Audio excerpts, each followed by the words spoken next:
Night. The candlelight flickered, casting overlapping figures on the gauze curtain, reflecting the distorted outline of the young Ye Yuan. Ah, Elder Mu. I can't do it anymore. Ye Yuan's face was pale, his whole body trembled like a sieve, and his handsome face was covered with cold sweat. He was naked from the waist, his ribs were clearly visible, and his waist was shrinking at a speed visible to the naked eye. Waist. On the jade couch, Mu Qingshue's snow-white body slowly straightened up.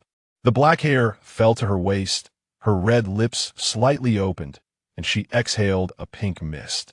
Her fingertips brushed across Ye Yuan's sunken abdomen, and her phoenix eyes were full of disgust. "Oh, you're exhausted after just 3 times?" She casually pulled the gauze to cover her proud body and called, "Qing Luo, come in." The maid responded and knelt in front of the couch without looking away. However, she saw Ye Yuan lying on the brocade quilt from the corner of her eye and shook her head helplessly. "Miss, do you want to feed him Yuan Dan?" Qing Luo asked in a low voice. Mu Qingxue was painting her eyebrows in front of the bronze mirror. She sneered and said, "A third-level qi, refining trash, is also worthy of my pills?" Then, she turned her face, raised her slender hand casually, inserted the jade hairpin into her hair, and said lightly, "Throw it to the Wild Wolf Valley." Qing Luo looked at Ye Yuan, who was barely breathing, and said reluctantly, "But, after all, he's an outer disciple registered in the sect." In the bronze mirror, the beauty's eyes suddenly turned cold, and she said sternly, "Didn't you hear me clearly? He is just an outer disciple of the 3rd level of qi refining. If he dies, he dies. It's no different from a dead stray dog." Qing Luo frowned slightly and sighed. "But if the sect investigates, I'm afraid." Before she finished speaking, another terrifying cold light shot over. Qing Luo immediately fell silent, and quickly stepped forward to wrap the unconscious Ye Yuan with the quilt. A chill came from her fingertips. The spiritual power in this body had been drained. It was already in a dying state. I'm afraid there was no way to save it. Remember to take off his badge. Mu Qingxue took off her gauze dress, stepped into the bathtub, and said casually, "If it was bitten beyond recognition by wild wolves, who would know where this wild cultivator came from?" On the edge of the cliff, the wind was sobbing. Qing Luo untied the quilt, and under the moonlight, Ye Yuan's naked body was full of bruises after lovemaking. She hesitated and reached out to feel his breath, and felt a faint heat on her fingertips. "Miss, he's not dead yet." She looked back at the brightly lit cave in the distance and transmitted the voice. A moment later, Mu Qingshue's lazy response came from the sound transmission node. "That's just right. Fresh corpses attract more wild wolves." Qing Luo gritted her teeth, pulled off the waist badge engraved with Yuxiao sect, outer sect Ye Yuan, pushed hard, and her thin body fell into the dark valley. At this moment, the originally clear night sky suddenly flashed with thunder. Qing Luo saw this scene and widened her eyes. A purple thunder as thick as a bucket split the night sky and accurately hit the falling boy. Boom! Qing Luo was knocked to the ground by the airwave and watched in horror as the thunder wrapped the boy into a dazzling light cocoon. What's more terrifying is that the jade pendant on her waist suddenly exploded. This is the protective magic weapon given by Mu Qingxue, which means that the energy contained in the thunder just now is enough to threaten the foundation-building cultivator. "Miss, something happened." Ye Yuan seems to have been struck by thunder. Qing Luo was so scared that she ran away and reported it with the sound transmission note. Under the cliff, in the Wild Wolf Valley, Ye Yuan's body was wrapped in purple thunder and suspended in midair. The lightning flowed around him like a dragon, and every flash made his skin more crystal clear and his bones made a subtle explosion. What is this? In a fuzzy state, Ye Yuan felt an ancient and violent power surging into his body. The power washed over his meridians like a flood, and wherever it passed, the originally dry spiritual veins were refilled, even wider and tougher than before. In the thunder, an old and majestic voice sounded in his mind. "I am the remnant soul of the ancient thunder dragon, sleeping for thousands of years, and now I meet the body of the thunder spirit, and my inheritance is immortal." Countless golden runes poured into Ye Yuan's consciousness like a tide, forming a practice called Ancient Thunder Dragon Ju. Each rune contains the mystery of thunder, and just understanding the most basic part makes him tremble all over. Ye Yuan suddenly opened his eyes, and lightning flashed in his pupils. He was suspended in the air, with dense electric snakes wrapped around his body. His originally thin body now had clear muscle lines, and every inch of skin contained explosive power. He landed slowly, and the moment his feet touched the ground, a circle of electric light spread out, and the surrounding grass and trees instantly charred. The first level of the ancient Thunder Dragon technique. Ye Yuan looked down at his hands, feeling the new power surging in his body. This is not ordinary spiritual power, but a higher level of thunder spiritual power. In his mind, Mu Qingshue's cold face emerged. He is just an outer disciple of the third level of qi refining. If he dies, he dies. It's no different from a dead stray dog. Ye Yuan clenched his fists, his knuckles made a crackling sound, and electric light jumped between his fingers. Mu Qingxue. He gritted his teeth and read out the name, and the lightning in his eyes became stronger. Just then, a rustling sound came from the surrounding bushes. A pair of green eyes lit up in the darkness. It was obvious that the wolf pack in the Wild Wolf Valley smelled the breath of living things. The first gray wolf jumped out of the shadows, its fangs flashing coldly in the moonlight. It was nearly 2 meters long, 3 times the size of an ordinary wild wolf. It had obviously cultivated into a spirit equivalent to the strength of a cultivator at the first level of qi refining. Ye Yuan stood still, just looking coldly at the wolf demon that was rushing towards him. It's just right to use you to test the power of this ancient thunder dragon art. Just when the wolf demon was about to pounce on him, Ye Yuan made a claw with his right hand and reached forward. 5 finger-thick lightning bolts burst out from his fingertips and instantly penetrated the wolf demon's body. Oh, whoa! The wolf demon let out a shrill scream, and its body twitched violently in midair. The lightning bolts traveled in its body, and its internal organs were instantly scorched. When it landed, it had turned into a corpse with green smoke. The smell of blood stimulated the other wolf monsters, and 7 or 8 gray wolves of similar size rushed over from all directions at the same time. Ye Yuan concentrated the power of thunder on his right hand, and his palm was suddenly wrapped in dazzling lightning.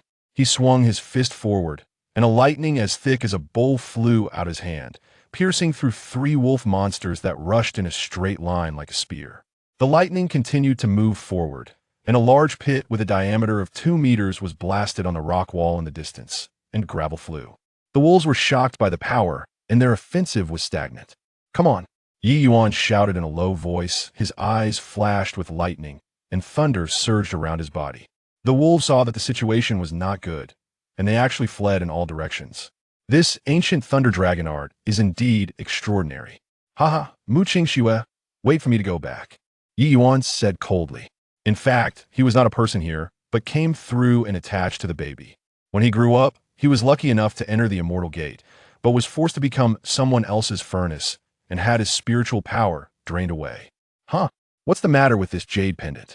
Ye Yuan lowered his head and noticed the ancient dragon-shaped jade pendant hanging on his chest. At this moment, it was flashing with faint lightning, echoing the thunder power surging in his body. Chapter 2. Dare to provoke me, and I shall turn you into a furnace. This jade pendant has adorned him since his arrival in this realm. In his youth, he once inquired of the old beggar who had taken him in about the origin of this pendant.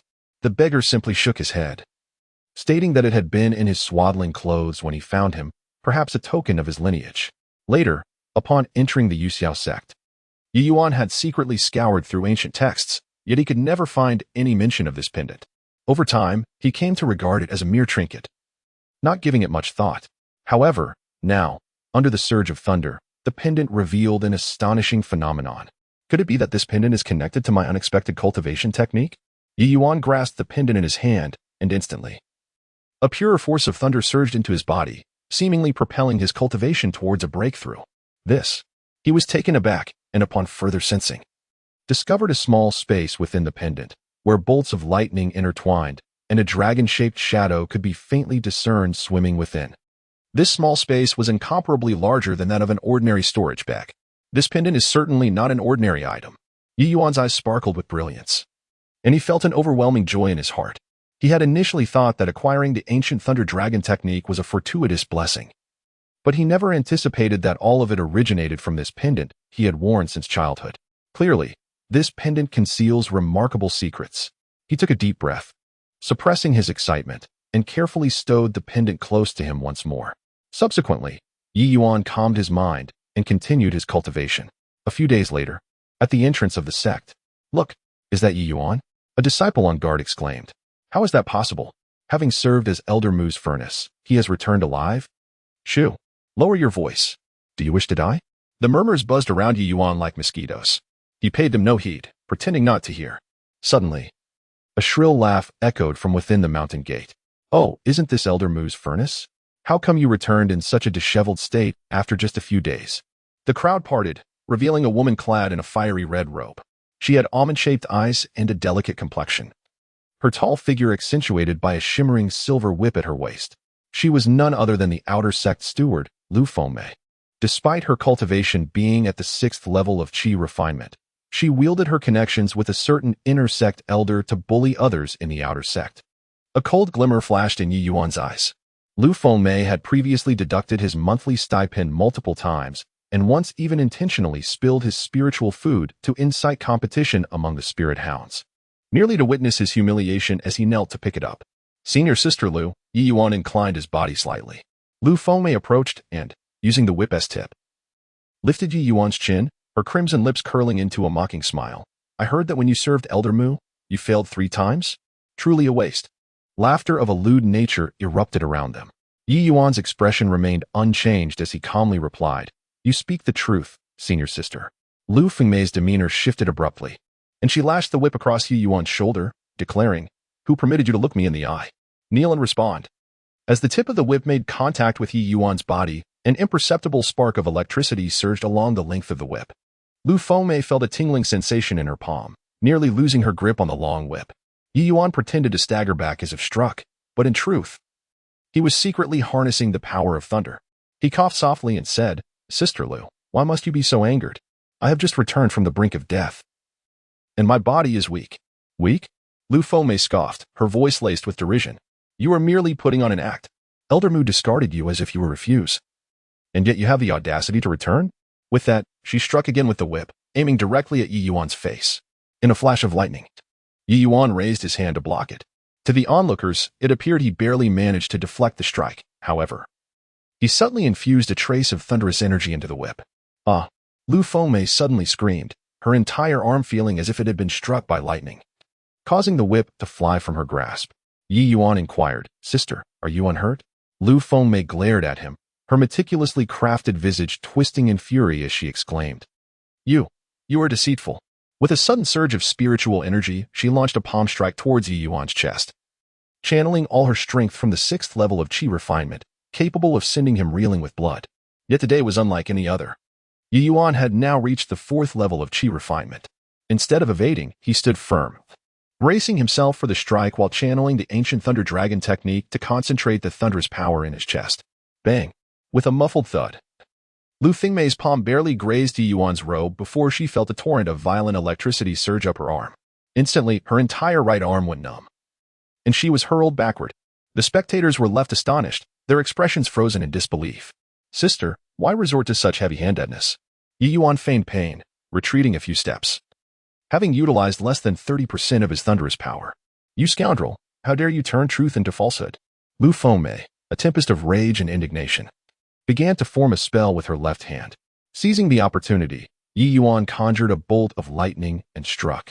Crackle! A flash of electricity illuminated the scene, and Lu Fengmei's scarlet dress suddenly tore open from the neckline to the hem, revealing expanse of flawless, pale skin. Her slender and curvaceous figure was laid bare for all to see. The male disciples, who had long coveted her beauty, were left utterly dumbfounded. "Ah!" Lu Fengmei let out a heart-wrenching scream, hastily covering her exposed chest. The crowd fell silent for a moment before erupting into uncontrollable laughter. Ye Yuan offered a nonchalant smile and said, "Sister, forgive me. It was not my intention." Lu Fengmei, consumed by shame and fury, was about to retaliate when Ye Yuan suddenly leaned in close, speaking in a tone only she could hear. "If you provoke me again, I shall turn you into my furnace." His voice was chilling, and a flash of purple lightning flickered in his eyes. Lu Fengmei shuddered involuntarily, taking a few instinctive steps back. Though this scoundrel possessed a lightning affinity, how could his lightning arts be so formidable? Lu Fengmei pondered in confusion. And upon seeing the crowd pointing and whispering about her, her anger surged, her eyes burning with resentment. Subsequently, she gritted her teeth and exclaimed, Ye Yuan, you, a mere outer disciple, dare to defy your superiors? Ye Yuan maintained a calm demeanor, standing with his hands clasped behind his back, and replied with a smile, Senior sister, you overestimate my abilities. I am merely acting in self-defense. Lu Fengmei let out a cold laugh, pointing towards the distant mountain path piled high with dark iron ore, and declared sternly, since you are so capable, then carry the 50,000 pounds of dark iron ore to the artifact refining hall. If you fail to complete this task before nightfall, your entire monthly stipend will be forfeited. The surrounding disciples gasped in shock. The dark iron ore was incredibly heavy, with pieces the size of a fist weighing around 200 pounds. Even cultivators at the 5th or 6th level of qi refining would struggle to transport it, let alone Ye Yuan, who was only at the 3rd level of qi refining. This was clearly an attempt to work him to the bone. However, Ye Yuan merely cast a casual glance at the heap of ore and replied indifferently, I have no time. What? Lu Fengmei's eyes widened in disbelief, hardly able to trust her ears. Do you dare to defy the orders of the deacon?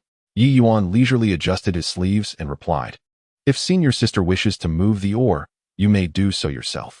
I have more pressing matters to attend to. Impudent. Lu Fengmei, infuriated, shouted. You will move it today, whether you like it or not.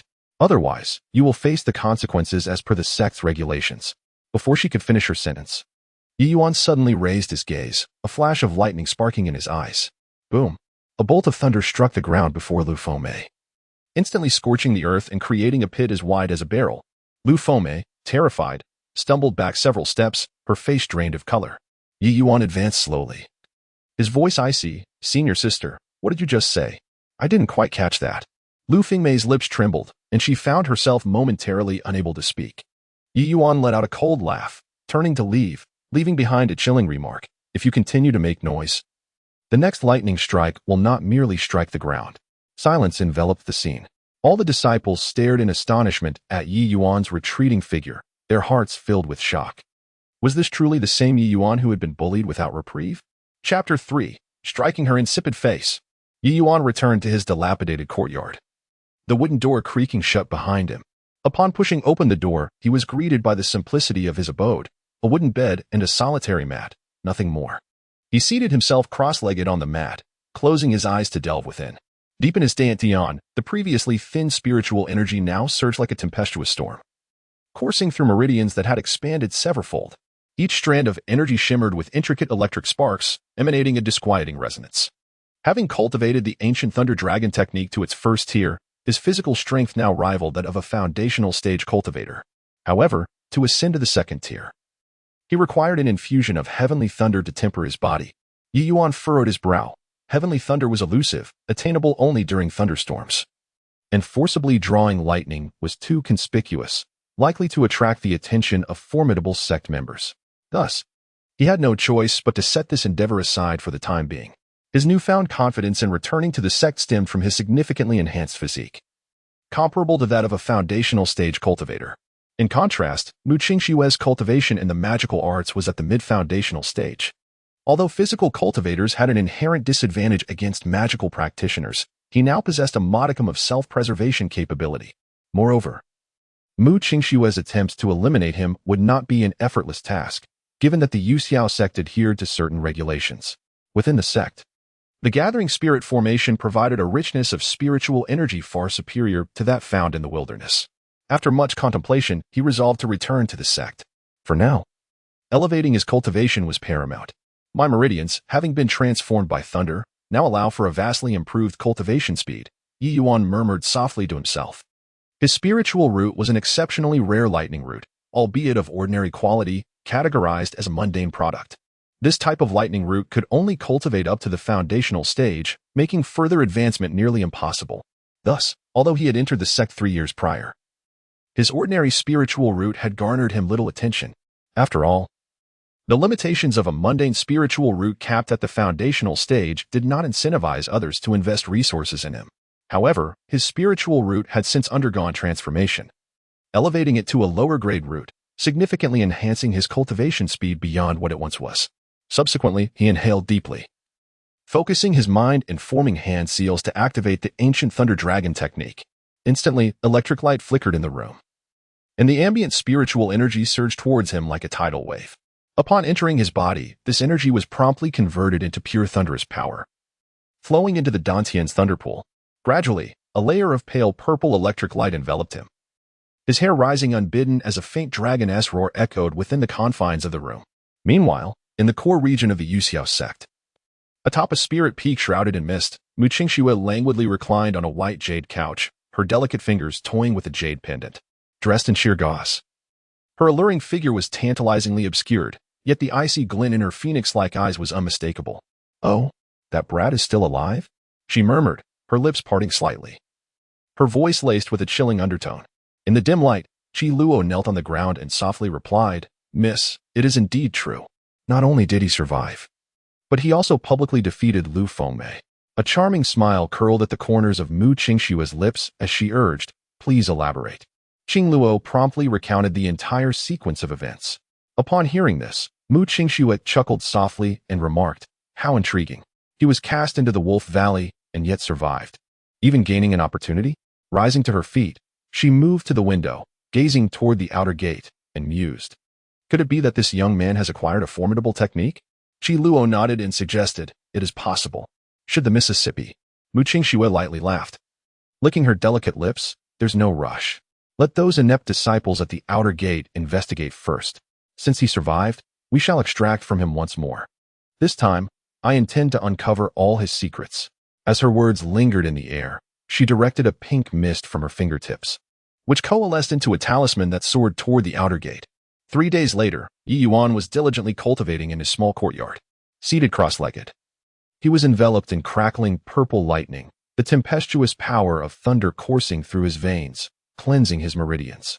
After several days of arduous training, his cultivation had stabilized at the pinnacle of the 4th layer of qi refinement, on the verge of breaking through to the 5th layer. Just as he was about to challenge this bottleneck, a cacophony of footsteps erupted from outside the courtyard. "Ye Yuan, get out here," a boisterous voice rang out, followed by the sound of a decrepit wooden door being kicked open. Ye Yuan slowly opened his eyes, a flash of lightning flickering within their depths.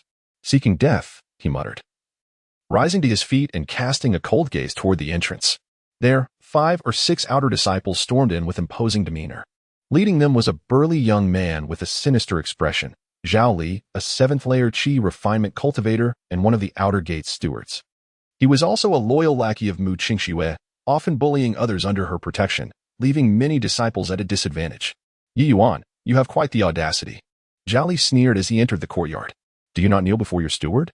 Ye Yuan, with an indifferent gaze, stood with his hands clasped behind his back and replied, "Steward Zhao, what brings you here?" Zhao Li scoffed. "I heard you insulted Lu Shimi the other day, humiliating her in public. Who gave you the audacity?" A slight smirk graced Ye Yuan's lips as he retorted, "She brought this upon herself. She has no one to blame." "Impudent!" Zhao Li roared. "How dare a mere 3rd-layer qi refinement waste be so arrogant?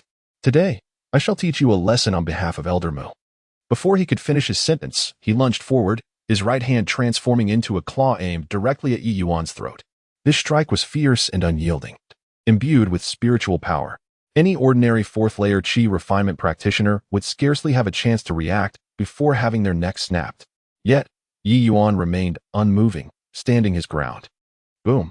Just as Zhao Li's hand was about to touch Ye Yuan, a sudden thunder erupted from within Ye Yuan's body. "Ah!" Zhao Li let out a horrific scream as his entire arm was instantly charred, his sleeve torn apart, and flesh rolled back to reveal his stark, white bones. Stumbling backward, his face turned ashen, his eyes wide with terror as he exclaimed, "How can your lightning technique be so powerful?" Ye Yuan sneered coldly and replied, "Previously, you bullied me, and I have yet to settle the score. Since you have come to me willingly, do not blame me for being impolite." With a single step forward, the lightning around him surged, as if the god of thunder had descended. Before his words had fully escaped his lips, he waved his right hand, and 5 bolts of lightning shot out like chains, instantly ensnaring several disciples behind Zhao Li. Crack! The electric light exploded, and those disciples had no time to scream before they convulsed and collapsed to the ground, frothing at the mouth, completely unconscious. Witnessing this, Zhao Li was struck with terror and turned to flee. Thinking of escaping? Ye Yuan scoffed coldly, raising his hand to grasp. A bolt of thunder coalesced into a massive hand, lifting Zhao Li off the ground. Spare me, Zhao Li pleaded in fright. It was Elder Mu who sent me. It has nothing to do with me. A cold glint flashed in Ye Yuan's eyes as he said, "So it is that wretched woman." He clenched his fingers, and the thunderous hand tightened abruptly. Crack! Zhao Li's bones shattered, blood oozing from his 7 orifices, his life force waning. Ye Yuan approached him, looking down from a height, and coldly stated, "Go back and tell Mu Qingxue that if she dares to send someone to trouble me again, I will personally visit her cave and strike that wretched face of hers." Trembling all over, Zhao Li nodded in terror, then crawled and rolled out of the courtyard in haste. Chapter 4. Interrogation at the enforcement hall the following day. As the morning bell tolled, 3 beams of sword light descended outside the courtyard of Ye Yuan. "Ye Yuan, you are summoned by the enforcement hall," proclaimed the leading disciple in a blue robe, standing proudly atop his flying sword. Ye Yuan stepped out, a faint smile gracing his lips. "Is this regarding Zhao Li?" "Impudent!" a female cultivator on the right exclaimed, her voice sharp. "How dare a mere outer disciple question the enforcement hall?"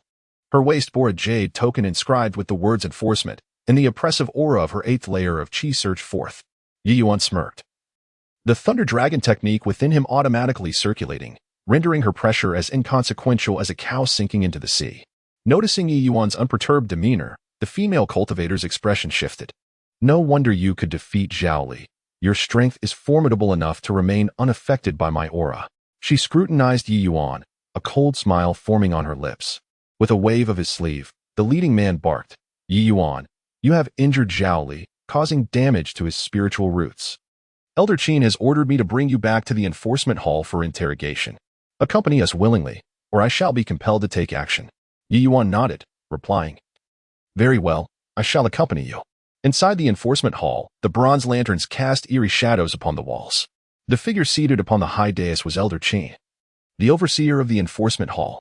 His gaze was as piercing as lightning as he glared at Ye Yuan, demanding, "Ye Yuan, is it true that you are responsible for Zhao Li's damaged spiritual roots?" Standing with his hands clasped behind his back, Ye Yuan faced Elder Qin's oppressive aura without fear. Calmly asserting, "Elder Qin, Zhao Li trespassed upon my dwelling with malevolent intent. I acted solely in self-defense. What wrong have I committed?" An uproar erupted within the hall. Audacious! Elder Qin slammed his hand upon the armrest, unleashing a foundational pressure that bore down like a mountain. "You dare to argue in the enforcement hall?" Ye Yuan's thunder dragon technique surged within him, the power of thunder coursing through his meridians as he steadfastly resisted the overwhelming pressure. A flicker of electricity sparked in his eyes as he declared, "Every word I speak is the truth. Zhao Li was sent by Mu Qingxue to harm me. This is common knowledge among the outer disciples." "Enough," Elder Qin retorted with a mocking smile. "Elder Mu is an inner sect elder. Would she stoop to contend with an outer disciple like you?" Ye Yuan responded with a cold laugh. "Elder Qin, when Elder Mu previously absorbed my essence, you turned a blind eye. Why is that? After she discarded me into the Wild Wolf Valley, did the sect ever inquire about my fate? I narrowly escaped death. My spiritual roots transformed. She sent Zhao Li to uncover my secrets, and when I suppressed him, what fault lies with me?" "Silence! Seize him!" Elder Qin commanded sharply. Disciples of the enforcement hall immediately brandished spirit-binding chains, closing in on Ye Yuan. Realizing that the situation had escalated beyond salvaging, Ye Yuan's gaze turned icy. Drawing a deep breath, he felt the thunder pool within him boil over, suddenly erupting in a dazzling display of purple lightning. "Since the enforcement hall would not discern right from wrong, let it be known that I shall not hold back." Before his words could finish, 2 bolts of lightning, as thick as a child's arm, erupted with a thunderous roar. Boom! The spirit-binding lock was instantly shattered into fragments, sending 4 law enforcement disciples hurtling backward, crashing into the temple pillars and spitting blood. The expressions of the other disciples changed dramatically, astonished by the remarkable prowess of Ye Yuan's disciple.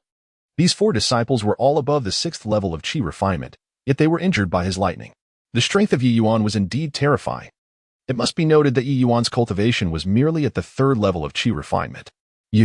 Elder Qin suddenly rose, both astonished and enraged. How dare a mere outer disciple act violently within the law enforcement hall? Ye Yuan sneered and remarked, "Elder Qin, you seek to apprehend without understanding the circumstances. This law enforcement hall is merely a tool for Mu Qingxue's service." Seeking death, Elder Qin was thoroughly incensed. A green light shot from his sleeve, revealing a high-grade spirit sword aimed directly at Ye Yuan's throat. Just as he was about to strike, He noticed the surging lightning around Ye Yuan, whose imposing aura momentarily stalled his movements. Squinting his cloudy old eyes, he stated gravely, "Your spiritual root has indeed undergone a transformation. Could it be that what you just claimed was true?" Ye Yuan stood tall and replied calmly, "If the elder does not believe me, he can summon Mu Qingxue to confront me directly." Elder Qin shook his head and loudly inquired, "I ask you, has your spiritual root truly undergone a transformation?" Originally, Ye Yuan's spiritual root was of common quality, with a maximum cultivation limit of only the 13th level of qi refinement, which he deemed nearly worthless. Even though Ye Yuan possessed the rare lightning spiritual root, it paled in comparison to the foundational cultivators who could significantly bolster the sect's strength. A mere qi refinement cultivator was as numerous as the stars in the sky. Their demise was inconsequential. However, should Ye Yuan's spiritual root have improved, the situation would be markedly different. A foundational cultivator wielding the power of thunder would greatly enhance the sect's combat capabilities, as lightning cultivators often surpass their peers in strength. Ye Yuan nodded and affirmed, "Indeed, I now possess a low-grade lightning spiritual root." "Oh." Elder Qin's expression shifted as he sheathed his sword. He narrowed his eyes, scrutinizing Ye Yuan intently, and suddenly raised his hand to cast a probing light. The luminescent energy circled Ye Yuan for a moment, and after a brief pause, Elder Qin's face displayed profound shock. It was indeed a low-grade lightning spiritual root, rich in pure spiritual energy and imbued with the power of thunder. "It seems your words hold truth." Elder Qin stood up abruptly, filled with astonishment. Ye Yuan's spiritual root had transformed into a low-grade lightning spiritual root, which had the potential to reach the foundational level of cultivation. This indicated that he could potentially become a foundational lightning cultivator, a prospect of immense significance for the sect, as it would add a formidable warrior to their ranks. Ye Yuan spoke nonchalantly, "The disciple was fortunate to survive, and the transformation of my spiritual root is a fortuitous development. However, Elder Mu sent someone to probe my affairs, even going so far as to have Zhao Li intrude upon my residence with ulterior motives. Elder Qin, if the law enforcement hall is to uphold true justice, should we not summon Mu Qingxue for a direct confrontation?" Upon hearing this, those in the hall began to murmur among themselves. Elder Qin furrowed his brow, as the matter involved Mu Qingxue. Mu Qingxue, a true disciple of Zhang Ruoqing, instilled a sense of trepidation within him. Zhang Ruoqing is, after all, the esteemed grand elder of the sect. This matter involves the inner elders and must not be approached with haste. However, should your claims prove to be true, the sect shall provide you with a resolution." Elder Qin gestured dismissively. Ye Yuan let out a cold laugh and remarked, "If we allow Mu Qingxue to act recklessly, what becomes of the sect's laws? And what of the dignity of the law enforcement hall?" Elder Qin, feeling the pressure of Ye Yuan's relentless demeanor, found himself at a loss for composure. With a wave of his hand, he instructed a nearby enforcement disciple, "Go summon Elder Mu here." The disciple complied without delay. Ye Yuan maintained a calm exterior, yet internally remained vigilant. He understood that Mu Qingxue would not readily concede. She might even retaliate. However, he was no longer a defenseless pawn to be manipulated. Should she dare to distort the truth within the law enforcement hall, he would not hesitate to engage her in a battle of wits. Before long, a fragrant breeze wafted through the hall. Mu Qingxue entered gracefully, adorned in a flowing pink silk gown. Her figure was enchanting, her skin as pale as snow, and with each glance, she exuded a captivating charm. Her eyes flickered as she first assessed Ye Yuan, then turned to Elder Qin with a radiant smile, inquiring, "Elder Qin, what matter is of such gravity that it necessitates my personal presence?" Chapter 5. The Lion's Roar. Elder Mu, Ye Yuan has accused you of having absorbed his essence, and subsequently sent Zhao Li to test him. Is there any truth to this matter? Elder Qin spoke in a solemn tone. Mu Qingxue covered her mouth with a light laugh and replied, "Elder Qin, do you truly believe the words of an outer sect disciple? He is merely a waste with a mundane spiritual root.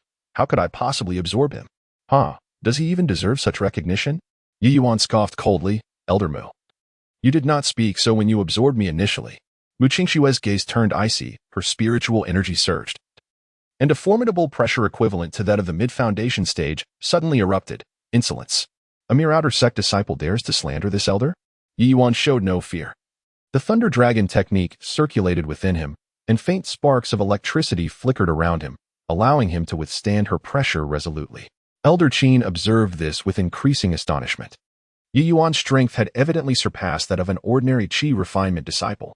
He had just detected that this young man's cultivation was merely at the fourth layer of qi refinement, yet his combat capability far exceeded that of his peers. Once he entered the foundation stage, it was simply unimaginable. Enough. Elder Qin commanded in a deep voice. There are still doubts regarding this matter. I shall report to the sect master for further deliberation. A disciple of the thunder attribute capable of entering the foundation stage possesses potential far beyond that of an average foundation cultivator. Thus, he leaned slightly in favor of Ye Yuan. Moreover, he had long been aware of the rumors surrounding Mu Qingshue's past behavior regarding others as mere furnaces for her own benefit. This was already common knowledge within the sect. Hence, Ye Yuan's claims were largely credible. However, Mu Qingxue held the position of an inner sect elder, making it difficult for him to take action against her.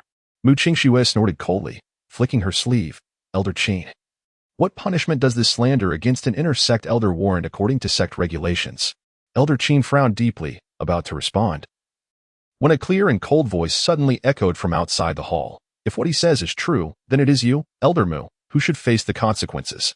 The crowd turned to the source of the voice, where a figure in white glided gracefully into the room. It was none other than the sect master's daughter, Su Qinghan. Clad in robes as white as snow, Su Qinghan possessed a beauty that could rival the most exquisite paintings, and a faint, ethereal aura enveloped her. Miss Su. Elder Qin's expression changed drastically, and he hurriedly bowed in greeting. Su Qinghan was not only the sect master's daughter, but also a prodigy of Yuxiao sect. In merely 60 years of cultivation, she had already reached the mid-foundation stage, and it was rumored that she was on the verge of breaking through to the late foundation stage. Su Qinghan cast a calm glance at him and inquired, Elder Qin, what is the situation here? Beads of sweat formed on Elder Qin's forehead as he responded, this young man has severely injured a fellow disciple and caused a disturbance in the law enforcement hall. Thus he was brought here for judgment. Su Qinghan replied coolly, I have already grasped the entirety of the events. Zhao Li intruded upon a disciple's residence with ill intentions. Ye Yuan was merely defending himself. What crime has he committed? Turning to Ye Yuan. A glint of intrigue flickered in her beautiful eyes as she smiled. What cultivation technique are you practicing? How is it that you can withstand the pressure of the foundation stage, while still at the qi refinement stage? Ye Yuan's heart shuddered, and he clasped his fists, saying, Greetings, senior sister. By chance, I have come across a technique related to the thunder element, though it is of little significance. Mu Qingxue chuckled softly, her tone laced with sarcasm. Mind your own business. Su Qingxue furrowed her delicate brows and turned to Mu Qingxue, saying coolly, Junior sister Mu.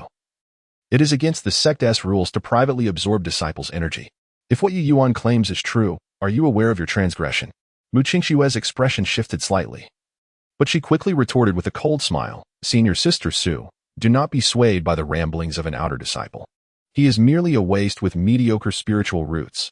Why would I absorb his energy? Ye Yuan let out a cold laugh and suddenly produced a recording stone from his robe, saying, Elder Mu, do you recognize this item? Mu Qingxue's pupils constricted as she replied, the recording stone? Ye Yuan nodded. I have documented the events of that night within this stone. Would you care for me to present it publicly? Let everyone witness your lasciviousness? The hall erupted in an uproar. Su Qingxue smiled enigmatically, saying, Junior sister Mu. What more can you say? Mu Qingxue's face fluctuated between emotions before she suddenly declared sharply, even if I were to absorb his energy, so what? He is merely an outer disciple. It would be his honor to contribute to this elder's cultivation. At these words, even Elder Qin frowned. A smug smile curved Ye Yuan's lips. The recording stone was a mere fabrication. He had only intended to bluff Mu Qingxue, and to his surprise, she had fallen for it. Su Qinghan's gaze turned icy as she stated, the sect's rules must not be profaned. Junior sister Mu, your actions are truly inappropriate. Come with me to see the sect leader. Su Qinghan's spiritual energy surged, and a formidable pressure spread like a tidal wave. Humph, not a chance. Mu Qingxue was equally defiant, her pink spiritual energy gathering at her fingertips, subtly forming a stunning lotus. The atmosphere tensed, fraught with hostility. Seeing this, Elder Qin hurriedly stepped forward with a forced smile. Both of you, hold on. If this escalates, it would benefit no one. How about this, Elder Mu? You could offer Ye Yuan some compensation, and we can let this matter rest? Mu Qingxue snorted coldly, but upon meeting Su Qinghan's frigid gaze, she reluctantly nodded. Very well. This elder shall reward him with 100 low-grade spirit stones. Ye Yuan suddenly laughed, saying, 100 low-grade spirit stones? Is Elder Mu dismissing me as a beggar? You. Mu Qingxue glared at him. Ye Yuan leisurely raised 3 fingers, stating, 300 mid-grade spirit stones, along with a foundation establishment pill, and we can consider this resolved. What? Mu Qingxue exclaimed sharply, her face turning ashen. You must be dreaming. The onlookers in the hall collectively gasped. 300 mid-grade spirit stones were equivalent to 3,000 low-grade spirit stones, nearly the annual offerings of an intersect elder. Not to mention the foundation establishment pill, a precious elixir that was priceless and rare. Elder Qin wiped the cold sweat from his forehead and remarked, Ye Yuan, you are being rather audacious. Yet, Ye Yuan remained unfazed, responding calmly, my spiritual root has been damaged due to the extraction, my cultivation has regressed, and I nearly perished in the Wolf Valley. This compensation is already quite generous. If Elder Mu finds it too steep, we shall adhere to the sect's regulations.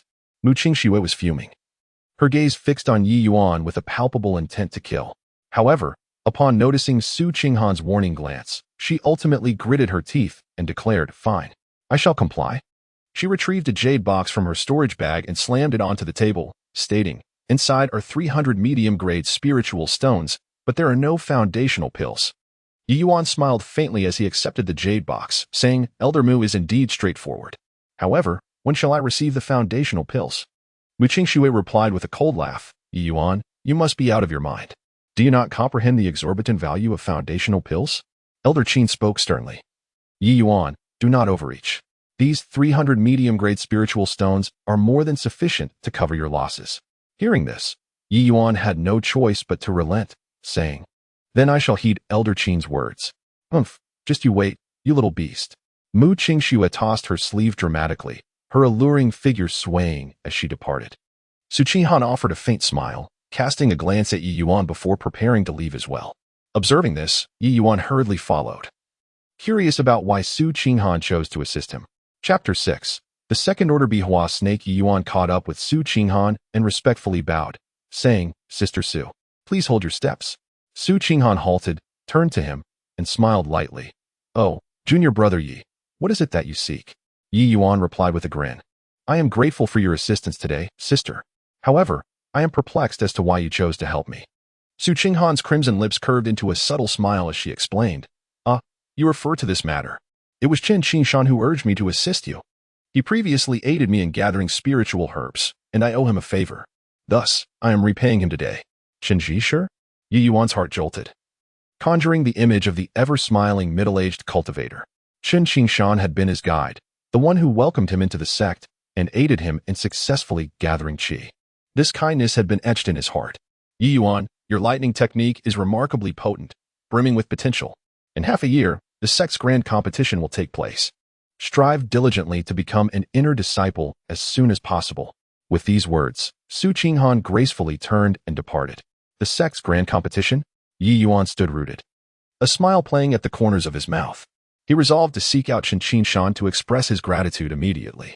Before long, he arrived at the entrance of Qin Jishur's courtyard and overheard several outer disciples conversing.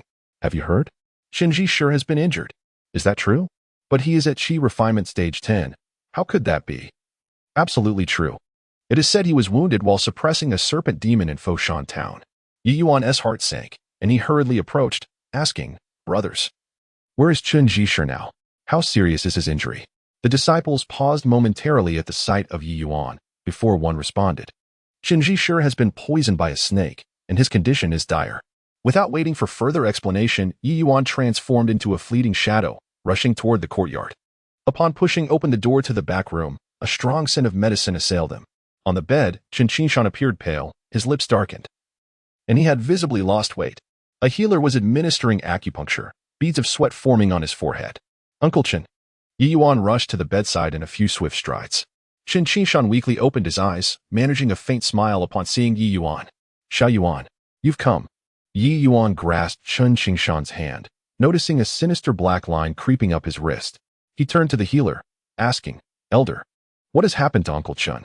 The healer shook his head with a sigh. The poison from the second-order Bihua snake has invaded his heart veins. This is grave.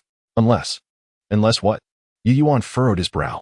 Unless we can slay that serpent demon and obtain its gallbladder, only then can the poison be countered, the healer explained, stroking his beard with a heavy heart. Ye Yuan spoke resolutely, then I shall go hunt that serpent demon. However, Su Qinghan weakly waved his hand, saying, Ye Yuan, do not trouble yourself. It is, indeed, a second-tier green phosphor serpent, comparable to the initial stage of foundation establishment. How could you possibly defeat it? Although that serpent has just ascended to the foundational level, it is not something you can contend with. Ye Yuan smiled faintly and replied, Uncle Chun, rest assured, I shall return with the serpent's gall. The serpent demon has just advanced, which suggests it is currently in a weakened state, capable of exerting only about 30% of its combat power. Meanwhile, his physical body is comparable to that of a foundational practitioner, and he may not be without the strength to battle that green phosphor serpent. It is the perfect opportunity to test the resilience of the ancient thunder dragon's physique against this serpent demon. Su Qinghan, upon hearing this, coughed violently, spitting out a mouthful of dark blood, and grasped Ye Yuan's hand, saying, Little Yuan, you mustn't. That serpent demon has devoured dozens of practitioners. Ye Yuan's gaze was resolute as he replied, Uncle Chun, I am confident in my abilities. As soon as he exited the courtyard, the crowd around him erupted in derision. He can't possibly be going to his death, can he? That serpent demon is terrifying. How could he subdue it? Forget him. He's offended Elder Mu and won't last long. Ye Yuan turned around and laughed, saying, What is there that cannot be said in my presence? I will undoubtedly bring back the serpent's gall. The onlookers, aware of Ye Yuan's newfound strength, dared not provoke him further and turned their heads away. Ye Yuan maintained a faint smile, disregarding them as he continued forward. The jeers intensified. With him, he could even bring back the gall. What arrogance! Suddenly, a diminutive figure dashed up from behind, calling out, Senior Brother Ye. Ye Yuan turned to see a familiar face. Lin Xiaofan. The junior disciple who had often been bullied upon entering the sect was his only friend within the school. Lin Xiaofan held a shimmering golden talisman between his fingers, explaining, Elder Chun instructed me to accompany you and provided me with this Xianlight talisman. It is said to withstand a full-force strike from a foundational practitioner. If any danger arises, I can use this talisman to ensure your safety. Ye Yuan felt warmth in his heart and smiled, asking, Xiaofan, are you certain you wish to join me? Lin Xiaofan chuckled bitterly, replying, That serpent demon is exceedingly ferocious. I wouldn't dare face it. However, Elder Chun instructed me to take this talisman to support you. Should you find yourself in peril, I can use this talisman to safeguard you. Ye Yuan responded, In that case, let us venture forth together. 3 days later, at Foshan Town, the once bustling marketplace now lay in eerie silence, the streets marred by pools of dried blood. Several practitioners' corpses dangled from the ancient locust tree at the town's entrance, their skin exhibiting an Yuan and Brother Yi. Lin Xiaofan inquired cautiously, The serpent demon is so formidable. Do you have a way to subdue it? Although he was aware that Ye Yuan had triumphed over Lu Fengmei and Zhao Li and his strength had considerably increased, he found it hard to believe that Ye Yuan could suppress this serpent demon. Ye Yuan replied nonchalantly, Let us proceed and see. Before them lay a lake, surrounded by scattered white bones, exuding an eerie atmosphere. As the two approached, a shadow erupted from the water with astonishing speed. Get back. Ye Yuan forcefully pushed Lin Xiaofan aside, only to be struck by the massive tail of the serpent, sending him crashing into a large tree. Brother Yi. Lin Xiaofan exclaimed in alarm, hastily retrieving a mystical talisman. No need. I am unharmed, Ye Yuan replied with a faint smile, gesturing dismissively. With a thunderous roar, the lake surged, waves rising tumultuously. A colossal phosphorescent python, measuring 10 yards in length, coiled upwards, its crimson eyes glaring furiously at the two. Ye Yuan grinned and remarked, Perfect. I shall use you for practice. He swiftly formed intricate hand seals, and suddenly, his surroundings crackled with electric energy. Boom. A bolt of purple lightning, as thick as a basin, descended from the heavens, striking the serpent demon at its vital point. The giant python let out a pained howl, its tail thrashing violently against the ground, which trembled beneath the force. Xiaofan, retreat. Ye Yuan bellowed, his figure darting like lightning to position himself above the serpent demon. Concentrating, he formed a spear of lightning in his right hand and plunged it fiercely into the demon's left eye.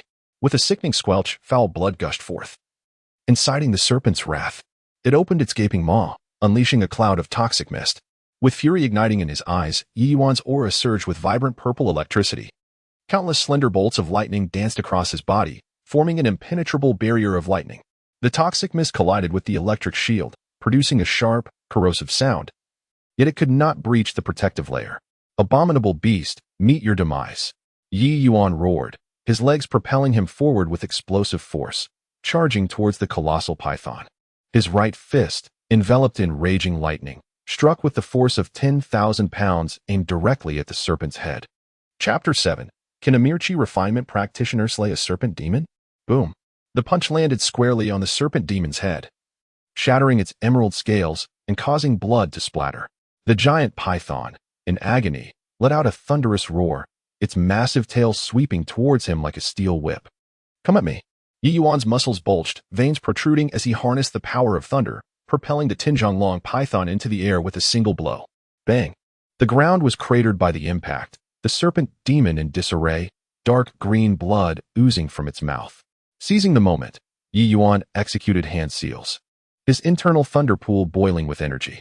Surrounding him, arcs of lightning coalesced, forming a vivid illusion of a thunder dragon behind him. Die! His right hand morphed into a claw, piercing through the air with a shrill cry as it plunged into the python's vital spot. The sound of flesh tearing was chilling. Ye Yuan's arm fully penetrated the serpent's body, and as he withdrew his hand, he held a glistening emerald serpent gallbladder. The giant python emitted a final mournful cry before its colossal form collapsed, stirring up a cloud of dust. Lin Xiaofan stood frozen in disbelief, the Xuanguang talisman slipping from his grasp. His mouth agape, his eyes wide with incredulity. Yi, brother Yi, when did you become so powerful? He stammered. Ye Yuan tucked away the serpent gallbladder, wiped the blood from his face, and replied with a faint smile, it was merely luck. Lin Xiaofan chuckled bitterly. Luck? This is hardly luck. He turned, his eyes sparkling as he surveyed the serpent demon's corpse, exclaiming, Brother Yi, this serpent demon is a treasure trove. Look at this hide. It's incredibly tough and can be fashioned into protective armor. The sinew can be used to create bowstrings, and the bones are excellent materials for forging flying swords. Not to mention the meat and blood. Both are potent tonics. As he spoke, he grinned mischievously, adding, most importantly, this serpent undoubtedly possesses an inner core. The inner core of a second-tier demon beast is worth at least 500 low-grade spirit stones in the market. Ye Yuan nodded, and the two immediately set to work dismantling the serpent demon. Lin Xiaofan skillfully peeled away the hide, while Ye Yuan carefully extracted the demon's inner core using his thunderous power. A green orb, the size of a pigeon's egg, emanated a rich aura of demonic energy. Brother Yi, this inner core is of decent quality. It should fetch at least 500 low-grade spirit stones, Lin Xiaofan remarked enviously. 500 low-grade spirit stones? Ye Yuan chuckled. As they stored the materials in their bags, 3 streaks of crimson sword light descended from the sky, landing before them. Ha! I was wondering who it was. Turns out to be 2 little pups from the Yuxiao sect, sneered the leading red-robed cultivator. He bore the jade token of the Qihua sect at his waist, and was clearly at the initial stage of foundation establishment. Ye Yuan noticed the token and furrowed his brow slightly. Clearly, this was a disciple of the Qihua sect, which had long-standing grievances with their Yuxiao sect. Ye Yuan clasped his hands together and inquired, Might I ask what brings you 3 esteemed individuals here? The red-robed cultivator cast a cold glance at the serpent's carcass and demanded, Tell me, boy, who was responsible for slaying this serpent demon? Ye Yuan responded with a faint smile, I am the one who dispatched this serpent demon. Upon hearing this, the 3 stared in disbelief, their eyes widening in astonishment. The red-robed cultivator smirked mockingly, and before he could speak, a sharp-faced disciple beside him interjected with a sarcastic tone, You too, mere chi refinement stage cultivators, managed to slay a second-tier serpent demon? Even if this Bailin serpent has just ascended to the second tier and is in a weakened state, it is not a foe you could vanquish. Did you perhaps stumble upon it by chance? Ye Yuan replied coolly. Is it impossible for a chi refinement stage cultivator to slay a serpent demon? The sharp-faced cultivator, scanning the surroundings with his spiritual sense, whispered, Senior Brother Lu. There are no other cultivators nearby. It's just these 2. We must conclude that the serpent demon was struck down by lightning during its tribulation, and these 2 little cultivators have merely taken advantage of the situation. The leading red-robed cultivator nodded, stating, It seems that the truth aligns with your assertion. Another burly man with a face full of flesh sneered coldly and declared, You 2 brats, cease your nonsense. How could you possibly have slain the serpent demon? Hand over the spoils. This serpent demon was clearly discovered by our Qihua sect first. Lin Xiaofan's face turned pale, instinctively taking a step back. Yet Ye Yuan remained unmoved, retorting coldly, Esteemed friends, we are the ones who killed this serpent demon, and thus the materials rightfully belong to us. Impudent! The red-robed cultivator bellowed angrily. releasing a formidable pressure characteristic of the foundation establishment stage. How dare a mere Qi refinement stage cultivator speak to me in such a manner? He reached out to seize Ye Yuan's storage bag, but was met with a flash of lightning in Ye Yuan's eyes as an astonishing aura erupted from him. Boom. A purple lightning bolt struck the ground before the red-robed cultivator, creating a charred pit. Take another step forward, and the next bolt will strike you directly. Ye Yuan's voice was icy, the illusion of a thunder dragon flickering behind him. The three Qihua sect disciples' expressions shifted dramatically. The red-robed cultivator regarded Ye Yuan with uncertainty and asked, What is your cultivation level?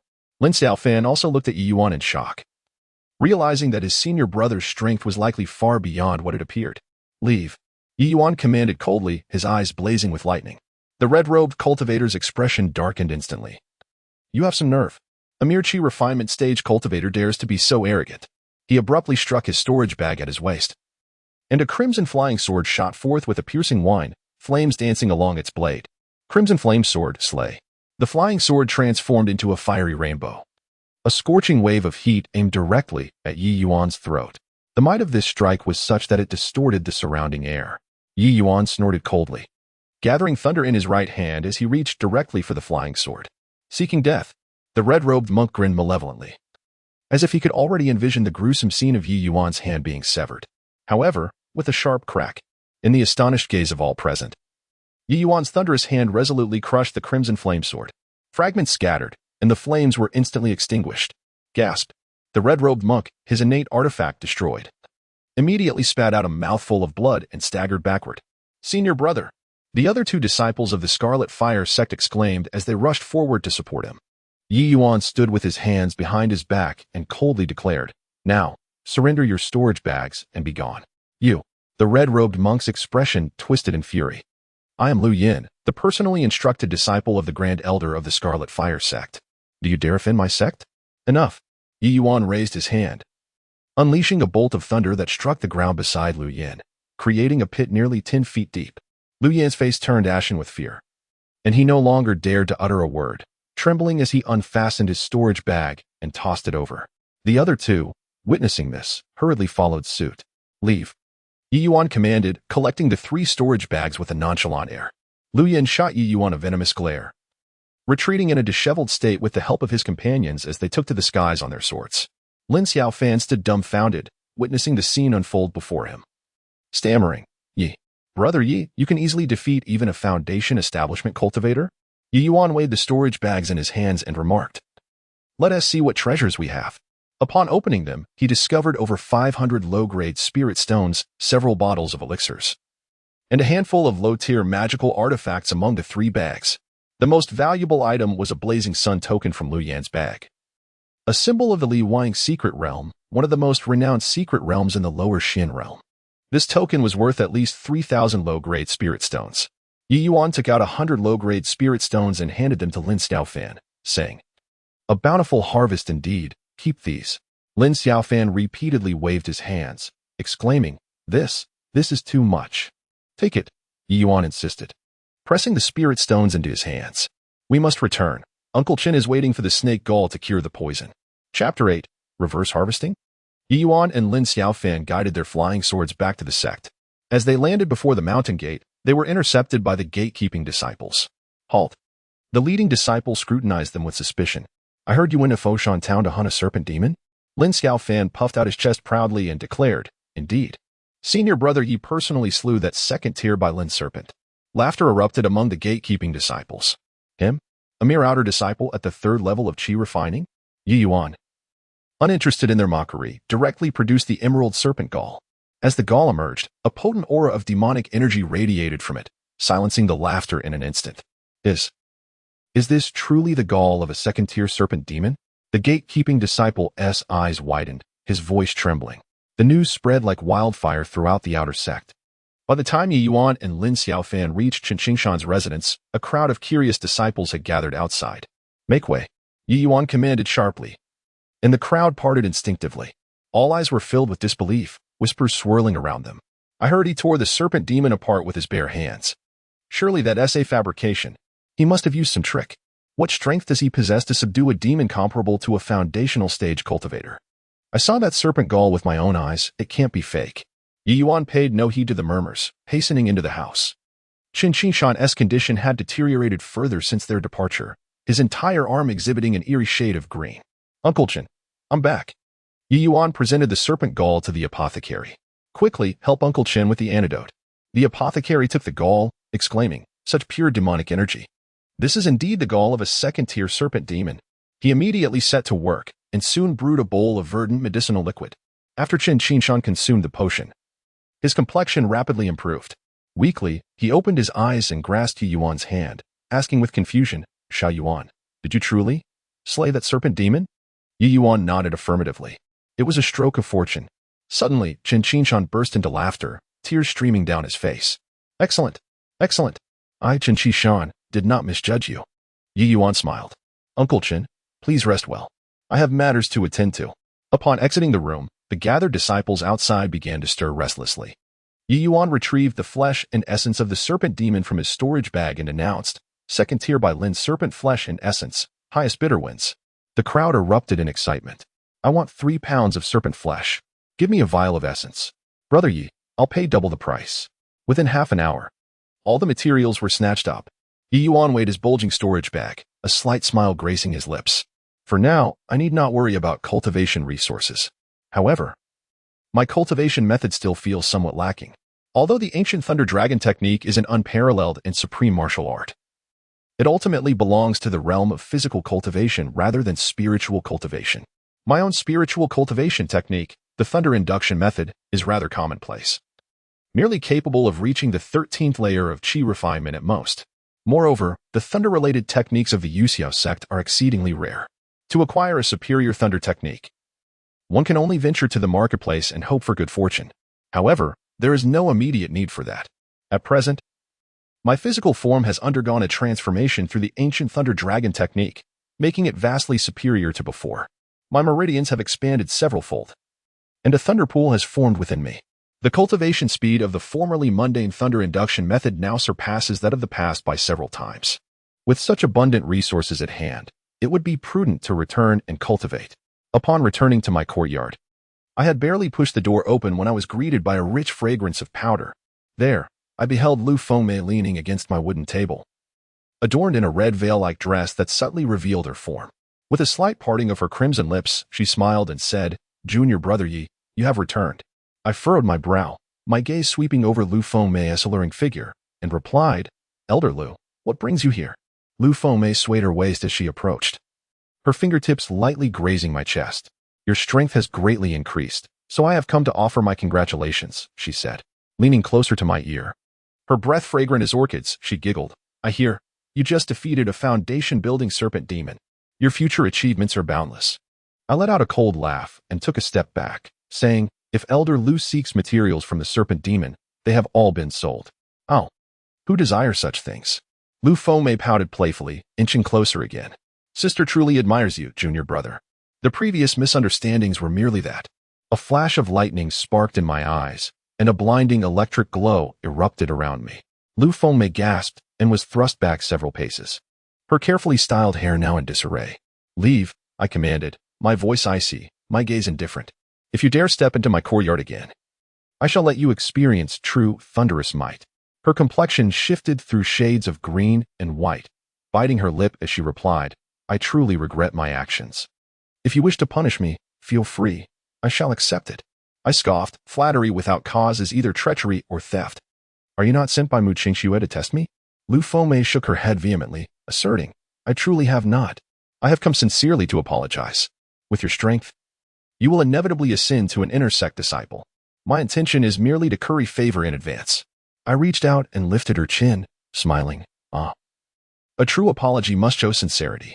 Do not think that mere words will win my forgiveness, unless you are willing to become my furnace. Lu Fengmei raised an eyebrow, her eyes sparkling with mischief. She shot me a playful glance, clearly amused. This young man, merely at the 3rd layer of Qi refinement, dares to think of absorbing my essence? It is utterly laughable. Although she held the lowest rank among the outer sect stewards, she was at the 6th layer of Qi refinement, her cultivation far surpassing mine. Typically, it is the one of higher cultivation who absorbs from the one of lower cultivation. How could it ever be the other way around? In truth, Her obsequiousness today was merely a guise to uncover the secrets enveloping Ye Yuan. How could he, with his mere cultivation at the Qi refinement stage, have slain a serpent demon of the early foundation establishment stage? Surely he possessed some extraordinary treasures. Ah, she thinks to draw from him. Let her not regret her decision. If she desires it, so be it. Lu Fengmei offered a flirtatious smile, her pearly teeth slightly revealed, her crimson lips curling into an enchanting arc.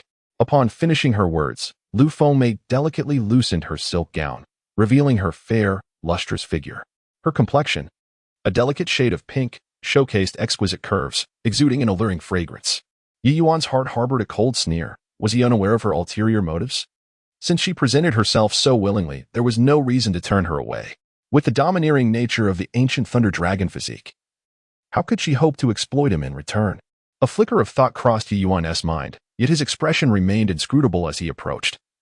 Lifting Lu Fengmei effortlessly and placing her upon the bed. Be gentle, she murmured, biting her lips softly.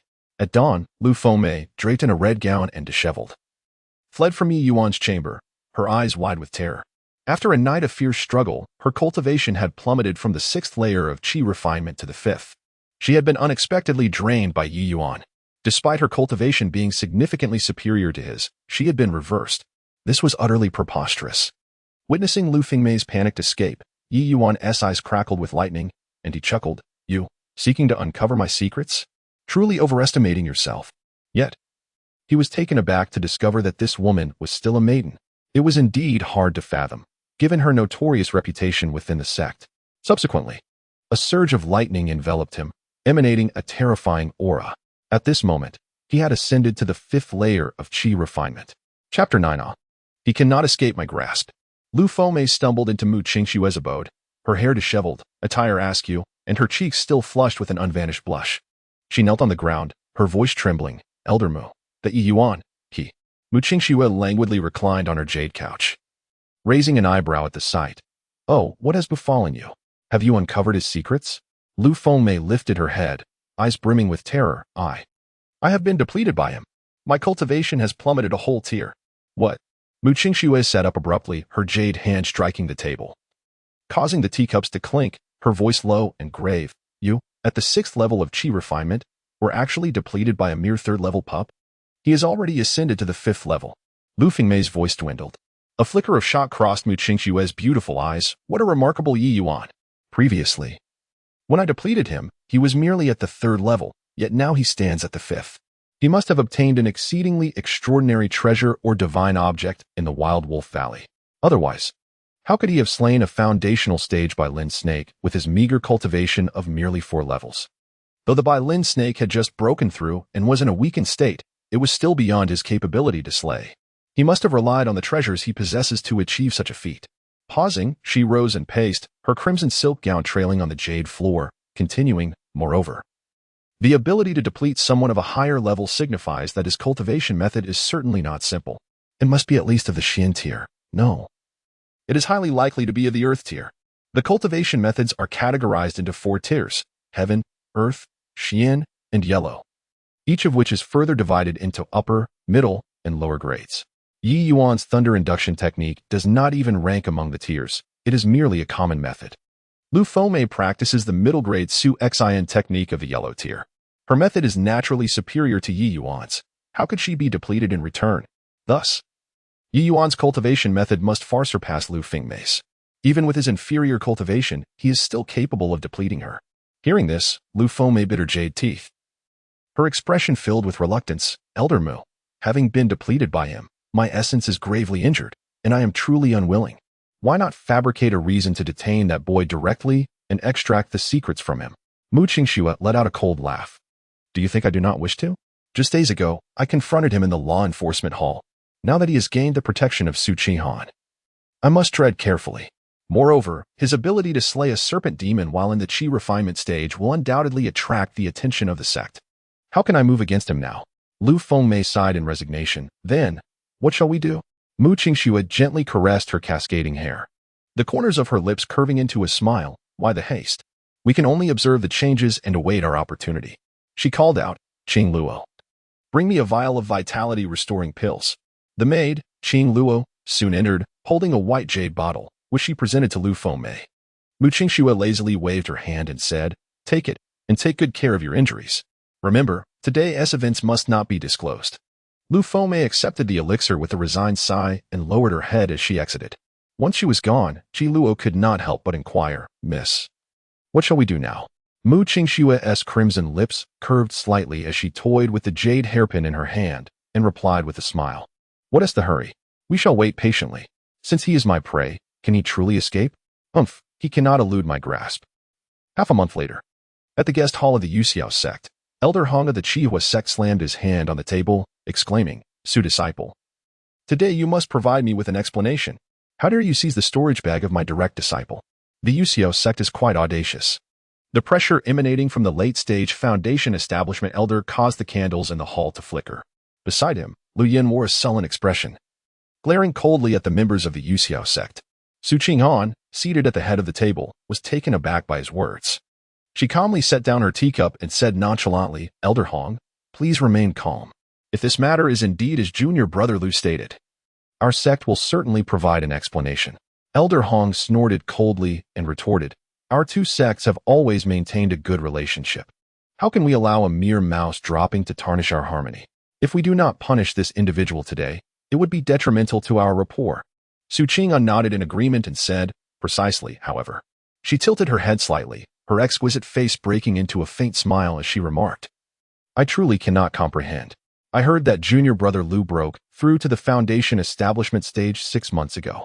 Our disciple Ye Yuan is merely at the Qi refinement stage. How could he possibly be his opponent? Frankly, I find it quite perplexing." The elders and disciples of the Yuxiao sect murmured among themselves upon hearing this.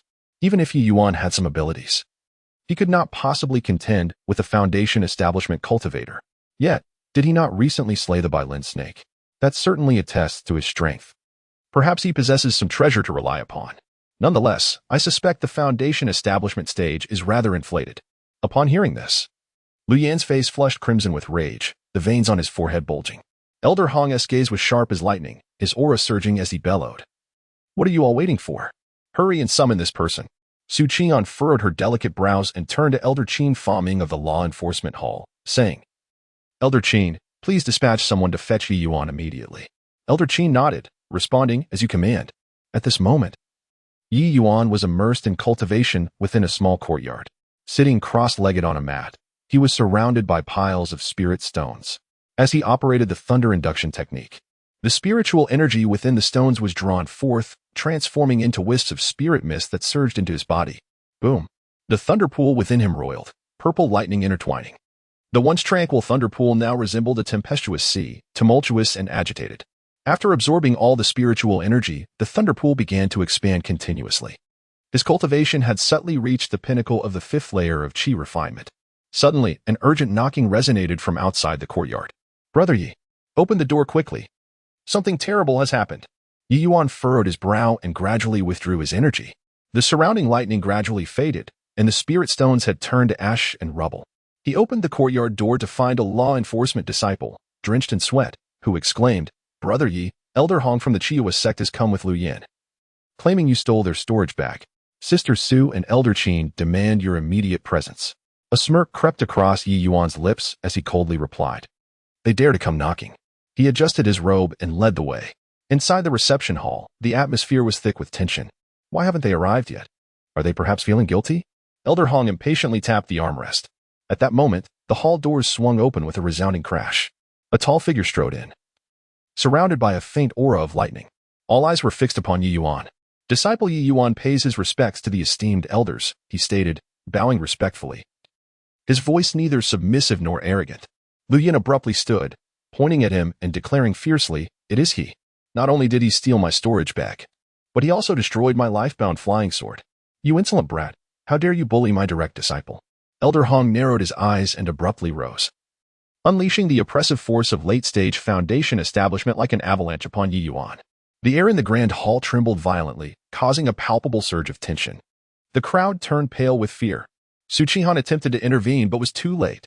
Such overwhelming pressure was beyond her endurance, let alone that of Ye Yuan, who was merely at the Qi refinement stage. Chapter 10. The Lord's doubt. Ye Yuan faced the oppressive aura of Elder Hong with a calm smile. Within him, The thunder pool surged violently, and a dazzling violet lightning erupted around him, dissipating the pressure of the late-stage foundation establishment. What? Elder Hong's pupils constricted in disbelief at this scene. The hall erupted in a chorus of astonishment. Su Qinghan's beautiful eyes sparkled with various emotions, her face reflecting shock. Ye Yuan stood with his hands clasped behind his back, his voice clear as he chuckled. Elder Hong, your pressure seems rather insufficient. Lu Yan's face turned pale, his trembling finger pointing at Ye Yuan as he exclaimed, Master, look at him, he dares to be so arrogant. Elder Hong, furious yet laughing, retorted, What a fine disciple of the Yuxiao sect.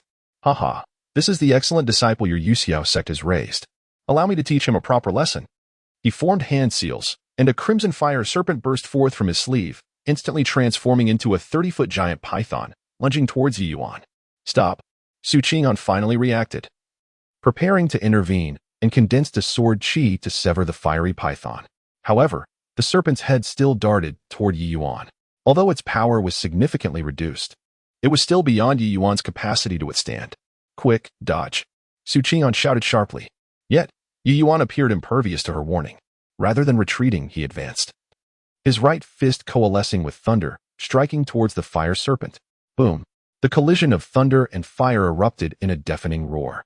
The violent surge of spiritual power overturned tables and chairs throughout the hall, forcing the lower-level disciples to retreat in haste. As the dust settled, Ye Yuan stood proudly, while the fire serpent had vanished without a trace. The onlookers were wide-eyed in astonishment. This is impossible. Lu Yan's face was ashen. Elder Hong's expression shifted unpredictably, suddenly grinning maliciously. Not bad. Humph. If I do not teach you a lesson today, what face will the Qihua sect have left? He abruptly summoned a small red flag, adorned with 9 embroidered fire dragons. This was his life-bound treasure, the 9-dragon leaving fire flag. Elder Hong. Su Qinghan could no longer restrain herself, her voice sharp as she exclaimed, Are you provoking a war between our two sects by using your life-bound treasure? Elder Hong's gaze turned icy, the 9-dragon leaving fire flag rustling ominously in his grasp. The 9 illusory fire dragons danced upon the flag's surface, emanating a suffocating pressure. Elder Hong sneered, Disciple Su, if you do not hand this boy over to the Qihua sect today, we will not let this matter rest. With a forceful thrust of the flagpole to the ground, the 9 fire dragon illusions suddenly soared, circling above the grand hall, a scorching wave of flames sweeping outward. It seems our long-standing friendship between the Qihua sect and the Yuxiao sect is about to come to an end. The temperature in the hall surged dramatically, and the lower-level disciples were drenched in sweat. The heat wave rustled Su Qinghan's dress, accentuating her alluring curves and revealing her fair, radiant skin. Yet she remained unyielding, her delicate hand already resting upon the hilt of her sword. Su Qinghan's voice was as frigid as frost as she threatened, Elder Hong, are you attempting to intimidate my Yuxiao sect? A sudden surge of formidable sword energy erupted from her, her hair dancing in an unseen wind. And her mid-foundation cultivation was unleashed without reservation. Ye Yuan is a disciple of my Yuxiao sect. Any disciplinary actions are matters for our sect alone, and it is not for the Qihua sect to interfere. Su Qinghan was acutely aware that Elder Hong sought to take Ye Yuan, primarily to uncover the secrets he harbored. How could a mere Qi refinement stage cultivator withstand the pressure from someone in the late foundation establishment stage? He must possess some extraordinarily powerful treasure or artifact. Elder Hong, upon hearing this, let out a sinister laugh, exclaiming, Excellent. It seems the Yuxiao sect is intent on shielding this boy. With a sudden flourish of his banner, a fire dragon roared forth towards Su Qinghan, declaring, Then do not blame me for my lack of courtesy. Su Qinghan's fair complexion shifted slightly as she hastily summoned her spiritual energy to resist, yet she was forced to retreat continuously, her blood surging within her. At this critical juncture, a melodious sword cry resonated through the heavens. The temperature within the grand hall plummeted. Even the 9 fire dragons momentarily paused. Elder Hong, to act so recklessly within my Yuxiao sect is to show an utter lack of respect for me. A figure clad in a pristine white robe materialized at the center of the hall. The newcomer possessed an elegant visage, yet exuded an aura of authority that demanded respect without the need for anger. It was none other than the sect leader of Yuxiao, Su Xuani, also Su Qinghan's father. Elder Hong's expression shifted drastically as he hastily retracted the 9 dragons fire banner, plastering a smile upon his face as he said, Sect leader Su is jesting. I merely what? Su Xuani replied with a faint smile, the pressure of his early golden core cultivation surging forth like a tidal wave.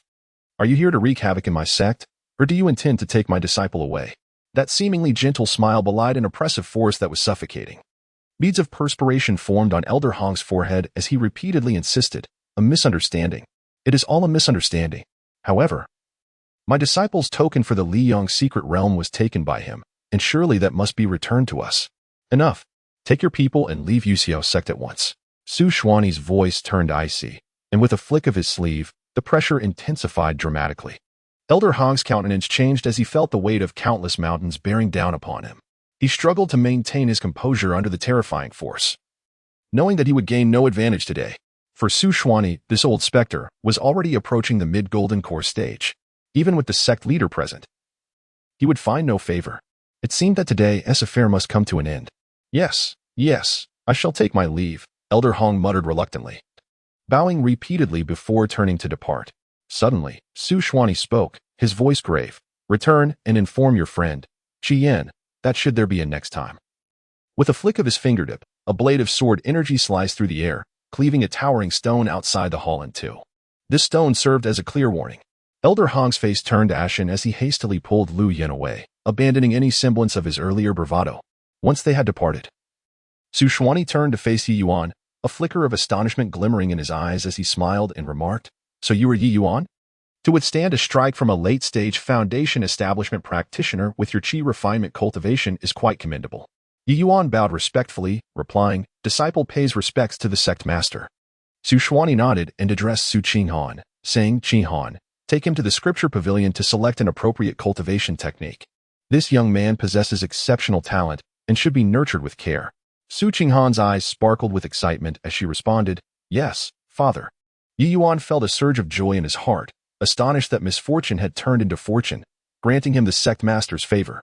However, his elation was short-lived as he heard Su Xuani add with a meaningful glance, "However, it would be prudent for you to share the secrets you carry with me at a suitable time." Ye Yuan's heart sank, aware that his unusual behavior had ultimately aroused the sect master's suspicion. Yet, for the moment, he could only respond respectfully, "Disciple shall comply." With a graceful wave of his sleeve, Su Xuani remarked casually, "Let Qingxue guide you in selecting the finest thunder technique." Ye Yuan clasped his hands in gratitude, saying, "Thank you, sect master." Chapter 11. The Sutra of Annihilation. Thunder. Su Qinghan led Ye Yuan through the grand halls, arriving before the scripture repository. This ancient seven-story tower was entirely constructed from jadeite, glistening under the sunlight with a radiant sheen. Turning to face him, Su Qinghan spoke softly. "The first 3 levels of the scripture repository are open to all disciples, but access to the 4th floor and above requires special permission.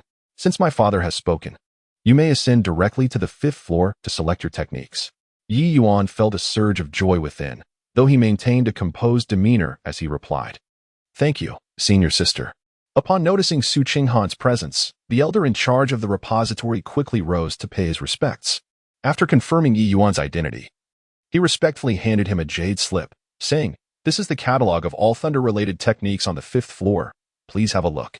Ye Yuan accepted the slip, his consciousness sweeping through it, and his eyes brightened instantly. The techniques compiled here far surpassed those circulated among the outer sect, with the lowest being of high yellow rank. "Senior sister, I would like to examine this Xuanxu thunder induction technique." He pointed to a name. Su Qinghan nodded slightly and remarked, "You have a discerning eye. This is a low-grade profound technique and is among our sect's most prestigious thunder techniques. It is 100 times more potent than the thunder induction technique you practiced before." "But," Ye Yuan, puzzled, inquired, "but what?" Su Qinghan's brows furrowed slightly as she replied, "You will find out shortly." The two ascended to the 5th floor, stopping before a bookshelf in the northeast corner. With a graceful wave of her hand, Su Qinghan dispelled a restriction and retrieved a purple jade slip. Handing it to Ye Yuan, he accepted it, immersing his consciousness within. After a moment, he frowned slightly and said, "This technique is indeed exquisite. But it feels as though something is missing." A faint smile graced Su Qinghan's lips as she explained, "This is a profound technique, yet it is incomplete, capable of cultivation only up to the foundation establishment stage. In contrast, your thunder induction technique, though commonplace, can be cultivated up to the golden core stage." Before she could finish her sentence, Ye Yuan felt a subtle tremor within his thunderpool. Following the sensation, he approached a dusty bookshelf at the far end and pointed to a grimy jade tablet, asking, "Senior sister, what is this?" Su Qinghan scrutinized it carefully and shook her head, saying, This is a fragment of the Sutra of Annihilation Thunder. Only the first 3 levels remain.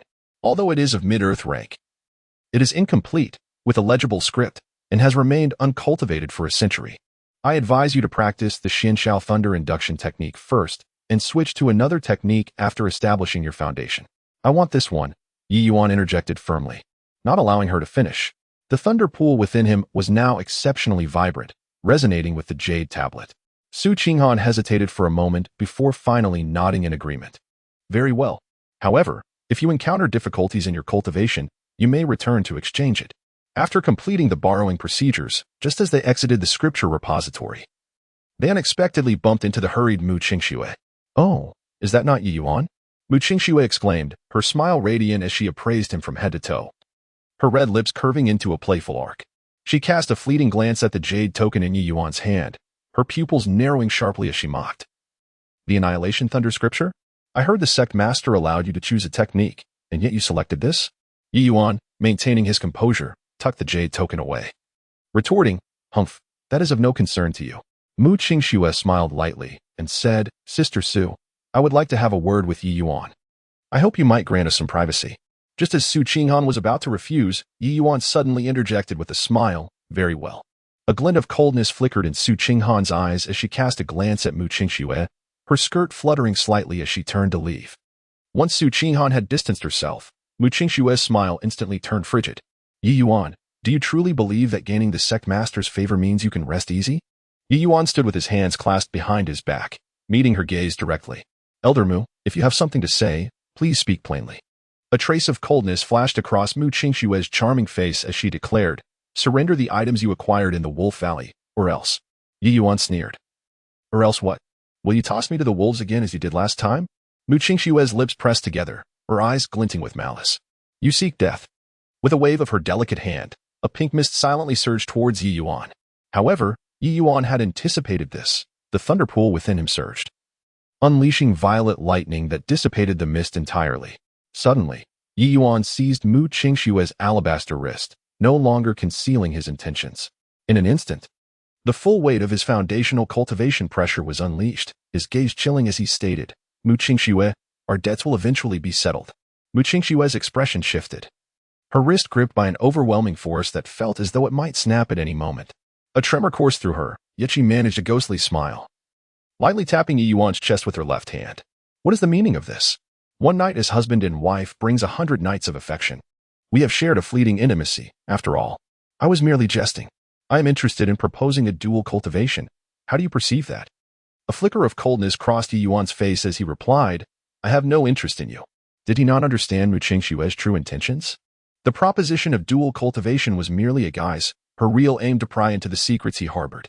Upon hearing his response, a glint of ruthlessness flashed in Mu Qingxue's eyes, but she quickly regained her alluring demeanor. She gently withdrew her wrist from his grasp, her fingertips trailing lightly across his palm, leaving a sensation as delicate as jade. You shitty, why must you be so heartless? I genuinely wish to assist you. The Annihilation Thunder scripture is incomplete and exceedingly difficult to decipher. If you practice it recklessly, it could spell disaster. I can assist you in this matter. Her red lips parted, her voice soft and enticing. Any man would find himself entranced by her words. Yet today was unlike any other. Ye Yuan had seen through the essence of this woman. He coldly replied, there is no need for Elder Mu to trouble herself.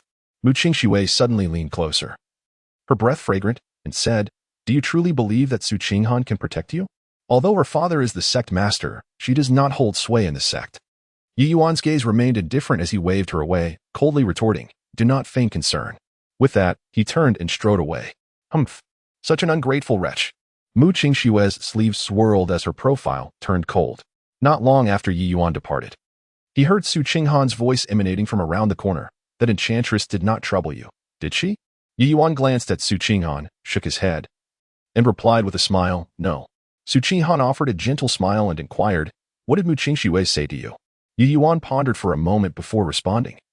She sought to pry into the fortune I acquired at the Wolf Valley. Su Qinghan furrowed her brows and warned, indeed, be cautious. Standing behind Mu Qingxue is the Grand Elder Jiang Ruoqing. She then shifted her tone, a faint smile gracing her lips as she asked, however, I am quite curious about the fortune you obtained at the Wolf Valley. Ye Yuan smiled inwardly, noting that even Su Qinghan was intrigued by the fortune he had acquired. In this realm of cultivation, deceit and treachery abound, and the human heart is inscrutable. How could Ye Yuan divulge the truth? Sister Su, he began. It was merely a bolt of heavenly lightning that forged my physical form. If you doubt me, you may use your spiritual sense to investigate my condition. Ye Yuan stepped forward, extending his hand to invite Su Qinghan to examine him. Su Qinghan paused momentarily, her beautiful eyes sparkling with a gentle smile as she replied, "Why would I ever doubt you? I must take my leave now." With a light laugh, she moved gracefully, akin to a lotus flower, and departed. Ye Yuan stood with his hands clasped behind him, his thoughts deepening. It seemed that many were fixated on the fortune he possessed. Chapter 12. The anomaly of the thunder pool. Ye Yuan returned to his dilapidated courtyard, the wooden door creaking shut behind him. He settled cross-legged on a mat and retrieved the dusty jade slip of the Annihilation thunder scripture. The ancient thunder dragon technique primarily cultivates the physical body, and this Annihilation thunder scripture serves as a complementary method for spiritual cultivation. He took a deep breath, allowing his consciousness to sink into the jade slip. In an instant, a torrent of obscure and perplexing characters surged into his mind, most of which were already indistinct. However, to his astonishment, as the thunder pool within him trembled slightly, those hazy characters began to clarify. So that is it. This technique requires an established thunder pool to comprehend. No wonder no one has succeeded in a century. Ye Yuan suddenly understood. His ability to condense the thunder pool was a transformation brought about by the ancient thunder dragon technique. Previously, he had also lacked a thunder pool. He immediately activated the power of the thunder pool and began to cultivate according to the scriptures. Gradually, the thunderous radiance surrounding him shifted from purple to black, emanating a chilling aura of destruction. The thunder pool expanded significantly, and the lightning within transformed into a deep black. Boom! A bolt of black lightning suddenly descended from the heavens, piercing through the roof and striking Ye Yuan. His garments instantly turned to ashes, revealing his robust physique. Black lightning patterns flickered upon his skin. What a domineering technique! Ye Yuan was both astonished and elated. The power of the Annihilation thunder scripture far exceeded his expectations. Merely a brief period of cultivation had invoked a phenomenon in the heavens and earth. He quickly reined in his aura, the black lightning gradually receding. Yet, a cataclysmic transformation occurred within him. The original spiritual energy of the thunder induction technique was utterly replaced, morphing into a purer form of black thunderous power that surged through his meridians. Now, the thunder pool had undergone a transformation. The lightning refined by the Annihilation thunder scripture merged with the thunder of the ancient thunder dragon physique, now becoming an even more formidable black lightning. As Ye Yuan reveled in the surging power within him, he chuckled. The potency of this black lightning is at least 3 times that of the original. Time flew by like a fleeting shadow, and in the blink of an eye, 3 months had passed. Ye Yuan sat cross-legged in the courtyard, surrounded by swirling black lightning, faintly echoing the sound of a dragon's roar. He slowly opened his eyes, a flicker of electric brilliance passing through his gaze. Ye Yuan furrowed his brow slightly and sighed. I have reached the pinnacle of the 6th layer of qi refinement, merely a step away from the 7th layer.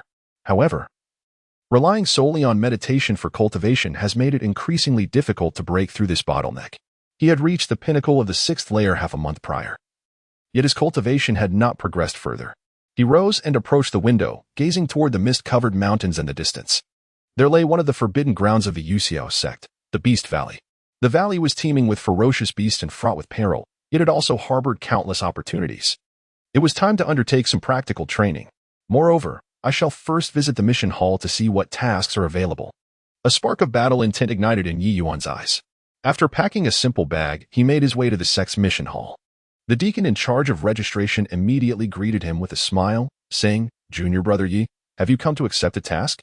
Ever since Ye Yuan had distinguished himself in the law enforcement palace, his status within the sect had undergone a remarkable transformation. I wish to train in the Beast Valley. Ye Yuan replied calmly. Are there any suitable tasks available? The deacon promptly perused the jade slips. There happens to be a task for collecting profound grass, with a generous reward. However, this grass grows near the cold pool in the depths of the Beast Valley. Unfortunately, a second-tier early-stage demon beast, the Xianbing python, guards it. This will do. Ye Yuan took the task jade slip and turned to leave.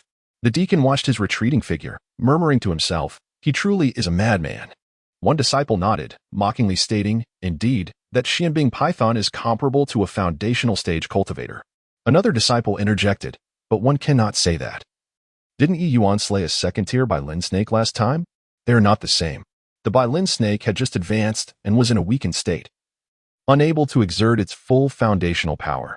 A third disciple scoffed. He merely relies on some kind of secret treasure. Instantly, several disciples began to ponder this notion. 3 days later, at the outskirts of the Beast Valley, Ye Yuan stood atop a high cliff, gazing down at the mist-laden gorge below. The eerie roars of demon beasts echoed from within, sending chills down one's spine. According to the map, the cold pool should be in that direction. Ye Yuan's gaze fixed upon a dark blue area deep within the gorge. He leapt into the air, enveloped in black lightning, darting towards the valley floor like a flash of lightning. Upon landing, a first-tier iron-backed song wolf charged at him with a roar. Ye Yuan formed a seal with his right hand, condensing black thunder, and unleashed a lightning sword. Boom. That song wolf barely had time to emit a cry before its head was severed. Ye Yuan frowned slightly, muttering, "Too weak." As he ventured deeper into the gorge, the demon beasts encountered grew increasingly formidable. Along the way, Ye Yuan dispatched numerous first-tier beasts. When he defeated a first-tier peak demon beast, the Crimson Flame Tiger, dusk was approaching. He wiped the sweat from his brow and gazed at the massive corpse of the beast before him, smiling. Now, this is somewhat interesting. Ye Yuan crouched down, skillfully extracting the beast's inner core. The crimson inner core radiated a scorching aura, glimmering with fiery brilliance under the setting sun. After securing the inner core, Ye Yuan pressed onward into the depths of the gorge. As darkness enveloped the sky, the mist within the valley thickened, and eerie beast roars echoed around him. Suddenly, a bone-chilling cold swept over him. Ye Yuan's spirit invigorated, he quickened his pace. After navigating through a dense thicket, he emerged into a wide clearing. A tranquil dark blue cold pool lay nestled deep within the gorge, its waters crystal clear and emanating an icy aura. Several crystalline profound grasses grew along the pool's edge, precisely what he sought for his task. Finally, I've arrived. As Ye Yuan was about to step forward to pluck the herbs, a sudden chill ran down his spine, causing every hair on his body to stand on end. With a hiss, a colossal shadow erupted from the icy pool. It was a Tinjiang-long Xianbing python, its entire body adorned with crystalline scales, and its cold, slitted eyes fixated intently on Ye Yuan. With a sharp glint in his gaze, Ye Yuan smiled and declared, a second-tier early-stage Xianbing python. Just the perfect opponent to test my newly cultivated Jimmy Lei Jing. The Xianbing python opened its massive maw, unleashing a torrent of frigid air. Wherever it passed, the vegetation instantly froze into solid ice. Ye Yuan swiftly formed hand seals, and black lightning surged around him, culminating in a black lightning sword descending from above, colliding violently with the icy blast. Boom. The lightning sword shattered under the force of the cold current, and the violent surge of spiritual energy obliterated the surrounding trees. The Xianbing python, in pain, emitted a piercing shriek. Its enormous body swept towards him, accompanied by a fierce whooshing sound. Ye Yuan leaped, narrowly evading the strike. Suspended in the air, he conjured a 3-foot-long black lightning sword in his right hand, slicing down fiercely at the python's vital spot. Sizzle! The black lightning sword struck the scales, igniting a shower of sparks, yet only leaving a shallow wound. Such formidable scales! Ye Yuan marveled inwardly. The Xianbing python, enraged, thrashed wildly, causing the waters to churn, as countless ice spikes shot forth from the surface. Ye Yuan hurriedly activated his lightning shield. Yet several ice spikes still grazed his clothing, drawing blood that flowed from the wounds, invigorating him further. Now this is exciting. Ye Yuan laughed heartily, swiftly forming seals with his hands. The lightning pool within him surged violently, all the black lightning energy converging in his palms. A vividly lifelike black lightning dragon manifested behind him, emitting a thunderous roar. Sensing the threat, the Xianbing python attempted to retreat back into the icy pool. Trying to escape? Too late. Ye Yuan thrust out his palm, and the black lightning dragon roared forth towards the Xianbing python. Boom. The lightning dragon struck precisely at the python's vital point, erupting in a dazzling radiance. As the brilliance faded, the once mighty Xianbing python lay charred and lifeless upon the ground. Ye Yuan exhaled deeply, his face slightly pale. That strike had nearly drained all his spiritual energy. Yet the outcome was astonishingly favorable. Approaching the lifeless form of the Xianbing python, he retrieved a fist-sized ice-blue inner core. This second-tier beast core was immensely valuable, sufficient to exchange for a considerable amount of cultivation resources. Upon returning, he could visit the scripture pavilion to trade for some thunderous techniques. After securing the inner core, Ye Yuan approached the edge of the icy pool and cautiously harvested 5 stalks of Xianing grass. Just as he prepared to depart, several figures emerged before him. Chapter 13. The Old Man in the Garden. Suddenly, 5 figures descended gracefully before Ye Yuan, their presence commanding an immediate shift in the surrounding air. The leader, clad in a resplendent robe, possessed a countenance as refined as jade, a subtle smile gracing his lips. It was none other than Xiaoying, a true disciple of the inner sect. Junior brother Ye, your skills are indeed impressive. Xiaoying approached leisurely, a mocking grin adorning his face. Ye Yuan's heart tightened. Yet he maintained his composure, replying coolly, "May I inquire what guidance senior brother Chao has for me?" "Guidance is too grand a term," Xiaoying retorted, his gaze falling upon the Xian grass and inner core in Ye Yuan's possession.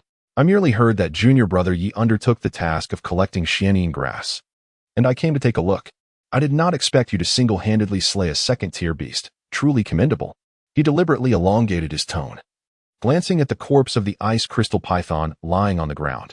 Ye Yuan discreetly circulated his energy, only to find his internal thunder pool nearly depleted, his spiritual power dwindling. Without revealing any emotion, he stored the Xian grass in his pouch, stating, "If senior brother has no further matters, I shall take my leave." "Not so fast." Xiaoying suddenly interjected sharply, a smile still plastered on his face. "Junior brother Ye, why not present that remarkable treasure of yours? The one capable of slaying beasts beyond your level, for me to behold?" Ye Yuan's eyes hardened as he inquired, "What do you mean by that, senior brother Chao?" "Do not feign ignorance," shouted one of Chao Ying's companions. "How could a mere chi refinement stage practitioner like you possibly kill a second-tier beast? You must have employed some dark artifact." Xiaoying raised his hand to silence his companion, feigning a tone of persuasion. "Junior brother Ye, if you surrender that treasure, not only will I ensure your safety within the sect, but I will also recommend you for entry into the inner circle. What do you say?" Ye Yuan chuckled coldly. "I appreciate senior brother's goodwill, but I truly possess no such treasure." Chao Ying's expression darkened abruptly, his anger flaring. "Refusing a toast only to drink a forfeit. Do you think you are still in your prime? I see your spiritual power is exhausted. What more can you bring forth?" With a swift motion, he commanded, "Seize him." For inner sect disciples moved in unison, unleashing their flying swords. For fierce streams of sword energy sealed off all of Ye Yuan's escape routes. In this moment of peril, a glint of determination flickered in Ye Yuan's eyes. He bit his tongue, letting forth a stream of blood onto his palm, causing the last remnants of his black lightning power to surge wildly within him. Boom! A burst of crimson lightning erupted, forcing the 4 flying swords back. In an instant, Ye Yuan vanished from his original position. "What?" Xiaoying exclaimed in shock. "After him. He can't have gone far." Several dozen miles away, in a cave, Ye Yuan stumbled into view, his complexion ashen. Forcing the blood escape technique had further drained his already depleted spiritual power. Struggling to maintain his composure, Ye Yuan extracted a dozen mid-grade spirit stones from his storage pouch, arranging them into a small spirit-gathering formation before him. With hands weaving intricate seals, he began to fervently absorb the spiritual energy from the stones. He needed to restore his power without delay. Sweat beads formed on Ye Yuan's forehead as the parched thunder pool within him finally began to exhibit a faint surge of spiritual energy. Suddenly, a rustling sound echoed from outside the cave. Had they pursued him so swiftly? Ye Yuan's heart tightened as he steadied himself to rise and quietly approach the cave entrance. Under the moonlight, a stooped figure was foraging for herbs just outside the cave.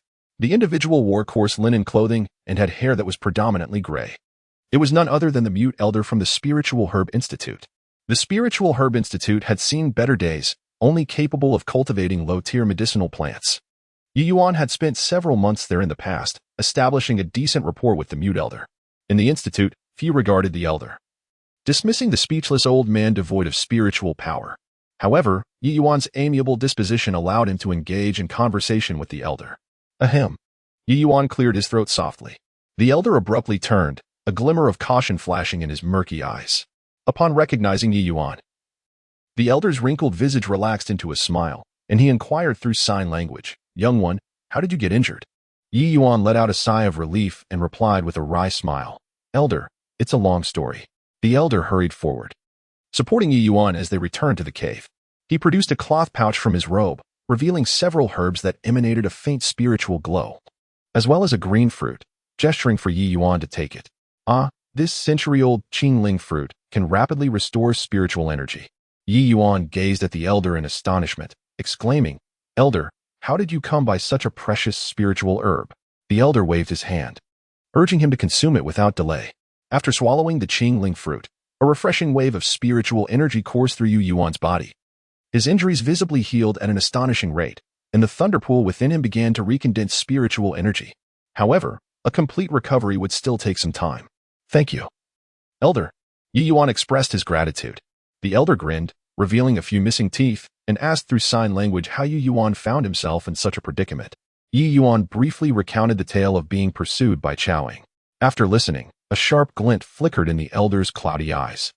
He scrawled on the ground with a twig, "Chowing is of ill intent. You must tread carefully." Ye Yuan nodded and inquired, "Elder, how did you come to possess a century-old Qingling fruit? I thought such herbs were exceedingly rare even within the sect." The elder wrote on the ground, "This. I cultivated myself, using certain array techniques to catalyze growth." Ye Yuan was taken aback, exclaiming, "How marvelous." The elder chuckled and wrote, "Young one, do not disclose this matter to others. I shall impart these techniques to you." Ye Yuan waved his hand with a smile, saying, "Elder, how could I ever be that kind of person?" The elder then retrieved an ancient jade slip from his robe and handed it to Ye Yuan. Curious, Ye Yuan accepted the slip and, upon scanning it with his spiritual sense, his eyes widened in astonishment. Within were the cultivation techniques for spiritual herbs along with various array formations. The enigmatic Uncle Ye smiled mysteriously and inscribed, "I found this while sweeping at the Spirit Plant Institute. It is a gift for you." Ye Yuan shook his head, wholly unconvinced by Uncle Ye's words, yet maintained a composed demeanor and replied, "Uncle Ye, this is far too precious." Uncle Ye shook his head again and wrote on the ground, "I am old and have no use for it. You possess extraordinary talent. Do not squander this opportunity." Just then, shouts from Chowing and others echoed from a distance. Uncle Ye's expression shifted, and he hastily urged Ye Yuan deeper into the cave. "Follow me. There is a secret passage that leads directly to the Spirit Plant Institute." Ye Yuan trailed Uncle Ye through a labyrinth of twists and turns, ultimately arriving before a concealed stone door. Uncle Ye pressed a mechanism, and the stone door slowly creaked open. "Hurry, I will divert them for you." After gesturing, Uncle Ye turned to leave. "Uncle Ye," Ye Yuan suddenly called out, "who exactly are you?" Uncle Ye paused, turning back with a knowing smile, and signed, "Just an old man tending a garden." An old man tending a garden? Watching Uncle Ye's hunched figure fade into the shadows, Ye Yuan chuckled softly. He realized that this seemingly ordinary elder likely harbored secrets unknown to others. Following the secret passage, Ye Yuan eventually emerged from a desolate well at the back of the Spirit Plant Institute. The sky was nearing dawn, and the institute lay in utter silence. He adeptly made his way to an abandoned woodshed, which had once served as his temporary refuge during his exile.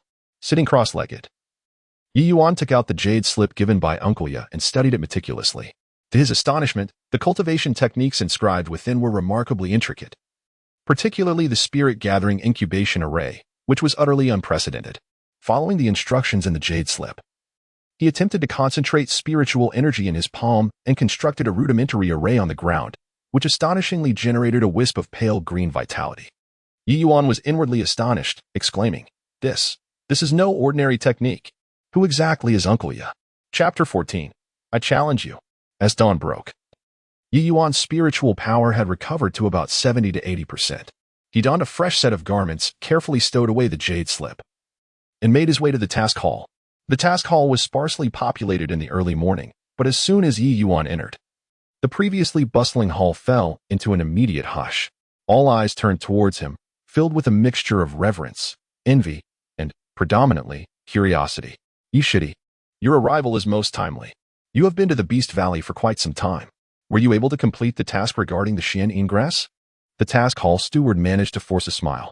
"It has been completed," Ye Yuan replied, placing 5 crystalline Xian Ingrasses on the counter. Alongside the ice blue inner core of the ice blue python, a guardian beast essence, submitting them both. A collective gasp echoed throughout the hall. "Is it truly completed? My heavens, that is a second-tier beast." It was said that Brother Chow had pursued him last night. The murmurs abruptly ceased as Chowing strode in, accompanied by several inner disciples. Upon seeing Ye Yuan standing there unscathed, his expression darkened instantly. With a sardonic smile, Chowing remarked, "You Shidi, how fortunate you are. Disappearing last night made us search high and low for you. Had it not been for that mute old man shielding you, would you have escaped?" Ye Yuan merely smiled calmly and chose not to respond. Chowing shot a cold glance at Ye Yuan, but with so many witnesses present, he could only huff dismissively, "Someone will pay for this. Let us go." Once Chowing and his party departed, the steward wiped the sweat from his brow and said, Please hand me your jade token. Your task reward, along with the second-tier inner core, amounts to 800 points. Ye Yuan reached into his storage bag and poured out a pile of beast inner cores. A dozen colorful cores rolled across the counter, 3 of which emanated a particularly rich spiritual aura. They were, indeed, the inner cores of peak first-tier beasts. These 3 are peak first-tier beast cores? The steward's eyes widened in disbelief. The hall erupted once more into chatter as several outer disciples crowded forward, incredulously counting the inner cores. 1, 2, 3. A total of 16. Those 3 crimson ones must be from the Crimson Flame Tiger, right? My heavens. Did he hunt all these beasts alone? After some calculations, the steward announced, each ordinary first-tier beast core is worth 30 points, while each peak first-tier core is valued at 80 points. Adding this to your previous task, the total comes to 1,430 points. He then transferred the points to Ye Yuan's jade token. It is worth noting that an ordinary outer disciple might not accumulate even 100 points in a year. Yet, Ye Yuan had returned from his excursion with a staggering 1,400 points. Ye Yuan stored the jade token and proceeded to the scripture pavilion. I wish to exchange for thunder-based spells, he informed the steward responsible. The steward received the jade token and, upon seeing the substantial amount of points inscribed upon it, raised an eyebrow and inquired, "So many? What level of spell do you wish to exchange for?" Without hesitation, Ye Yuan replied, "Esteemed steward, I desire thunder spells of the Xian rank or higher." The steward pondered for a moment, retrieved a jade slip, and reviewed the thunder-based spells, explaining, "The lower-tier thunderlight escape of the Xian rank requires 800 points. The lower-tier thunder slash of the Xian rank necessitates 900 points. The mid-tier Xian Dragon Thunder Seal demands 1,200 points." Ye Yuan's eyes brightened as he exclaimed, "I shall take both the Thunderlight Escape and the Xian Dragon Thunder Seal. One is an escape spell, while the other boasts formidable offensive power, perfectly suited for his current needs. At present, he had only mastered the mid-tier Yellow Rank Thunder Sword and Thunder Shield, both of which were bestowed upon him by Mu Qingxue. Initially, Mu Qingxue had used these 2 spells as bait to lure him into her cave to perform menial tasks. Ye Yuan had truly believed he had ascended to great heights, only to discover that Mu Qingxue intended to use him as a furnace to extract his spiritual energy. He had not even found the time to cultivate these 2 spells until recently, when he spent 3 months in seclusion. Should he acquire the Thunderlight Escape and the Xian Dragon Thunder Seal, his strength would undoubtedly surge. Although the Blood Escape technique also offered an escape function, it would consume the practitioner's essence. Had it not been for the century-old blue spirit fruit gifted to him by Uncle Ye, it would have taken him months to fully recover. However, your points are insufficient. The steward shook his head. Ye Yuan chuckled. I shall supplement with lower-tier spirit stones. I recall that 1 lower-tier spirit stone can be exchanged for 1 point. The steward nodded. That is possible, but it is not economical. Are you certain you wish to proceed? Ye Yuan affirmed. Absolutely. Subsequently, he produced over 500 spirit stones to exchange for the 2 spells. The steward then retrieved the 2 jade slips and handed them to Ye Yuan. As Ye Yuan carefully stored the jade slips and was about to depart, he suddenly heard a commotion outside the scripture pavilion. A few disciples were discussing animatedly. It seems there's a fire over there. It appears something has gone awry at the Spirit Plan Institute. Ye Yuan's expression shifted as he pondered. How could a fire break out at the Spirit Plan Institute in broad daylight? Upon hearing this, he swiftly exited the scripture pavilion and beheld a billowing column of flame and thick smoke rising from the southeastern peak. Remembering the ominous words of Chowang, who had warned that someone would pay for this, he instantly understood this was a blatant act of retribution. Without a moment's hesitation, he summoned his flying sword, transforming it into a streak of light that sped towards the Spirit Plan Institute. Make way.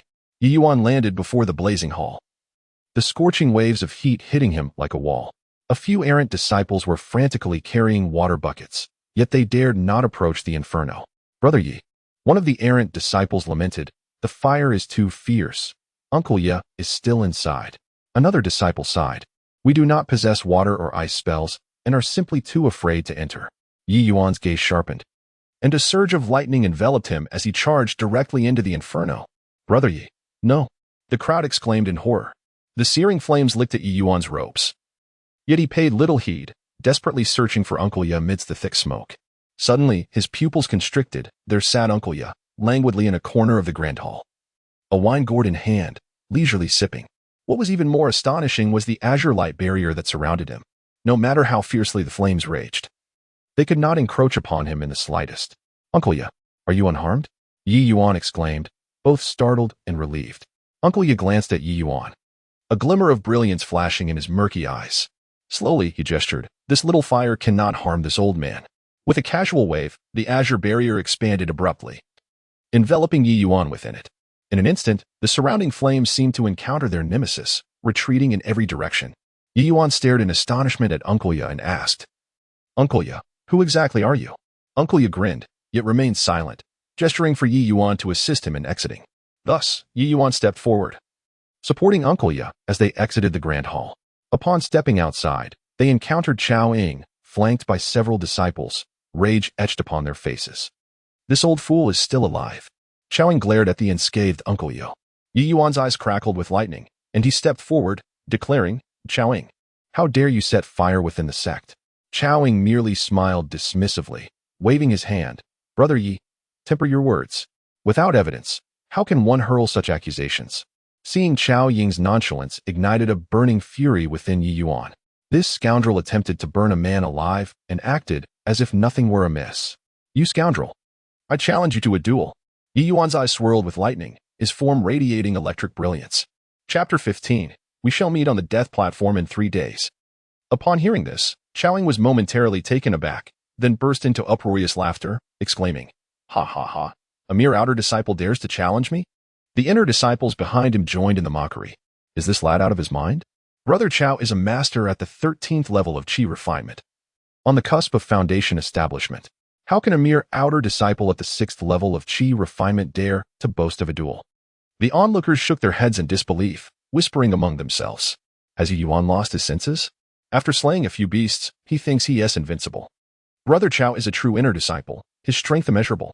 Among the crowd, a disciple clad in purple sneered, "Ye Yuan, I advise you to kneel and apologize.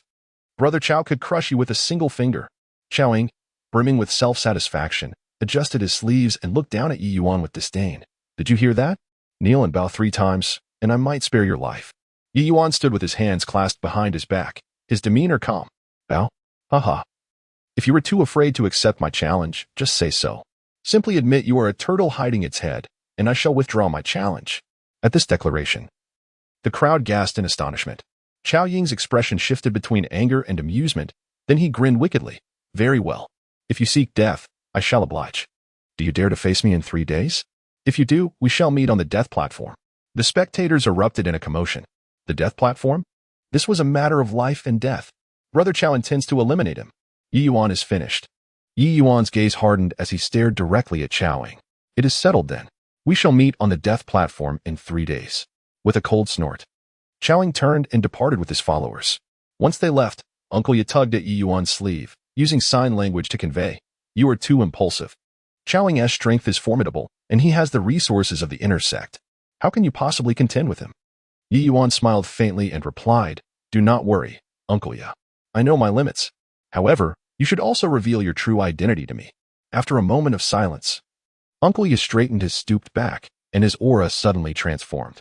He gestured, "Follow me." Intrigued, Ye Yuan followed Uncle Ye to a secluded cave behind the Spirit Herb Institute. Upon opening the stone door, he was greeted by a breathtaking sight. The air was thick with spiritual energy, and the walls were inlaid with high-quality spirit stones, while a bronze alchemy furnace in the center exhaled misty medicinal vapors. "Sit," Uncle Ye commanded, his voice deep and powerful, devoid of any rasp. Ye Yuan stared at Uncle Ye in shock. "You are not mute?" Uncle Ye chuckled softly, and an overwhelming spiritual pressure erupted from him. Surging like a vast ocean, Ye Yuan's expression changed dramatically, and he instinctively became vigilant. Yet, he soon realized that Uncle Ye bore no ill intentions. He merely employed his spiritual power to create a soundproof barrier. Subsequently, the mute elder sat cross-legged on the meditation mat, a faint smile gracing his face as he spoke. "I am known as the Qingmu Jinren, originally a Yuan cultivator of the central profound realm. Due to offending an individual I should not have, I sought refuge in the lower profound realm." Ye Yuan's heart jolted in surprise as he stammered, "Yuan. Yuaning?" The leader of the Yuxiao sect, Su Qinghan, is merely at the early stage of the Golden Core. If he were to confront a formidable figure at the Yuaning stage, he would stand no chance whatsoever. A mere flicker of spiritual power could easily extinguish Su Qinghan. Qingmu Jinren stroked his beard and chuckled, his gaze fixed intensely on Ye Yuan. 50 years ago, I fled to this place, finding the Spirit Herb Institute tranquil. I disguised myself as a mute servant to evade disaster. Ha ha, little did I expect to encounter a talent such as yourself. Ye Yuan forced himself to remain composed and inquired, Senior, why do you share so much information with me? There are 2 reasons, Qingmu Zhenren replied, extending 2 fingers to elucidate. Firstly, I find your character commendable. You exhibit commendable integrity. You risked your safety to rescue me when the hall caught fire, which speaks volumes of your character. Secondly, I see in you the hope of returning to the central profound realm. Returning to the central profound realm? Ye Yuan was taken aback. What merit did he possess to aid this Qingmu Zhenren in such a monumental endeavor? Noticing Ye Yuan's confusion, Qingmu Zhenren continued. You possess a formidable and rare physique, coupled with the inheritance of the Annihilation Thunder scripture. Given time, you are destined for greatness, which is why I wish to forge a favorable bond with you. Ye Yuan was astonished. Senior, are you aware of my background? You know of my rare physique and my cultivation of the Annihilation Thunder scripture? Qingmu Zhenren chuckled. If I lacked even this modest discernment, I would have perished long ago in the central profound realm. Furthermore, I witnessed the night you faced the heavenly thunder in the Wild Wolf Valley. Your origins are undoubtedly extraordinary, with a bloodline of distinction that enabled you to awaken such a powerful physique. Ye Yuan smiled faintly. It seems I cannot hide anything from you, Senior. However, I am merely a Qi refinement stage cultivator, having yet to establish my foundation. How could I assist you in returning to the central profound realm? This seems a rather grand jest. Ye Yuan's intuition warned him that Qingmu Zhenren was far more complex than he appeared. Qingmu Zhenren chuckled heartily. Ha ha ha. Why should you belittle yourself, young friend? I have lived for over 5 centuries and possess a keen eye for talent. Abruptly, he shifted his focus, his gaze piercing as he addressed Ye Yuan. I have considerable expertise in alchemy and the art of spirit herbs. Would you be willing to take me as your master? Ye Yuan's heart quivered. The opportunity to be accepted as a disciple by a formidable Yuaning cultivator was an extraordinary fortune. Yet, considering the secrets he harbored, he hesitated. Nevertheless, recalling the immense benefits that could arise from studying under a Yuaning master, he solemnly knelt and declared, Disciple Ye Yuan pays respects to master. The esteemed Eiki Zhenren laughed heartily, his sleeves sweeping gracefully as a surge of spiritual energy lifted Ye Yuan to his feet. From this day forth, he proclaimed, You shall be my disciple at Aoki sect. Within the next 3 days, I shall impart to you the Aoki Thunder Transformation technique, enabling you to shine brilliantly upon the life and death platform. Ye Yuan's heart swelled with joy, though he maintained a composed demeanor as he inquired, Master, what exactly is this Aoki Thunder Transformation technique? Aoki Taoist smiled enigmatically and replied, This technique is a secret art that harnesses the essence of Aoki to facilitate healing.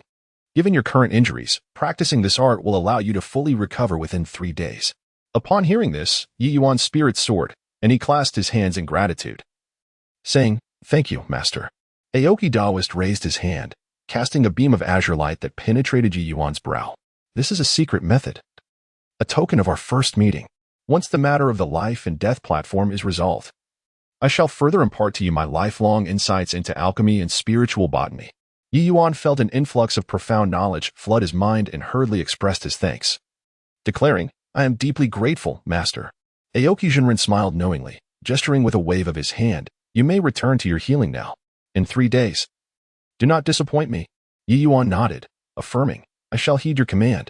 With that, he stepped out of the cave, gazing at the slowly closing stone door, his expression turning solemn. What terrifying existence could compel a formidable figure in the nascent soul stage to willingly accept the role of a mute servant? Suppressing his burgeoning curiosity, Ye Yuan returned to the courtyard to continue his cultivation. Chapter 16. Humph, merely a messenger of death. Ye Yuan returned to his humble courtyard and sat cross-legged on a mat, yet he did not immediately commence his cultivation. His fingertips lightly tapped against his knees, and his brow furrowed slightly.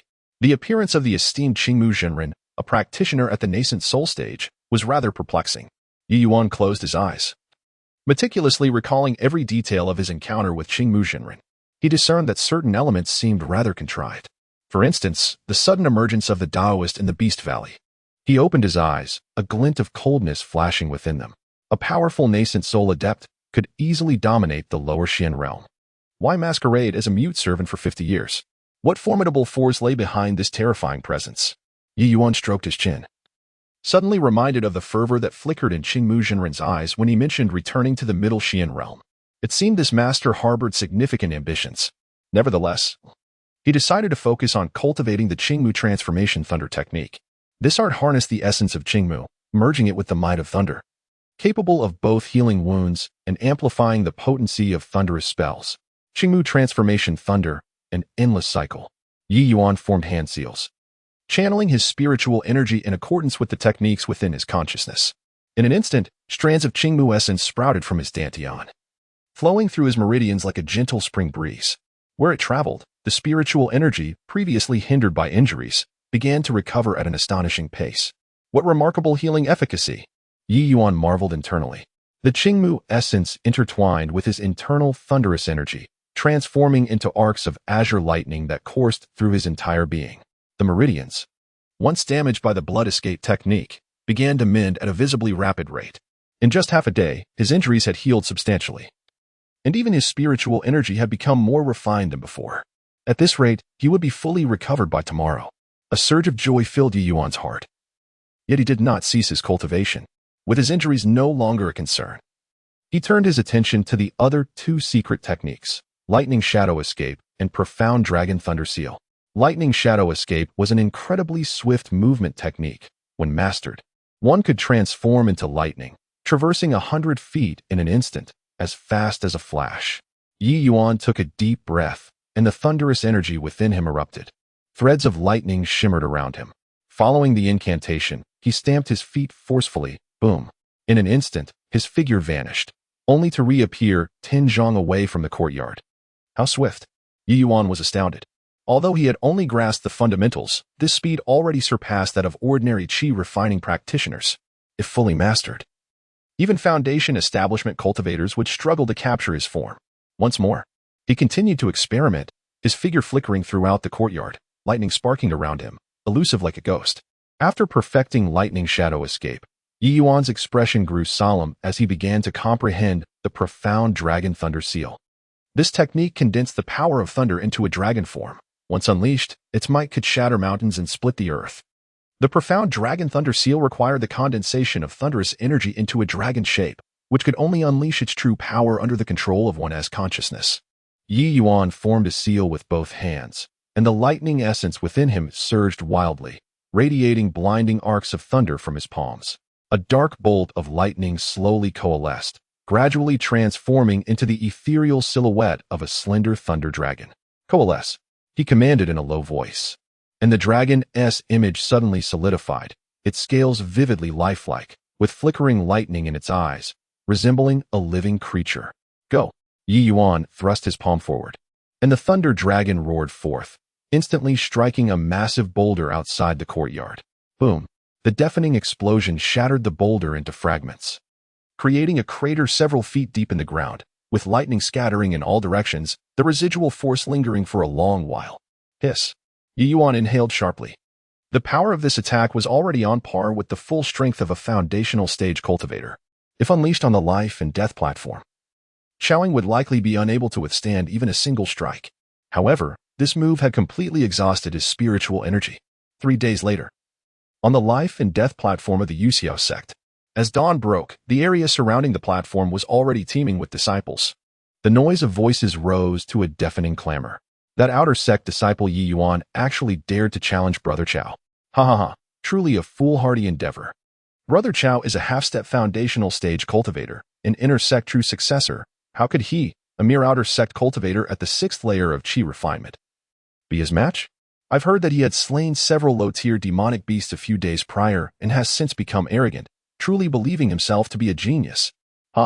Does he not realize that his impressive combat prowess stems solely from his reliance on magical artifacts? Among the crowd, several inner sect disciples stood with their arms crossed, their faces marked with derision. Even among the outer sect disciples, many shook their heads in sorrow. Ye Yuan has truly acted impulsively. Alas, he possesses considerable talent, but his arrogance is his downfall. Xiaoying is ranked among the top 5 prodigies of the inner sect. How could Ye Yuan possibly be his opponent? Although Ye Yuan vanquished initial stage 2nd-tier demonic beasts, there remains a significant difference between cultivators and beasts, for cultivators can wield magical tools, talismans, and techniques. As the crowd buzzed with discussion, nearly no one held any hope for Ye Yuan. Brother Chao is here. Suddenly, a commotion arose as a figure strode through the air. His robes billowing, exuding an aura like a rainbow. It was indeed Xiaoying, clad in black battle attire. A chilling longsword hung at his waist, and arrogance radiated from his brow. The aura of a half-step foundational stage cultivator brother, Chao, has indeed grown stronger. It seems he is on the cusp of true foundational cultivation. The crowd gasped in awe, parting to make way. With a cold smile curling at the corners of his mouth, Xiaoying surveyed the surroundings and casually remarked, "Where is Ye Yuan? Surely he hasn't been frightened into not showing up?" Ha ha. Laughter erupted around him, just as the crowd jeered. A calm voice resonated from afar. "Who says I am afraid?" The voice, though not loud, clearly reached everyone's ears. They turned to see a tall figure walking steadily towards them, clad in a blue robe, black hair tied back. His expression tranquil. It was none other than Ye Yuan. Could he truly dare to come? Humph, merely a fool's errand to court death. Ye Yuan turned a deaf ear to the jeers surrounding him. His gaze steady as he regarded Xiaoying, and said calmly, "Brother Chao, I apologize for the delay." Xiaoying narrowed his eyes, a cold sneer gracing his lips. "Ye Yuan, if you kneel and admit your wrongs now, I might spare your life." A hint of mockery curled the corners of Ye Yuan's mouth. "Brother Chao, on the arena of life and death, one is accountable for their own fate. There is no need for further words. You seek your demise." A glint of cold light flickered in Xiaoying's eyes as he suddenly leaped onto the arena, bellowing, "Come forth and meet your end." Ye Yuan ceased his chatter. A flash of thunderous light beneath his feet propelled him onto the stage, inciting gasps of astonishment from the crowd. Such swiftness. Humph, merely tricks of the unworthy. On the arena of life and death, the two stood in opposition, a palpable murderous intent enveloping the air. Below, countless disciples held their breath, awaiting the commencement of this lopsided battle. Ye Yuan, today I shall make you acutely aware of the disparity between the outer sect's dregs and the inner sect's prodigies. Xiaoying cackled maliciously, unleashing a torrent of spiritual power that swept through the arena with the pressure of a half-step foundation establishment. Ye Yuan's expression remained unchanged, a serene smile playing upon his lips. Chapter 17. How is this possible? Elder Wu of the martial hall stood resolute at the center of the life and death platform. His gray-white beard swaying gently in the breeze, his piercing gaze sweeping over the two adversaries like a hawk. Slowly, he withdrew a blood-red jade tablet from his sleeve and addressed the crowd with authority. On the life and death platform, life and death are determined. Once you enter this arena, all grievances shall be settled. Ye Yuan, Xiaoying, are you both certain you wish to sign this life and death contract? Xiaoying let out a cold chuckle, unhesitatingly biting his fingertip, allowing a drop of his crimson blood to fall upon the jade tablet. What is there to fear? Today, I shall make this outer sect waste bleed profusely. As the blood droplet touched the jade tablet, it transformed into a character for death. All eyes turned towards Ye Yuan, and a chorus of jeers erupted from the crowd below. It's not too late to regret. Kneel and beg for mercy, outer sect waste. Ye Yuan maintained a calm demeanor, extending his right index finger, a flash of lightning erupting from its tip. A single drop of deep red blood shot forth, gently landing on the opposite side of the jade tablet. It too coalesced into the character for death. Elder Wu's pupils constricted slightly as he fixed a penetrating gaze upon Ye Yuan, proclaiming, "The life and death contract is established. Let the formation commence." At his command, 4 blood-red pillars of light suddenly ascended around the life and death platform, intertwining in the air to form a crimson barrier that enveloped the entire arena. Xiaoying licked his lips, a bloodthirsty glint gleaming in his eyes. "Ye Yuan, now you cannot escape, even if you wish to." Ye Yuan stood with his hands clasped behind his back, a faint smile gracing his lips. "This suits me perfectly." Elder Wu cast one last glance at the two before solemnly declaring, "The duel to the death begins now." Before his words had settled, Xiaoying struck first. With a gesture of his right hand, a sword at his waist unsheathed with a sharp sound, transforming into a silver streak aimed directly at Ye Yuan's throat. "Go." The sword sliced through the air with such speed that an ordinary qi refining practitioner would be unable to react in time. Yet, Ye Yuan had anticipated this. With a flash of lightning beneath his feet, lightning escape. Swish. His figure instantly shifted 3 zhang to the side, the sword grazing past his garment and carving a deep scar into the surface of the platform. For a moment's evasion, however, is not a guarantee for eternity. Xiaoying sneered, suddenly casting 3 talismans with his left hand. Explosion talismans. The talismans ignited in the wind, transforming into 3 fiery red orbs, arranged in a triangular formation to seal Ye Yuan's retreat. Ye Yuan's expression sharpened as he swiftly formed seals with both hands, declaring, Thunder Shield Technique. Crack. A violet lightning barrier unfurled before him, and the fireballs collided with the shield, erupting in a deafening roar. As the smoke cleared, Qiaoying had already advanced, gathering a mass of crimson flames in his palm. Fire Seal Technique. The flames morphed into a massive palm imprint, radiating searing heat as it struck towards Ye Yuan. Instead of retreating, Ye Yuan advanced, flipping his right hand to conjure a short sword entwined with lightning. Swoosh. The lightning sword cleaved through the fiery palm imprint, its momentum unabated as it thrust directly towards Qiaoying's heart. Clang. A crisp sound rang out as the lightning sword struck Qiaoying's chest, only to be thwarted by a layer of golden aura. A second-tier magical armor? Ye Yuan's pupils contracted.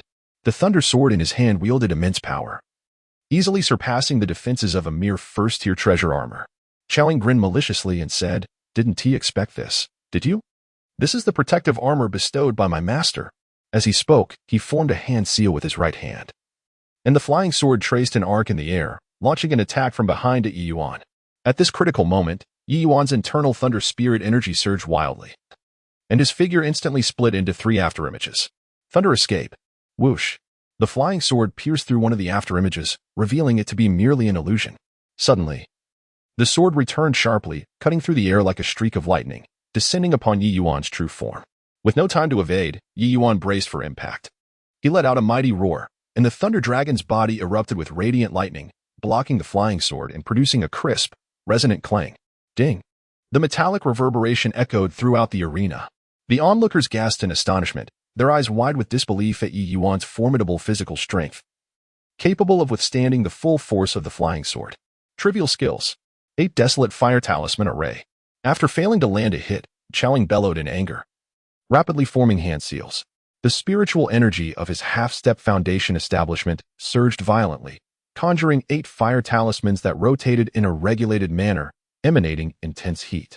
At that moment, the 8 fire talismans enveloped the entire life and death platform, causing the temperature to soar, distorting the very air. The audience below erupted in exclamations. This is Senior Brother Chao's renowned ultimate technique. Ye Yuan is finished. Even someone in the early foundation establishment should be wary. Amidst the inferno, Ye Yuan smiled calmly.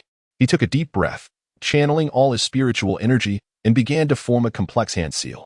Ye Yuan, you shall perish. Qiaoying sneered, activating the formation as the 8 fire talismans unleashed pillars of flame, aiming to engulf and annihilate Ye Yuan completely. In that moment of peril, a dragon's roar resonated through the heavens as a black thunder dragon, nearly 10 feet long, erupted from Ye Yuan's palm, scattering the fire pillars in its wake. This was the Qianlong Thunder Seal. What? Qiaoying's expression turned pale with shock as he hurriedly summoned back his flying sword to defend, faced with the decisive strike. Ye Yuan's heart stirred as he immediately activated the ancient Thunder Dragon body, bracing himself against the terrifying torrent of impact. Simultaneously, he brought his right index and middle fingers together, channeling his remaining spiritual energy into a lightning sword that shot forth. Boom! The dreadful wave of attack crashed upon Ye Yuan, utterly engulfing him in a blinding glare that left all onlookers momentarily blinded. In that instant, his thunderous spiritual power crystallized into a 3-foot azure blade, its body entwined with an aura of terrifying destruction. Flash, a single word, yet it seemed to carry the weight of the heavens. The lightning sword, like a beam of light, surged toward the center of Qiaoying's forehead. No! Qiaoying screamed in terror, yet could only watch helplessly as the blade of light struck true. Splurt! Blood rained from the sky. As the dust settled, Qiaoying was seen kneeling on the ground, a gaping wound appearing on his brow. Despite being drenched in blood, Ye Yuan stood tall and unwavering. Like a solitary pine upon a precipice, the arena fell into a profound silence.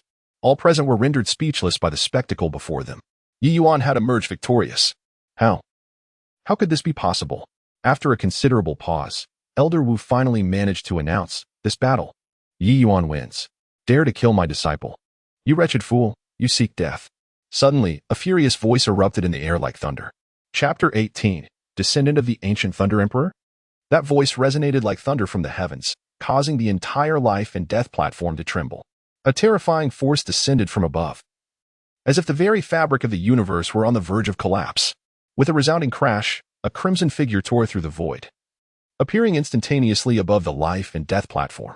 It was an elderly man with hair and beard as white as snow, clad in a flowing crimson robe that billowed ominously, surrounded by a suffocating aura of spiritual energy. It was Elder Lu Feng from the Alchemy Institute. Gasps erupted from the disciples. The oppressive presence of a perfected foundation establishment cultivator. Ye Yuan is doomed. Elder Lu's crimson eyes locked onto Ye Yuan, his voice booming. You wretched creature. Dare to slay my beloved disciple? Today, I shall ensure your soul is shattered. A searing fire palm surged forward, cutting through the air with the ferocity of a storm. Distorting the atmosphere in its wake, waves of heat radiating outward. Ye Yuan, having just emerged from a fierce battle, found himself devoid of spiritual energy and, facing this lethal strike, lacked even the strength to evade. Elder Lu, the life and death platform is governed by its own rules. Are you intent on breaching the sect's regulations?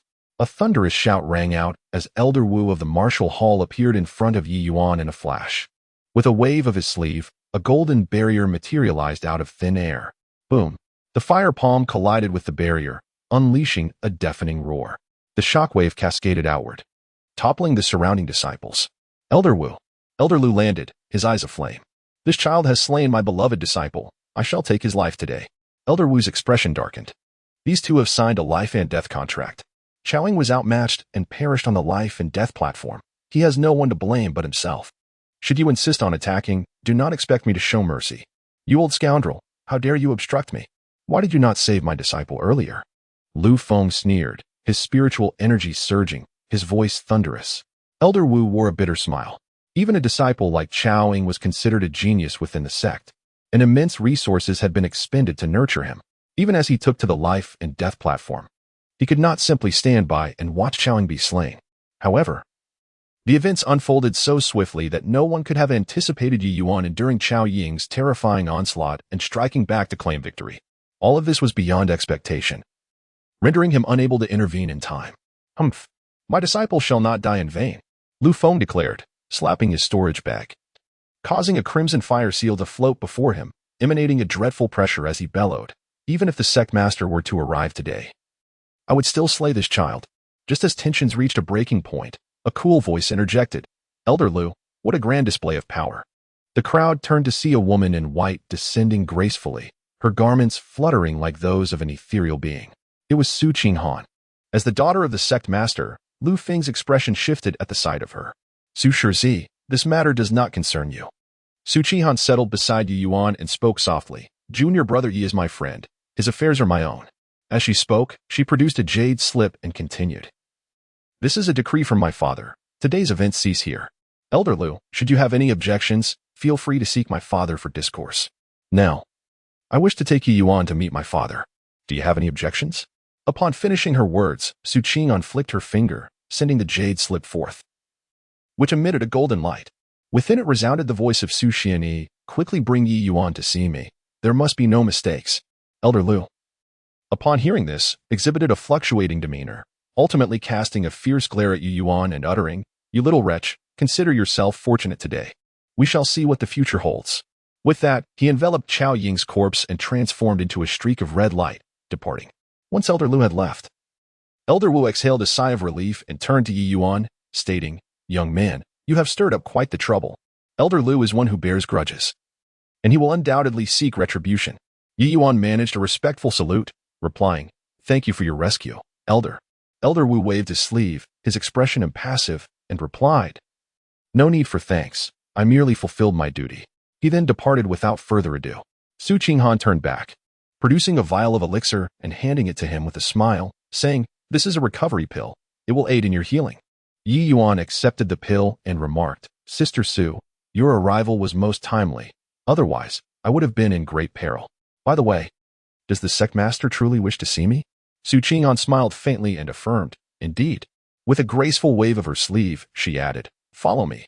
She gestured with her delicate fingers, causing a phantom of a blue lotus to appear beneath their feet, lifting them into the air as they soared towards the summit of Yuxiao Peak. The mountain winds howled, rustling Ye Yuan's blood-stained robe as he gazed down, taking in the entirety of Yuxiao sect. Sister, Ye Yuan hesitated to speak further. Su Qinghan, her profile picturesque, responded calmly, There is no need for questions. You shall naturally understand upon meeting my father.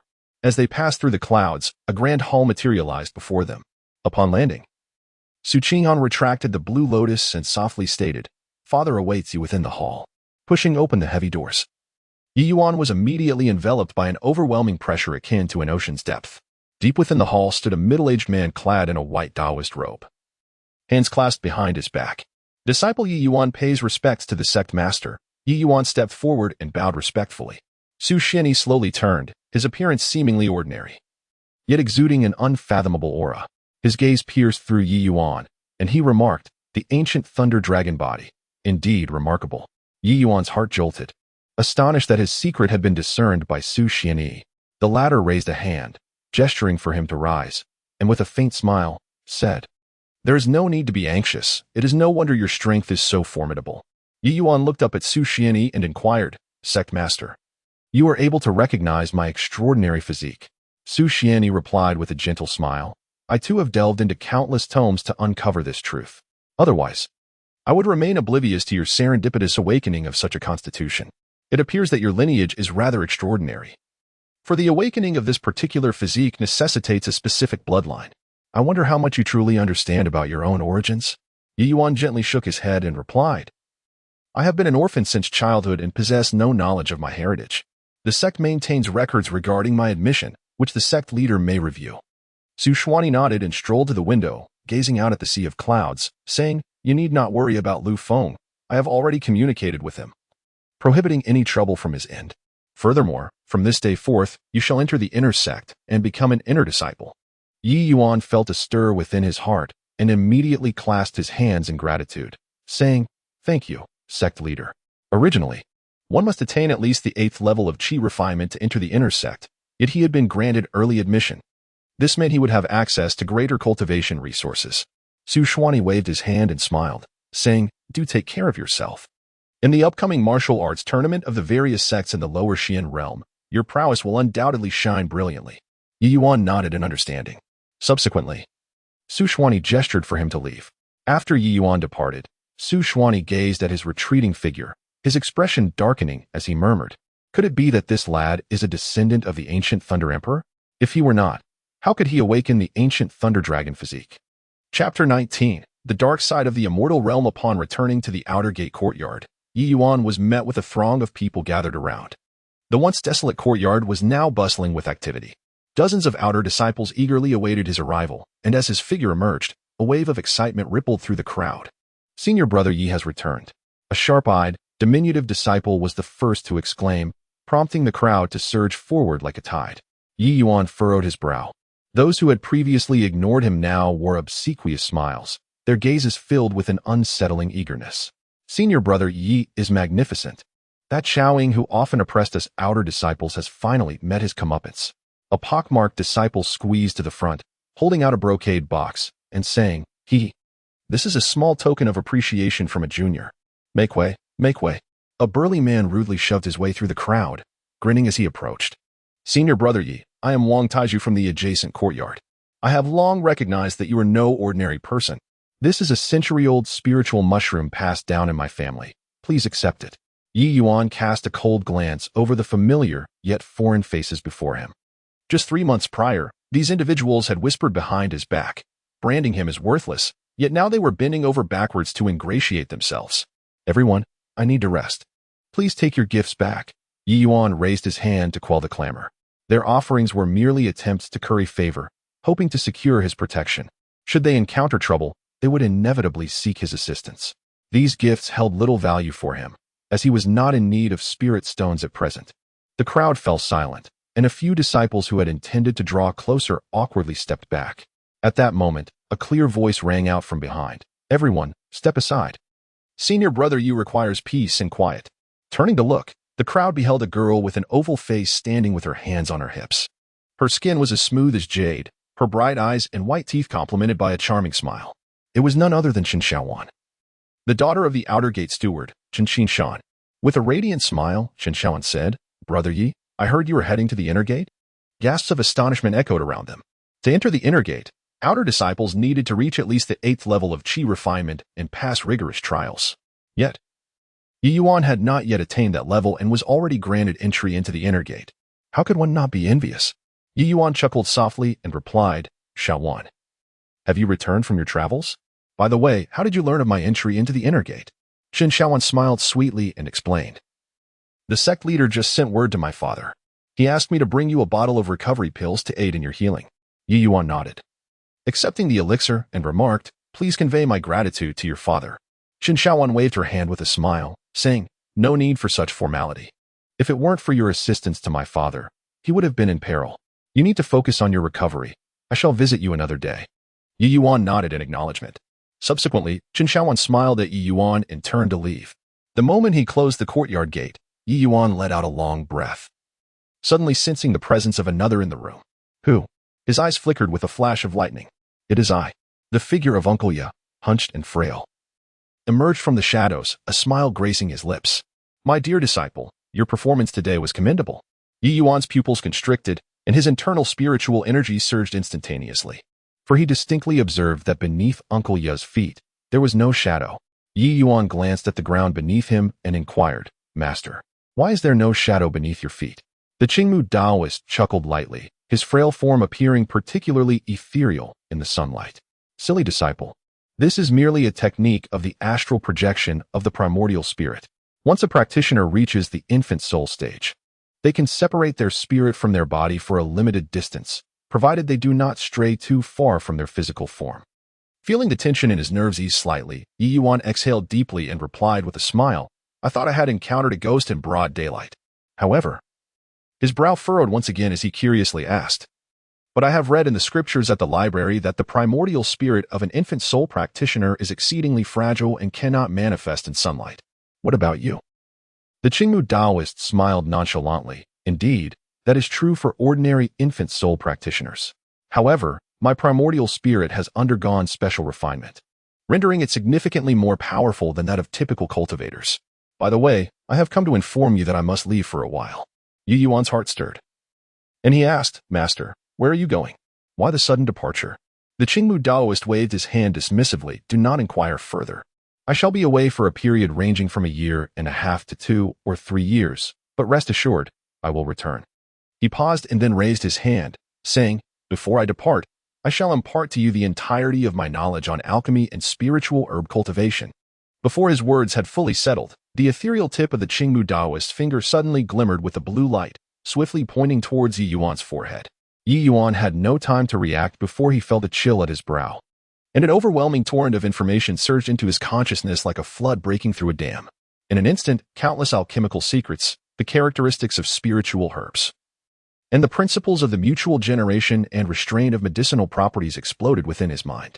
He envisioned the Qingmu Taoist gathering herbs in his youth amidst the mountains, mastering the nuances of flame control within a cauldron, and witnessing the complete growth cycle of rare spiritual plants from sprout to maturity. These memories imprinted upon his soul as if he had experienced them himself. Ye Yuan stifled a groan, staggering back 2 steps to steady himself against a stone table. When he lifted his gaze once more, the figure of the Qingmu Taoist had begun to blur, wavering like a reflection in water. The Qingmu Taoist smiled. I must take my leave now. Take good care of yourself. Before he could finish, that ethereal figure dissipated like smoke. Moments later, Ye Yuan regained his composure, his gaze sharpening as he pondered his sudden departure. I wonder what could be the reason. Yet, a profound sense of unease lingers within me. Currently, I remain oblivious to his true intentions. All I can do is diligently enhance my own capabilities. Indeed, Ye Yuan's suspicions are not without merit. After all, the darker facets of the cultivation world are exceedingly numerous. In the eyes of the inner disciples and the upper echelons of the sect, the outer disciples are akin to domesticated swine.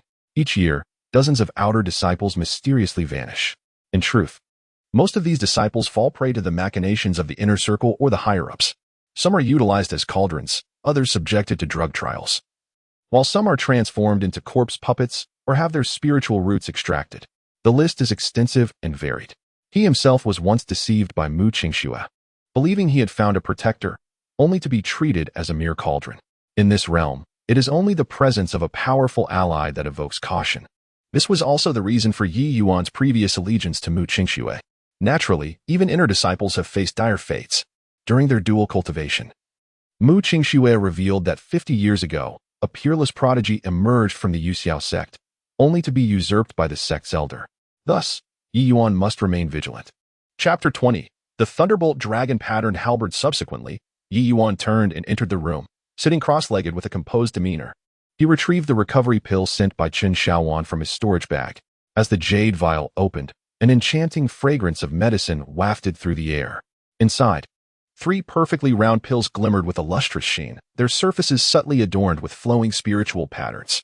"Uncle Qin truly treats me well," Ye Yuan murmured in admiration.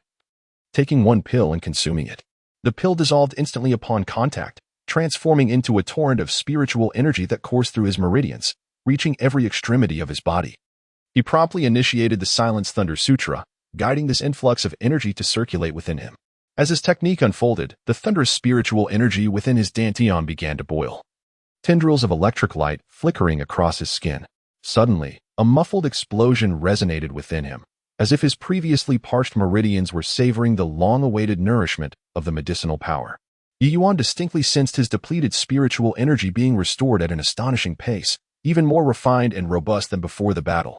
In a fleeting moment, he felt a hint of a breakthrough.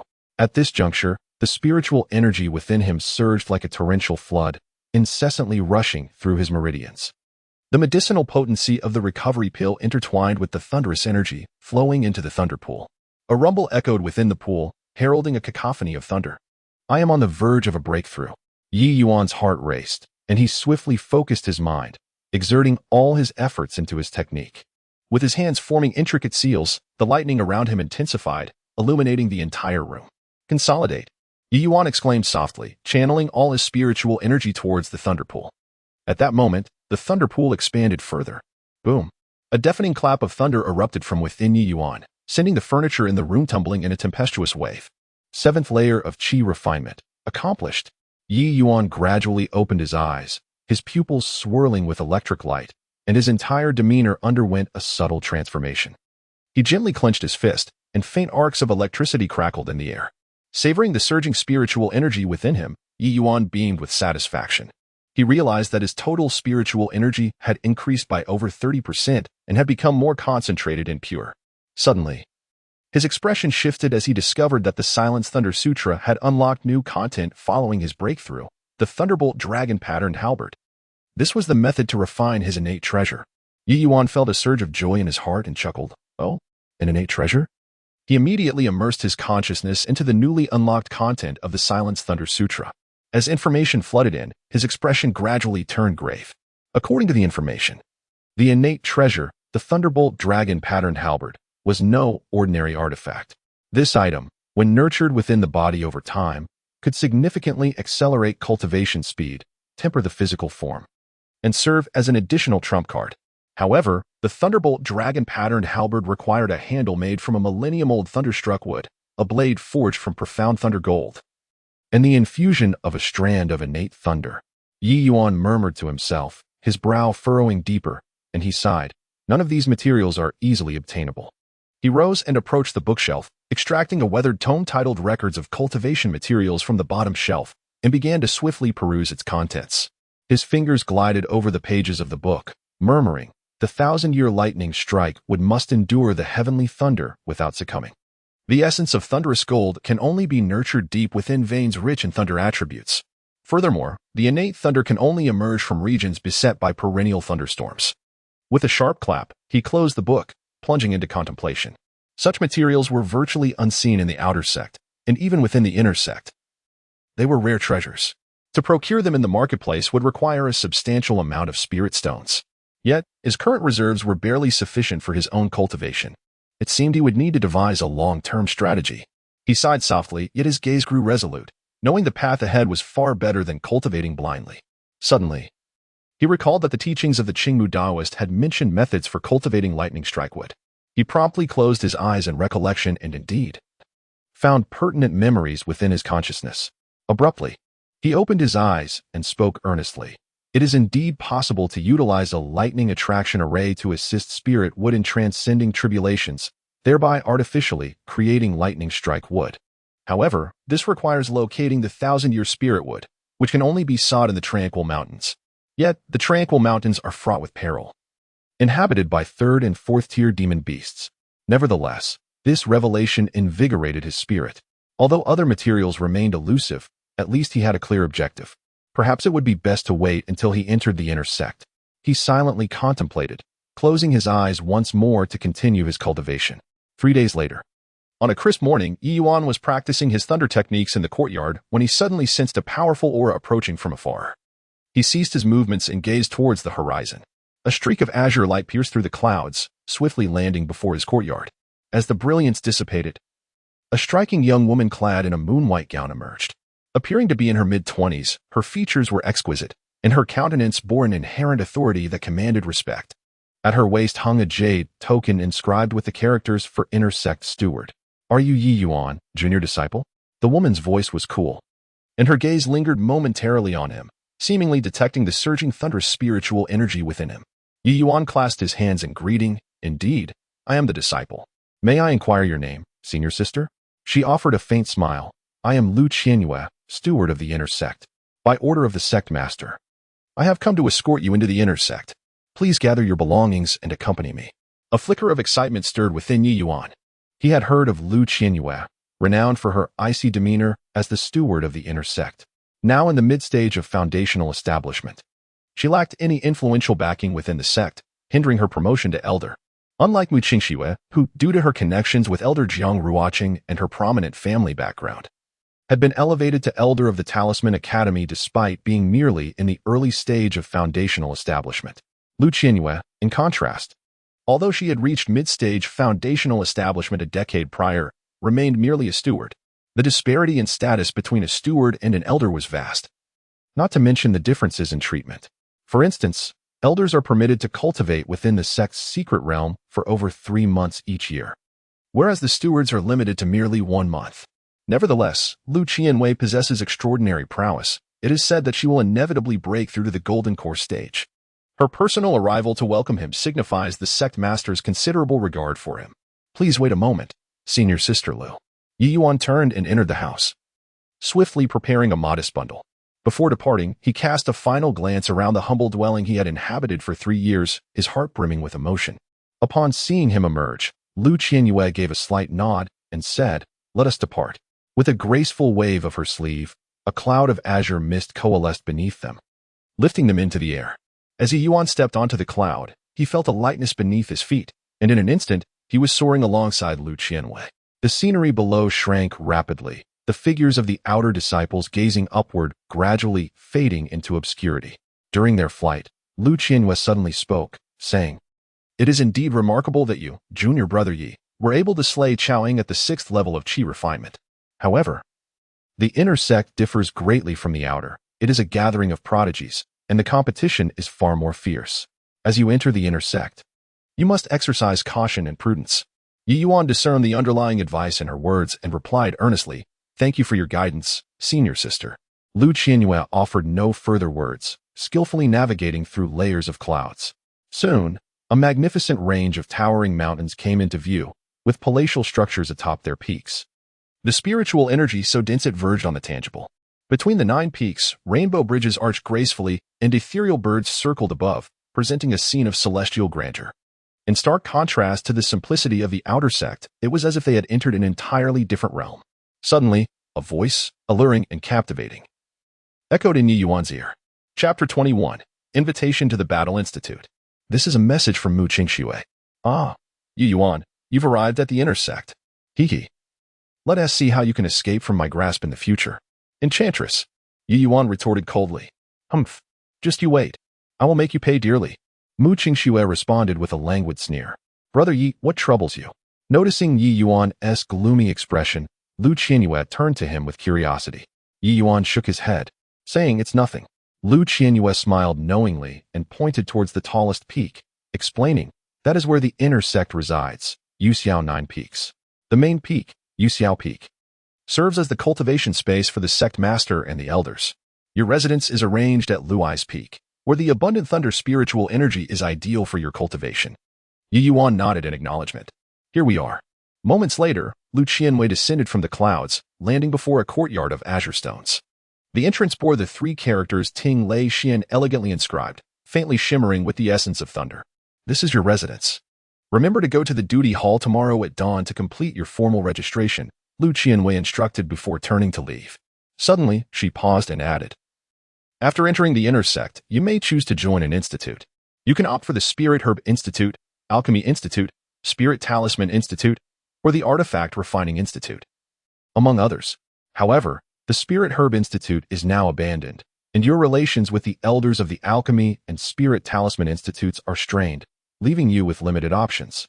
Lu Qingyue was well aware of the conflict between Ye Yuan and Mu Qingxue of the Spirit Herb Institute, as well as the fact that the Alchemy Institute's elder, Lu Feng's disciple, Chao Ying, had been slain by Ye Yuan.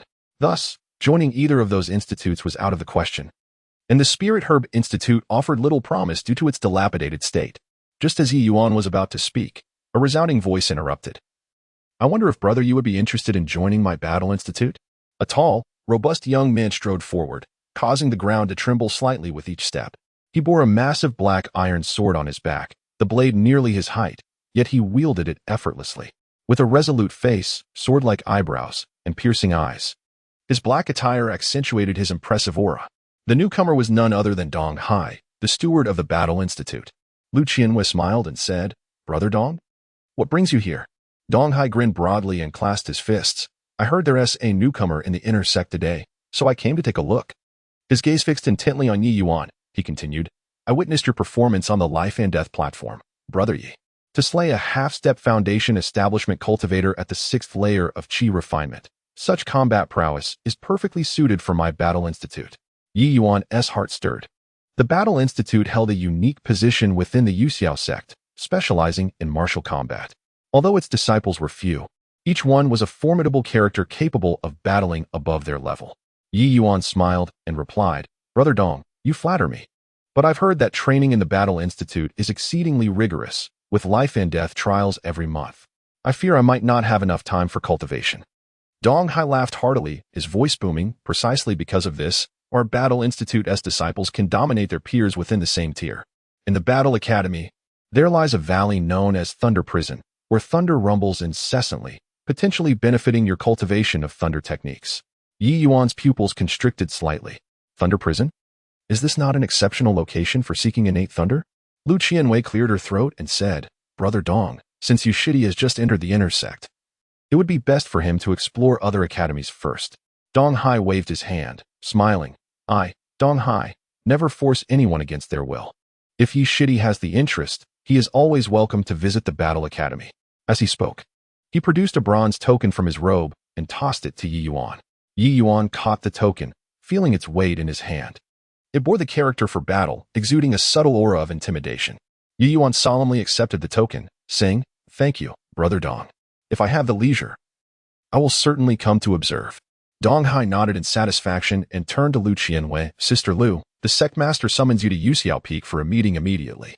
Upon hearing this, Lu Qingyue's expression grew serious, and she hastily relayed a few words to Ye Yuan before taking to the skies.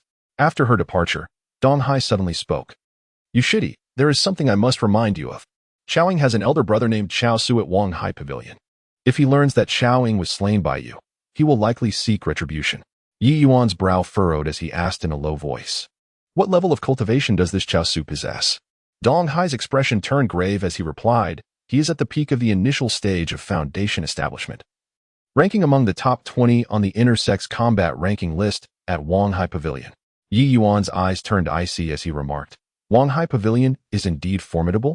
A peak initial stage foundation establishment cultivator can only rank in the top 20?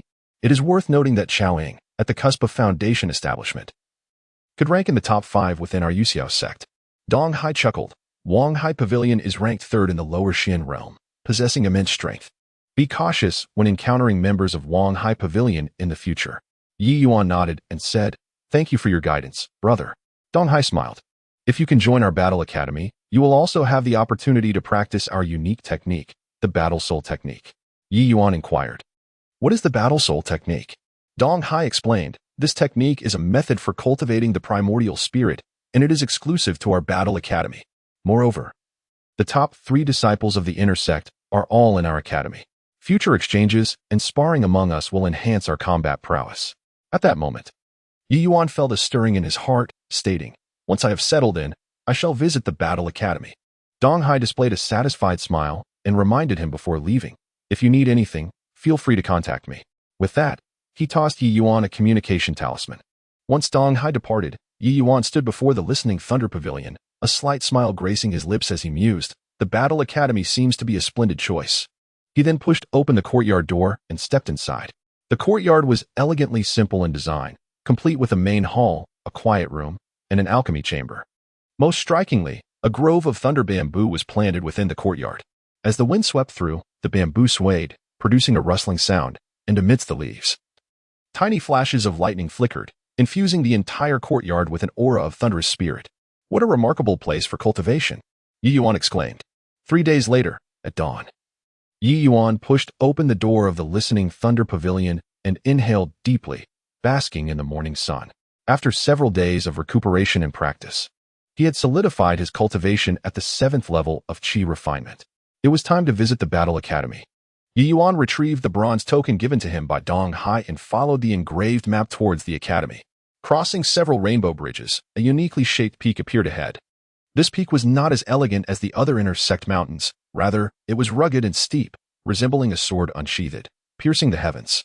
"Is this the Breaking Army Peak where the Battle Academy is located?" Ye Yuan marveled to himself. Upon reaching the foot of the mountain, he was met by a palpable aura of hostility that stirred the thunderous energy within him. "Who goes there?" A deep voice suddenly boomed. From behind a massive boulder beside the mountain path emerged a towering figure, wielding dual axes, with eyes that sparkled like lightning. Chapter 22. Do you have the guts to step up and fight? The outer disciple, Ye Yuan, arrived to observe upon the invitation of senior brother Dong Hai. With a smile, he played with the bronze token in his hand. "Oh, you are the one who slayed Xiaoying?" A tall man's eyes brightened, and his demeanor became warm as he remarked, "Senior brother Dong instructed me to direct you straight to the 100 Battles platform at the mountain's peak. Today marks the monthly grand competition within the academy." After expressing his gratitude, Ye Yuan ascended the mountain path. The higher he climbed, the more intense the aura of battle became, with the sounds of clashing weapons and shouts echoing in his ears. Along the way, numerous disciples could be seen training in perilous locations such as cliffs and waterfalls, each exuding a formidable presence. Bang!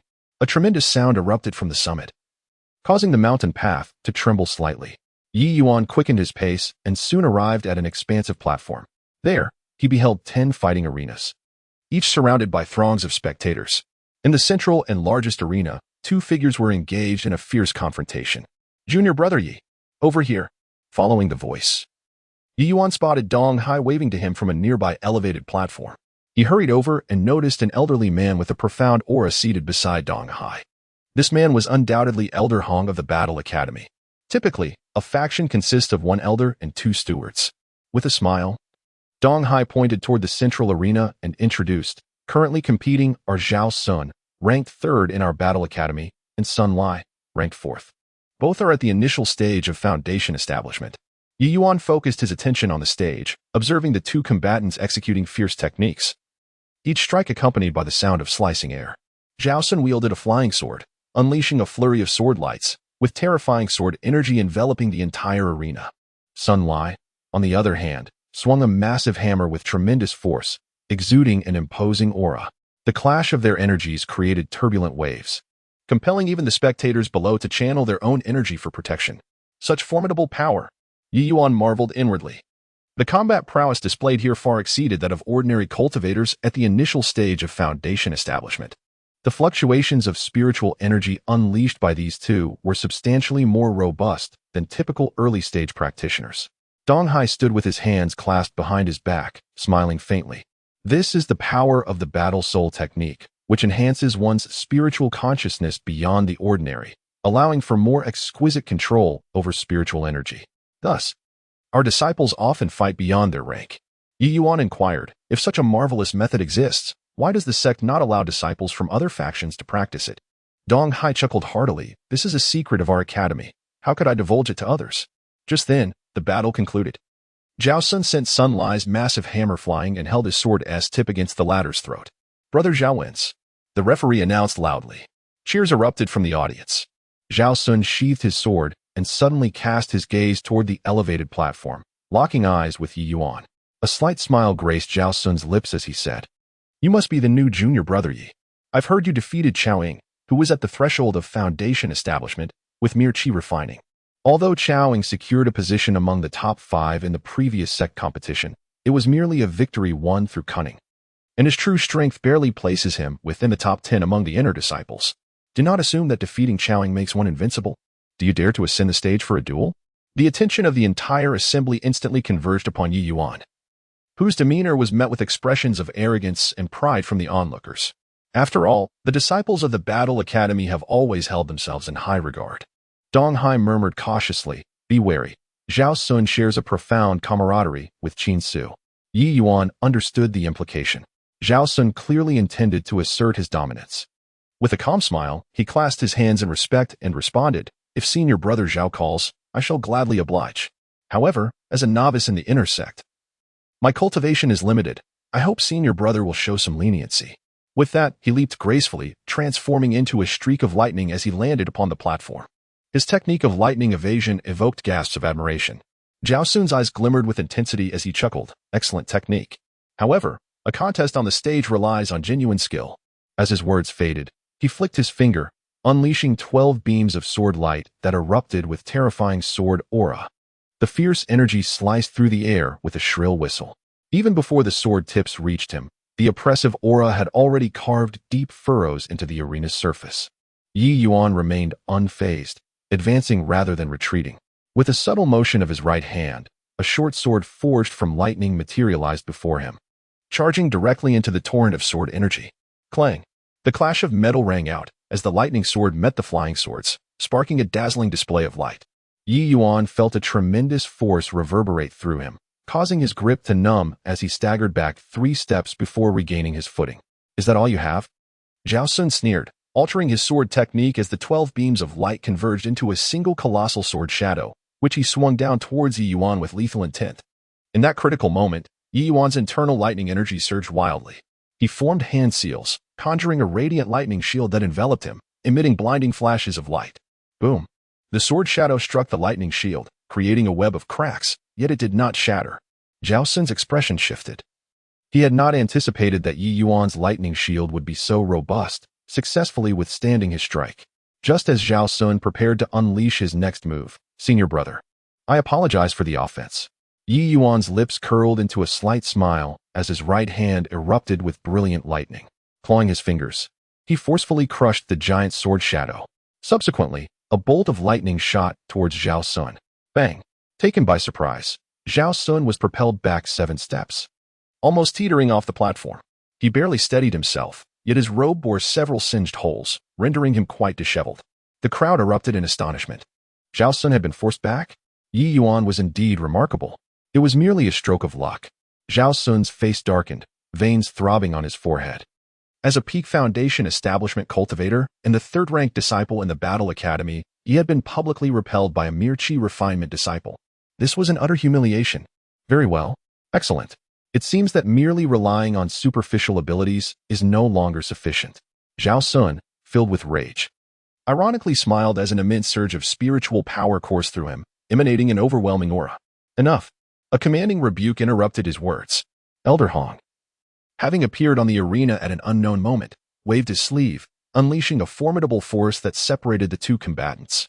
The sparring ends here. Hong Yunyang's stern gaze swept over Zhao Sun, who immediately fell silent, struck by a chill. Turning to Ye Yuan, Hong Yunyang offered a faint smile and remarked, "To have compelled Zhao Sun to retreat at the level of chi refinement is indeed remarkable. However, true combat will not be so straightforward." Ye Yuan respectfully bowed, expressing, "I am grateful for your guidance." Zhao Sun's expression fluctuated between anger and apprehension. Ultimately, he snorted coldly and departed with a flourish of his sleeve. The crowd below buzzed with conversation, their gazes towards Ye Yuan now tinged with a measure of reverence. Dong Hai approached with a smile, saying, "Junior brother Ye, you truly live up to your reputation. However, Zhao Sun is particularly concerned with face and possesses a petty nature. You must exercise caution." Ye Yuan watched Zhao Sun's retreating figure, responding with a serene smile. "Thank you for the reminder, senior brother." On the high platform, Hong Yunyang stroked his beard and smiled inwardly. This young man possesses a commendable character. Given time, he will undoubtedly achieve greatness. Subsequently, Hong Yunyang approached Ye Yuan, laughing heartily, and asked, "Ye Yuan, would you be interested in joining my battle academy?" Ye Yuan clasped his hands and inquired, "If I were to join the Battle Academy, would I be able to learn the Battle Soul technique?" Hong Yong replied with a smile, "That is certainly the case. All disciples of the Battle Academy must cultivate. Those who do not will be expelled from the Battle Soul Hall. I shall have Elder Dong escort you to the Battle Soul Hall. I am willing to join," Ye Yuan exclaimed. Chapter 23. The Truth of the Battle Soul Pill. Dong Hai led Ye Yuan through several corridors, arriving at an ancient stone hall. Above the entrance hung a bronze plaque inscribed with the words Battle Soul Hall in blood-red characters. The strokes were sharp as a blade, exuding an air of solemnity. Dong Hai pushed open the heavy doors, sighed softly, and introduced, "This hall is dedicated to the disciples of our Battle Academy who have perished throughout history. Some fell during sect missions, others in battles against demonic cultivators, and still others succumbed to injuries sustained in the Academy's grand competitions." Inside the hall, the flickering candlelight cast a ghostly glow, creating a chilling atmosphere. A sense of foreboding enveloped Ye Yuan, causing the hair on his body to stand on end. Before him lay over 1,000 spirit tablets, neatly arranged. Each tablet was accompanied by an oil lamp and an item of relic, a broken sword, a piece of armor, a blood-stained battle robe, and other artifacts. Ye Yuan's gaze swept across the tablets, and he noticed the name Chao Ying inscribed on one of the newer ones. "Is Chao Ying also a disciple of the Battle Academy?" he inquired, astonished. Dong Hai shook his head, replying, "Certainly not. However, he is an inner sect disciple, and thus requires veneration here. This is also a custom of our sect. When an inner sect disciple dies, they must be commemorated in the Battle Soul Hall." Ye Yuan furrowed his brows, perplexed. Why are all the inner sect disciples commemorated here? Does this mean that every inner sect disciple of the Yuxiao sect has perished over the years and is honored here? Venturing deeper into the hall, Dong Hai retrieved a crimson jade slip and a jade vial from a bronze box. He turned to Ye Yuan with gravity, stating, "This is the first 3 levels of the Battle Soul technique, along with the accompanying Battle Soul pill. This technique requires the use of the Battle Soul pill for cultivation. Otherwise, one risks falling into madness. Remember, you may consume no more than 1 pill per level, as excess can be detrimental. There are only 3 Battle Soul pills within, and they are exceedingly precious. I hope you cherish them." Ye Yuan accepted the items, feeling the jade slip's icy touch, accompanied by the faint sound of clashing weapons echoing in his ears. Dong Hai's expression was solemn as he continued, "The Academy holds a competition each month, and those who rank at the bottom will be eliminated and expelled from the Academy. Furthermore, you must learn to execute combined attack formations. When we undertake missions, we must coordinate with other disciples and form formations to subdue our enemies." He then took out a blue jade slip from his storage pouch and handed it to Ye Yuan, saying, "This is the simplest Sankai formation, which you must master within a month. Once you have grasped this formation, I will teach you the 4 symbols formation." Ye Yuan pressed the jade slip to his forehead, and instantly, the techniques of the 3-person formation manifested in his mind. Though the formation appeared straightforward, it concealed profound intricacies, enabling 3 late-stage Qi refinement cultivators to collectively confront an early-stage foundation establishment cultivator. "I understand," Ye Yuan acknowledged, storing the jade slip away. As they departed from the Battle Soul Hall, Dong Hai pointed towards a distant golden-roofed hall with a smile, saying, "That is the Hall of Affairs. You should go there to collect your inner sect badge and disciple's attire. Remember to report to the Battle Academy by the hour of Qin tomorrow. From now on, you must diligently cultivate for at least 6 hours each day." 6 hours? Ye Yuan raised his brow, nearly cursing in frustration. Had he known that the Battle Academy demanded 6 hours of training each day, he would have been reluctant to enroll. It was far more arduous than the grueling 96. Inside the steward hall, an elderly man with white hair was perusing a roster. Not lifting his head upon Ye Yuan's entrance, he inquired, "Name? Academy?" Ye Yuan replied nonchalantly, "Ye Yuan, Battle Academy." "Battle Academy?" The old man suddenly looked up, a flicker of surprise flashing in his murky eyes, and chuckled, "Are you certain?" Ye Yuan nodded, affirming certain. The old man shook his head, muttering as he recorded the information, "Another one who doesn't think clearly. 4 have perished in the Battle Academy last month, and 2 more this month." He retrieved a green jade token along with several sets of black combat attire, stating, "Blood oath for recognition." Ye Yuan bit his finger, allowing his blood to drip onto the jade token. Instantly, it glowed crimson, revealing the 4 characters Ye Yuan Battle Academy. As Ye Yuan prepared to leave, the old man coughed lightly and advised, "Young man, I suggest you transfer to another academy soon. The individuals in the Battle Academy are all lunatics. There are monthly death quotas. Cultivating immortality should be a path to leisure, not incessant conflict. Ye Yuan furrowed his brow, sensing that the old man's words hinted at something deeper, perhaps a veiled warning. However, he merely smiled and replied, "Thank you for your concern, senior. I have my own plans." The old man waved him off, saying, "I can't be bothered with you. Go on." Afterward, he shook his head with a smile and took a swig from the wine gourd at his waist. Exiting the steward hall, Ye Yuan glanced back at the old man. Feeling a sense of intrigue, Ye Yuan sat cross-legged in the tranquility of the listening thunder pavilion, pressing the jade slip to his forehead. In an instant, a chilling aura surged into his consciousness, and the essence of the battle soul technique unfolded like a scroll. To nurture the soul through battle. To refine the body through the soul. Ye Yuan murmured to himself as he practiced according to the technique's instructions. However, after completing just one cycle, a piercing pain shot through his soul. He recalled Dong Hai's teachings. It seemed he must complement his training with the battle soul pill. He retrieved the jade vial and gently poured out a single pill. The pill was a vivid red, adorned with strange black patterns, emanating an eerie glow in the candlelight. As Ye Yuan was about to consume it, the black patterns on the pill began to writhe, revealing a grotesque visage. "What?" Ye Yuan's hand trembled, nearly dropping the pill. His expression changed as he felt as though he was hallucinating. Shaking his head, he prepared to place the pill in his mouth once again. "Damn you, Ye Yuan. It's all your fault." A chilling voice emanated from the pill, unmistakably the voice of Chao-Ing. Ye Yuan's pupils constricted in shock as he hurled the pill to the ground. The pill leaped as if it were alive, the black pattern spreading into a contorted human face. "Do you think that killing me will allow you to live freely? Just wait. Soon, you will join me." Ha ha ha. Chao Ying's visage contorted grotesquely upon the surface of the elixir, emitting a chilling, maniacal laughter.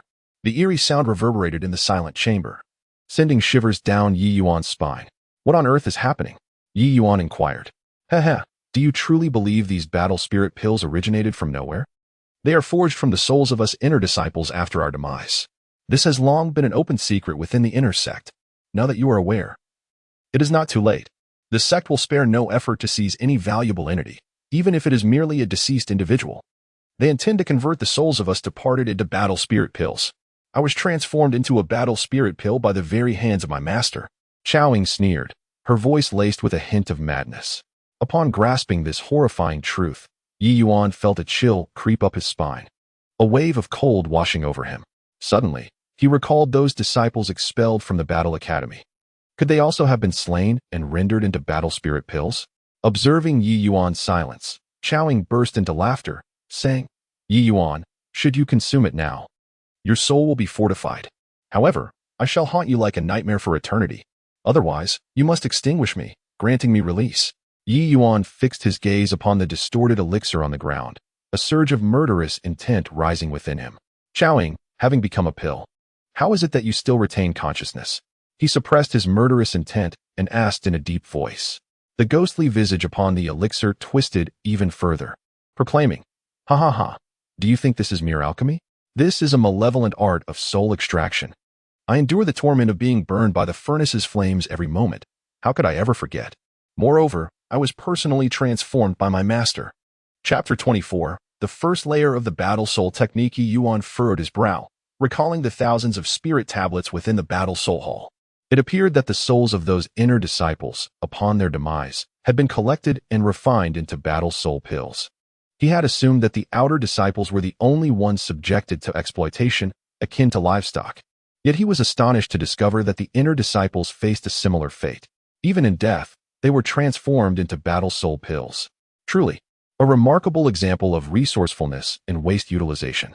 The reason for not employing outer disciples in the refinement of battle soul pills likely stemmed from their inferior cultivation, rendering their souls too weak for the process. As for Chao-Ing, his lingering consciousness was presumably fueled by hatred. After all, he had been personally transformed into a battle soul pill by his own master. That overwhelming animosity allowed a fragment of his awareness to persist within the pill. How could the sect engage in such malevolent sorcery? He murmured, a wave of dread washing over him. Malevolent sorcery? Chao Ying's voice suddenly sharpened, erupting into laughter. "Do you think the Battle Academy is the only one? In the entirety of Yuxiao sect, which courtyard is devoid of unspeakable dealings? The living plant courtyard's cultivation of the living, the alchemy courtyard's blood sacrifices for pill refinement. Are you truly unaware of all this? The entire cultivation world operates in such a manner. Ye Yuan abruptly rose to his feet, the thunderous energy coursing through him, and shouted, "Silence." Xiaoling sneered, "What? Afraid to hear the truth? You have slain me, and yet you now feign righteousness? Come, consume me. Let me see how long you can endure without being backlashed." Within the quiet chamber, a chilling wind surged, causing the candle flames to flicker violently. Ye Yuan fixated on the peculiar pill, caught in a dilemma. To destroy it now would not only squander a precious resource but could also raise suspicions. After all, disciples of the Battle Academy must cultivate the battle soul. Elder Hong had explicitly stated that failure to practice the battle soul technique would result in expulsion from the academy. The so-called expulsion likely entailed execution, followed by the refinement of their souls into battle soul pills for others to consume. However, ingesting such a thing would undoubtedly be repulsive. Furthermore, Ye Yuan was concerned that the specter might linger on the pill. Should he consume it, there could be dire consequences. Noticing Ye Yuan's silence, Chao Ying's residual soul twisted upon the surface of the pill, emitting a piercing sneer. "What? Afraid to swallow me?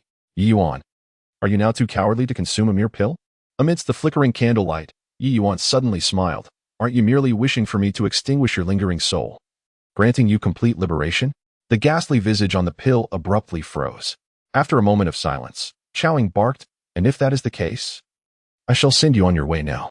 Ye Yuan's fingertips shimmered with thunderous light, the black lightning appearing particularly menacing in the darkness. Chao Ying's voice turned erratic, shouting, You would show such kindness? The battle soul pill, devoid of soul power, has greatly diminished efficacy. You cannot cultivate the battle soul technique. Sooner or later, you too will be expelled from the academy. At that time, you will meet the same fate as I, transformed into a battle soul pill. I have my own methods, Ye Yuan remarked indifferently. Suddenly, a blinding flash of lightning surged forth, causing the black patterns on the surface of the elixir to dissolve like melting ice and snow. Chowing emitted a piercing wail, and her fading soul was utterly extinguished. The quiet room returned to silence, leaving only a dimly colored elixir resting in Ye Yuan's palm. He gazed intently at the elixir, his eyes deep and contemplative, stating softly, I have traversed across realms, having lived 2 lives. My soul is inherently more potent than that of an ordinary person, even with the efficacy halved. It should suffice to cultivate the first level of the battle soul technique. Taking a deep breath, he placed the elixir in his mouth. As the elixir slid down his throat, a wave of intense heat surged from his throat straight to his dantian. Contrary to his expectations, the potency of the elixir was not ferocious and unruly. Instead, it seeped into his consciousness like warm water. He immediately activated the battle soul technique, guiding the elixir's power to circulate within his body. As he practiced the technique, he was astonished to discover that his spiritual awareness was enhancing at a visibly rapid pace. His previously limited spiritual sense, which could only cover a radius of 10 zhang, gradually expanded to 11 zhang. The intricacies of the battle soul technique were truly profound. Ye Yuan marveled inwardly. Several hours later, when Ye Yuan opened his eyes, a glint of brilliance was subdued within them. With a mere thought, a blood-red sword pattern emerged at his brow. This was indeed the mark of the initial success of the first level of the battle soul technique. I have succeeded. Ye Yuan exhaled a long breath. Though the process had been perilous, he had finally taken the first step. It was evident that as long as the soul was sufficiently strong, cultivation was possible. Only those with a weak soul required remnants to supplement their strength. Having lived 2 lives, my soul is robust enough, thus I do not need remnants to compensate. Merely a bit of potency as a catalyst. Suddenly, a light chuckle escaped his lips. At that moment, he lifted his gaze towards the window, where blinding sunlight streamed through the lattice, casting a radiant glow upon the ground. He abruptly stood up. Oh no. The academy mandates that attendance must be reported at the hour of Chun, and now the sun is already high in the sky, far past the designated time. He hastily adjusted his robes, stepping onto his flying sword, transforming into a streak of light as he sped towards the breaking army peak. In the academy square, dozens of disciples were practicing their combined formations. As Ye Yuan descended from his flying sword, a sharp voice rang out. Ye Yuan, how dare you be so audacious? To be late on your very first day at the academy? What do you think of our academy's rules? A tall, gaunt man approached with heavy steps, a scar stretching from his brow to his chin twisting into a particularly menacing expression as anger flared across his face. He stood with his hands clasped behind his back, his demeanor austere, exuding the pressure of someone in the mid-foundation stage. Ye Yuan cupped his hands in greeting, inquiring, "May I ask who you are?" The scar-faced man cast a cold glance at Ye Yuan, sneering, "I am Ming Quan, the steward of the academy. I am not as lenient as Dong Hai." The surrounding disciples halted their training, casting curious glances at the unfolding scene. Whispers circulated among them. Steward Ming is notoriously strict. It seems the newcomer is in for a rough time. Ye Yuan, neither humble nor arrogant, stated, "Ming Zhi. I was preoccupied with the cultivation of the battle soul technique and momentarily lost track of time." "Ah, a convenient excuse." Ming Quan waved his sleeve dismissively. A cold smirk gracing his lips as he cast his gaze towards the massive stone pedestal nearby. In a commanding tone, he declared, "I care not for your reasons. Tardiness incurs punishment. Today, you shall bear the 1,000-pound stone and run 100 laps around the broken military peak. Fail to complete it, and you shall not be permitted to leave." With a swift motion, he summoned forth a robust surge of spiritual energy, manifesting into a claw that seized the stone pedestal. It crashed down with a resounding thud, causing the ground to tremble beneath. He then concentrated his spiritual energy, pointing towards the stone, where the characters for 1,000 pounds appeared. The stone surface was inscribed with runes, capable of altering its weight. Clearly, this was a specialized artifact for disciplining disciples. Ye Yuan furrowed his brow. 100 laps amounted to over 300 miles. Even with his ancient thunder dragon physique at its first level, this would be no trivial task. It was likely he would be utterly exhausted and still fail to complete it. "Hold on." A familiar voice interjected. Dong Hai emerged from the grand hall, his face adorned with a warm smile. "Ming Zhi, after all, Ye Yuan is a newcomer. It is only natural he is unfamiliar with the rules." Ming Quan snorted disdainfully, retorting, "Dong Zhi, rules are rules." Dong Hai calmly turned to Ye Yuan, inquiring with a smile, "Junior brother Ye, what caused you to be late?" In a fleeting moment, Ye Yuan's thoughts raced as a blood-red sword pattern gradually emerged from his brow, radiating an intense aura of battle. The onlookers gasped in astonishment. Chapter 25, To Hell With You. The first level of the battle soul technique? You mastered it overnight? Ming Quan's eyes widened in disbelief. Dong Hai also exhibited a look of astonishment, exclaiming, "No wonder he missed the appointed time." He turned to Ming Quan and remarked, "Elder Ming, it is indeed a rarity in the history of our combat academy for a disciple like you to achieve the first level of the battle soul technique in just one night. Such talent is seldom seen." Ming Quan cast a sidelong glance at Ye Yuan, snorted coldly, and stated, "Regardless of natural talent, one must face consequences for breaking the rules. However, considering this is a first offense, the punishment will be reduced to 50 laps." Dong Hai patted Ye Yuan on the shoulder, chuckling. "You should express your gratitude to Elder Ming." "Thank you, Elder Ming, for your generosity," Ye Yuan replied with a respectful gesture. He approached the heavy stone pedestal, lifted it with both hands, and immediately sensed its extraordinary weight. This stone not only exceeded 1,000 jin in weight but also suppressed the circulation of spiritual energy within him, which explained its use as a form of punishment. "Begin." Ming Quan commanded sternly, "You must complete it before sunset." Taking a deep breath, Ye Yuan hoisted the colossal stone and began to run. Behind him, Ming Quan's cold voice echoed, "Remember, in the combat academy, strength is the ultimate truth.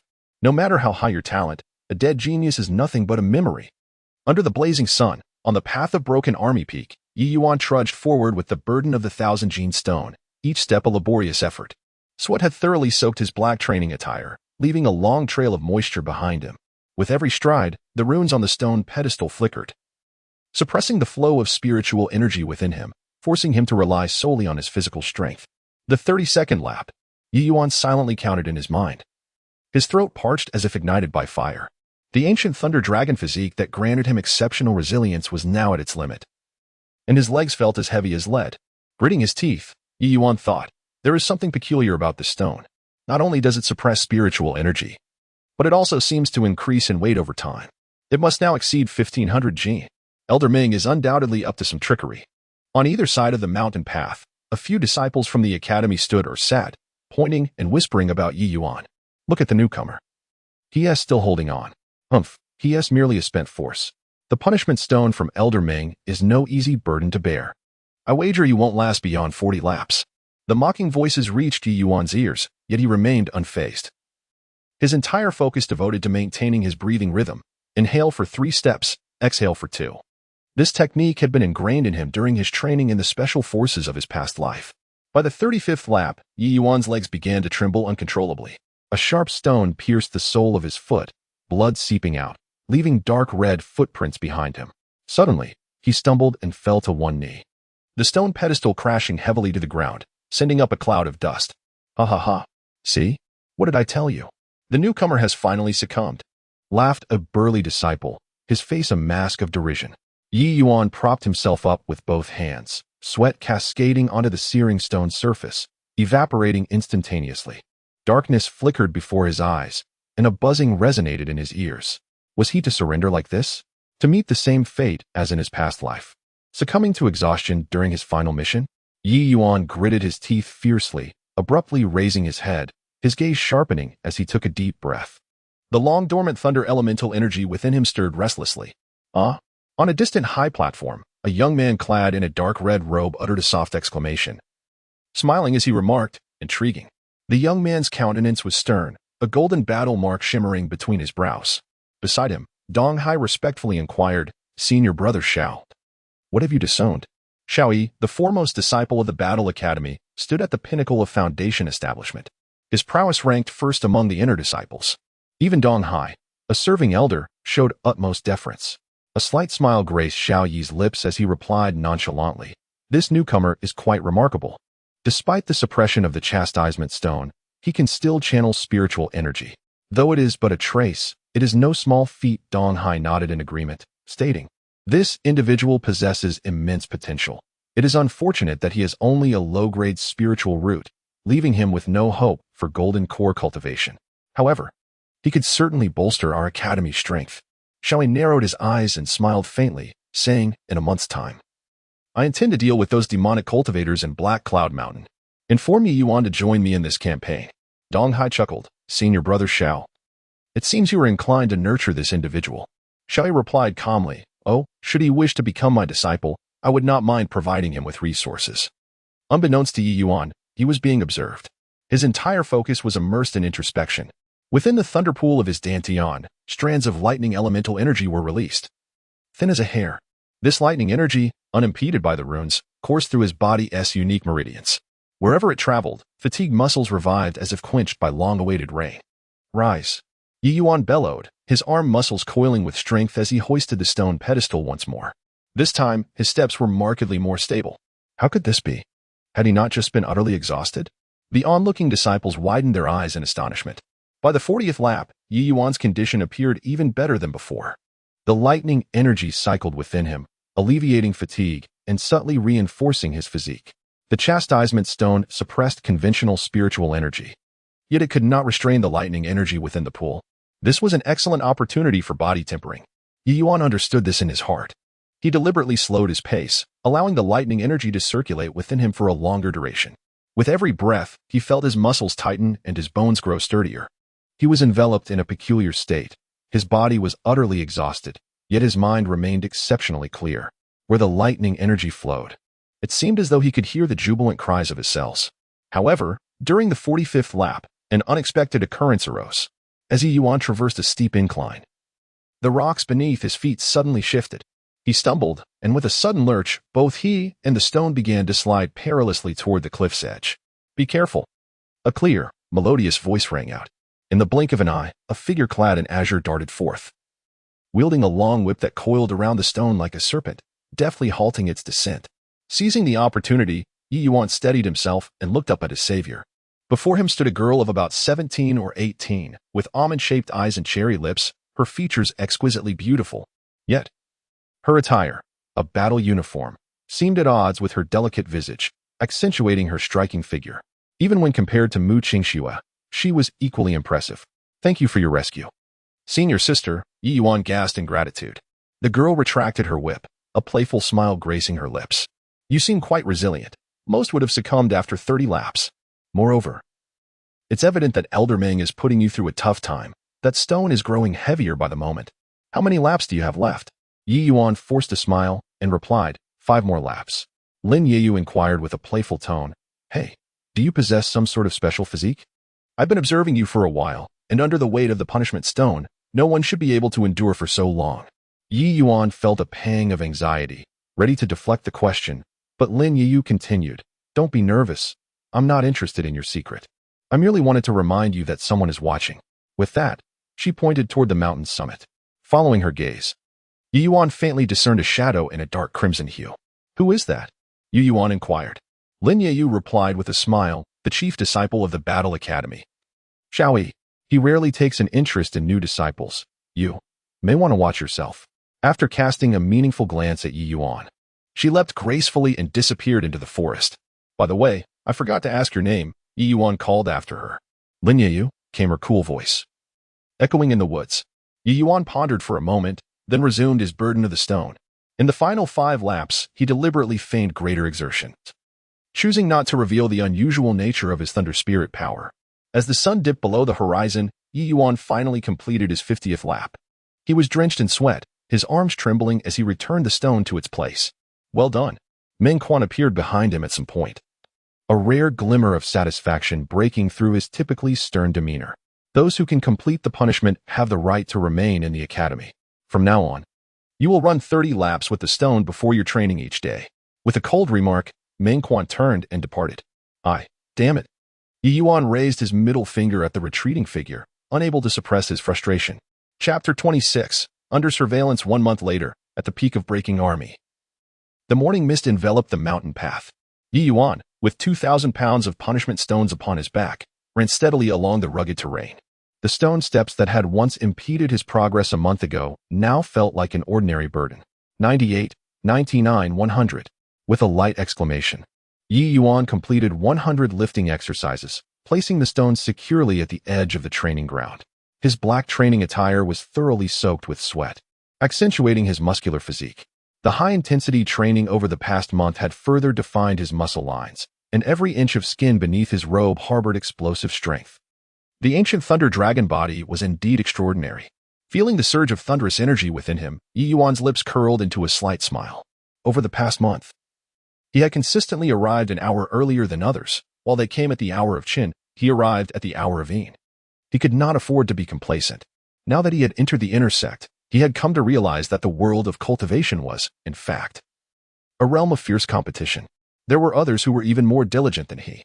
Some arrived at the hour of Yin to train, while others consumed certain wakefulness pills to forego sleep, practicing throughout the night.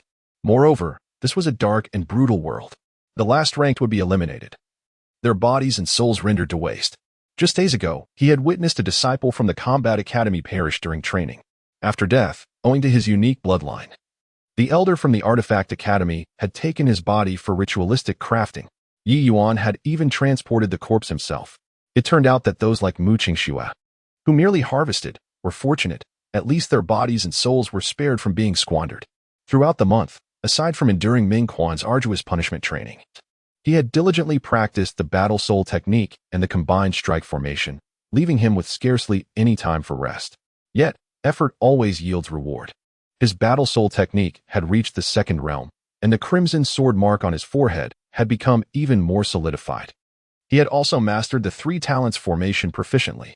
You junior brother, your progress is remarkable, Dong Hai remarked, having appeared at the edge of the training ground. Casually playing with a jade slip, a faint smile gracing his lips. It seems the punishment stones no longer pose a threat to you.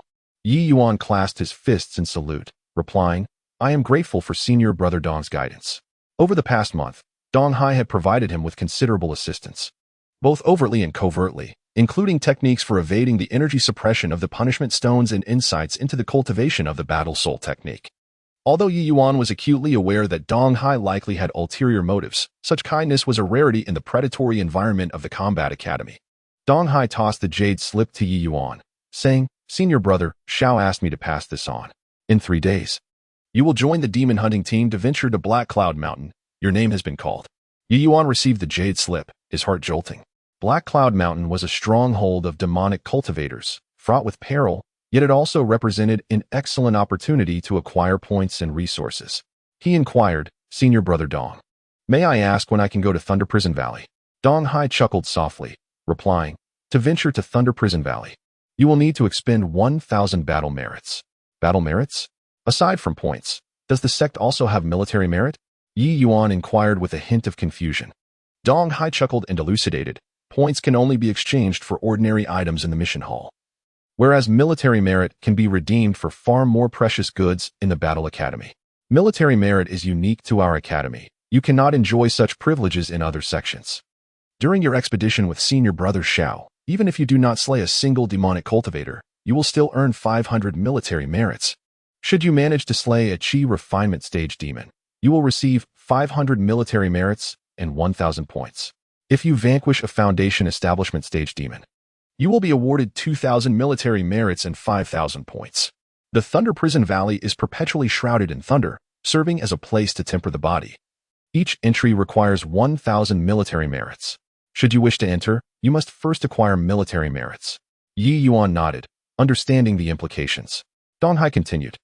By the time you return, it will be nearly time for this year's sect competition. I hope you will achieve commendable results. After finishing his words, Dong Hai prepared to depart, but Ye Yuan hastily called out, Wait, senior brother Dong, may I ask who else will be accompanying us? Dong Hai turned back and introduced Sun Lai, Lin Yiyu, along with a few seasoned veterans. Oh, and before you leave, make sure to visit the Battle Soul Hall. Elder Hong wishes to see you. Ye Yuan's pupils contracted slightly, and he maintained his composure, clasping his hands respectfully. I understand. Thank you. Once Dong Hai had left, Ye Yuan furrowed his brow, contemplating. What does Hong Yunyang want with me? Could there be some ulterior motive? Hey, what are you daydreaming about? A melodious female voice rang out from behind. Ye Yuan didn't need to turn around to know who it was. Over the past month, he had gradually grown more familiar with Lin Yiyu. Senior sister, he said, turning to see the graceful figure clad in green. Unlike their first encounter, Lin Yiyu's gaze now bore less mockery. Approaching him, she glanced at the jade slip in Ye Yuan's hand and asked, Have you received the notice?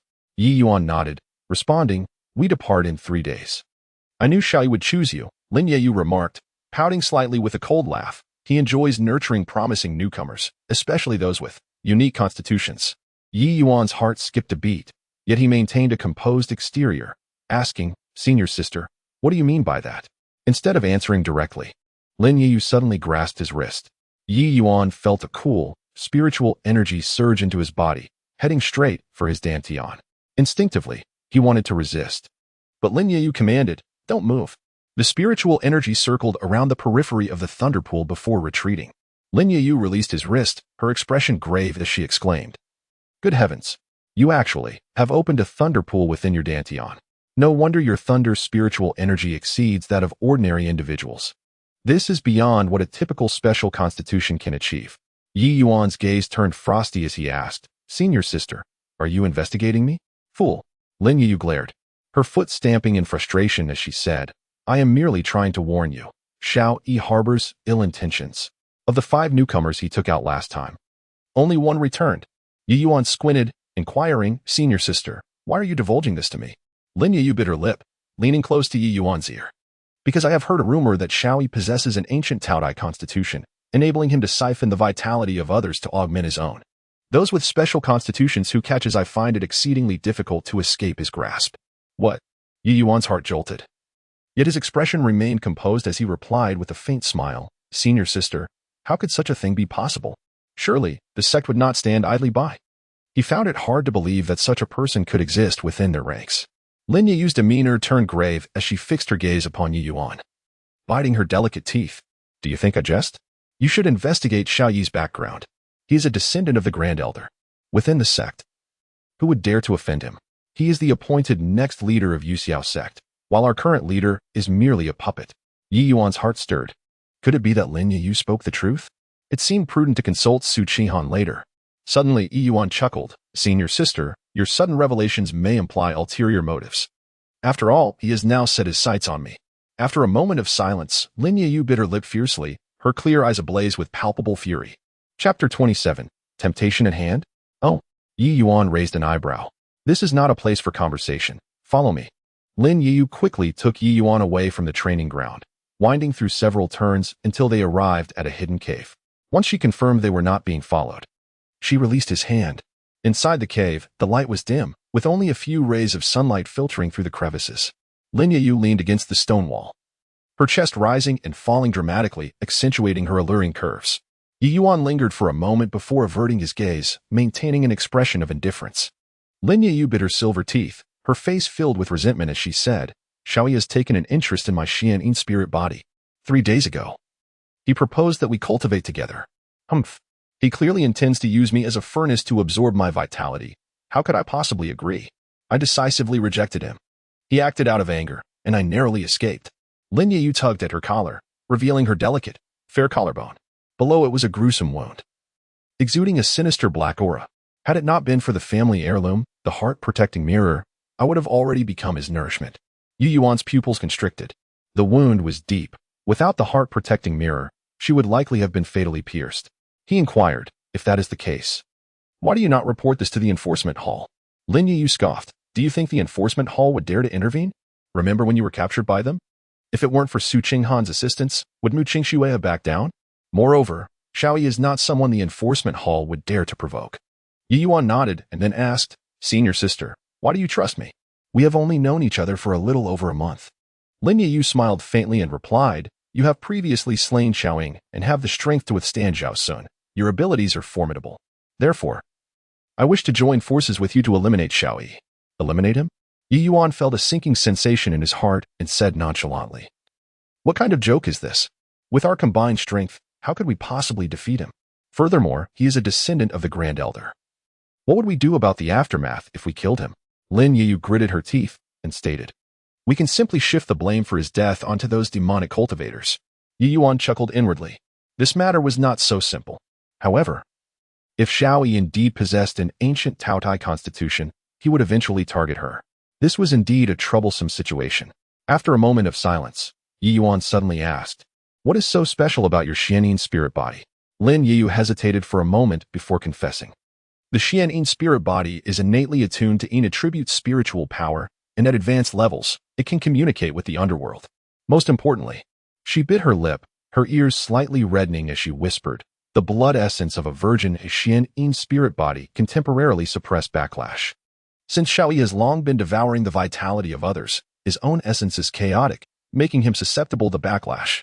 Naturally, he wishes to consume my blood essence to mitigate that backlash. Ye Yuan chuckled in realization. No wonder he wishes to take advantage of you. However, this matter seems too perilous. I believe we should reconsider. Ye Yuan shook his head and turned to leave, but a delicate hand grasped his sleeve tightly. Wait. Lin Yu bit her pink lip, hesitated for a moment, then resolutely declared, If you agree to assist me, I can engage in dual cultivation with you. The essence of the Xianyin spiritual body would significantly benefit male cultivators, aiding them in breaking through their bottlenecks. Inside the cave, the atmosphere suddenly became charged with an ambiguous tension. Lin Yu's cheeks flushed crimson, her collar still in disarray, revealing a large expanse of her fair skin and a ghastly wound, creating a strangely alluring contrast. Ye Yuan's gaze lingered on her injury for a moment before he chuckled. Sister, are you truly willing to sacrifice your purity for revenge? Lin Yu's eyes burned with the flames of hatred as she replied firmly. As long as I can kill Xiaoyi, any price is worth paying. Yet, Ye Yuan maintained his composure, gently brushing her hand aside, saying, However, I have no interest in taking advantage of someone in distress. Moreover, we are not yet well acquainted. What if you harbor ill intentions? I would be at a disadvantage. Having been in the inner sect for some time, Ye Yuan was no longer as naive as he had been in the outer sect. The temptation of such an unexpected fortune was alluring, yet caution was paramount.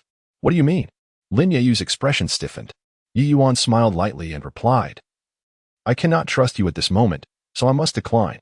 Lin Yu's expression shifted slightly as she said, Ye Yuan, you possess the thunder pool and are also of a different constitution. Sooner or later, he will seize your vitality. When that time comes, do not blame me for not warning you. With that, she stomped her foot fiercely and rushed out of the cave. Her azure figure leaped several times before disappearing deep into the dense forest. Ye Yuan watched her depart, frowning. It seemed he needed to seek verification from Sister Su. Ye Yuan mused. Although the world of cultivation was dark and ruthless, Su Qinghan still held onto a shred of old sentiment, indicating that this woman possessed a kind heart. Shui Yufeng. In stark contrast to the oppressive atmosphere of the Battle Academy, this peak belonging to Su Qinghan was perpetually cloaked in snow, exuding a serene and cold tranquility. As Ye Yuan ascended the stone steps, a bone-chilling cold rushed toward him. You shitty, what a rare visitor. Came a clear voice from above. Su Qinghan, clad in white, stood amidst the snow, her skin appearing even more crystalline and fair. Her eyes resembled autumn waters. her lips like crimson dots, with a faint smile gracing her lips. Ye Yuan approached Su Qinghan, clasped his hands in greeting, and said, "Sister Su, I apologize for the abrupt visit. I have matters to discuss." Su Qinghan nodded slightly and replied, "Come inside and speak." The two entered the cave at the peak. Compared to the outside world, the interior was warm as spring. The walls were embedded with luminous jade stones, illuminating the entire space. A tea table crafted from cold jade held a teapot, steam rising from it. "Please sit." Su Qinghan gestured for Ye Yuan to take a seat, personally pouring him a cup of tea. "What brings you here, you shitty?" she inquired. Ye Yuan pondered for a moment before speaking. "Sister Su, I am about to embark on an expedition with the demon hunting squad." Su Qinghan furrowed her brow slightly, took a delicate sip of tea, and replied in a solemn tone, "You have only recently joined the Battle Academy. It is quite unusual for you to be dispatched so soon. Typically, one must train in the academy for over a year before participating in such missions. By the way, with whom are you going?" Ye Yuan answered, "With Shou. Is it truly him?" Su Qinghan was momentarily taken aback, her fair face revealing a hint of astonishment. Ye Yuan, noticing her reaction, asked, "Sister, what troubles you?" Su Qinghan shook her head and cautioned, "I earnestly advise you not to go." "Not to go?" Ye Yuan's heart sank as he realized that Shou indeed posed a problem, but due to his status, Su Qinghan was reluctant to speak plainly. Determined to pierce through this veil of ambiguity, he pressed on to see how she would respond. "Sister, I have been informed that Shou possesses the ancient Taodai physique, secretly siphoning the vitality of inner disciples. Do you have any knowledge of this?" Ye Yuan stated matter-of-factly. At his words, Su Qinghan's delicate hand trembled slightly, causing tea to spill from her cup. She lifted her gaze to meet Ye Yuan's eyes and inquired, "Who told you such things?" Observing Su Qinghan's expression, Ye Yuan felt a surge of certainty and retorted, "Sister, first, you must confirm whether there is any truth to this matter." Chapter 28. I am also one of his targets. Su Qinghan remained silent. "Senior sister, I shall take my leave," Ye Yuan said as he prepared to depart. "Hold on." Suddenly, Su Qinghan called out to him, raising her gaze to meet his, a hint of pain flickering in her autumn-like eyes. "Shou indeed possesses the voracious physique, and he is exceedingly arrogant. He has even made a move against me." She abruptly pulled back her left sleeve, revealing a ghastly scar on the inner side of her arm. The scar was a dark crimson, with the surrounding skin twisted as if infested by some malevolent force. Ye Yuan's pupils constricted. The aura emanating from that scar was eerily reminiscent of the one at Lin Yeyu's collarbone, yet even more sinister. 5 years ago, I was also a target of Shou. At that time, I had just broken through to the mid-stage of foundation building, and due to the uniqueness of the snow spirit glazed body, I caught his attention. He lured me to the back mountain under the pretense of sparring, only to launch a surprise attack. Had my father not arrived in time, I would have perished.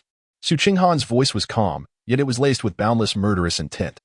The cave was momentarily silent, the steam from the tea swirling between them, obscuring their expressions. Ye Yuan absorbed this information and suddenly inquired, "Senior sister, your father is the sect leader, yet he is powerless?" Su Qinghan chuckled coldly, saying, "My father is but a puppet. The Grand Elder is the true puppeteer of the sect. Shou is the sole blood descendant of Grand Elder Shou Tianjue. His voracious physique is a key focus of the sect's cultivation efforts, which is why he is so audacious." Ye Yuan raised an eyebrow in astonishment, exclaiming, "What? The sect leader is merely a puppet of the Grand Elder?" Su Qinghan nodded, gritting her teeth. "He secretly controls my father through some arcane technique. On the surface, my father appears to be in a position of power, but in reality, he is merely a puppet thrust into the limelight." She refilled her teacup and continued, "There have been several talented individuals who have fallen within the sect, all related to Shou. Lin Shuang, who was once the #1 genius of the Battle Academy, perished 3 years ago. Zhou Xiling from the Array Academy fell 6 years ago, and Lu Qi from the Alchemy Academy met his demise 10 years ago."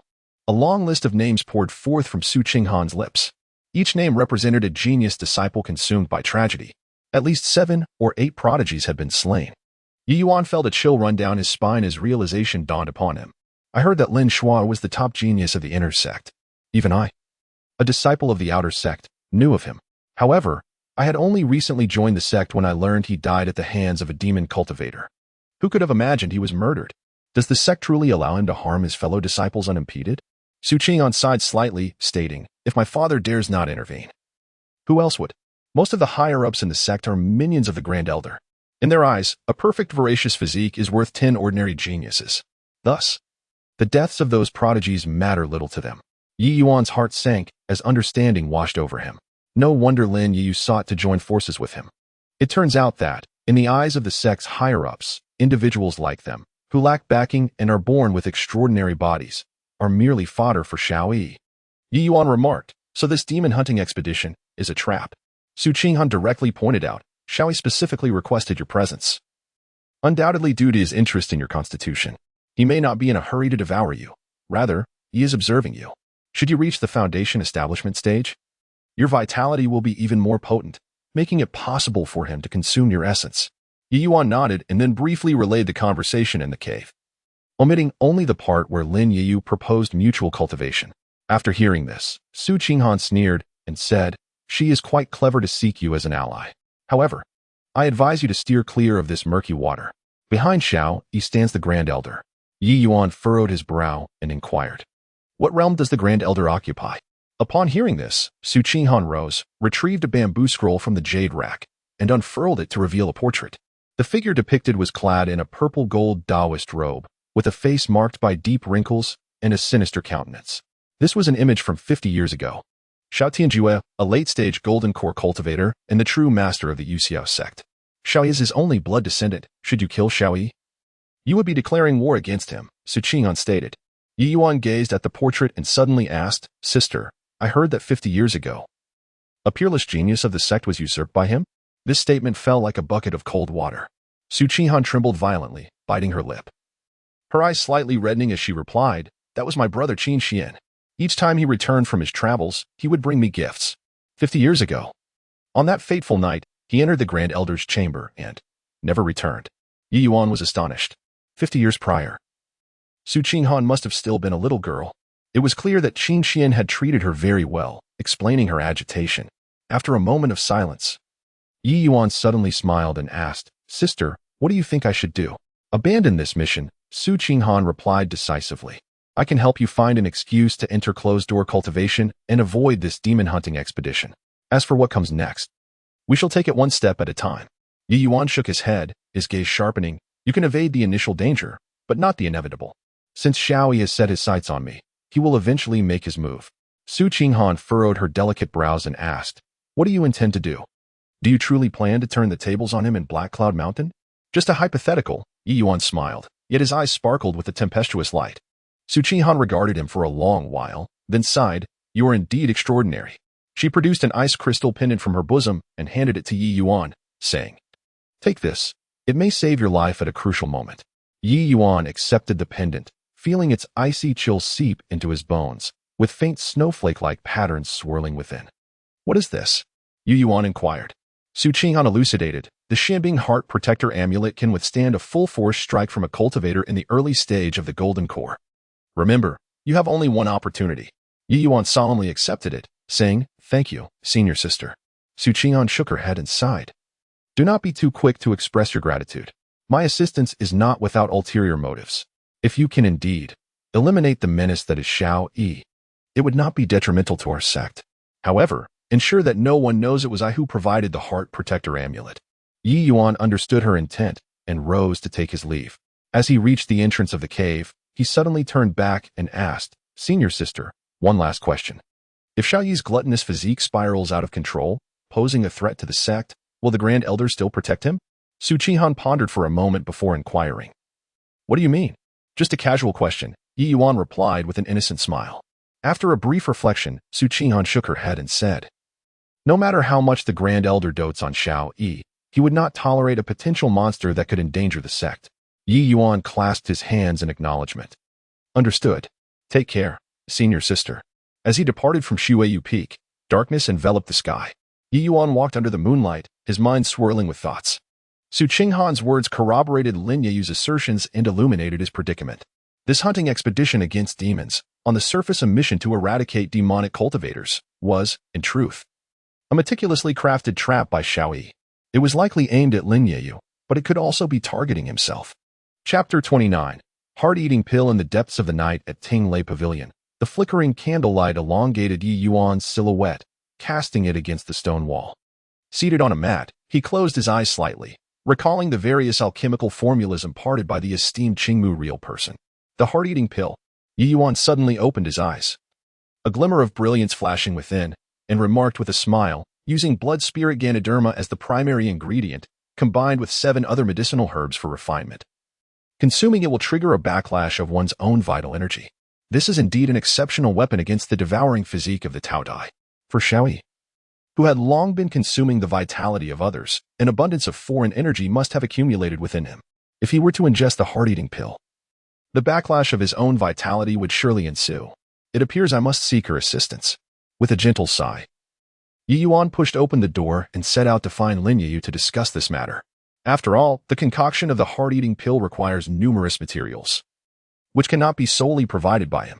Moreover, he lacked practical experience despite having extensive theoretical knowledge from Qingmu real person. Thus, he needed to inquire if Lin Yu possessed the skills of alchemy. The night was as dark as ink, and the martial academy lay in profound silence. Ye Yuan concealed his presence, gliding like a specter through the shadows of the buildings. He recalled that Lin Yu had mentioned residing at Qizhu Peak, the dwelling of female disciples within the inner sect. A barrier surrounded Qingzhou Peak, and Ye Yuan dared not intrude recklessly. He picked up a small stone and gently tossed it towards the window of Lin Yu's courtyard.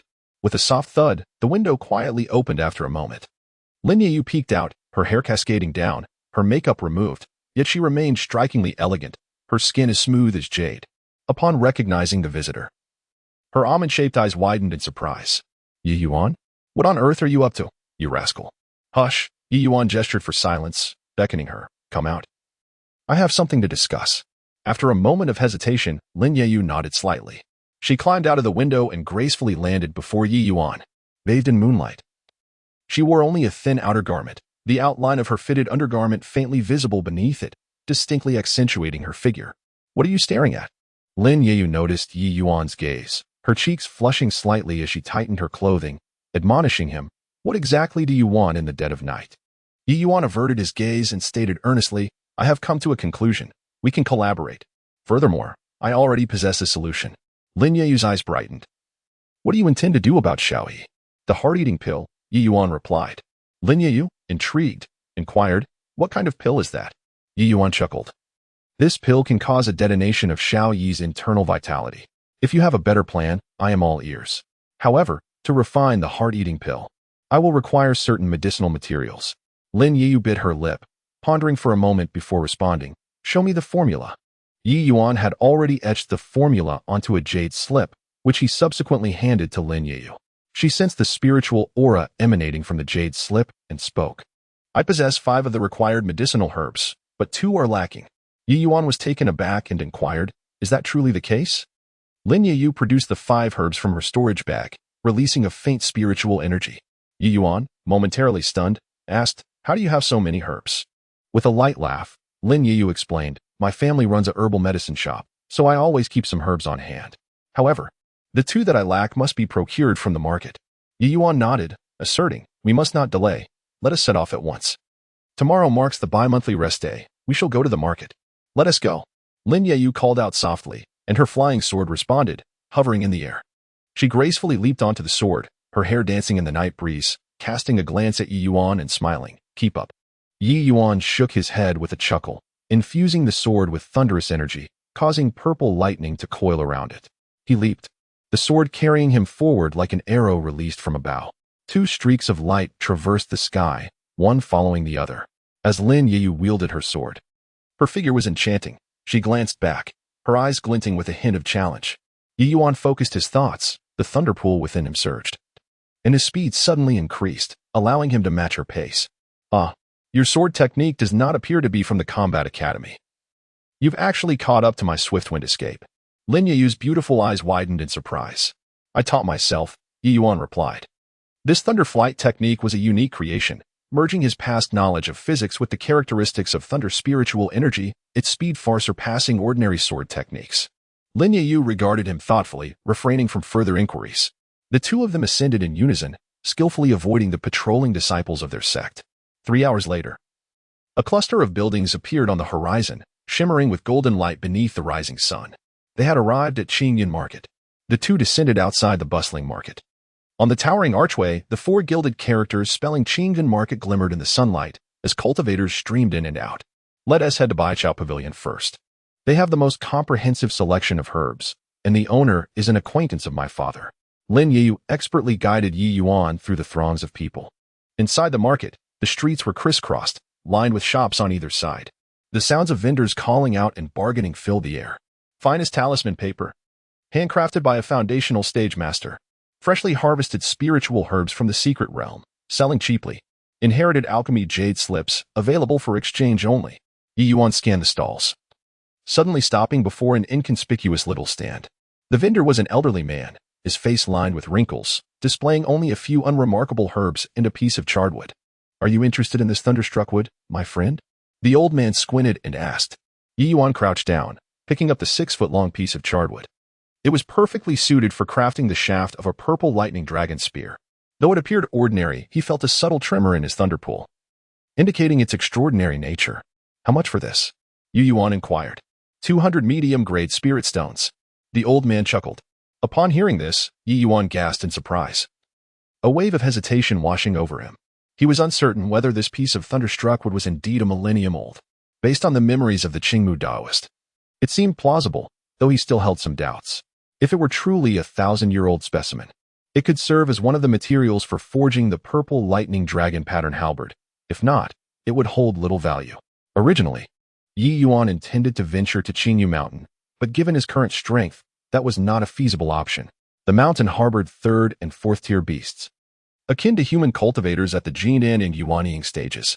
Lin Yu noticed Ye Yuan had come to a halt and retraced her steps, her brow furrowed. What is the matter? Why have you stopped?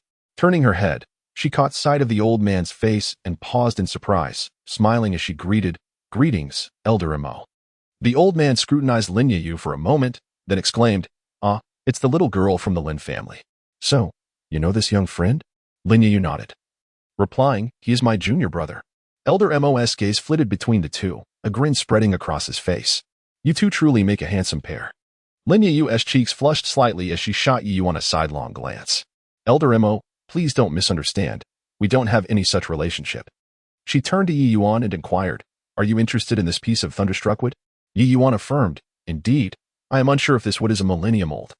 If it is, I shall take it. If not, I shall forego it. Elder Mo grinned widely, revealing his yellowed teeth. 1,300 years, genuine and honest. Otherwise, would this old man dare to ask for 200 medium-grade spirit stones? 200 medium-grade spirit stones seemed reasonable. Lin Yu nodded and turned to Ye Yuan, saying, Ye Yuan, Elder Mo is quite renowned in the market. He is not one of those deceitful swindlers. I will purchase it. Ye Yuan, no longer hesitating, gritted his teeth to proceed with the payment. Just as he was about to hand over the spirit stones, a booming voice suddenly rang out. I want that piece of thunderstruck wood. Chapter 30. Brother Zhao, what great authority you possess. A chilling voice echoed from behind.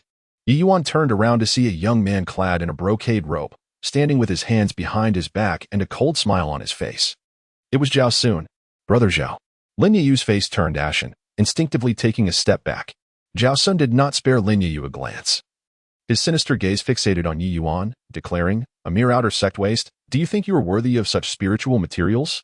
As he spoke, he tossed a bag of spirit stones onto the stall with a flourish, remarking, 230 medium-grade spirit stones.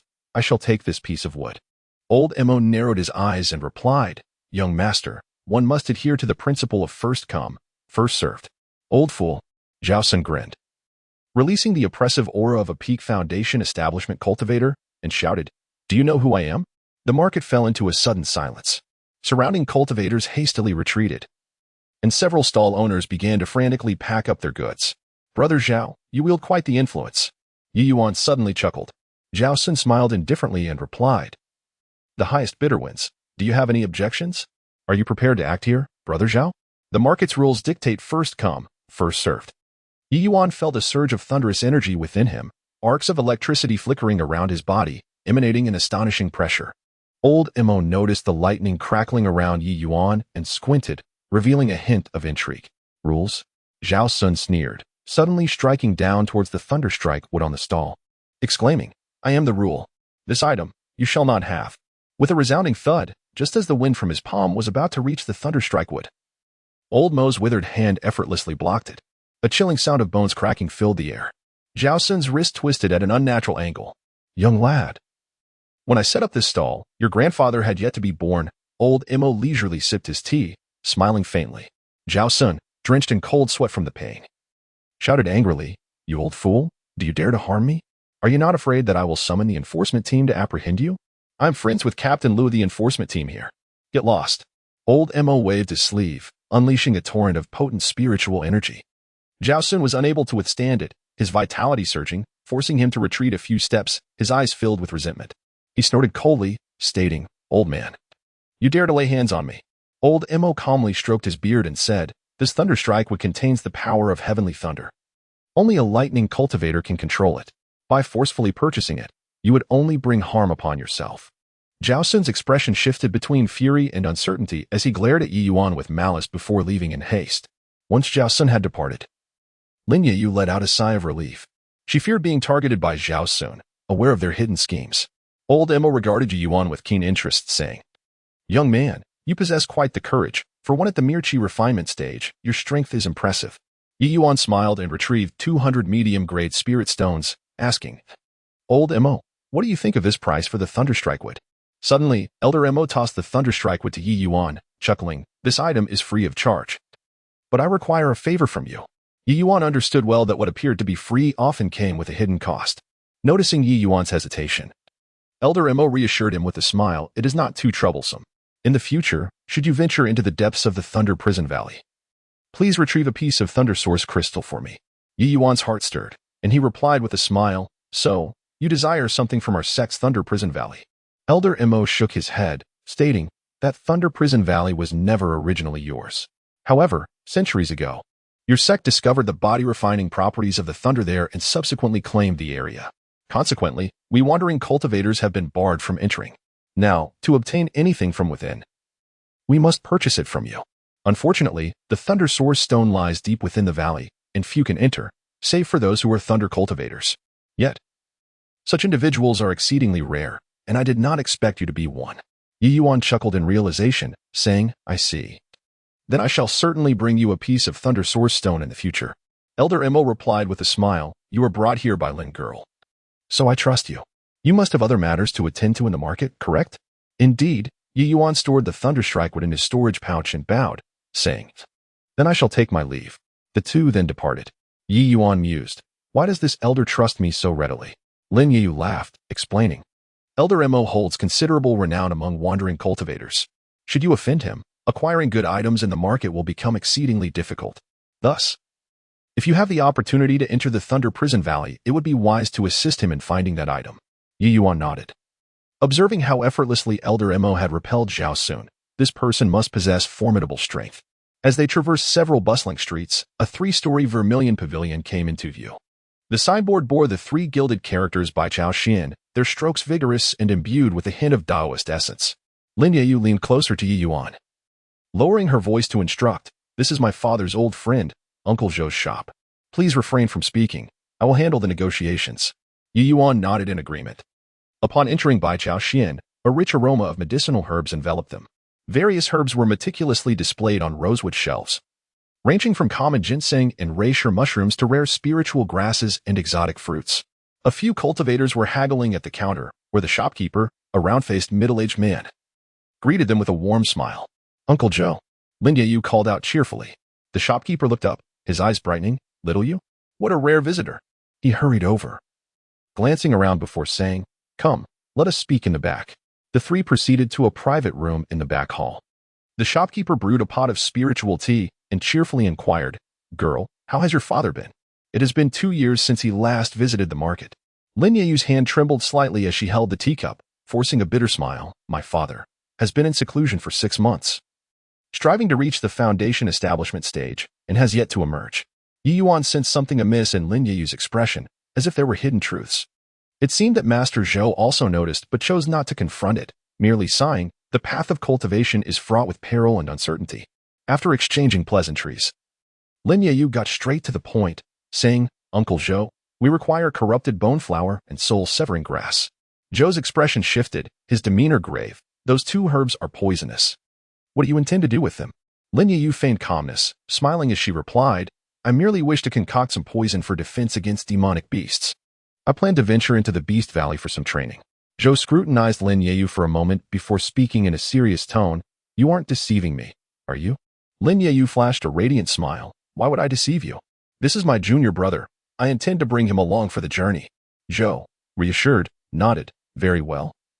I shall immediately instruct someone to gather the herbs. The total comes to 70 low-grade spirit stones. Lin Yeyu cast a cheerful glance at Ye Yuan, saying, Junior brother Ye. This time it is you who shall cover the cost of the spirit stones. Ye Yuan thought, no wonder she silenced me, waiting for this moment.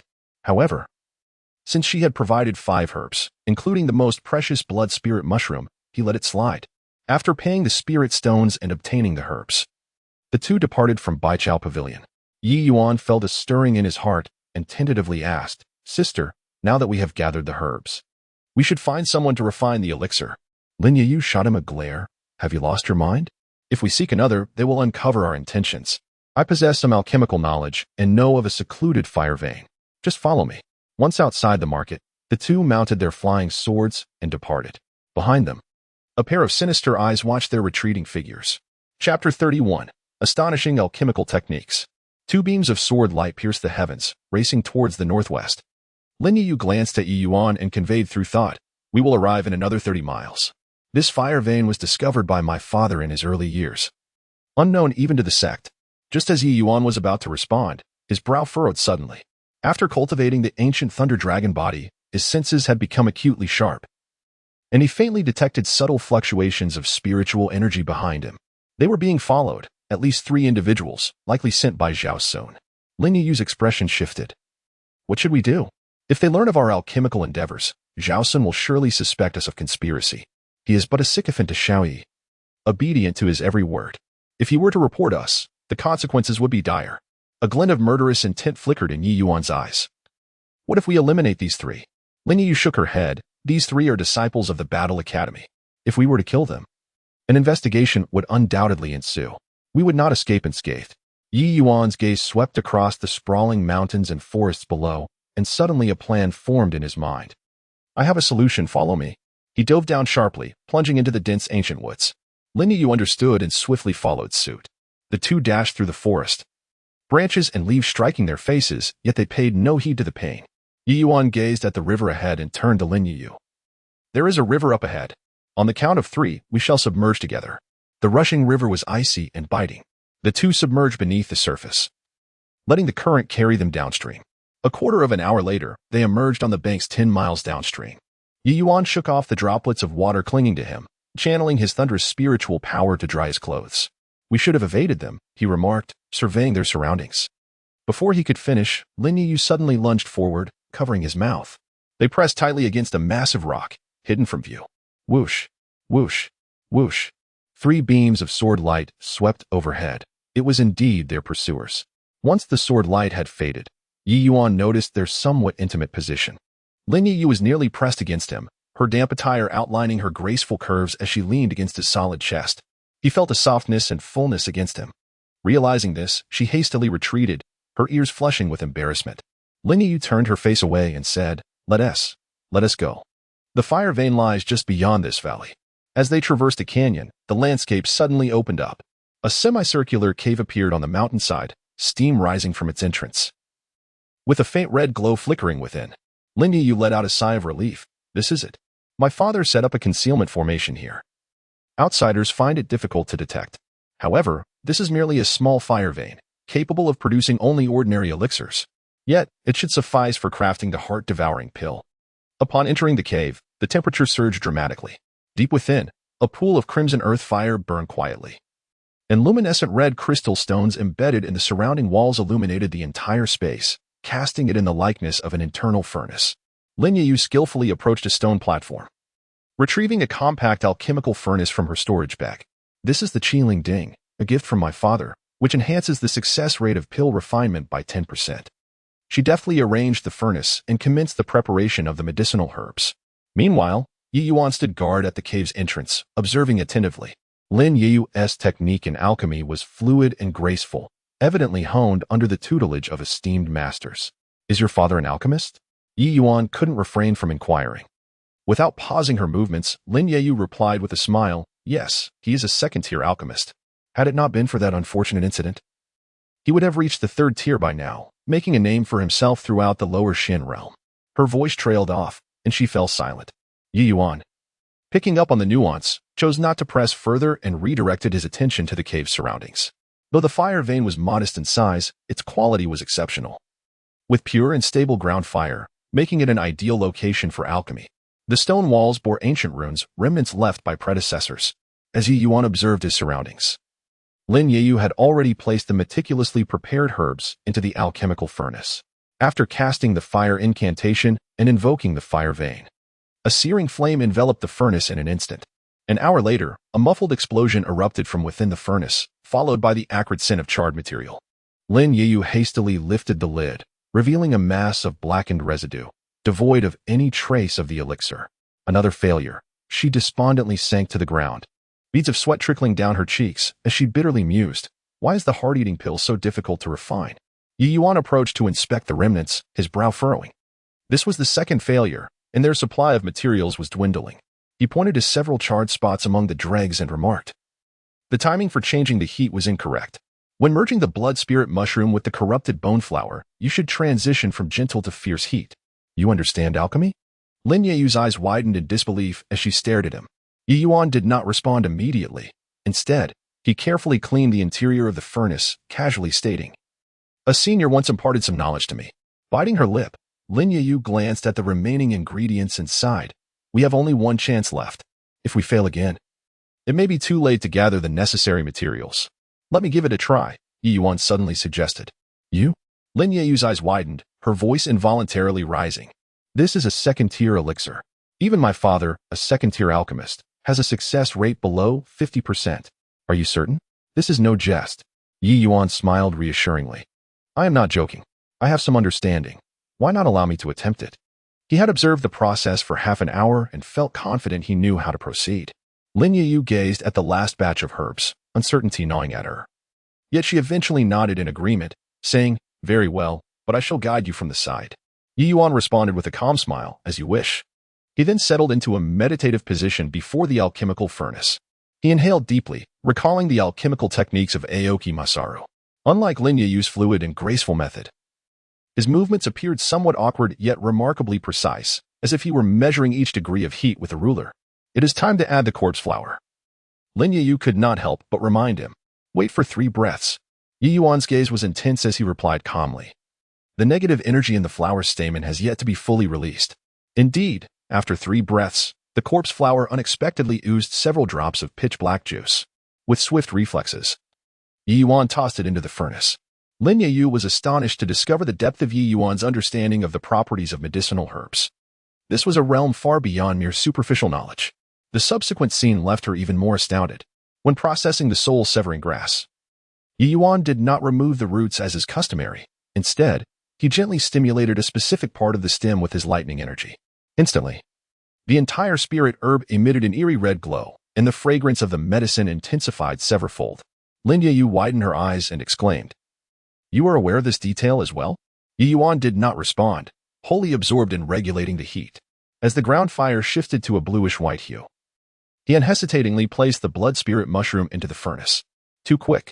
Lin Yeyu cried out, the medicinal properties have yet to be unleashed. You. Before she could finish her sentence, an unexpected change occurred. The Dan furnace shook violently, and fine cracks appeared on its walls. This was a precursor to an explosion.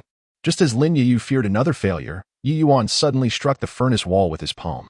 A surge of energy roiled within him, and a violet lightning bolt coursed from his palm into the furnace. Simultaneously, the ancient runes on the cave wall illuminated, forming a shimmering barrier that enveloped the Dan furnace. Was this a Dan formation? Lin Yeyu stared in disbelief at the scene before her. The symbols she had always thought were mere decorations were, in fact, a long-lost Dan formation. She could not fathom how Ye Yuan knew this. The clash of lightning and ground fire intertwined within the Dan furnace, causing the herbs to melt and merge at a visibly accelerated pace. Beads of sweat formed on Ye Yuan's forehead, yet he maintained a steady output of spiritual energy. After half an hour, the Dan furnace fell eerily silent. Moments later, 3 pillars of purplish-red light shot into the sky, illuminating the cave ceiling as if it were bathed in the glow of dusk. Chapter 32. This is not mere chance, but wisdom. The manifestation of the elixir. Lin Yeyu exclaimed in astonishment. The beam of light gradually converged, ultimately transforming into 3 elixirs, each the size of a dragon's eye, suspended within the furnace. The surface of the elixirs was adorned with intertwining crimson and azure patterns, emanating a fragrant aroma. Ye Yuan let out a long sigh, his complexion pale as a sheet. The process of alchemy had nearly exhausted his spiritual energy and mental faculties. Yet, upon witnessing the moment of success, all his efforts felt worthwhile. A perfect quality heart-eating elixir. Lin Ye cautiously retrieved one, her astonishment rendering her speechless. And there are 3. How is this possible? She turned to Ye Yuan, her eyes wide with disbelief. Ye Yuan, who exactly are you? Such alchemical skills are unmatched throughout the Jade Sky sect. Ye Yuan managed a weak smile. Just fortunate, that's all. As he attempted to rise, his legs weakened, nearly causing him to tumble. Lin Ye hurriedly supported him, only then realizing that his back was completely soaked. Observing his sharply defined profile up close, her cheeks involuntarily flushed. She found her breath quickening, a subtle warmth reminiscent of orchids enveloping Ye Yuan's face. You smell delightful, Ye Yuan remarked suddenly, his senses captivated by the faint fragrance of orchids that lingered around Lin Ye. Startled, she pushed him away, her ears burning, and retorted, "What are you saying at a time like this?"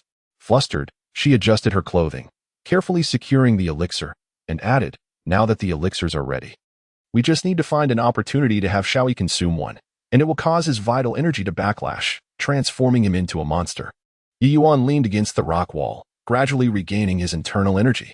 He nodded, yet his gaze inadvertently drifted toward the runes inscribed on the cave walls.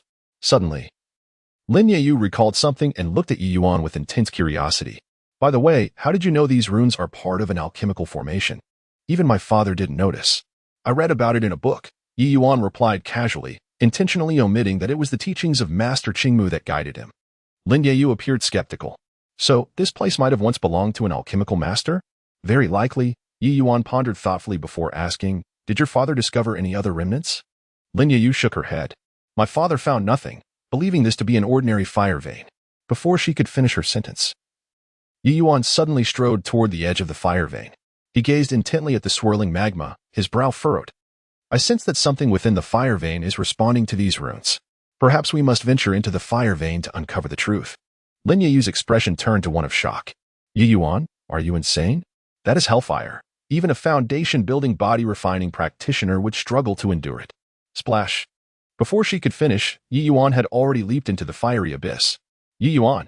Lin Yu screamed as she rushed to the edge of the fiery vein, only to witness a torrent of magma engulfing that figure. The scorching waves of heat struck her face, forcing her to retreat repeatedly. Within the fiery vein, Ye Yuan was enveloped in a cloak of thunder, advancing forward. The ancient thunder dragon's body was exerting all its strength to resist the terrifying heat. It was right below. Gritting his teeth, Ye Yuan persevered, the thunder pool within him churning violently. He sensed something resonating with the runes on the cave wall. Suddenly, a beam of golden light emerged from the depths of the magma. There, a 3-foot-tall golden alchemical furnace floated serenely at the center of the fiery vein. The surface of the furnace was inscribed with ancient runes, identical to those on the cave wall. Just as he had surmised, Ye Yuan's heart surged with joy. This furnace, capable of enduring the earth's fire for a millennium without melting, was undoubtedly a treasure. At the moment his hand reached out to touch the furnace, a sudden change occurred. The runes on the furnace ignited, and a terrifying suction force surged forth, voraciously devouring his spiritual energy. His energy had already been nearly exhausted. How could he withstand this pull? "This is bad." Ye Yuan attempted to withdraw, only to find himself utterly immobilized. The thunder pool within him drained at an alarming rate, and his consciousness began to blur. Ye Yuan. In his daze, Lin Yu's voice echoed from a distant place. With a sudden jolt, Ye Yuan bit down on his tongue, the sharp pain bringing him a modicum of clarity. He summoned every last ounce of strength and poured all the spiritual energy from the thunder pool into the furnace. Buzz, the furnace emitted a clear sound, and the suction abruptly vanished. Instantly, all the runes illuminated simultaneously, transforming into a golden light that enveloped Ye Yuan, lifting him out of the fiery vein. Coughing, Ye Yuan fell against the rock wall, his body charred, yet tightly clutching the golden furnace. Lin Yu rushed over, flustered as she examined his injuries, exclaiming, You madman. You risked your life for a mere furnace?" Ye Yuan smirked, revealing a set of white teeth, and said, "Look at what this is." Only then did Lin Yu notice the furnace. It was entirely golden, with 3 legs and 2 ears. Its body entwined by 9 vividly lifelike fire dragons. Two archaic characters were inscribed on the furnace. Yin Xiao. Is this the legendary Yin Xiao Ding? A fifth-grade alchemical furnace? Lin Yeyu's eyes widened in shock. Ye Yuan struggled to sit up and asked, "Do you recognize it?" Lin Yeyu nodded, saying, "Ancient texts record that 1,000 years ago, there was an alchemy master named Yin Xiaozi. His life furnace was the Yin Xiao. I never expected it to be hidden here." Suddenly, she recalled something and looked up at the runes on the cave wall, exclaiming, "I understand now. These are not ordinary alchemical arrays, but the Yin Xiao fire control alchemical array. No wonder you were able to refine 3 perfect heart-biting pills in one go." Ye Yuan caressed the furnace, feeling the immense power it contained. "This furnace has recognized its master. I can sense a connection forming with the thunder spiritual energy within me." Lin Yeyu gazed at him with a complex expression and said, "The Yin Xiao Ding is exceedingly selective in choosing its master. One must possess a fire attribute. Yet, you are indeed of the lightning spirit root, and still, you have claimed it. Who exactly are you?" Ye Yuan smiled without answering and instead inquired, "How would I know? By the way, this 5th-grade alchemy furnace must be worth a considerable sum, correct?" Lin Yeyu shot him a playful glare and replied, "Of course. This item is exceedingly rare throughout the Lower Xian realm. The highest grade attainable in the Lower Xian realm is merely the 5th-grade alchemy furnace. This furnace can enhance the success rate of alchemy by at least 30%. My Qiling Ding is only a paltry 2nd grade. You have indeed stumbled upon a treasure. I never expected you to have such fortune in discovering an alchemy furnace of this caliber." Ye Yuan chuckled and pointed to his head, remarking, "This is not fortune. It is wisdom." Ye Yuan began to comprehend. No wonder those who have been in the cultivation world longer become increasingly shrewd. Those old-timers are quite formidable, possessing vast reserves of experience and knowledge. Lin Yeyu must have visited here more than once or twice, yet she had not noticed it. Her father had also overlooked it. However, he had discovered it, thanks to the memories imparted to him by the esteemed Qingmu Shenren. That ocean of knowledge was more precious than any treasure. Very well. I suppose I was blind to its value. We should return to the sect now, Lin Yeyu said with a resigned smile. She felt a pang of regret for missing out on such a treasure, fearing it would gnaw at her in the future. "Do not be disheartened. If you wish to practice alchemy, I can lend it to you," Ye Yuan offered with a grin. "That is more like it. You are showing some sense." Lin Yeyu replied, feeling considerably relieved. "However, I have a condition. Each time you borrow it, you must kiss me," Ye Yuan added with a laugh. "You insufferable Ye Yuan!" Lin Yeyu exclaimed in exasperation, baring her teeth in anger. She raised her delicate hand, ready to strike him, but upon seeing his soot-covered form, she relented. "Hurry and tend to your injuries. We must return to the sect before nightfall." Lin Yeyu shot him a glare, seething, and sat down on the side. Chapter 33. The Cunning Old Fox. After Ye Yuan regained some of his thunder spirit energy, the two departed. On that day, as Ye Yuan concluded his cultivation and prepared to leave, a familiar voice resonated from behind him. "Junior brother Ye, your dedication to cultivation is truly commendable." Dong Hai stood with his hands clasped behind his back, a warm smile gracing his face. Ye Yuan returned the gesture with a respectful bow, replying, "Senior brother Dong. You flatter me. I am but a dullard, striving to compensate for my shortcomings through diligence." Dong Hai stepped closer, gesturing with his hand. "As I mentioned previously, Elder Hong wishes to see you. We are to embark on an expedition tomorrow, so you must visit the Battle Soul Hall today." A sense of urgency gripped Ye Yuan's heart, though he maintained an impassive facade. "May I inquire what instructions Elder Hong has?" Dong Hai chuckled lightly. "It's merely a routine check. The Elder wishes to ascertain the level of your battle soul technique. Do not be anxious, given your talent. You should have already surmounted the 2nd level, correct?" Ye Yuan responded vaguely. In truth, he had reached the pinnacle of the 2nd level of the battle soul technique just the night before. "Go on. Elder Hong awaits you at the Battle Soul Hall." Dong Hai concluded before turning to leave. Watching him walk away, Ye Yuan furrowed his brow. He then approached the entrance of the Battle Soul Hall. Gazing up at the bronze plaque, the 3 blood-red characters still exuded an aura of grim determination. Yet now, with added clarity, he perceived that this place honored not only the fallen disciples but also the materials for crafting battle soul pills. "Enter." A hoarse voice emanated from within the hall. Ye Yuan straightened his robes and pushed the door open. Inside, the flickering candlelight illuminated thousands of spirit tablets. Hong Yuyang stood deep within the hall, his frail figure casting a long shadow in the candlelight, facing away from the entrance. "Disciple Ye Yuan, pays respects to the elder," Ye Yuan said with reverence. Hong Yuyang turned, a faint smile gracing his lips. "I have heard of your rapid progress. Demonstrate your battle soul technique." With a thought, a blood-red sword mark appeared on Ye Yuan's brow. He only showcased the early stage of the second level. Yong narrowed his eyes and suddenly pointed his finger like a sword, a surge of spiritual energy rushing forth to strike Ye Yuan's chest. Activate your technique. A chilling wave of spiritual energy instantly invaded his body. Ye Yuan suppressed his discomfort and channeled his energy. The invading spiritual force slithered through his meridians like a venomous serpent, seemingly searching for something. Yong suddenly frowned. Why is your vital energy so dense? Ye Yuan's heart raced. This old man seemed to be probing into the nature of his physique. I engage in weighted training daily, which may have contributed to my robust vitality, Ye Yuan explained, feigning calmness. Yong did not respond but increased the pressure of his probing finger. Relax your mind. Allow me to examine thoroughly. More potent spiritual energy surged in, heading straight for his dantian. Ye Yuan inwardly cursed. If this old man were to discover the thunderpool, the consequences would be dire. It was hard to guarantee that he wouldn't seize his thunderpool. The opponent was indeed at the pinnacle of the foundation establishment stage. Should a confrontation ensue, I would possess no chance of victory. Suddenly, Ye Yuan coughed up a mouthful of fresh blood, staggering back 2 steps.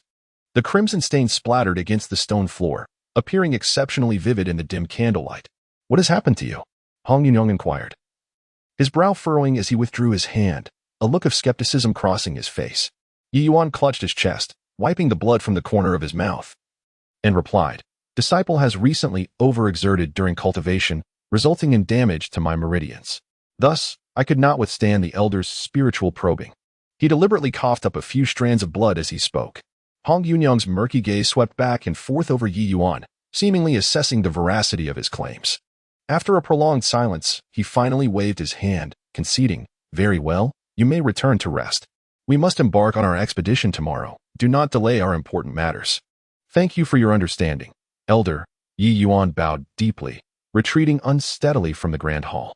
Once the door closed, a shadowy crimson figure emerged slowly from a side chamber. Xiaoyi wore a chilling smile as he said, Elder Hong, does this lad possess any special physique? Yong frowned, responding, his vital energy is indeed formidable, comparable to that of a foundation establishment practitioner. However, the specifics of his unique constitution have yet to be determined. A glimmer of greed flickered in Xiaoyi's eyes as he remarked, No matter. Once he establishes his foundation, his vital energy will only become more refined. At that time, I shall devour him without delay. He licked his lips, a sinister smile forming. The vital energy of a thunder cultivator must possess a unique flavor. Yong hesitated, saying, This lad seems to have some connection with Su Qinghan. If the young master were to take action against him, I fear. Su Qinghan? Xiaoyi scoffed, a cold laughter escaping his lips as a flash of blood shot forth from his sleeve, cleaving a nearby oil lamp in two. She is merely a wretch relying on her father's position as sect master. Does she have the right to intervene in my affairs? Yong hurriedly lowered his head, saying, Young master, please temper your anger. This old man merely fears discontent from the sect master. Humph. Xiaoyi flicked his sleeve dismissively, sneering. That puppet of a sect master dares not even breathe in front of my grandfather. He turned to leave the hall, glancing back as he approached the door, stating, Elder Hong, I have taken note of your service to me over the years. Once I achieve the Golden Core stage, I will ensure my grandfather assists you in forming your Golden Core. Hearing this, Yong was overjoyed, bowing deeply and exclaiming, Thank you, young master, for your patronage. Xiaoyi nodded in satisfaction and strode away. The hall fell silent once more, save for the faint sound of the oil lamp's flames. Yong straightened, the ingratiating demeanor fading from his face, replaced by a hint of malice. Just as he was about to depart, he noticed that the blood on the ground had ignited with a slender bolt of lightning, exploding with a crack. Yong sprang to his feet, his eyes sparkling with intensity, declaring, Indeed, something is amiss. This lad is feigning injury. His blood contains the power of thunder. It is evident that he possesses an extraordinarily powerful thunder-based constitution. Humph. It turns out this lad is not only a thunder cultivator, but also possesses a thunder-type physique. What a cunning little rascal. Yong gazed outside, a sinister smile creasing the lines of his weathered face. Outside the battle soul hall, Ye Yuan confirmed that he was not being followed and promptly utilized his thunder spiritual energy to dry the cold sweat on his forehead. The previous encounter had been perilously dangerous, had he not acted swiftly to expel the stasis blood within him to feign injury.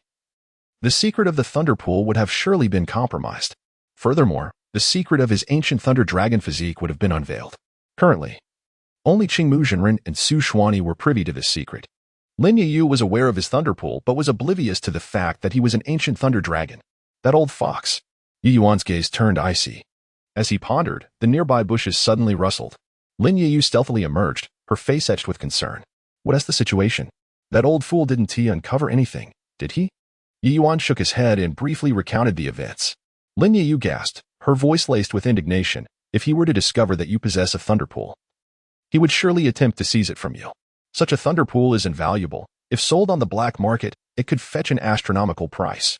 Is a thunder pool even tradable? Ye Yuan inquired. Humph. In the world of cultivators, spiritual roots, bones, flesh, and even internal organs can all be traded on the black market. What is so strange about that? Lin Ye replied solemnly. Ye Yuan couldn't help but chuckle wryly.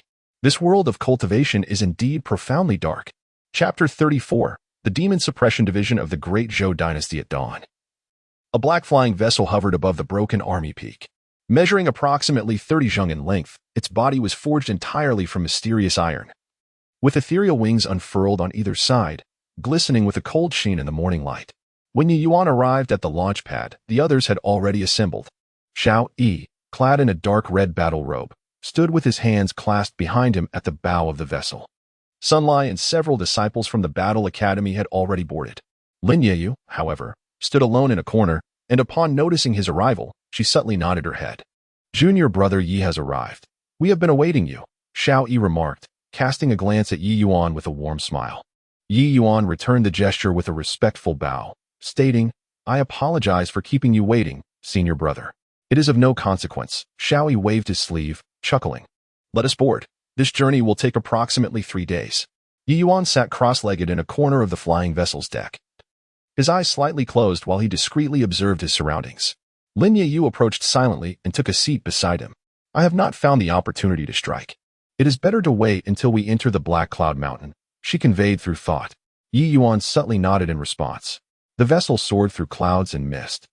And in the blink of an eye, 3 days had passed. Below, the true visage of the Black Cloud Mountain range gradually emerged.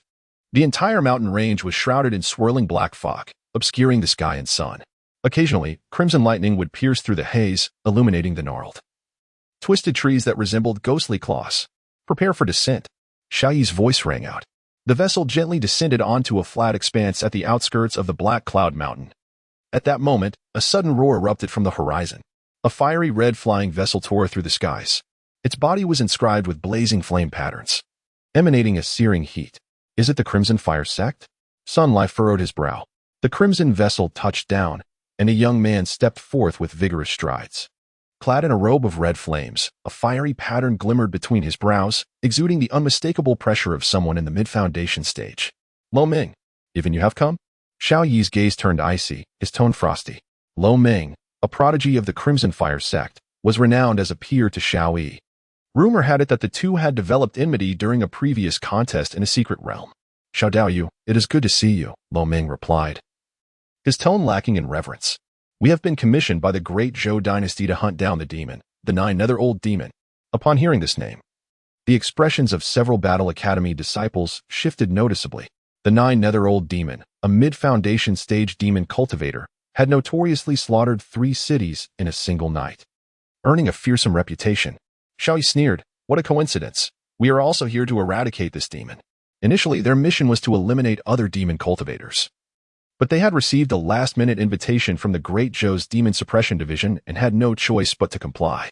Lo Ming's gaze swept over the members of the Yuxiao sect, pausing slightly upon spotting Ye Yuan, before he noticed Lin Ye behind him. A hint of astonishment flickering in his eyes. Just then, a figure suddenly charged out from the ranks of the Crimson Fire sect. Pointing at Ye Yuan with a fierce shout, it is you. Ye Yuan focused his gaze and realized it was Lu Yin, someone with whom he had previously clashed. Junior brother Lu, do you know this individual? Lo Ming raised an eyebrow. Lu Yin gritted his teeth and said, Senior brother, this individual has stolen my Blazing Sun token. My master sought it back, but to no avail. Luo Ming's expression turned cold as he replied, oh, is that so? The atmosphere suddenly grew tense. Xiao Yi smirked with amusement, retreating a step to observe. Luo Ming scrutinized Ye Yuan, noting he was merely at the 7th layer of qi refinement, and couldn't help but scoff. Is there truly no one left in Yuxiao sect? Bringing a 7th-layer Qi refiner to Black Cloud Mountain to seek death? Brother Luo. Mind your words. Lin Yeyu interjected with a smile.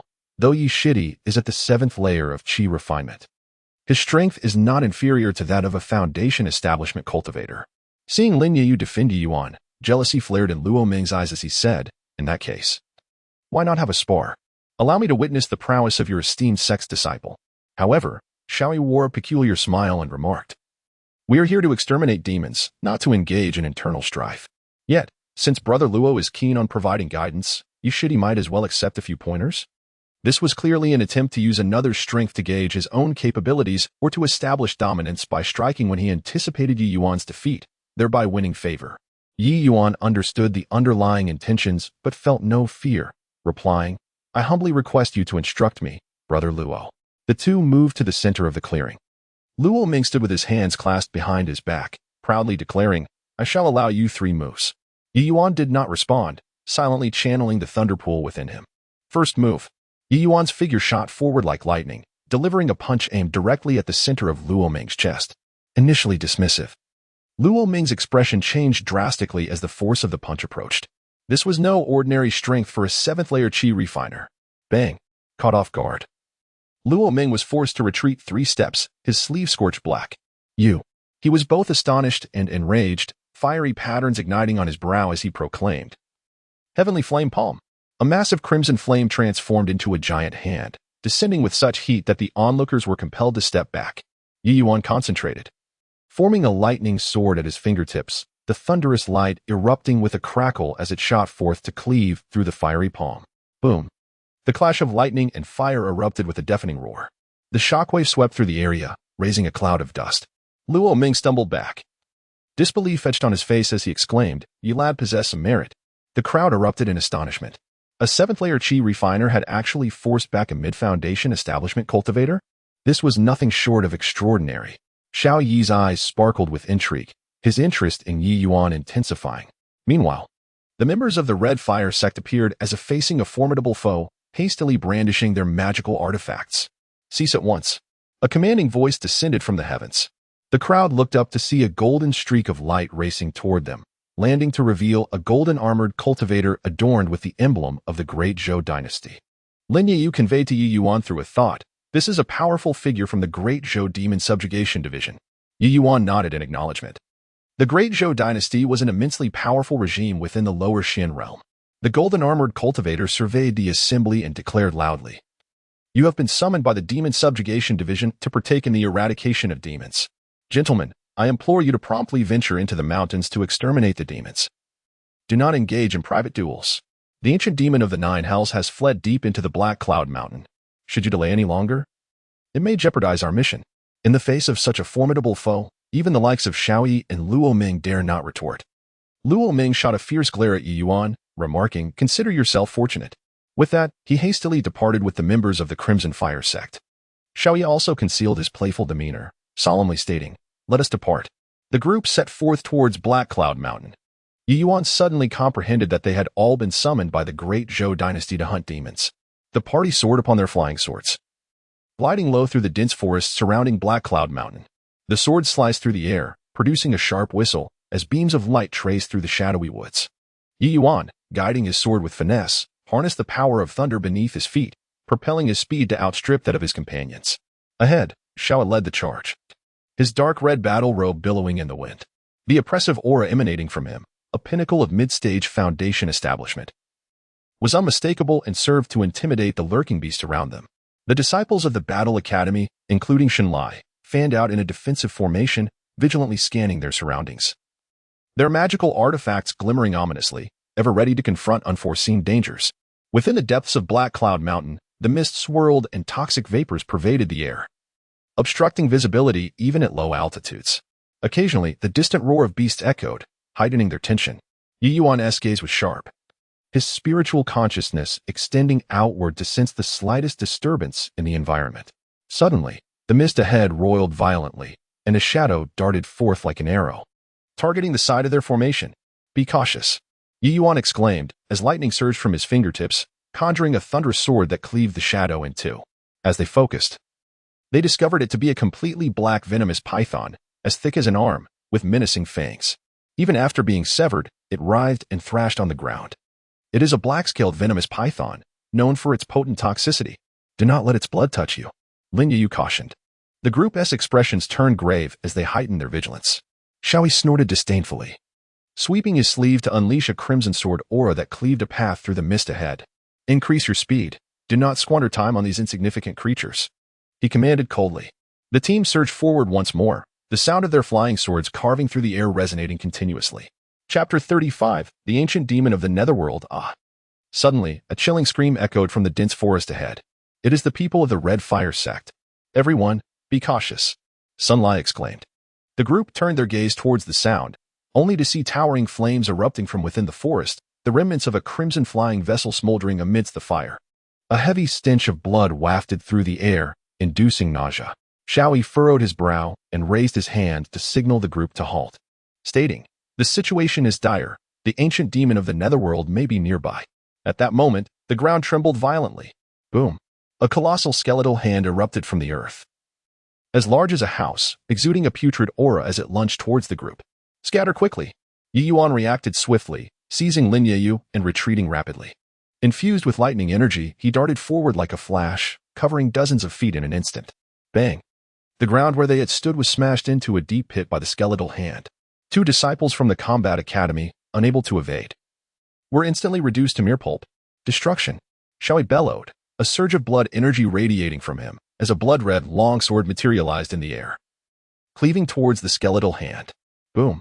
The skeletal hand was severed by the bloodsword, exploding in a cloud of crimson mist. Xiaoyi scanned the surroundings, his spiritual senses extending, when suddenly his pupils constricted. Warning! Beware of the ground. Boom! Before his words could fade, the earth shook as if a great quake had struck. Countless bones clawed their way from the depths, swiftly forming an army of over 100 skeletons. Behind the skeletal horde, an emaciated old man clad in a black robe emerged, grasping a still-beating heart in his hand. The ancient demon of the netherworld. Sun Lai's expression changed dramatically. The fiendish cultivator stuffed the heart into his mouth, chewing with a sinister cackle. More blood food delivered to me. Excellent. Blood food? Xiaoyi suddenly burst into laughter, proclaiming, "Ancient demon of the netherworld, today marks your demise." As his words echoed, he chanted a spell, causing the blood sword in his hand to suddenly split. 6 crimson sword shadows shot forth, tracing bizarre arcs through the air. As the sword tips passed, the very air hissed with a corrosive sound. The ancient demon of the netherworld sneered, his withered fingers forming a seal. Boom! The ground erupted violently, and the skeletal remains twisted and grew as if alive, instantly forming a 7-layered bone shield. As the blood sword descended, faces of vengeful spirits emerged densely upon the surface of the bones, emitting piercing wails. Clang! The clash of metal reverberated painfully in the ears. The 6 swords struck, leaving only 6 charred marks upon the bone shield. The 3 talismans formation. Sun Lai roared, his massive hammer suddenly radiating blinding golden light. Ye Yuan understood the cue, lightly tapping his toes on the ground, gliding like a dragon into the formation's center. Lin Yu deftly maneuvered her slender hands, unleashing 3 emerald vines to intercept the assault of the bone spikes. The moment the formation was complete, the group harnessed the formation's power and struck simultaneously. Ye Yuan's internal thunderous reservoir surged, forming a sword gesture with his hand, as a bolt of black lightning shot forth, coalescing into a thunderous sword. Binding of the greenwood. Lin Yu recited the incantation. The vines grew wildly, each tendril sprouting barbs, stringing countless skeletons together like candied hawthorns. Seizing the opportunity, Sun Lai swung his hammer down, unleashing a golden shockwave that spread in a fan shape, shattering the bones in its path. The trio formed a formation, instantly obliterating the eerie skeletons. The ancient demon of the 9 hells finally showed a change in expression. He abruptly tore open his robe, revealing a gaunt chest inscribed with bizarre runes. These runes suddenly oozed black blood, coalescing in the air into 3 grotesque claws that lunged toward the trio. They quickly cast their spells to fend off the claws, but several disciples from the Battle Academy were caught in the backlash, falling heavily to the ground. Whoosh! A streak of crimson light sliced through the air like a falling star. Luo Ming had leaped into the air, his long blade enveloped in raging flames as he struck at the ancient demon of the 9 hells. Boom! The flames erupted, scorching much of the demon's black robe and revealing skin as desiccated as tree bark. He spun around suddenly, and a black skull materialized from the swirling dark mist, lunging forward to bite. Luo Ming retreated violently, but was still bitten on the shoulder, blood instantly staining his robe. Xiao Yi let out a cold laugh, glancing at Luo Ming, and remarked, "Luo Ming, I thought you perished. It seems you possess a sturdy constitution." Luo Ming gritted his teeth, glaring at Xiao Yi, and retorted, "Enough with the chatter. Let us eliminate this demon first." "Huh? Do you truly believe that you can kill me?" The ancient demon of the nine hells cackled, dark mist swirling around him, obscuring the sky and transforming into the form of a dragon, roaring mightily. At that moment, a clear melody of a zither suddenly resonated, flowing like a crystalline stream and dispelling some of the ominous atmosphere. The crowd turned towards the source of the sound. A young girl in white stood aloft, her delicate fingers gracefully plucking the strings of an ancient zither. She possessed striking features and an ethereal demeanor, surrounded by a faint luminescence. "Ah, Bai Ying from the Xianin sect, you have arrived," Xiao Yi remarked, a greedy glint flickering in his gaze as it swept over Bai Ying. Bai Ying remained composed, flicking her fingers, and the zither's notes transformed into invisible blades that slashed toward the dragon. Bang! The dragon exploded violently, black mist billowing forth, and large swathes of surrounding trees were corroded by the darkness, instantly turning into withered wood. Bai Ying cast a calm glance at him without replying, and the melody shifted once more. A piece of music that calmed the heart enveloped the crowd, invigorating their spirits and allowing their spiritual energy to flow more smoothly. "Today, none of you shall escape." The ancient demon of the nine hells laughed maniacally as the black mist surged around him. Behind him, the void twisted, and 9 pitch-black dragons burst forth, each stretching 100 feet in length, their scales glistening with viscous blood. As the dragons roared, the entire sky turned a dark crimson. The flora within a 10-mile radius visibly withered and decayed at an alarming rate. "Everyone, be cautious. This is the ancient thief's nine hells dragon technique." Bai Ying's face turned pale, her delicate hands frantically brushing over the zither strings, only to find her sound blades disintegrating upon contact with the dragon. Luo Ming bellowed fiercely, and his long blade transformed into a 10-foot flaming phoenix that soared into the sky. However, before the phoenix could spread its wings, it was swallowed whole by one of the dragons, not even a spark escaping. Luo Ming spat a mouthful of blood and staggered backward. The 3 talismans reversed. Sunlight roared as he plunged the enormous hammer into the ground, summoning a golden barrier that surged upward. Both Ye Yuan and Lin Yeyu simultaneously infused their spiritual energy into the formation, causing a golden shield to emerge. The 9 demonic dragons merely flicked their tails, and the barrier shattered like fragile glass. Bang! The 3 were sent flying. Ye Yuan's back violently collided with the rocky wall, and amidst the tremors of the thunderous pool, a metallic taste filled his throat. Xiao Yi's robust blood energy coalesced into an enormous palm imprint, yet it too was dispersed by the dragons, causing him to spew blood. The onlookers turned pale at the sight of the old demon's ferocity. Ye Yuan secretly channeled his thunderous energy, preparing to execute a lightning escape. After all, one must not recklessly throw away their life. This old demon was simply too formidable. Suddenly, a sound of something slicing through the air echoed. A glimmer of golden light appeared on the horizon. Initially as small as a grain of rice, it swiftly transformed into a resplendent sun. A beam of golden sword light traversed the sky, and the demonic dragons let out mournful wails as 3 of their heads were severed in a single stroke. Lemurian. The nine hells' old demon's visage contorted as the remaining 6 dragons whirled frantically around him, forming a pitch-black barrier. Amidst the radiance of gold, a golden-armored cultivator descended from the skies. It was none other than the one from the demon suppression department. He stood suspended in the air, his golden aura cascading like a waterfall, illuminating the dark clouds above. "Nine hells, old demon, you have slaughtered the citizens of the 3 cities of the Great Zhou, cultivating your wicked arts with the blood of infants. Today, you shall be punished," the golden-armored cultivator declared. In an instant, the golden sword light abruptly split apart, transforming into thousands of golden rays. Instantly, the dragons were slain by the golden light, emitting piercing howls.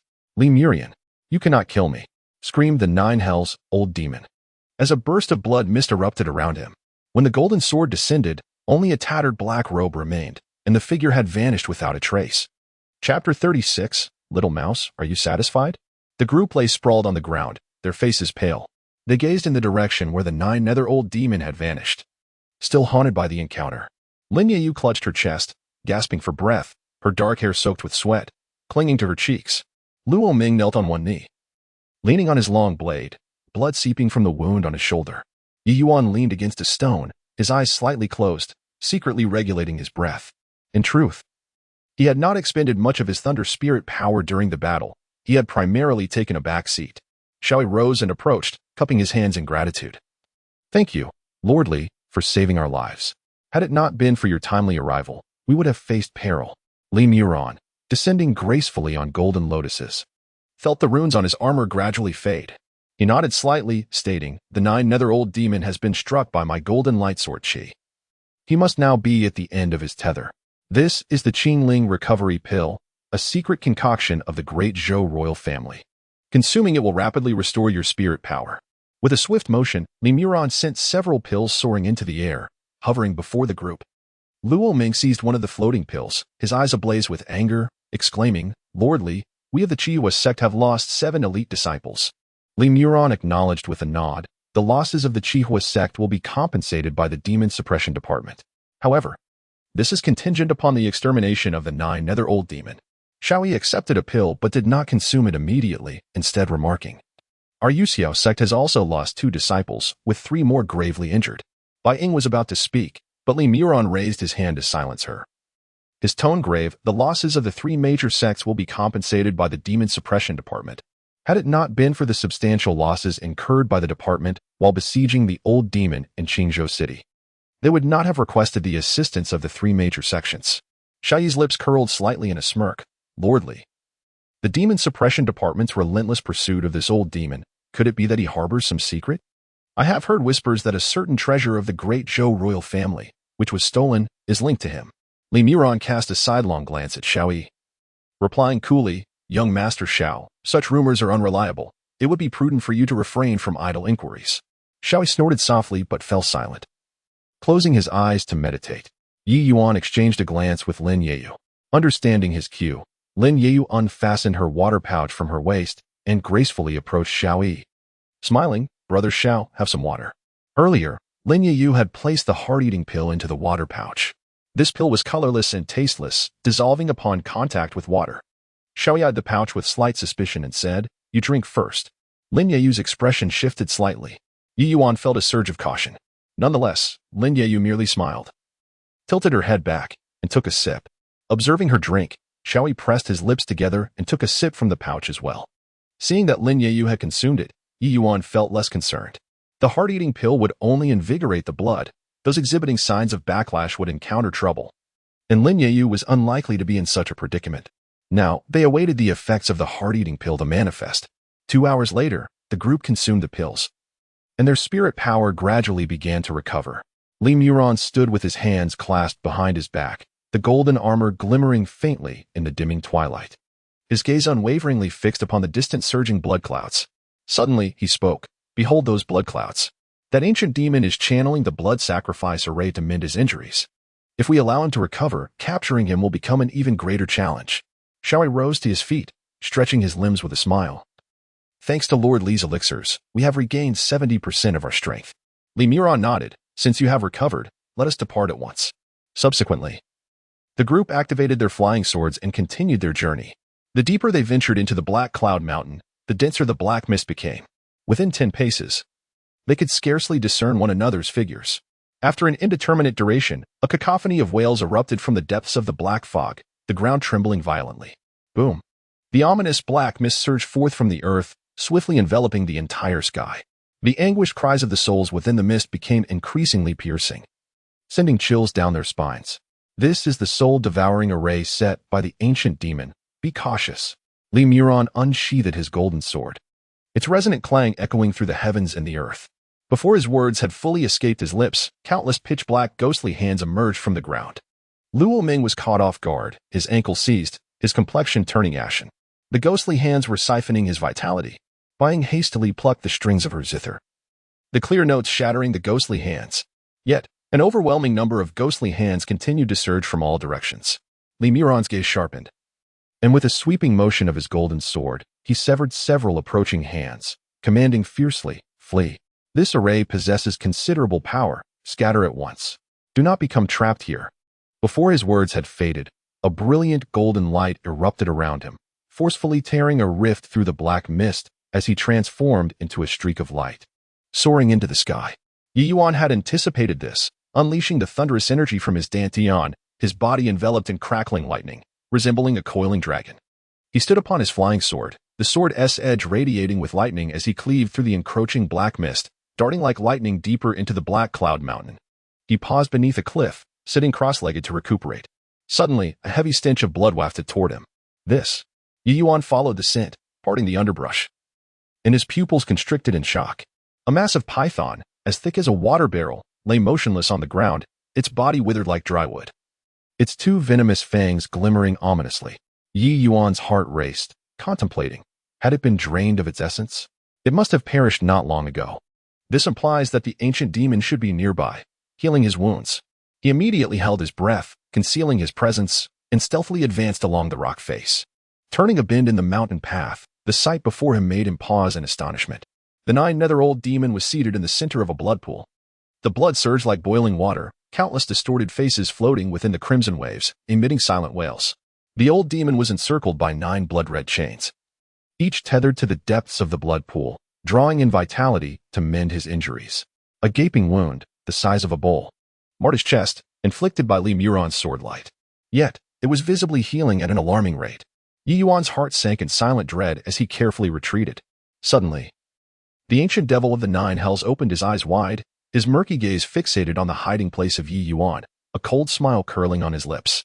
"Little mouse, have you seen enough?" A blood arrow shot forth violently from the pool. Ye Yuan formed a hand seal, and the spiritual energy accumulated in the thunder pool erupted instantaneously, coalescing before him into a shield of black lightning. The blood arrow struck the shield, emitting a hissing sound of corrosion, yet it ultimately failed to penetrate. "Old wretch." Ye Yuan's eyes sparkled with lightning as he suddenly grinned. "It seems your strength has dwindled to less than a tenth." He keenly observed that the potency of the blood arrow was far inferior to that of their previous confrontation. "How dare a mere cultivator of the Qi refinement stage act so arrogantly before me?" The ancient devil bellowed, though his voice lacked its previous depth, now tinged with a hint of hoarseness. Ye Yuan advanced rather than retreating, his right hand grasping the air as a long sword of lightning materialized in his palm. "That blood arrow couldn't even breach 70% of my lightning shield. It appears that Lord Li's strike has indeed wounded you severely," Ye Yuan remarked with a faint smile. A flicker of panic crossed the ancient devil's eyes. He abruptly bit his tongue and spat out a mouthful of essence blood. The blood pool instantly began to bubble, and 9 blood chains rose like venomous serpents, their ends transforming into grotesque, ghastly faces, seeking death. The 9 blood chains surged through the air, yet Ye Yuan remained undaunted. With his left hand forming a seal, the lightning shield expanded rapidly. At the same time, his right hand swept the lightning sword, severing the 3 foremost blood chains in one stroke. Poof! The ancient devil spat out a mouthful of black blood, his chest wound reopening. He widened his eyes in disbelief and exclaimed, You have concealed your cultivation level." Chapter 37. The void mirror. A flash of lightning ignited in Ye Yuan's eyes, and without hesitation, he activated the battle soul technique. The crimson sword mark on his forehead suddenly blazed with a blinding bloodlight. The Xianlong thunder seal. He swiftly formed seals with both hands. As the thunder pool within him boiled, and thunder roared around him, a black thunder dragon erupted from his palm with a deafening roar. Wherever the thunder dragon passed, the ground cracked, and rocks were reduced to dust, hurtling towards the 9-nether-old demon with an unstoppable force. How is this possible? The old demon screamed in terror, unable to believe that a mere Qi refinement cultivator could unleash such formidable thunderous might. His eyes widened in disbelief, and in a moment of desperation, he conjured a bone shield to defend himself. However, the thunder dragon instantly pierced through the bone shield, crashing directly into the blood hole in his chest. Boom! The blood pool erupted, showering the sky with a rain of blood. In a state of utter shock, the 9-nether-old demon was gradually torn apart, ultimately transforming into a foul puddle of blood. Ye Yuan swiftly seized the old demon's storage bag. As his spiritual sense swept through it, his pupils constricted. Inside the storage bag, apart from some venomous artifacts and pills, the most eye-catching item was an ancient mirror, entirely black. The mirror's surface was as deep as an abyss, with intricate cloud patterns carved along its edges, faintly exuding an ethereal aura. The words Tai Su were inscribed in small seal script upon it. "What is this?" Ye Yuan's heart raced, instinctively sensing the extraordinary nature of the item. Just as he intended to examine it further, the sound of slicing air echoed from a distance. Ye Yuan and the others were approaching. After all, the blood pool where the 9-year-old demon had restored his injuries was now faintly shrouded in blood clouds. Coupled with the commotion, they would not find it difficult to discover the scene. The Tai Su mirror. He could not allow them to find it. Ye Yuan quickly concealed the ancient mirror within his robes and activated the thunder escape, vanishing from the scene in an instant. Moments later, 3 figures arrived at the blood pool's edge in succession. Ye Yuan, his golden armor stained with blood, gazed gravely at the wreckage around him, his expression laden with confusion. Luo Ming, visibly shocked, exclaimed, "The 9-nether-old demon is dead? Such powerful thunderous force." Ye Yuan crouched down, his fingertips brushing against the charred ground, and spoke solemnly, "The one who struck must be at least at the peak of the foundation establishment stage, practicing an exceedingly domineering thunder technique. The old demon, still recovering from his injuries, could not withstand such a ferocious onslaught of thunder, hence he perished." Xiao suddenly narrowed his eyes, deep in thought, and remarked, "Thunder technique? Among us, it seems only." Instantly, he recalled Ye Yuan. Ye Yuan's thunder technique was exceptionally strong, and he had previously slain Xiao. However, to believe that he could slay the 9-old demon was beyond his comprehension. Even wounded, the old demon was not an adversary Ye Yuan could easily defeat.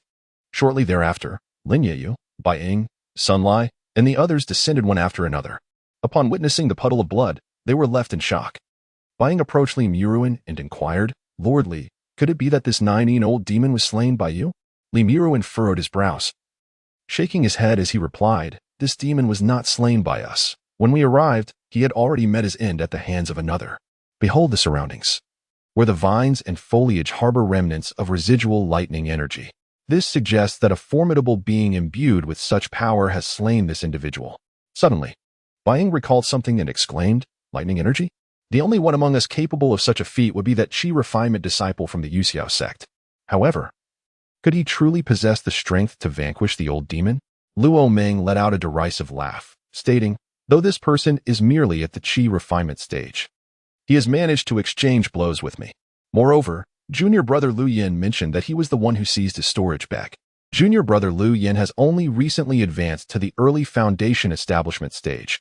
We cannot judge this individual by the conventional standards of the Qi refinement stage." Upon hearing this, everyone was taken aback. To snatch a storage bag from a foundation establishment cultivator at the Qi refinement stage is indeed a remarkable feat. Li Yuan's gaze sharpened, and divine light flickered in his eyes as he turned to Xiao Yi, saying, "Young Master Xiao, where is this person now?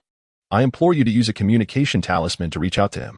The storage bag of the old demon of 9 is missing, and it contains invaluable treasures of the great Zhou dynasty." Xiao Yi's expression grew serious, a flicker of greed igniting within him at the mention of such an item. Given that Li Yuan, the vice envoy of the Great Zhou Demon Suppression Division, had taken personal interest, it was evidently significant. Yet, since Li Yuan had spoken, he could not refuse, replying, "Very well, I shall summon him using the communication talisman now." No sooner had he spoken than footsteps echoed from the dense forest. "Junior brother Yi, what brings you here?" Lin Yeyu exclaimed upon seeing the figure emerge. The crowd turned to look. There stood Ye Yuan, his clothes tattered, face pale, with traces of blood at the corners of his mouth. "I was ensnared by the black mist and struggled to escape," Ye Yuan weakly explained, his gaze sweeping over the blood pool, revealing shock as he uttered, "The old demon of 9 hells is dead?" All eyes fixated on Ye Yuan, an eerie tension enveloping the air. Luo Ming stepped forward, his eyes blazing like golden lamps, fixating on Ye Yuan, demanding, "Ye Yuan, tell me, did you slay the old demon of 9? Ye Yuan shook his head, replying, "How could I possibly kill such a powerful being with my strength?" Luo Ming scoffed, the oppressive aura of the mid-foundation establishment stage suddenly erupting as he declared, "Earlier, Lu Yin mentioned your rather unique constitution. Although your cultivation and spellcraft is low, being only at Qi refinement, your physical cultivation could reach foundation establishment. Thus, it is plausible that the old demon of 9 was indeed slain by you. Since it was you who killed him, you might as well admit it." Ye Yuan remained unfazed, smiling as he said, "If I had truly killed him, why would I not confess? Surely the Great Zhou Demon Suppression Division would offer a generous reward." Li Yuan nodded slightly, his piercing gaze sweeping over Ye Yuan as he inquired, "Young friend Yi, you truly did not slay the old demon of 9 hells?" Ye Yuan appeared surprised, shaking his head, "I must inform you, Lord Li, that I have just arrived here and found the old demon already deceased. I intended to investigate when I heard your approach." "Nonsense!" Romang bellowed fiercely, and crimson flames erupted around him as he declared, "You are the only thunder cultivator here. Who else could it possibly be?" Bai Ying's clear gaze swept over Ye Yuan, and she coldly remarked, "If you did not commit the murder, why not present your storage bag for inspection?" A flicker of brilliance shone in Xiao Yi's eyes as he suddenly smiled and proposed, "Junior brother Yi, since there are suspicions, why not retrieve your storage bag so that everyone may examine it? This would help clear your name." Ye Yuan suppressed a chuckle within, maintaining a calm demeanor as he unfastened the storage bag from his waist and tossed it to Xiao Yi, saying with a smile, "Please, be my guest." Xiao Yi caught it deftly and opened the bag. Within, he found only a few bottles of ordinary elixirs, dozens of low-grade spirit stones, a common flying sword, and a few articles of clothing. This, Romeng, unconvinced, snatched the storage bag and searched through it repeatedly, unwilling to give up. Li Muruan also swept his spiritual sense over it, but found no trace of the mirror, pondering, could it be that the mirror truly is not in his possession? Ye Yuan remarked nonchalantly, "Well, have you found the treasure of the Demon Suppression Division?" Suddenly, Li Muruan raised his hand and formed a seal, sending a beam of golden light toward Ye Yuan's chest. Ye Yuan stood unyielding as the golden light circled around him before dissipating. Li Muruan raised an eyebrow and stated solemnly, "Indeed, there is no fluctuation from a storage artifact. Could it be that someone else got there first?" At that moment, several piercing sounds of air being split rang out explosively. Chapter 38. The Bloodthirsty Sect's Demonic Cultivators. Suddenly, several streaks of crimson light pierced through the air, accompanied by a cacophony of sinister laughter. "Ha ha, the lackeys of the Great Zhou Demon Suppression Division. It is indeed you." A dozen practitioners clad in blood-red robes descended from the sky. The leader, with a sinister visage, grinned coldly. They exuded a palpable aura of bloodlust. Unmistakably members of the Bloodthirsty Sect. Li Muran's expression shifted dramatically, his gaze sharpening as he exclaimed, "Chaohua, the third elder of the Bloodthirsty Sect. It seems that the flies have come to feast upon the sin of blood." Chaohua scanned the crowd, a chilling smile playing on his lips, and remarked, "It appears you have slain the 9-year-old demon. Now, with your spiritual energy depleted and injuries sustained, your combat prowess must be negligible. Therefore, I suggest you hand over the storage bag of the 9-year-old demon. The mirror of the Great Zhou dynasty should be within it, correct?" A wave of shock surged through Li Muran, his eyes narrowing as he emitted a radiant golden light, demanding, "Chaohua, how did you come to know of this?" Chaohua chuckled heartily, declaring, "The Bloodthirsty Sect has its means of acquiring information. You of the Great Zhou dynasty obtained this ancient mirror 3,000 years ago, but have been unable to refine it. It would be wiser to surrender the mirror for our study." Li Muran's golden armor shimmered as he erupted with blinding light, shouting, "You audacious scoundrel! To covet the ancient mirror of the Great Zhou dynasty is to seek death. Enough of your nonsense." With a sinister smile, Chaohua waved his sleeve and commanded, "Kill. Leave none alive." In an instant, a surge of blood light exploded forth. The practitioners of the Bloodthirsty Sect unleashed their artifacts, crimson skulls, bone whips, and poisonous banners rained down like a torrential storm. A mere parlor trick. Li Muran bellowed, his golden armor radiating dazzling brilliance. The two factions clashed violently. Li Muran and Chaohua engaged in a fierce battle, their spiritual energies colliding, sending shockwaves rippling through the air. Trees within a 10-mile radius were uprooted. Xiao Yi exchanged blows with a formidable opponent, the shockwave erupting around them. Luo Meng wielded a blazing long knife, battling 3 disciples of the Bloodthirsty Sect. Bai Ying's melodies transformed into lethal blades, weaving through the chaos of the battlefield.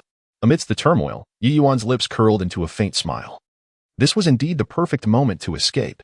He flickered, lightning crackling beneath his feet. Just as a disciple of the Bloodthirsty Sect lunged at him, Ye Yuan suddenly sprang forth, delivering a thunderous palm strike that sent the disciple flying, using the momentum to propel himself away. Seeking death, a disciple of the Bloodthirsty Sect, noticing the movement out of the corner of his eye, grinned as he lashed out with a blood whip. Ye Yuan conjured a lightning sword to sever the whip. The battle intensified, shaking the entire forest. The clash between Li Muran and Chaohua was the most ferocious. In the void above, golden sword light and crimson demonic energy collided continuously, erupting with deafening roars. Suddenly, Li Muran spat out blood, a grotesque crack appearing on his golden armor. Chaohua, grinning wickedly, pressed the attack, the bloodbone whip coiling around him like a venomous serpent. "Lordly," Bai Ying exclaimed, her melodious notes transforming into blades, sweeping forth like a tempest, only to be thwarted by a formidable expert from the Bloodslaughter sect. Meanwhile, Xiao Yi found himself besieged by 3 adept members of the same sect, his dark red battle robe saturated with blood. Gritting his teeth, he shouted, "Retreat. We must withdraw." Observing the dire situation, Luo Ming swung his long knife to repel the adversaries and turned to flee. Chaos engulfed the scene as everyone scattered in disarray. Seizing the moment, Ye Yuan grasped Lin Yeyu's wrist and urged, "Let us depart." The two transformed into streaks of light, hastily escaping. Behind them, Xiao's furious roar echoed. "Do not let them escape. We must seize that mirror." Before his words faded, Li Miran suddenly unleashed his final surge of power. A golden sword light soaring towards the heavens, momentarily halting the pursuit. 60 miles away, within a hidden cave, lightning flickered, revealing Ye Yuan and Lin Yeyu. Exhaling deeply, Ye Yuan wiped the sweat from his brow. Yet, Lin Yeyu suddenly chuckled, her beautiful eyes sparkling with mischief as she remarked, "You were the one who killed the 9-year-old demon, weren't you?" Ye Yuan placed a finger to his lips, offering a subtle smile. "Shill. Such words must not be spoken lightly. What pretense is this?" Lin Yeyu rolled her eyes at him, stepping closer and lowering her voice. "Who else could wield such tyrannical lightning magic but you?" Ye Yuan shook his head with a smile. "Do not speak of it. That person is not me." He casually inscribed a barrier at the cave entrance before sitting cross-legged on a stone, his eyes gently closed in meditation. Lin Yeyu cast a glance at Ye Yuan, teasing, "I know you too well. Surely you possess the strength to have slain that 9-year-old demon. What exactly is that mirror?" Ye Yuan chuckled inwardly, choosing not to respond. He had concealed the storage bag of the 9-year-old demon in a discreet location, planning to retrieve it once the commotion subsided. Noticing Ye Yuan's silence, Lin Yeyu huffed and sat down, consuming a healing pill and entering meditation. An hour later, footsteps suddenly echoed outside the cave. "Junior brother Ye." "Junior sister Lin, is that you?" Xiao Yi's voice called from the entrance, laced with surprise yet tinged with an inexplicable eeriness. He then stepped inside, unleashing a surge of spiritual energy to dispel the barrier. Ye Yuan abruptly opened his eyes, a glint of coldness flashing within his pupils. He rose calmly, stating, "Senior brother Xiao, you managed to escape as well?" Xiao Yi walked slowly into the cave, his dark red robe still stained with blood. Yet a gentle smile graced his face as he replied, "Thanks to Lordly holding the rear, I was able to make my escape." His gaze swept around the cave, and a cold smirk crept onto his lips. "It is truly fortunate that you both are unharmed." Lin Yeyu stood warily, her fingers subtly gathering spiritual energy as she asked, "How are your injuries, senior brother Xiao?" "No worries, just minor wounds," he reassured. Xiao Yi waved his hand and, with a sudden shift in tone, chuckled, "By the way, junior brother Yi, is the storage bag of the 9-year-old demon truly not in your possession?" Ye Yuan maintained a composed expression and shook his head. "Senior brother, you jest. How could I possibly have the capability to slay an old demon?" Xiao Yi's gaze turned icy, his smile gradually morphing into a sinister grin as he remarked, "Is that so? You have indeed defeated Zhao Sun before. After spending some time in the Battle Academy, your strength has surely improved. It is entirely plausible that you could unleash the power of the mid-stage foundation establishment. Therefore, the 9-year-old demon must have perished at your hands. If that is the case, kindly hand over that mirror to me. Should you refuse, do not blame me for being impolite." He stepped forward, and an eerie crimson mist began to swirl around him. Ye Yuan's expression hardened.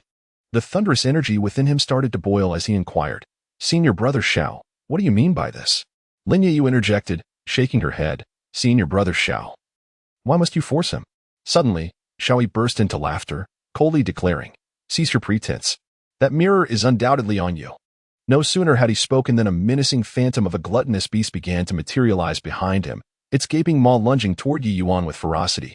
Chapter 39, The Detonation of the Heart-Eating Pill Boom. Ye Yuan swiftly formed hand seals, conjuring a barrier of thunderous light before him. The ethereal figure of the devouring beast collided violently with the thunder shield, producing a deafening explosion. The thunder shield shattered in response, propelling Ye Yuan away. He crashed heavily against the rocky wall, his vitality surging, and he coughed up blood violently. "Junior brother Yi!" Lin Yeyu exclaimed in alarm, her delicate hands weaving intricate gestures as dozens of azure wooden spikes pierced through the air. An effortless blow. Xiao Yi sneered coldly, waving his sleeve as the peak power of his mid-foundation stage surged forth, obliterating the azure spikes completely. The residual force sent Lin Yeyu flying several zhang, crashing against the stone wall and sliding down. "A mere foundation stage initiate dares to strike against me?" The crimson hue in Xiao Yi's eyes intensified as the devouring beast's shadow solidified behind him. Laughing heartily, he declared, "Since you seek your demise, I shall first use your primal blood to aid my breakthrough." He suddenly spread his arms wide, unleashing a terrifying suction force. Lin Yeyu was lifted by an invisible hand, suspended in midair. She felt her entire being convulsing, as though her very essence was being drawn from her body. Ah! She cried out in agony, her complexion rapidly draining of color. Stop! Ye Yuan gritted his teeth against the excruciating pain, gathering lightning in his palm. However, the earlier blow had already damaged his meridians, causing a delay in the flow of his spiritual energy. After all, Xiaoyi possessed the body of a devouring beast, capable of consuming countless life forces. Even a single strike from him contained the power to shatter mountains and rivers. Although Ye Yuan had the first layer of the ancient thunder dragon physique, he could not withstand such overwhelming and savage force. Ha! Xiaoyi cackled as he intensified his suction, saying, "Fear not. Once I drain her, you shall be next. That mirror will ultimately belong to me." Lin Yeyu's face turned ashen, her dark hair visibly graying at an alarming rate. Streams of blood energy were siphoned away by Xiaoyi. Ye Yuan understood. Now, he had no choice but to forcibly detonate the poison of the heart-eating pill within Xiaoyi's body. Suddenly, a cold glint surged in his eyes. He endured the excruciating pain in his meridians, his right hand forming a sword-like finger as the lightning pool within him roared to life. A jet-black bolt of lightning coalesced at his fingertip, faint crimson patterns winding around it. Whoosh! The black lightning sword shot forth with blinding speed, aimed at Xiaoyi's Tanzhong acupoint. Another one? Xiaoyi scoffed derisively, preparing to deflect it. Yet, his expression abruptly shifted as he felt his internal blood energy surge uncontrollably, the previously smooth flow of his spiritual power becoming chaotic. The moment the lightning sword struck his Tanzhong acupoint, Xiaoyi trembled violently, black blood erupting from all 7 orifices. His eyes widened in terror as he exclaimed, "What? What is happening?" The toxicity of the heart-eating pill erupted completely under the stimulation of the lightning sword. Xiaoyi's veins bulged grotesquely, as if countless serpents writhed beneath his skin. He staggered backward, the ethereal figure of the devouring beast collapsing with a thunderous Ye Yuan rose, wiping the blood from the corner of his mouth, and smiled faintly. "From the moment you drank that water, you fell victim to the heart-biting pill's poison." Lin Yeyu collapsed to the ground, weakly lifting her head, just in time to witness Xiaoyi's skin beginning to crack inch by inch, blood seeping from every pore. He clawed at his own body in a frenzy, emitting inhuman howls. "No. It's impossible. I am the sacred body of the glutton. How could this happen?" Before he could finish, Xiaoyi's body suddenly contorted violently. Beneath his shattered skin, crimson flesh emerged, and his bones cracked ominously, his form swelling grotesquely. A monstrous roar erupted from Xiaoyi's throat. His head split open, revealing a ghastly beast's head that emerged, dripping with foul, viscous fluid. From his back, 4 barbed tentacles burst forth with a ripping sound. The glutton was rebelling against him. He was consumed by his own constitution. Lin Yeyu's face was etched with terror. Seizing the moment while the creature was still mutating, Ye Yuan lunged forward, his right hand enveloped in lightning, directly grasping the storage pouch hanging at Xiaoyi's waist. The creature sensed the movement, and a tentacle lashed out violently. Ye Yuan sidestepped, concentrating the lightning into a sword, severing the tentacle's tip. Dark green ichor sprayed forth, sizzling as it struck the ground. "Go!" Ye Yuan yanked the storage pouch free and turned to scoop up Lin Yeyu. The thunderous energy within him surged, his legs crackling with lightning as he shot towards the cave's entrance like an arrow released from a bow. A deafening roar erupted behind them, shaking the very mountain. Stones tumbled down, and Ye Yuan shielded Lin Yeyu as they sped through the collapsing passage. At the last moment, they barely escaped as the entrance caved in. With a thunderous crash, the mountain collapsed completely, billowing smoke into the sky. Ye Yuan dared not pause, continuing to sprint with Lin Yeyu in his arms. After running for more than 10 miles and confirming that the creature had not pursued them, they finally halted at a secluded tree hollow. "Cough. Is he dead?" Lin Yeyu coughed weakly, a bitter smile gracing her lips. Ye Yuan glanced at her, noting her delicate features were exceedingly haggard, her complexion pale, and her once jet black hair was now mostly gray. He shook his head, saying, "I'm not certain. The backlash of the glutton's constitution is quite peculiar." He retrieved Xiaoyi's storage pouch, a smile breaking across his face. "However, this time's harvest is quite substantial." In the distance, the echo of that inhuman howl still reverberated through the mountains. Ye Yuan furrowed his brow, stowing the pouch away and gazing at Lin Yeyu's weary countenance. He spoke softly. "Let us not dwell on that creature. We must depart from this place."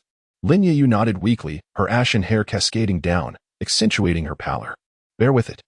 Ye Yuan extracted a crimson pill from Xiaoyi's pouch, stating, "This is the blood spirit pill from Xiaoyi's storage. It will aid in restoring your vitality." Lin Yeyu managed to swallow the pill, instantly feeling a warm current spreading within her. Upon witnessing this, Ye Yuan placed his right hand upon her back, channeling his thunderous spiritual energy to disperse the effects of the medicinal potion. "How can your thunderous power possess healing properties?" Lin Yeyu exclaimed, astonished to discover that Ye Yuan's spiritual energy bore a hint of vitality. Ye Yuan replied with a faint smile. "This is the result of the Qingmu transformation thunder technique, which aids in healing." Lin Yeyu furrowed her delicate brows, her expressive eyes fixed on Ye Yuan as she inquired, "Ye Yuan, just how many secrets do you conceal?" Ye Yuan merely smiled in silence. Lin Yeyu turned her head away, snorting softly, "If you choose not to speak, so be it." As the dual effects of the medicinal potion and the thunderous spiritual energy took hold, Lin Yeyu's silvery white hair gradually regained some luster, and a hint of color returned to her face. She let out a deep sigh, murmuring, "I feel much better." Ye Yuan retracted his spiritual energy, scanning the surroundings with caution. "This place is still not secure. We must hasten our departure from the Heiyuan mountain range." He retrieved a storage pouch obtained from Shaoyi, rummaging through it for a moment before producing a petite flying vessel. "This will serve as our means of transport." Lin Yeyu gazed at the flying vessel, suddenly recalling something. "Wait, where did you put that ancient mirror?" Ye Yuan chuckled softly. "Let us find a place to recuperate, and we shall retrieve it in a couple of days." With that, he guided the flying vessel into the air and departed. Chapter 40. Qingzhou City 3 days later, deep within the Heiyuan mountain range. Amidst the morning mist that enveloped the forest, Ye Yuan and Lin Yeyu quietly returned. After several days of recuperation, Lin Yeyu's vitality had largely been restored, though her complexion still bore a hint of pallor. Beneath an ancient tree ahead, Ye Yuan lowered his voice and gestured toward a charred ancient tree struck by lightning, a mark of his identification. As the pair approached the ancient tree, a sudden rush of air sliced through the atmosphere. "Ha! So there are still fools returning to seek their demise." 3 crimson figures descended from the treetops, surrounding the duo in a triangular formation. The leader, a scar-faced cultivator, licked his dagger with a lecherous gaze fixed upon Lin Yeyu, chuckling, "Is that not Lin Yeyu? Such exquisite beauty, why not entertain us for a while?" Lin Yeyu's face hardened with anger. "You shall, it is you." Ye Yuan, with a hint of amusement, inquired, "Do you know each other?" He discreetly channeled the power of the thunder pool, ready to strike at any moment. Upon hearing his words, Lin Yeyu's clear eyes ignited with palpable fury. "My dear sister, Su Weiwei was slain by him. How could I possibly forget this grudge?" Yu Shao sneered, his cold gaze flickering between the two. "What are you two sneaking back for? If you don't clarify your intentions, I shall extract your souls and burn them in the soul-refining furnace." Ye Yuan's eyes turned icy as he suddenly erupted into action. In an instant, he executed the thunder escape technique, appearing before the scar-faced cultivator like a bolt of lightning. The cultivator barely registered his presence before a hand, infused with lightning, struck his throat. The crack of his broken neck echoed sharply. The other 2 demonic cultivators gasped in horror, exclaiming, "What level of power is this person?" One hastily produced a blood-red talisman to summon aid, but it was too late. Ye Yuan formed a sword with his fingers, unleashing 2 bolts of lightning that pierced through the foreheads of the remaining 2. Their bodies fell, eyes wide in disbelief. Lin Yeyu turned her face slightly, astonished as she gazed at Ye Yuan. Yu Shao, a cultivator at the initial stage of foundation establishment, had been killed in an instant. The other 2, also of the later stage of qi refinement, had not withstood even a single blow. Previously, she had often heard that thunder cultivators possessed the greatest offensive capability among spell cultivators, nearly invincible within their rank. Now, witnessing it firsthand, she realized the truth of those claims. Moreover, she sensed that Ye Yuan's physical strength had likely reached the initial stage of foundation establishment. Ye Yuan retrieved a token from the waist of the scar-faced cultivator, smirking. "This will suffice to claim their heads as a reward upon returning to the sect." With that, he severed the 3 heads, wrapping them in cloth for safekeeping. He then collected their storage bags. Observing this, Lin Yeyu parted her lips slightly and remarked, "Their heads can be exchanged for a reward at the Demon Suppression Division. Our sect will grant points and merits upon seeing the token." Ye Yuan chuckled lightly. "Does the Demon Suppression Division of the Great Zhou Dynasty also dispense rewards?" Lin Yeyu nodded and remarked, "This Yu Shao is a wanted criminal. His head could fetch at least 500 low-grade spirit stones." Ye Yuan chuckled. "Then when I have the time, I shall visit the Demon Suppression Office to claim my reward." Subsequently, he unearthed the storage bag of the 9-year-old demon from the roots of the ancient tree, finding it intact. Upon verifying the presence of the Taishu mirror, a subtle smile graced his lips as he said, "Let us depart. it is time for our return. Lin Yu pondered for a moment and replied, Xiao Yi's spirit boat is no longer usable. It bears his mark, and even if erased, the patterns would still be recognizable. She added, this second-tier spirit boat could fetch a considerable sum in the black market. Reflecting on the spoils of his endeavor, Ye Yuan inquired, do you know where the nearest black market is located? A playful smile danced on Lin Yu's lips as she responded, the closest one is in Qizhou City. Just a 2 to 3 day journey. We can dispose of those stolen goods at the black market there. Furthermore, Qizhou City has a branch of the Demon Suppression Office, where you can deliver Yu Zhao's head. Ye Yuan contemplated for a moment before nodding in agreement, recalling the upcoming sect competition, he asked. Will this delay our participation in the sect competition? Lin Yu brushed a strand of hair from her forehead and shook her head with a smile. There is still half a month before the sect competition. We will have ample time. That's good to hear. Ye Yuan replied lightly, since the spirit boat cannot be used. You shall accompany me on a sword. It will save you the effort of channeling your spiritual energy for flight. With that, he summoned his flying sword. As Lin Yu gazed at his chiseled profile, she suddenly found that this youth, who always wore a gentle smile, exuded an unsettling sharpness beneath his demeanor. This man was utterly inscrutable. He was profoundly enigmatic. 3 days later, in Qizhou City, at the city gates, Ye Yuan and Lin Yu joined the throngs entering this bustling metropolis. Shops lined the streets, and the sounds of vendors filled the air, completely masking the perilous proximity to the Black Cloud mountain range.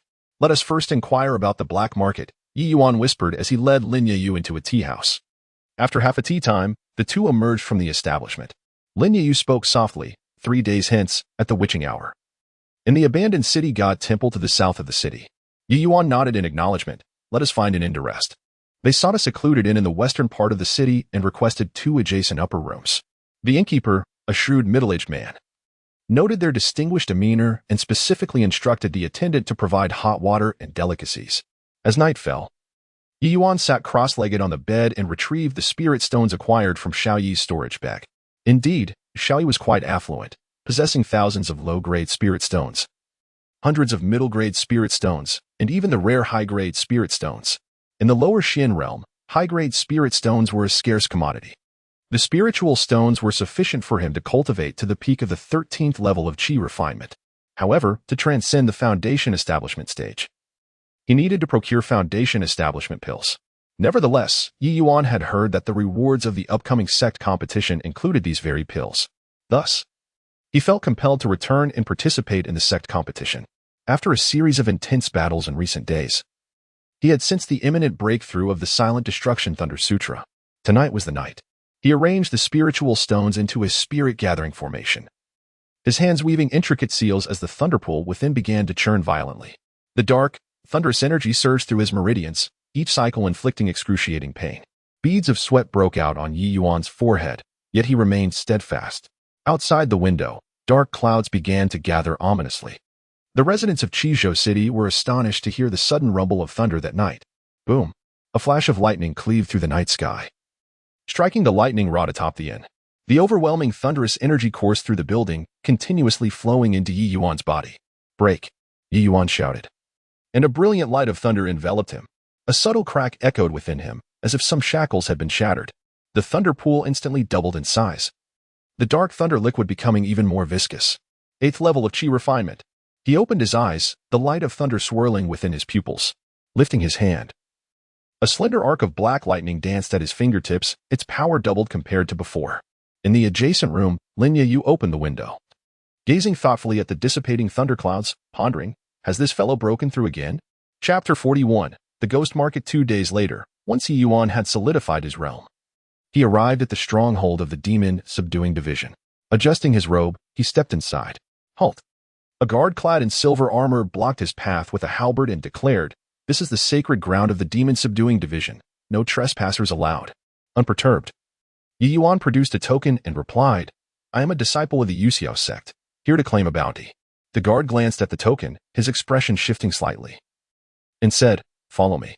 After traversing several courtyards, Ye Yuan was led to a hall. At a sandalwood table sat a middle-aged cultivator with a goatee, engrossed in examining documents. Director Zhao, someone has come to claim a bounty, the guard announced respectfully.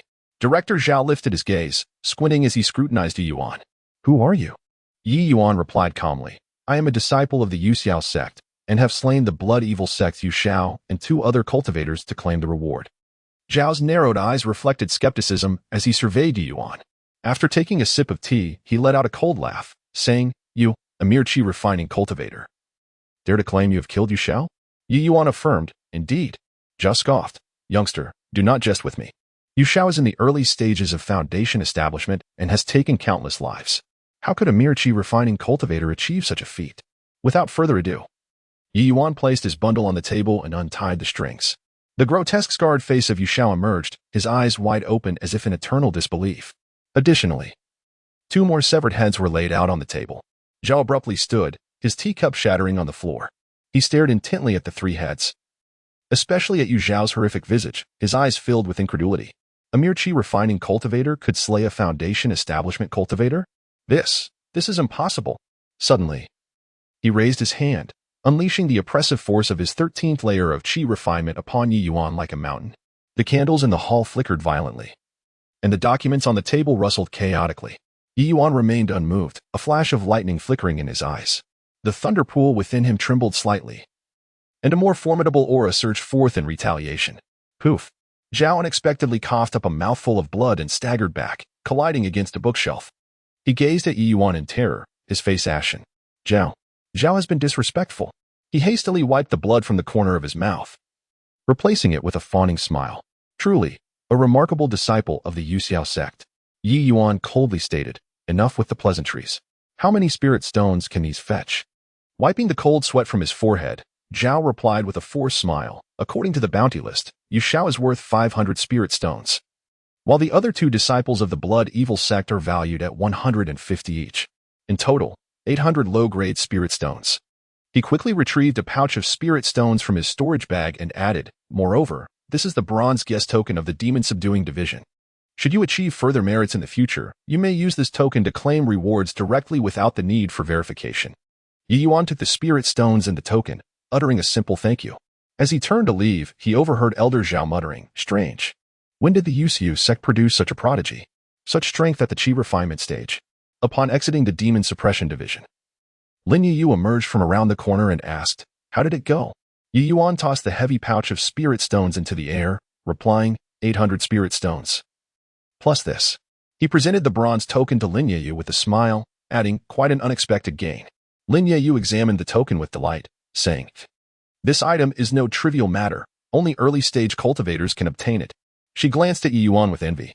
Ye Yuan maintained a composed smile, suggesting, "Let's return to the inn. We must visit the black market tonight at midnight." Lin Yu chimed in, "I'm a bit hungry. Shall we get something to eat?" Ye Yuan nodded in agreement. In Qizhou City, at a roadside noodle stall, the sun began to set, casting a warm glow over a few rudimentary wooden tables. Ye Yuan and Lin Yu chose a table tucked away in a corner. "Boss, 2 bowls of yancha noodles," Ye Yuan called out. "Coming right up." The stall owner, a stout middle-aged man, quickly set to work. Lin Yu returned the bronze token to Ye Yuan, smiling, "With this, it will be much more convenient for you to conduct business at the Demon Suppression Division." Ye Yuan replied, "You can obtain one as well. After all, you are a foundation-building cultivator now." Lin Yu nodded, saying, "Indeed, I had deliberately concealed my strength to appear as merely a qi refinement practitioner. The aim was to avoid detection by Shaoyi, who devours vitality, but ultimately, I could not escape his gaze. However, he has now transformed into a monster and can no longer affect me." Just then, a waft of perfumed fragrance approached. A group of elegantly dressed young men, fanning themselves, entered. The leader, a youth clad in purple, immediately fixated on Lin Yu. "Oh, where did this lovely lady come from? How about a drink with me?" The purple-clad youth stepped forward, reaching to lift Lin Yu's chin. Lin Yu's eyes turned cold as she deftly flicked her chopsticks. "Ah!" The purple youth screamed in agony as an arm severed, sending blood spraying, accompanied by a wail akin to that of a slaughtered pig. "Impudent!" Several followers rushed forward, shouting, "Do you know who our young master is? He is from the Lu family of Qizhou City. Do you dare harm him?" Before they could finish, Lin Yu had already risen. The pressure of her early-stage foundation-building cultivation erupted suddenly, causing the mere mortals to turn pale and tremble. "Spare me, immortal master. I did not recognize your greatness." The purple youth pleaded, collapsing to the ground in tears. Lin Yu coldly regarded the sobbing youth, lifting the severed arm and presenting it before him. "Take your filthy hands and leave." Throughout this ordeal, Ye Yuan had remained quietly eating his noodles until this moment. When he finally set down his chopsticks and remarked, "The noodles are getting cold," the stall owner had long since taken refuge behind the stove, trembling in fear. Lin Yeyu resumed her seat, as if she had merely swatted a fly moments before.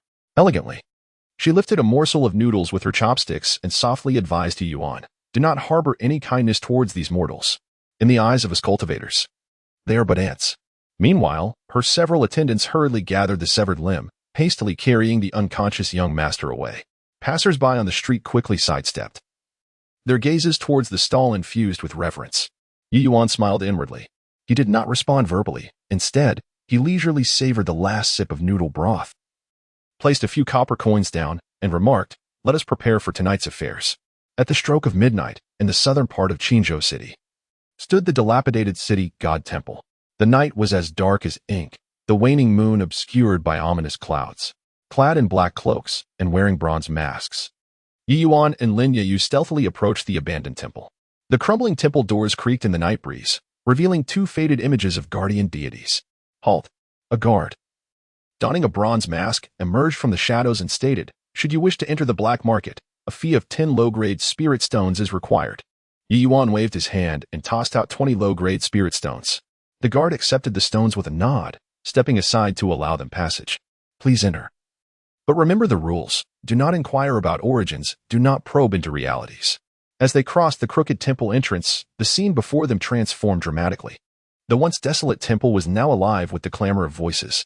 Dozens of eerie green lanterns floated in midair, illuminating numerous stalls. The passing cultivators wore masks or cloaks, adding an air of mystery to the bustling atmosphere. Lin Yeyu whispered, "To dispose of stolen goods, we should first visit the treasure pavilion. It has a good reputation and fair prices." Ye Yuan nodded in agreement as they made their way towards the pavilion. Chapter 42. The treasure pavilion. Ye Yuan and Lin Yeyu arrived at the entrance of the treasure pavilion, a grand establishment. Two guards adorned with bronze masks stood at the doorway, welcoming the esteemed guests. A young attendant dressed in gray approached with enthusiasm, inquiring, "Might I ask if you wish to buy or sell?" With a smile, Ye Yuan replied, "I intend to part with some items." The attendant nodded in understanding, gesturing for them to follow. As they passed through the fabric drapes, a hidden realm unfolded before them. Behind a Zetenwood table sat a shopkeeper wearing a silver fox mask. A bronze lamp on the table cast an eerie green flame, illuminating the room in a ghostly glow. "Please, take a seat," the shopkeeper said, his voice gravelly. "What do you wish to sell?" Without further ado, Ye Yuan retrieved various items from his storage bag, stating, "These are the magical artifacts and elixirs from the storage bag of the 9-year-old demon, along with Xiaoyi's second-tier spirit vessel, several magical tools, and numerous vials of elixirs. Lastly, there are various items looted from the disciples of the Bloodslaughter sect." The shopkeeper examined each item, gently caressing them with his fingers. When he reached the spirit vessel, he paused slightly, asking, "Is this of the Yuxiao sect standard? Is there an issue?" Ye Yuan replied indifferently. The shopkeeper chuckled lightly. "In the black market, it is our rule not to inquire about the origins." He continued to assess the items before finally pondering, "Altogether, these items are worth 38,000 inferior spirit stones." "How does that sound?" Lin Yu frowned, responding, "Esteemed shopkeeper, that spirit vessel alone is worth at least 25,000 inferior spirit stones. Altogether, these items should amount to 70,000 inferior spirit stones." The shopkeeper smiled, "Fair maiden. These items have a peculiar provenance, and the risks we undertake are considerable. This price is already quite reasonable. If you doubt it, feel free to inquire at other shops. If their offer exceeds mine, I shall remove my sign." Ye Yuan nodded. "It's a deal." After all, this was the black market. Such items could not be seen in the light, and it was only prudent to sell them. 38,000 inferior spirit stones exceeded his expectations, enough to cultivate to the golden core stage. The shopkeeper retrieved a bag of spirit stones and handed over a jade token, saying, "This is the VIP token of the treasure pavilion. Should you require anything in the future, you may contact me. I am Elderchin of the treasure pavilion, and we have many branches across the lower Xian realm." Ye Yuan acknowledged with a nod, "I understand." Elderchin smiled. "You may keep an eye on the jade token. The treasure pavilion holds auctions periodically, and notifications will appear on the token." As Ye Yuan stored the bag of spirit stones, a thought struck him, and he inquired, "Shopkeeper, might your establishment have any Xian Lei fine gold?" A light chuckle emanated from beneath Elder Chen's silver mask. "As it happens, we just acquired a piece the other day." He turned and retrieved a zeton wood box from a hidden compartment, opening it to reveal a fist-sized piece of metal, shimmering with purple lightning patterns, resting delicately on silk. The steward Qin chuckled. This is refined thunder gold of the highest quality, weighing 3 jin and 7 liang, priced at 36,000 low-grade spirit stones. Ye Yuan furrowed his brow and replied, "Is it truly that expensive?" Lin Yeyu gasped in astonishment, saying, "The usual market price for thunder gold is merely 6,000 low-grade spirit stones per jin." Steward Qin elucidated, "You may not be aware, esteemed guest, that this particular gold is extraordinary, its weight reaching 3 jin and 7 liang. Moreover, it contains a trace of heavenly thunder essence, making it an exceptional material for crafting thunder-attributed magical artifacts." He pointed to the purple lightning patterns on the metal surface and continued, "Observe these markings. They are indeed proof of being tempered by heavenly thunder." Ye Yuan discerned that within those lightning patterns, faint purple sparks flickered. Suddenly, the thunder gold emitted a subtle tremor, and the surface patterns began to undulate as if alive, resonating with Ye Yuan's thunderous spirit energy. Steward Qin, taken aback, stepped back half a pace and exclaimed, "Could it be that the esteemed guest is a thunder cultivator?" Ye Yuan maintained his composure and withdrew his spirit energy, declaring, "I will take it for 30,000 low-grade spirit stones." After a moment's hesitation, Steward Qin smiled and proposed, "If the esteemed guest could perform a task for our establishment using your thunder techniques, I could part with this gold for 25,000 spirit stones." Lin Yeyu, puzzled, inquired, "What task?" With a mysterious smile, Steward Qin replied, "Assist our establishment in authenticating the genuineness of a thunder-related ancient treasure. Should it be genuine, further rewards await." Ye Yuan raised an eyebrow and inquired with a smile, "Oh, what ancient treasure requires a thunder cultivator's authentication?" Steward Qin turned and retrieved a dark iron box from a hidden compartment, intricately adorned with sealing runes. He cautiously unraveled the restrictions, and at the moment he lifted the lid, a bolt of purple lightning surged skyward. Lin Yeyu gasped and recoiled. Inside the box lay a broken ancient sword, its body a deep purple black, adorned with patterns reminiscent of dragon scales. Even fractured, it exuded an oppressive aura that sent shivers down one's spine. This broken sword was indeed of remarkable origin. Ye Yuan's pupils constricted as the thunder pool within him began to boil uncontrollably. Steward Qin's gaze intensified as he remarked, "The esteemed guest truly possesses discerning eyes. This item was obtained by someone from an ancient relic, recently brought for authentication. However, we have few thunder cultivators here, making it impossible to ascertain its authenticity at present. If the esteemed guest can activate the dragon patterns within using your thunder techniques, the truth can be revealed." Ye Yuan nodded, concentrating to condense a bolt of lightning that he directed toward the dragon-shaped patterns on the broken sword. Boom! A surge of purple lightning erupted from the sword, instantly shattering the roof. Ye Yuan was enveloped in lightning, his robes fluttering fiercely. The dragon patterns on the broken sword became animated, radiating a purple glow. Steward Qin, pale with shock, stammered, "Your thunder techniques possess such formidable power?" Lin Yeyu anxiously inquired, "You shitty, are you all right?" Ye Yuan slowly retracted his hand, the lightning in his eyes still shimmering, and smiled, saying, "This item is indeed genuine. May I ask if there are any buyers for it? If not, how much do you wish to sell it for?" Elder Chun waved his hand and said, "This item was brought for appraisal by someone else, and I sincerely apologize, but it cannot be sold. This piece of Xianlei gold will be offered at 25,000 low-grade spirit stones." Ye Yuan sensed that this broken sword had an extraordinary origin. However, it already belonged to someone else, leaving him with no means to acquire it. He certainly could not resort to forceful theft. Ye Yuan retrieved some spirit stones from his storage pouch and presented them, saying, "Please, let us proceed with the count." Elder Chin's spiritual sense swept over the spirit stones, and he nodded in satisfaction, replying, "Thank you very much." Ye Yuan stored the Xianlei gold and departed the Baibao Pavilion alongside Lin Yeyu. This venture had proven quite fruitful. Ye Yuan weighed his storage pouch and smiled faintly. Subsequently, he took out 3,000 low-grade spirit stones, placed them into Lin Yeyu's hands, and offered them to her. Lin Yeyu suppressed her inner greed, smilingly refusing, "This is your fortune. Besides, I am not in need of spirit stones. My family can provide me with plenty." She was well aware that Ye Yuan's future was boundless, and he was destined for great achievements. It would be wiser to forge a connection with him now. Ye Yuan chuckled softly and withdrew the spirit stones.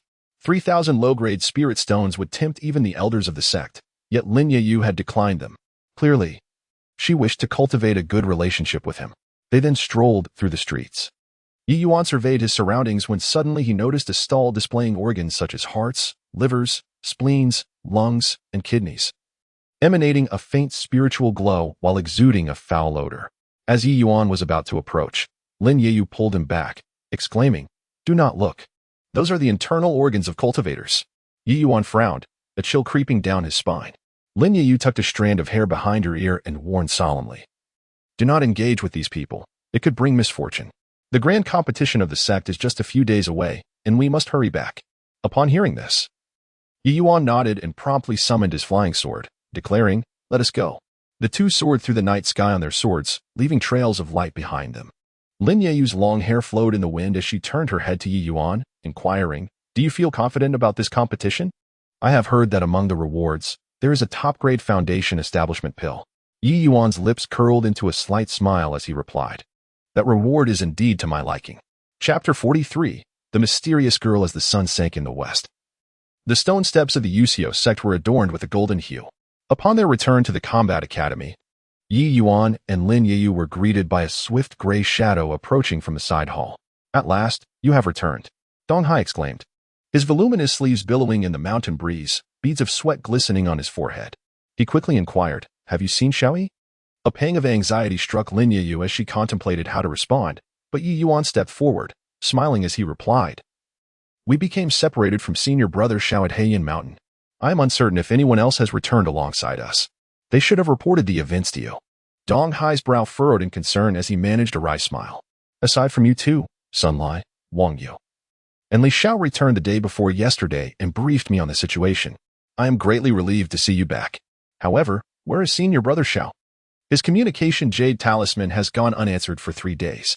Ye Yuan's expression turned grave as he recounted, "We pursued the Jiao-yin old demon to a perilous location, but members of the Shui Sha sect suddenly appeared. We were outmatched and had no choice but to scatter. Lin Shiji and I exerted every ounce of our strength to escape, but as for senior brother Xiao, we are in the dark."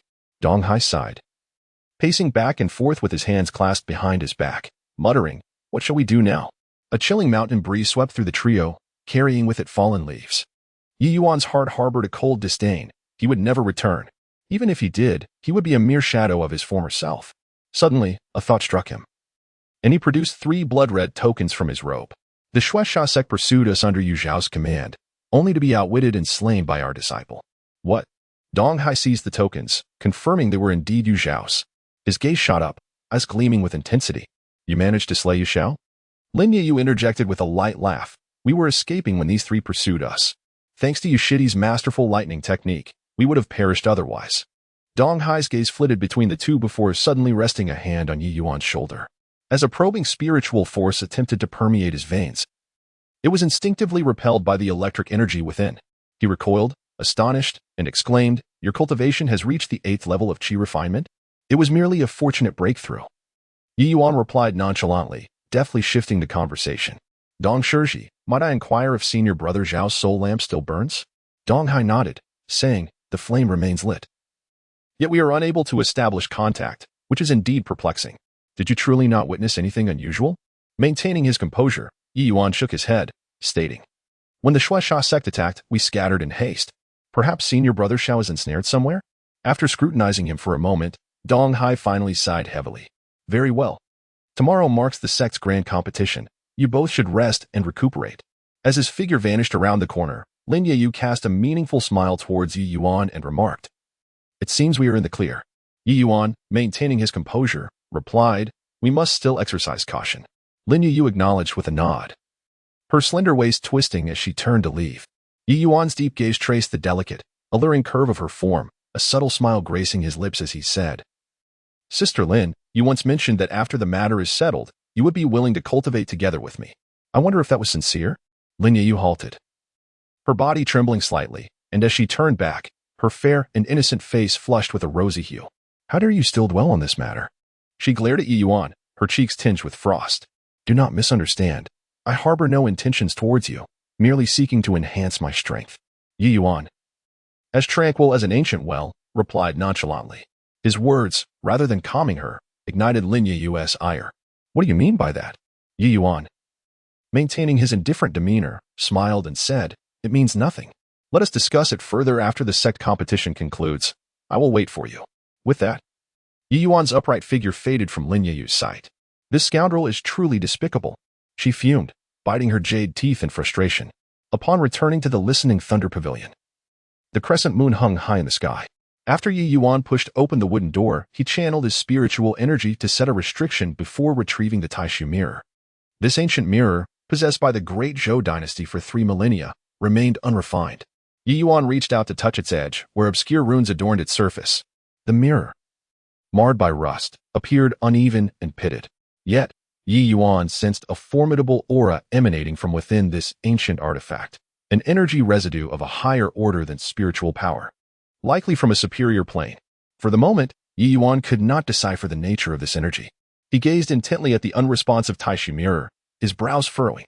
As he channeled his lightning spiritual energy into the mirror, it vanished without a trace, leaving not even a ripple. Could it be that the method is incorrect? He murmured to himself. Suddenly, he bit his tongue, allowing a drop of blood to fall onto the mirror's surface. The blood bead rolled across the rusted glass, ultimately settling at its center, yet there was no discernible change. This thing truly serves no purpose, Ye Yuan exclaimed in frustration, slapping the table.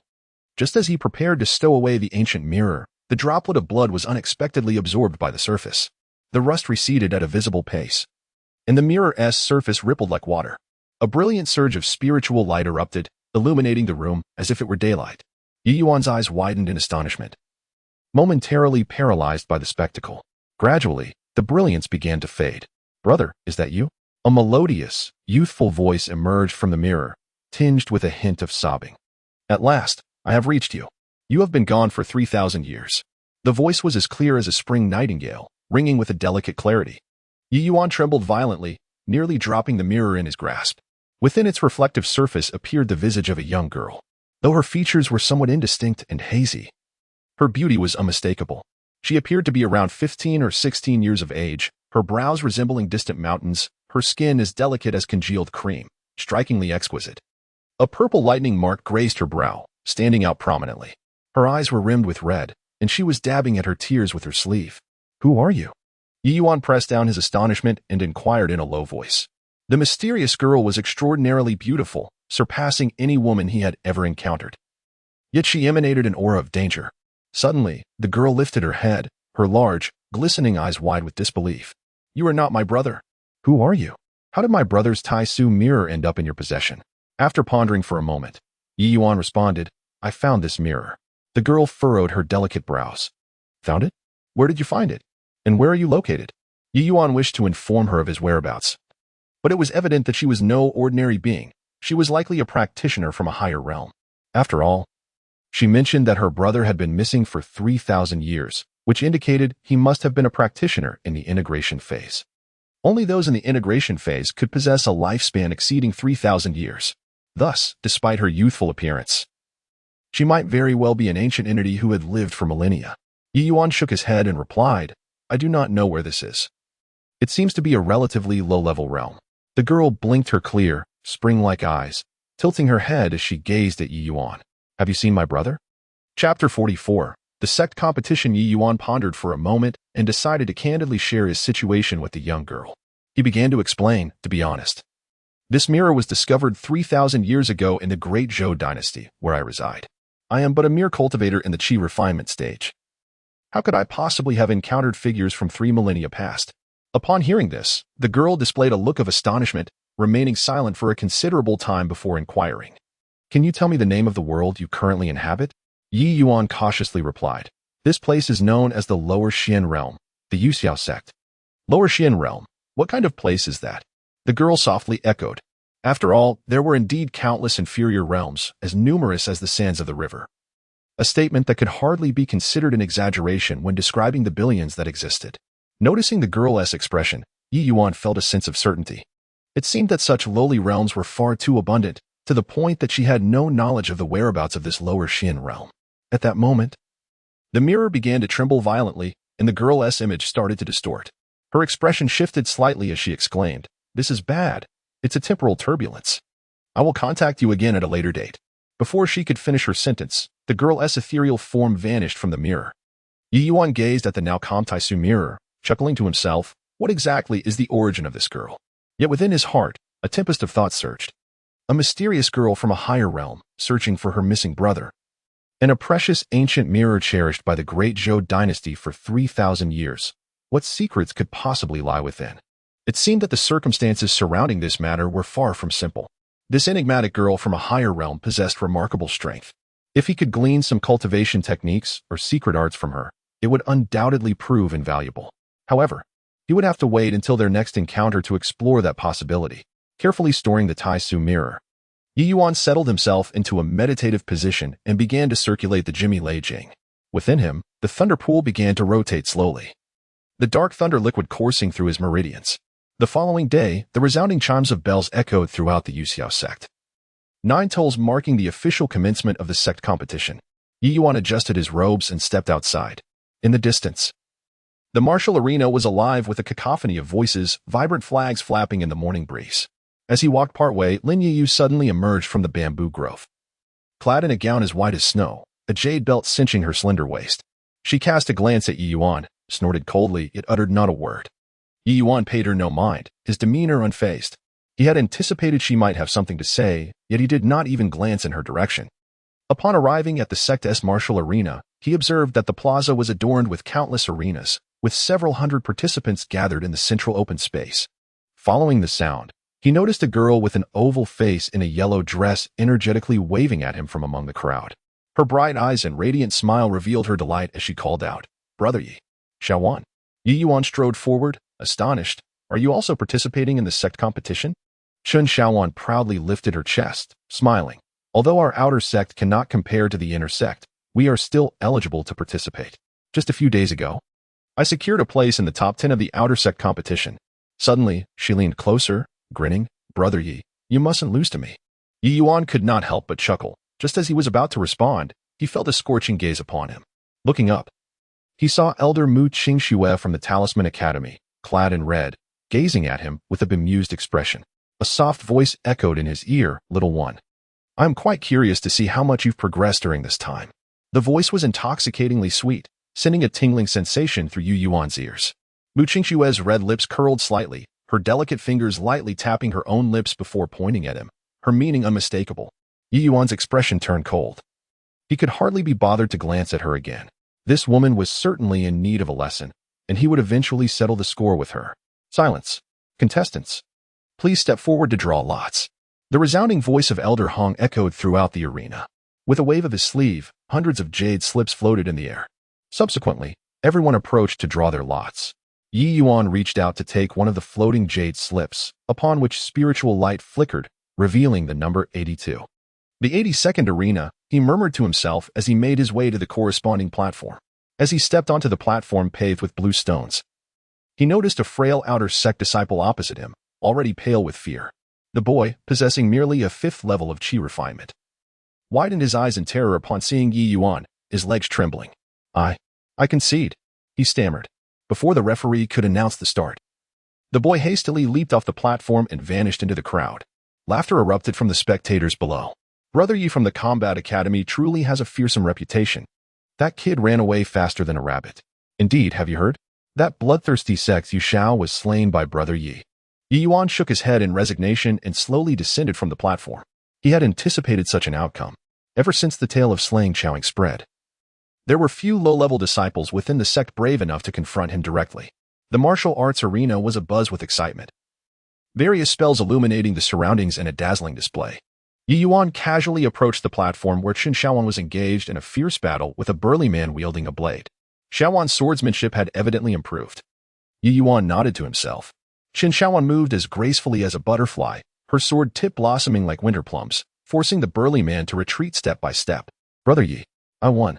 Not long after, Chen Xiaowan leaped down from the platform, beads of sweat glistening on her forehead. Ye Yuan smiled. "Your recent progress is remarkable." Chen Xiaowan chuckled. "That depends on who I compare myself to. If it's you, I'm still far behind." At that moment, a sudden gasp arose from nearby. On the arena, a brilliant azure light surged from Lin Yiyu, whose opponent was a disciple at the pinnacle of the 13th level of chi refinement. However, this individual had already been ensnared by vines, rendered powerless, as the referee announced his defeat. Lin Yiyu sheathed her sword, and her gaze inadvertently met that of Ye Yuan. With a cold snort, she turned her head away, though a faint blush crept to her ears. Moments later, the voice of the elder from the martial hall resonated throughout the venue, proclaiming, "The next round of competition is about to commence. Qualified disciples, please proceed to the central arena for the draw." Ye Yuan, along with the others, approached the central arena, where numerous jade slips shimmered in the air. He reached out, beckoning one, which descended gracefully into his palm, revealing the number 37. Arena number 37, facing the War Academy disciple Zhou Tong, the referee announced with authority. Ye Yuan raised an eyebrow. He had heard of Zhou Tong, an adept at the 11th level of Qi refinement, known for his formidable wind blade technique. Ascending the stage, he faced a robust young man who stood with his sword cradled in his arms. Upon seeing Ye Yuan, a flicker of wariness crossed Zhou Tong's eyes. Yet he straightened his posture and declared, "Junior brother Yi, I look forward to your guidance." "Senior brother Zhou, you are too kind," Ye Yuan replied, offering a courteous bow. His demeanor tranquil. With the referee's command, the match commenced. Zhou Tong unleashed a mighty roar as he drew his long knife, summoning a tempest of wind. The blade glimmered like a waterfall, instantly enveloping the entire arena. Gasps erupted from the audience. Senior brother Zhou's wind blade technique has advanced further. This momentum seems almost on par with the power of foundational establishment. Who knows who will emerge victorious? Yet, Ye Yuan remained rooted in place, undisturbed. Until the moment the blade's light approached him. At that instant, he gently raised his right hand, and a black lightning sword pierced through the myriad of knife shadows, hurtling straight towards Zhou Tong's face. Chapter 45, The Spirit Rune Academy. Li Jinjin observed as Zhou Tong's complexion shifted slightly, prompting him to hastily fortify his defenses. The spiritual energy surrounding him surged violently, coalescing into an extraordinarily thick shield of power. Boom! The black lightning sword collided fiercely with Zhou Tong's spiritual shield, resulting in a deafening explosion. The ferocious energy of the lightning scattered in all directions, fracturing the arena's surface with numerous cracks. Zhou Tong let out a pained cry, retreating several steps before stabilizing himself, only to expel a mouthful of congealed blood. Glancing at his trembling hands, he realized that his shield had been utterly shattered. A grim understanding dawned upon him. He could not withstand even a single strike from Ye Yuan, and thus acknowledged his inferiority. "I concede," Zhou Tong managed to utter, a bitter smile gracing his lips.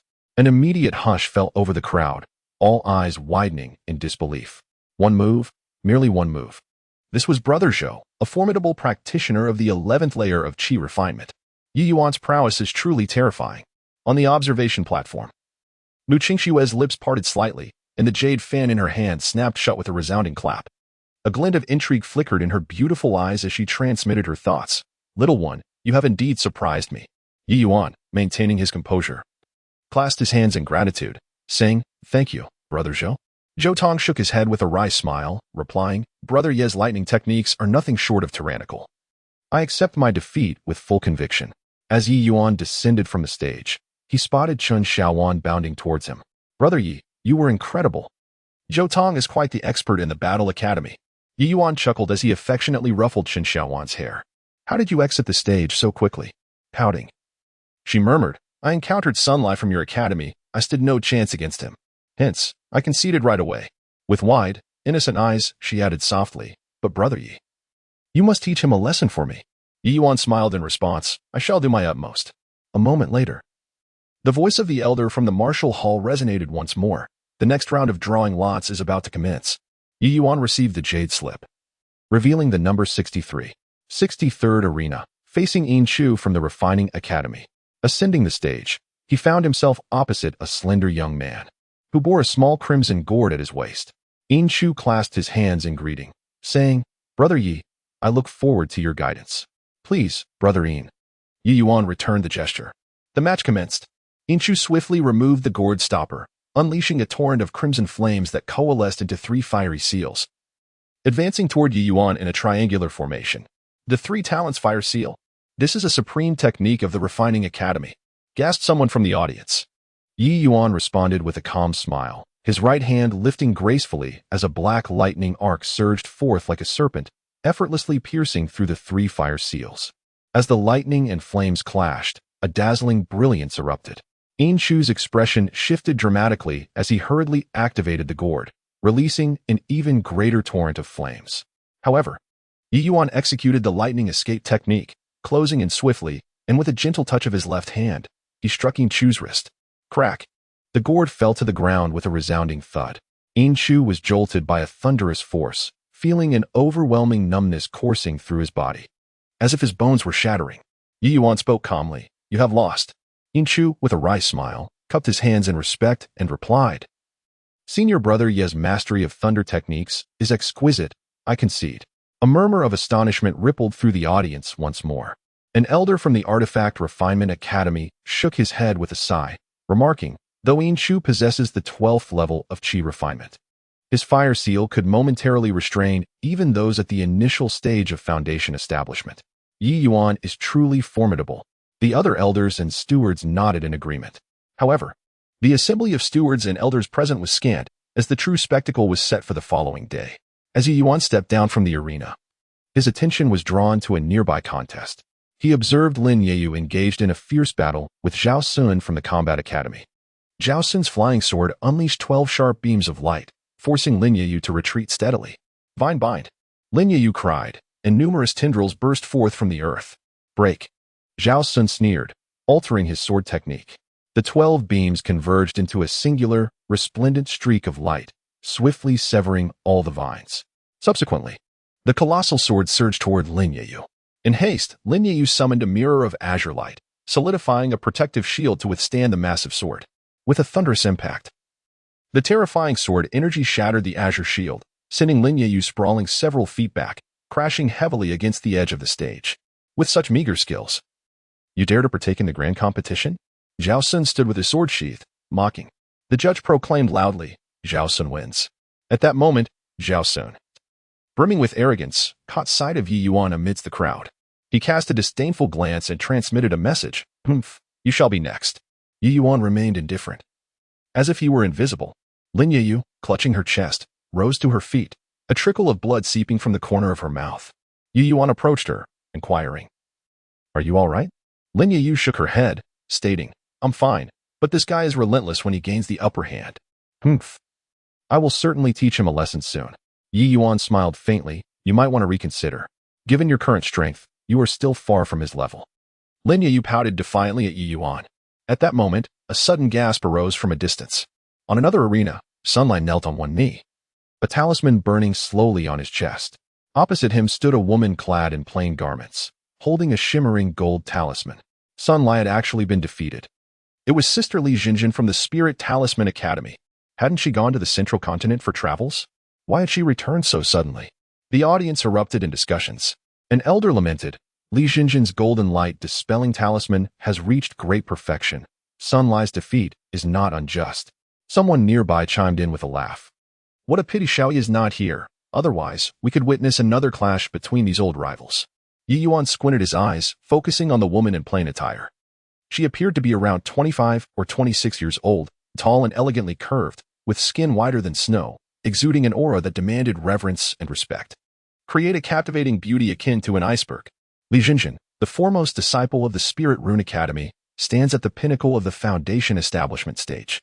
Among the inner disciples, only Xiaoyi can overshadow her prowess. She was originally the chosen successor of the Academy's elder, had she not ventured through Zhangzhou several years ago.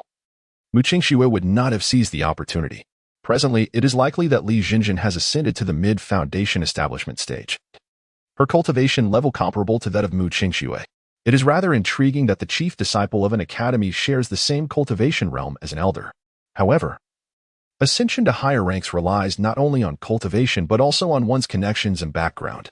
Mu Qingxue's backing is the sect's grand elder, which is why she ascended to the position of elder in the Rune Academy. Yet, with Li Jinjin's return, a spectacle is anticipated. Rumor has it that she and Mu Qingxue have always been at odds. Now, witnessing Mu Qingxue rise above her to become an elder, how could she remain indifferent? Ye Yuan glanced at Mu Qingxue and noted her displeased countenance, a hint of coldness shadowing her features. This time, without Xiaoyi's participation. How many disciples within the sect could withstand Li Jinjin? If Li Jinjin were to claim victory in the upcoming sect competition, it would undoubtedly conflict with Mu Qingxue's interests. Big pervert, what are you staring at? I know you have a penchant for mature women like Li Jinjin. Lin Yeyu remarked, rolling her eyes. Humph. I have no desire to converse with you. Once the competition concludes today, I shall take my leave, Ye Yuan replied with a serene smile before departing. Chapter 46. Oh, how remarkable this individual is. The following day, the grand competition of the sect resumed. On the 7th arena, Ye Yuan faced off against Chu Yuan. As the referee's voice echoed, the audience erupted in excitement. It seemed that Ye Yuan's journey would come to an end here. Chu Yuan was no ordinary opponent, and his treasures bore considerable significance. Ye Yuan squinted at his adversary, who was none other than the esteemed chief of the Alchemy Institute, Chu Yuan. A purple gold gourd hung at his waist, emitting an unmistakable aura of foundational cultivation. Approaching with a darkened expression, Chu Yuan smirked coldly and declared, "You are Ye Yuan, correct? Xiaoying was my junior brother. You have slain him, and I shall not forgive you." Ye Yuan chuckled disdainfully, retorting, "He sought his own demise. Who can he blame? Seek death?" Chu Yuan suddenly erupted in fury, his fiery spiritual energy surging, emanating a chilling pressure. He shouted, "Today, I will show you what it means to court death." With the referee's command, the duel officially commenced. Chu Yuan launched the first attack with lethal intent. 8 fire talismans shot forth, swiftly forming a formidable array. The temperature of the arena soared, and the stone platform glowed red-hot. The 8 Desolation Fire Talisman Array. This was a renowned lethal move from the Alchemy Institute. Although Xiaoying had employed it before, Chu Yuan wielded it with far greater finesse. A wave of heat rushed toward Ye Yuan, causing his robes to billow. In an instant, 8 fire talismans unleashed columns of flame that cascaded down upon him. Concentrating, Ye Yuan formed a hand seal, summoning a black lightning shield that vibrated to life, crackling with electricity. This shield withstood the onslaught of flames, standing firm like an unyielding boulder. Indeed, he had made considerable progress, managing to endure the fire talisman array. Let the battle continue. Chu Yuan, grinning malevolently amidst the sea of flames, unleashed the purple gold gourd, which spewed forth crimson flames, coalescing into 3 fire serpents. The serpents writhed forth, their scales vividly detailed, distorting the air in their wake. Ye Yuan stomped his foot, activating the lightning escape. In an instant, he vanished, causing the 3 fire serpents to collide with one another, erupting in a shower of sparks and a violent wave of flames. Before he could regain his footing, Chu Yuan manipulated his incantation, transforming the 3 serpents into 9 fiery chains that nearly ensnared him. Run! He needed to escape. Chu Yuan furiously channeled his incantations, the fire chains extending and twisting like vines, as he sneered, "I shall roast you alive today."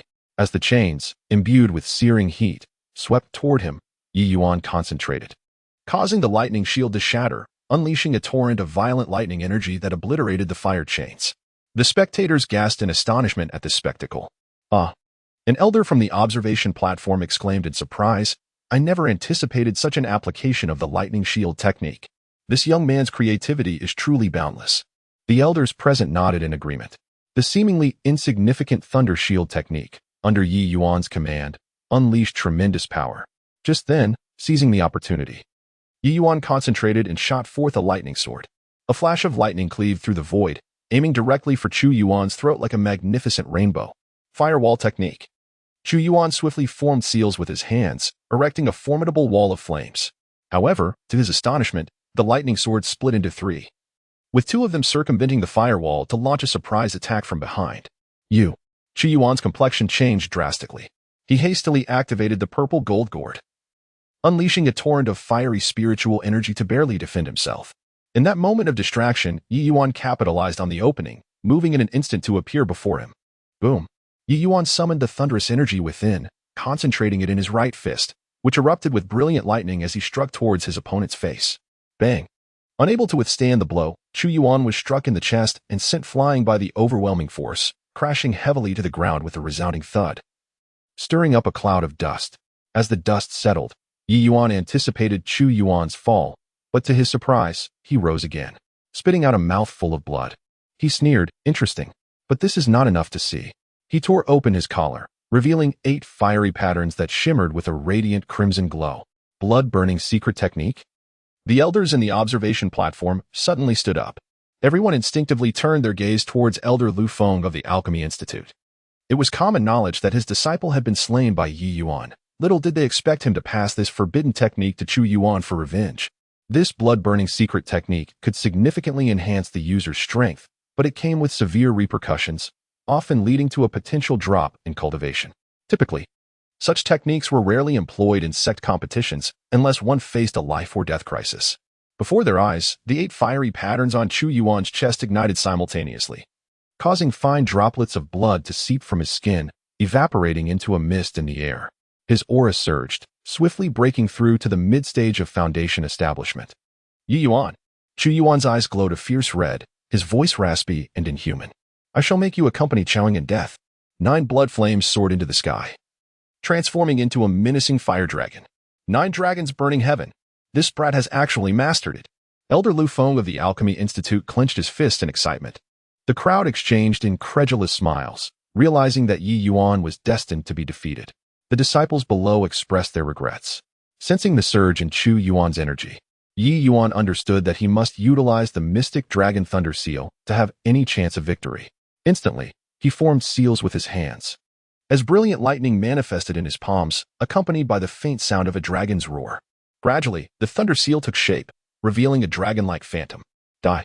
Su Yuan raised his arms, and the 9 blood fire dragons roared as they dove down, just as the fire dragons were within 3 paces of him. Ye Yuan suddenly looked up, his eyes flashing with lightning as he shouted, Mystic Dragon Thunder Seal. Boom. A pitch-black thunder dragon erupted from Ye Yuan's palm. Its majestic horns and delicate whiskers unmistakably visible, while arcs of violet electricity danced between its scales. The moment the two forces collided, a blinding light compelled all onlookers to shut their eyes. The explosive shockwave utterly obliterated the arena. As the dust settled, a breathtaking scene unfolded before the crowd. 8 bloodfire dragons lay shattered, with the last one caught in the thunder dragon's grasp, writhing in anguish amidst the sky. Impossible! Lu Feng crushed the armrest of his seat in disbelief. With a sudden surge of power, the thunder dragon ruthlessly tore the final bloodfire dragon apart. The residual lightning, unrelenting, crashed heavily against Su Yuan's chest.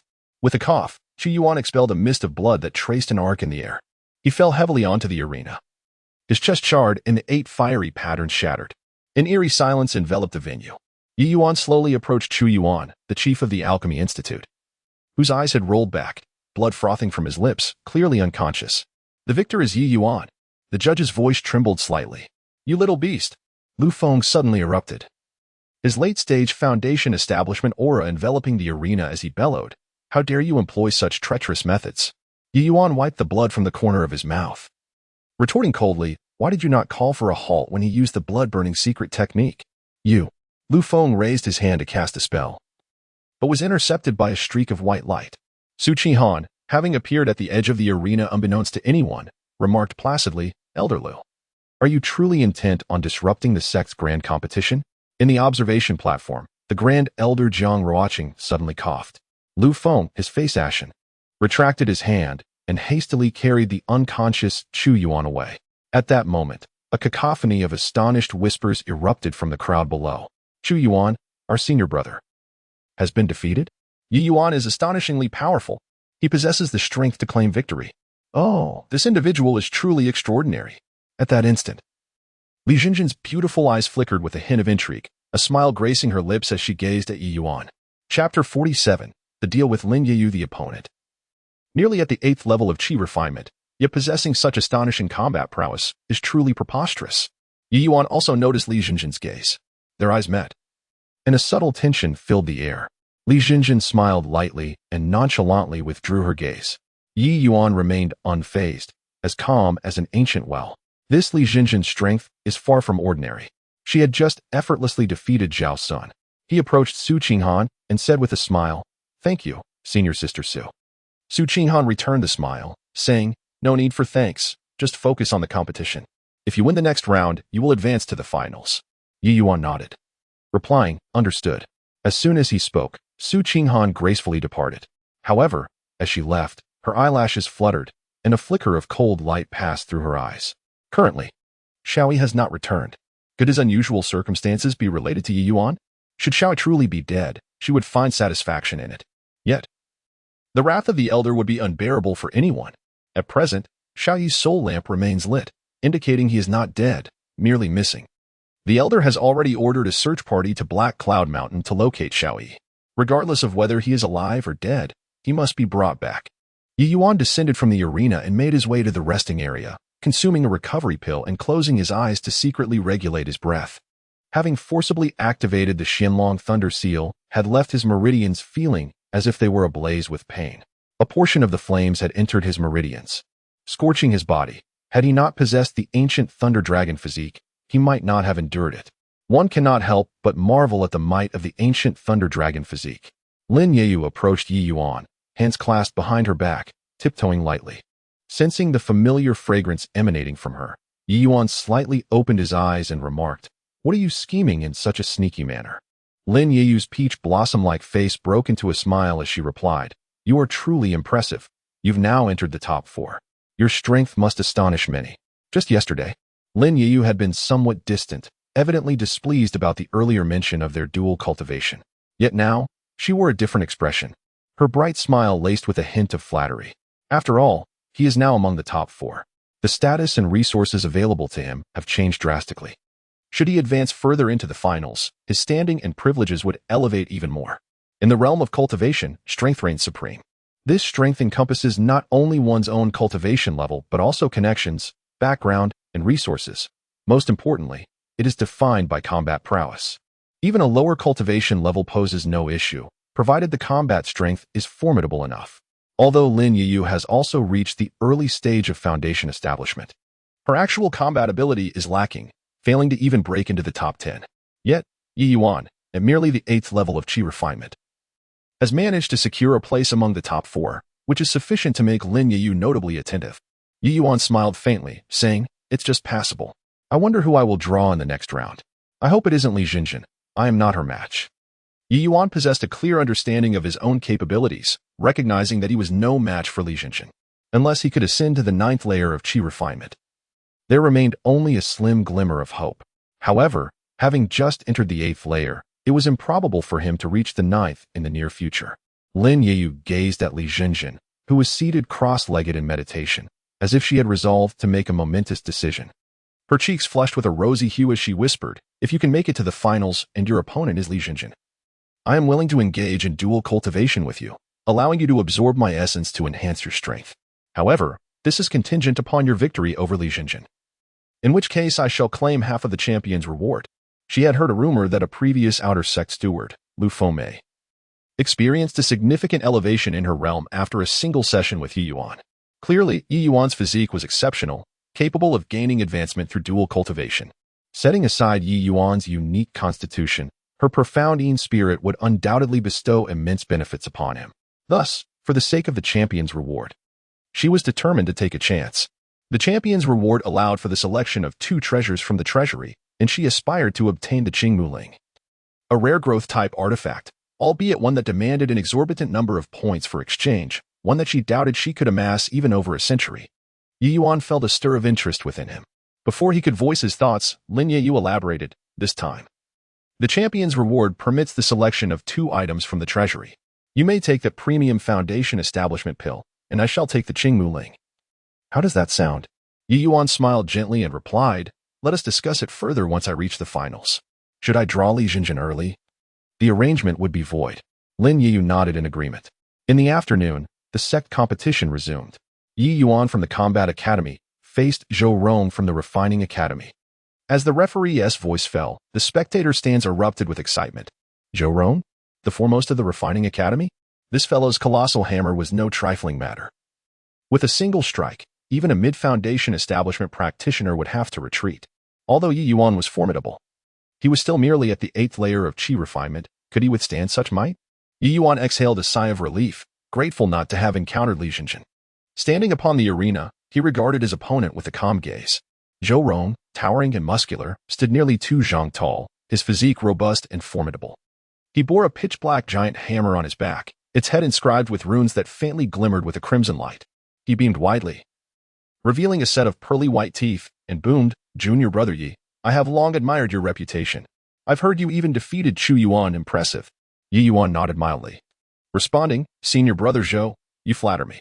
Zhou Rong laughed heartily, waving his hand. "However, I shall not show any mercy. Those from the Refining Academy pride themselves on their strength." As soon as his words fell, he swung his massive hammer from his back and brought it crashing down upon the ground. Boom! The entire arena trembled, the earth fissuring beneath the impact. As searing waves of fire erupted from beneath the hammer, sweeping outward in all directions. The contest had begun. Zhou Rong wasted no words, immediately wielding his colossal hammer and striking fiercely at Ye Yuan. With a thunderous roar, the hammer abruptly expanded mid-air, swelling to a size of 30 feet. Akin to a small mountain descending upon him, Ye Yuan's gaze sharpened as he activated his lightning escape, his form flickering away in an instant. Boom! The hammer crashed down, causing the entire arena to tremble violently, with debris flying and dust swirling. Ha ha ha, quite nimble. Zhou Rong laughed heartily, twisting his wrist as the hammer moved with astonishing precision. Sweeping horizontally, Ye Yuan dared not confront it head-on and dodged once more, simultaneously forming a seal with one hand. Summoning a lightning sword that cleaved towards Zhou Rong with ferocity. Clang! The lightning sword collided with the hammer, sparks erupting. Yet it failed to budge the mighty weapon in the slightest. Junior brother Ye, relying solely on the lightning sword, cannot break my mountain-shaking hammer. Zhou Rong grinned widely, suddenly inhaling deeply, his chest swelling like a balloon, his mouth rounding, before he unleashed a forceful breath. Whoosh! A searing wave of fire erupted from his lips, sweeping across the arena like a tempest. This fire was the unique blowing technique of the Artifact Refining Academy, its power formidable beyond measure. Ye Yuan furrowed his brow, raising a lightning shield, yet the intense heat of the flames still scorched his skin, the edges of his robes beginning to char. Ha ha ha, there's no escaping now. Zhou Rong bellowed with laughter, lifting the hammer once more, combining it with the flames to cut off Ye Yuan's retreat. The spectators below were filled with trepidation. Zhou Rong's onslaught was overwhelmingly fierce, leaving Ye Yuan completely suppressed. The synergy of the Artifact Refining Academy's blowing technique with the hammer was indeed a perfect match, making it impossible for Ye Yuan to approach. It seemed he was destined to falter here.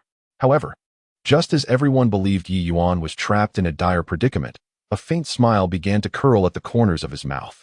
Chapter 48. Are you still afraid I might consume you? Brother Zhou, your flames are commendable. However, regrettably, my lightning is far more formidable, Ye Yuan said with a faint smile. As soon as the words left his lips, Ye Yuan clasped his hands together, unleashing a torrent of lightning energy that surged wildly around him. With a resolute heart, he summoned the Xianlong Thunder Seal once more. Boom! A pitch-black thunder dragon roared forth, instantly tearing through the sea of flames and charging directly at Zhou Rong. Zhou Rong's pupils constricted as he hurriedly swung his hammer to defend. Yet the might of the Thunder Dragon was overwhelming, sending the massive hammer flying. Bang! The Thunder Dragon collided fiercely with Zhou Rong's chest, propelling him backward. Crashing heavily against the edge of the arena, blood spilling from his mouth. Silence enveloped the arena. Ye Yuan gradually withdrew his energy and remarked calmly, I concede.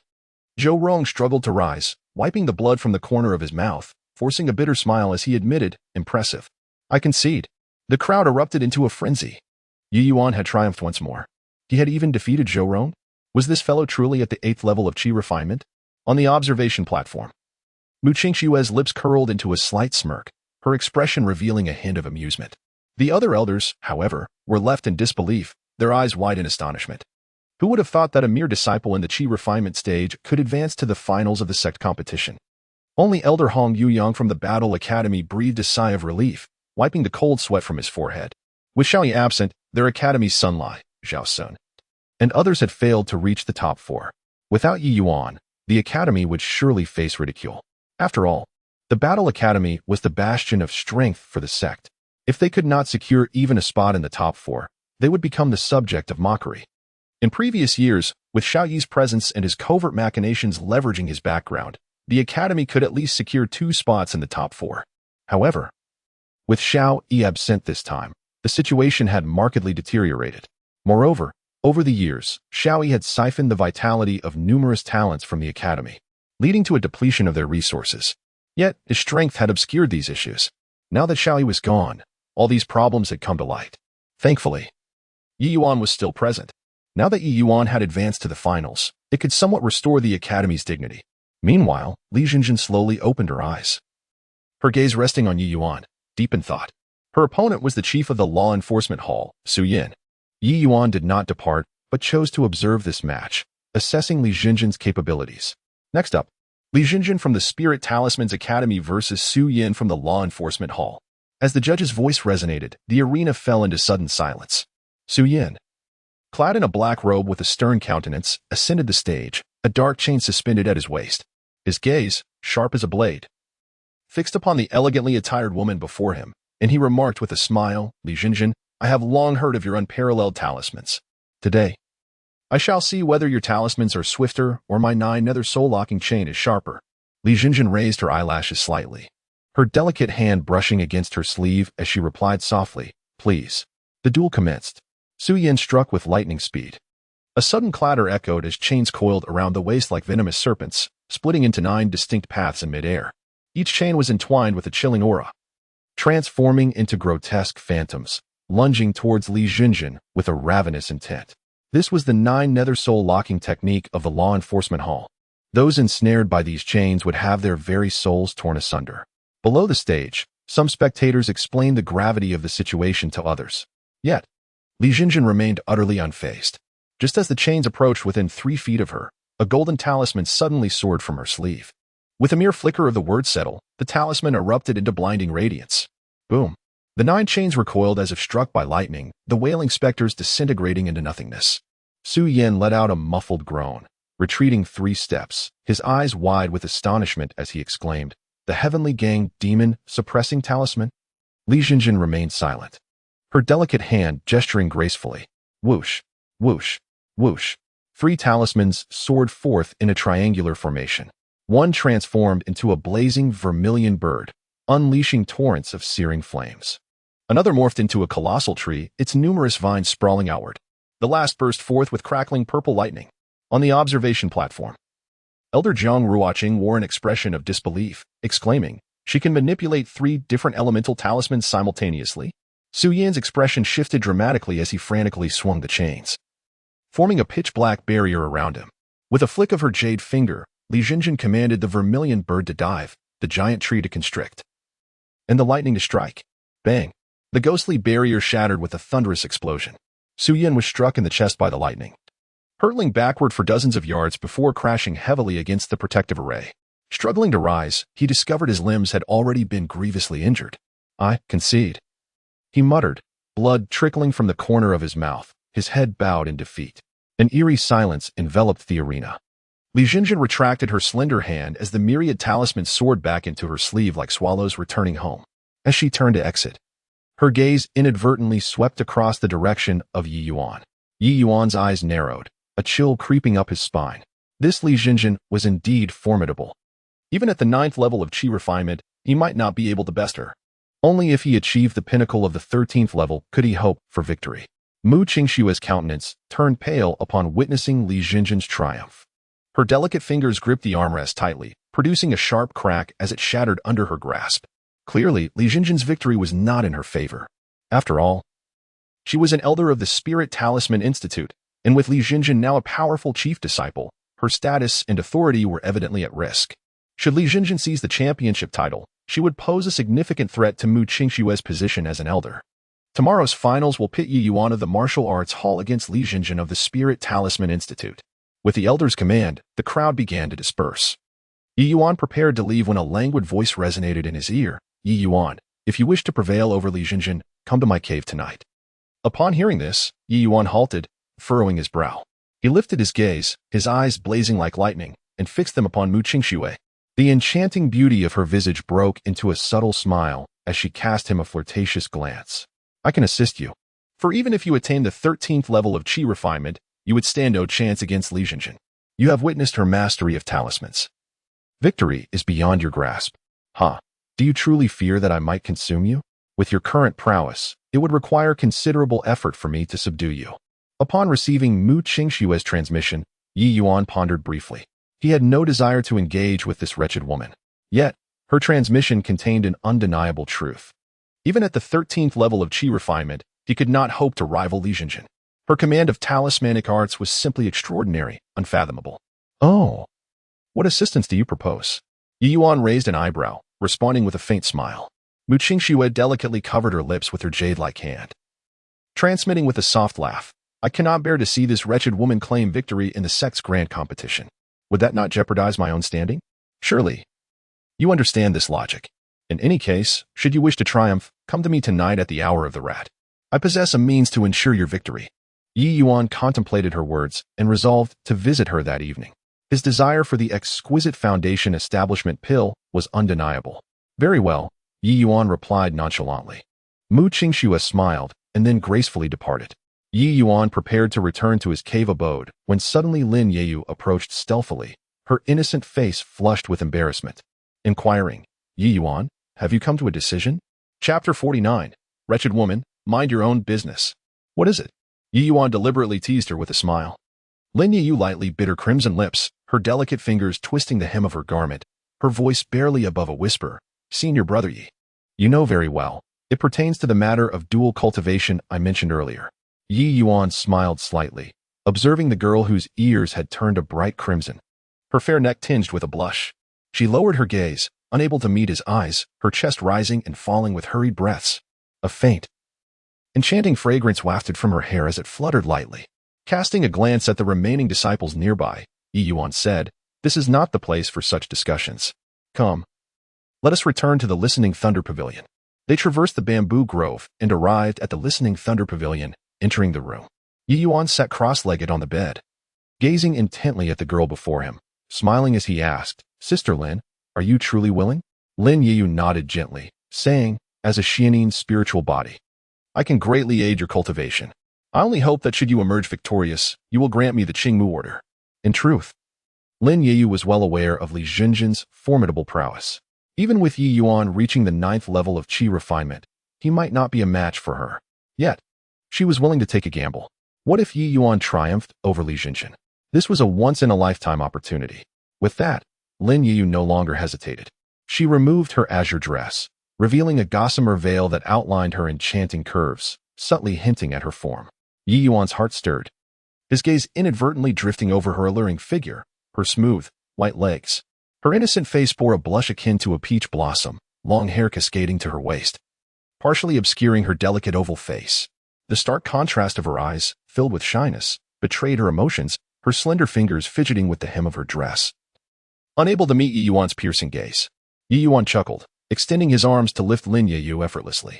She gasped softly, instinctively wrapping her jade arms around his neck, the fragrance of her hair intensifying. Moments later, a faint lightning glow enveloped the bed curtains. Outside the window, thunder rumbled ominously. The clouds above the Listening Thunder Pavilion began to swirl, electric serpents dancing through the sky.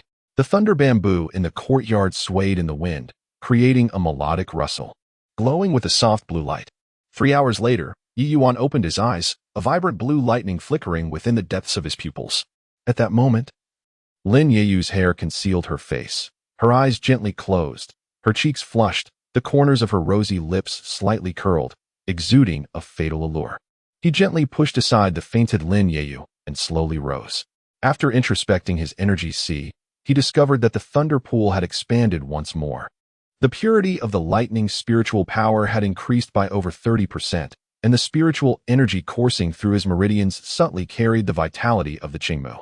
The barrier of the 8th level of qi refinement had loosened, making the breakthrough to the 9th level a natural progression. Indeed, the Xianin spiritual body was as remarkable as rumored. Ye Yuan gazed at the slumbering girl, a smile playing at the corners of his mouth. Not only had his lightning spiritual power surged, but his ancient thunder dragon physique had also become more solidified. Having reached the mid-stage of the first layer of the ancient thunder dragon physique, it was time to break through to the 9th level of qi refinement. A surge of lightning brilliance ignited in Ye Yuan's eyes as his hands swiftly formed seals. In an instant, the entire Listening Thunder Pavilion was engulfed in a tempest of thunderous spiritual energy, coalescing around him to form a black, thunderous cocoon. Break! With a low exclamation, the black lightning entwined around him suddenly collapsed, merging into his body. The thunder pool within his qi sea churned violently, expanding once more. A crisp sound reminiscent of shattering glass echoed within him. Ye Yuan's entire skeletal structure resonated with the sound of popping beans, every inch of his skin dancing with flickering sparks of electricity. The 9th level of qi refinement was achieved. Ye Yuan opened his eyes and exhaled a breath of turbid air, which crackled with tiny arcs of electricity reverberating in the air. Just then, he noticed a paper crane fluttering its wings as it flew in through the window and landed before him. Unfolding the paper crane, he heard the languid yet slightly irate voice of Mu Qingxue. Ye Yuan, what time is it? It's almost ugly hour. Are you planning to stand me up? Ye Yuan suddenly realized he had almost forgotten this matter. Frowning slightly, he summoned a flash of lightning at his fingertip, reducing the paper crane to ash in an instant. He glanced at Lin Ye, who was still sound asleep, gently covering her with a thin blanket before turning to exit the listening thunder pavilion. The night was as dark as ink, and Ye Yuan transformed into a streak of lightning, flickering through the bamboo grove until he arrived at Mu Qingshue's cave dwelling. The restrictions outside the cave sensed his presence and automatically parted to create a gap. As he stepped inside, a rich floral fragrance enveloped him. There, he beheld Mu Qingxue reclining on a jade couch, her sheer red gown partially veiling her form, her snow-white legs gracefully crossed, and her delicate feet lightly tapping the ground. Holding a wine cup in her hand, her beautiful eyes glared at Ye Yuan with a fierce intensity. "You little rascal, have you kept me waiting for so long?" Mu Qingxue snorted coldly, causing the liquid in her cup to suddenly freeze, declaring, "Could it be that you've been drained of energy by that little girl?" Ye Yuan maintained his composure, walking directly to a mat opposite her and sitting down. "Elder, you jest. I have no idea what you're talking about." Mu Qingxue narrowed her eyes, a cold smirk escaping her lips. "Do you think I merely sent a paper crane to notify you? I saw you with that little demoness Lin Yu. Never mind. Let us not dwell on that." She turned her alluring face away with a huff. Moments ago, she had infused a thread of spiritual awareness into the paper crane, allowing her to perceive the happenings in Ye Yuan's room. Ye Yuan chuckled softly, steadying himself, and replied coldly, "Wretched woman, mind your own business. Quickly tell me how I can defeat Li Jinjin." Mu Qingshue's red lips curled slightly, her jade fingers flicking, as a dark golden talisman flew from her sleeve, hovering before Ye Yuan. "This is the Nine Heavens Thunder Punishment Talisman, a secret transmission of the ancient Thunder Talisman sect. Li Jinjin's 3 talismans formation is but child's play before this talisman." Ye Yuan reached out to grasp the talisman, instantly feeling a sharp pain in his palm. The talisman was intricately adorned with ancient thunder patterns, subtly illuminated by the flickering presence of a dragon-shaped lightning. He could sense the terrifying power it contained. As if he were grasping a bolt of celestial thunder, Ye Yuan furrowed his brow and remarked, "This talisman surely requires at least the cultivation of the golden core stage to activate, does it not?" Mu Qingxue chuckled softly, rising suddenly and walking barefoot over the flower petals to stand behind Ye Yuan. She leaned in close, her crimson lips nearly brushing against his earlobe, her breath fragrant and enticing, as she whispered with a light laugh, "Your physique is extraordinary. It appears to be that of the ancient thunder dragon." Her slender fingers gently touched the nape of Ye Yuan's neck, sending a wave of tingling sensation coursing through his body. Ye Yuan's gaze grew cold as he forcefully pushed Mu Qingxue away, exclaiming, "You vile woman, how do you know of my physique?" Mu Qingxue covered her mouth with a delicate laugh, replying, "If one wishes to keep a secret, one must refrain from wrongdoing. As an elder of the Spiritual Talisman Academy, I have access to ancient texts that are beyond your reach. It was through these that I discovered your physical traits align with that of the ancient thunder dragon. Your body possesses sufficient strength to activate this talisman." Ye Yuan shot a cold glance at Mu Qingxue and stated, "I understand." With that, she promptly turned to leave. "Remember, this talisman can only be used once. You have but a single opportunity. If you are unable to subdue Li Jinjin, I shall not spare you." Her languid voice echoed like a tranquil spring in the stillness of the night. Chapter 50, The Finals. On the following morning, as dawn broke, the entire Xuantiangong was abuzz with excitement. The plaza was teeming with people, far more lively than on ordinary days. Even the elders, who typically secluded themselves in meditation, emerged to take their seats in the viewing platform. The Grand Elder, Jiang Ruoqing, occupied the foremost position, his gaze as profound as a bottomless abyss beneath his white brows. With a resonant chime echoing through the skies, the elder from the martial hall descended gracefully, his voice booming like thunder. "Today's final match features Ye Yuan from the Battle Academy against Li Jinjin from the Spirit Rune Academy." The plaza erupted into thunderous cheers. Countless disciples jostled for the best vantage points, and some even resorted to physical altercations. The law enforcement disciples were compelled to restore order, forming a human barrier around the arena. "The match has begun. The odds are in," shouted one disciple. "Bet 1-1 on Sisterly and 10-1 on Junior Brother Yi. I wager 10 spirit stones on Sisterly. I bet 5 that Junior Brother Yi will pull an upset." Such odds indicated that few held high hopes for Ye Yuan. Among the spectators, Mu Qingxue stood out in her striking red dress, lazily fanning herself while occasionally glancing towards the entrance. "Look, Sisterly is here." The crowd parted suddenly as the elegant Li Jinjin approached in her simple attire. Her demeanor was serene, and the purple gold talisman pouch at her waist glimmered in the morning light. As she passed, the disciples respectfully bowed to her. "But where is Ye Yuan?" Is he truly going to back out at the last moment? Someone murmured. No sooner had the words left their lips than a thunderous roar echoed from the heavens. The crowd looked up to see a streak of black lightning slicing through the sky, crashing down into the center of the arena. As the electric light dissipated, Ye Yuan's tall figure emerged. Clad in a dark ensemble, he stood tall and distinct, radiating an aura as sharp as a drawn sword. What a formidable presence! Some elders marveled, utterly unlike a mere chi refinement practitioner. Grand Elder Jiang Ruoqing squinted, his expression grave. He noticed the subtle dragon-shaped lightning patterns swirling around Ye Yuan, reminiscent of an ancient constitution detailed in ancient texts. Please take the stage. Li Jinjin floated gracefully upward, standing poised opposite Ye Yuan. Her beautiful eyes swept over him, her lips curling into a slight smile as she remarked, "It seems Elder Mu has prepared you a splendid gift." Ye Yuan remained silent. Realizing that Li Jinjin was already aware of the talismans given to him by Mu Qingxue, he summoned the power of lightning. Enveloped in black arcs of electricity that emitted a disquieting hum, the finals commenced. With the judge's command, the plaza fell into a hushed silence. Every breath was held, all eyes fixated on the arena. Please. Li Jinjin raised her delicate hand, 3 talismans drifting forth from her sleeves, swirling around her. Lightning surged in Ye Yuan's eyes as he unleashed the lightning escape technique, his figure suddenly transforming into an afterimage. Black thunder cleaved through the air, a lightning sword slicing through the sky, shimmering with blinding brilliance, aimed straight at Li Jinjin's throat. Boom!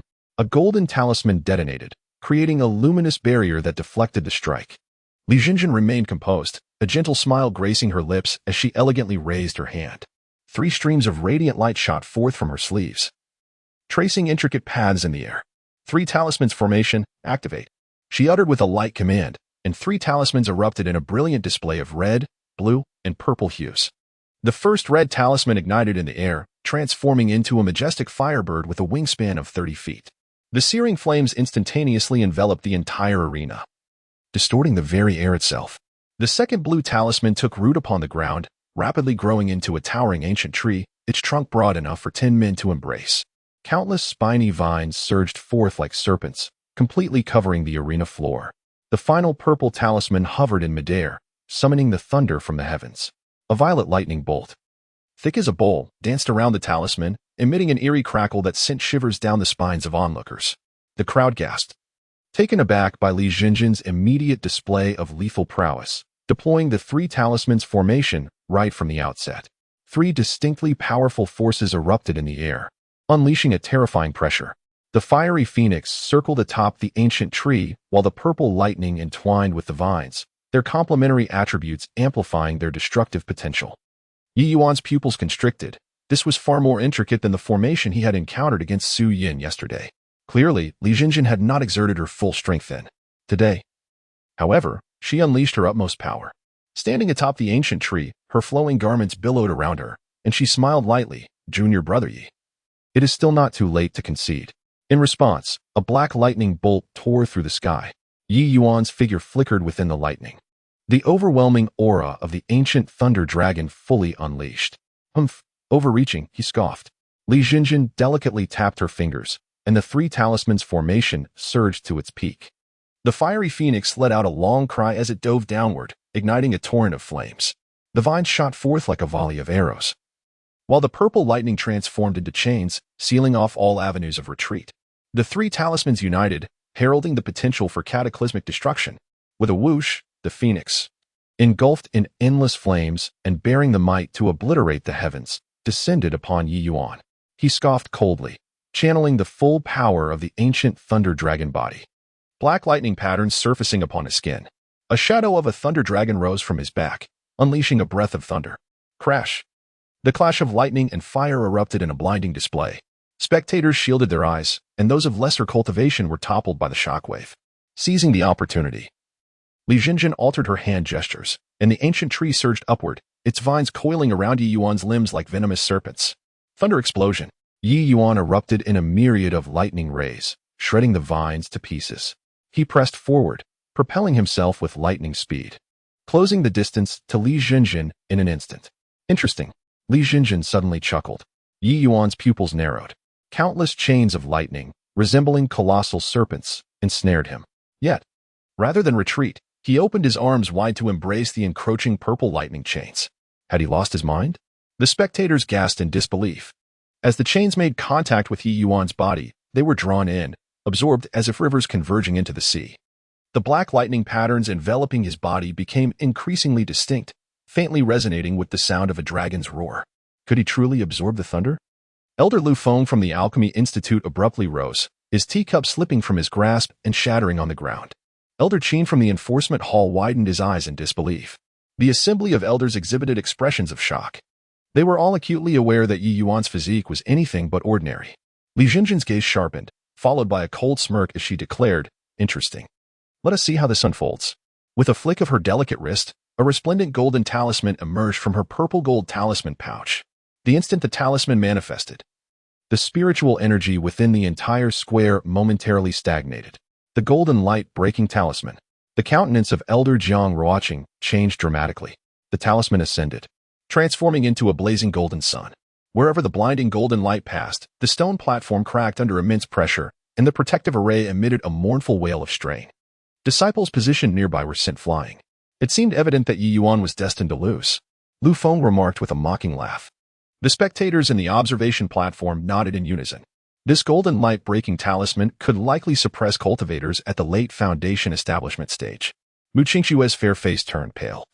Her delicate fists clenched tightly, palms slick with perspiration as she transmitted her thoughts. Ye Yuan, what are you waiting for? Quickly utilize the Nine Heavens Thunderstrike talisman. Ye Yuan felt his bones creak ominously, the lightning patterns on his surface beginning to dissolve under the golden light's radiance. A surge of horror coursed through him. This golden light could indeed counteract his ancient thunder dragon physique. Chapter 51. Who granted him this? Now is the time. Ye Yuan bellowed, producing the dark golden talisman. Channeling his lightning spirit power into it with fervor.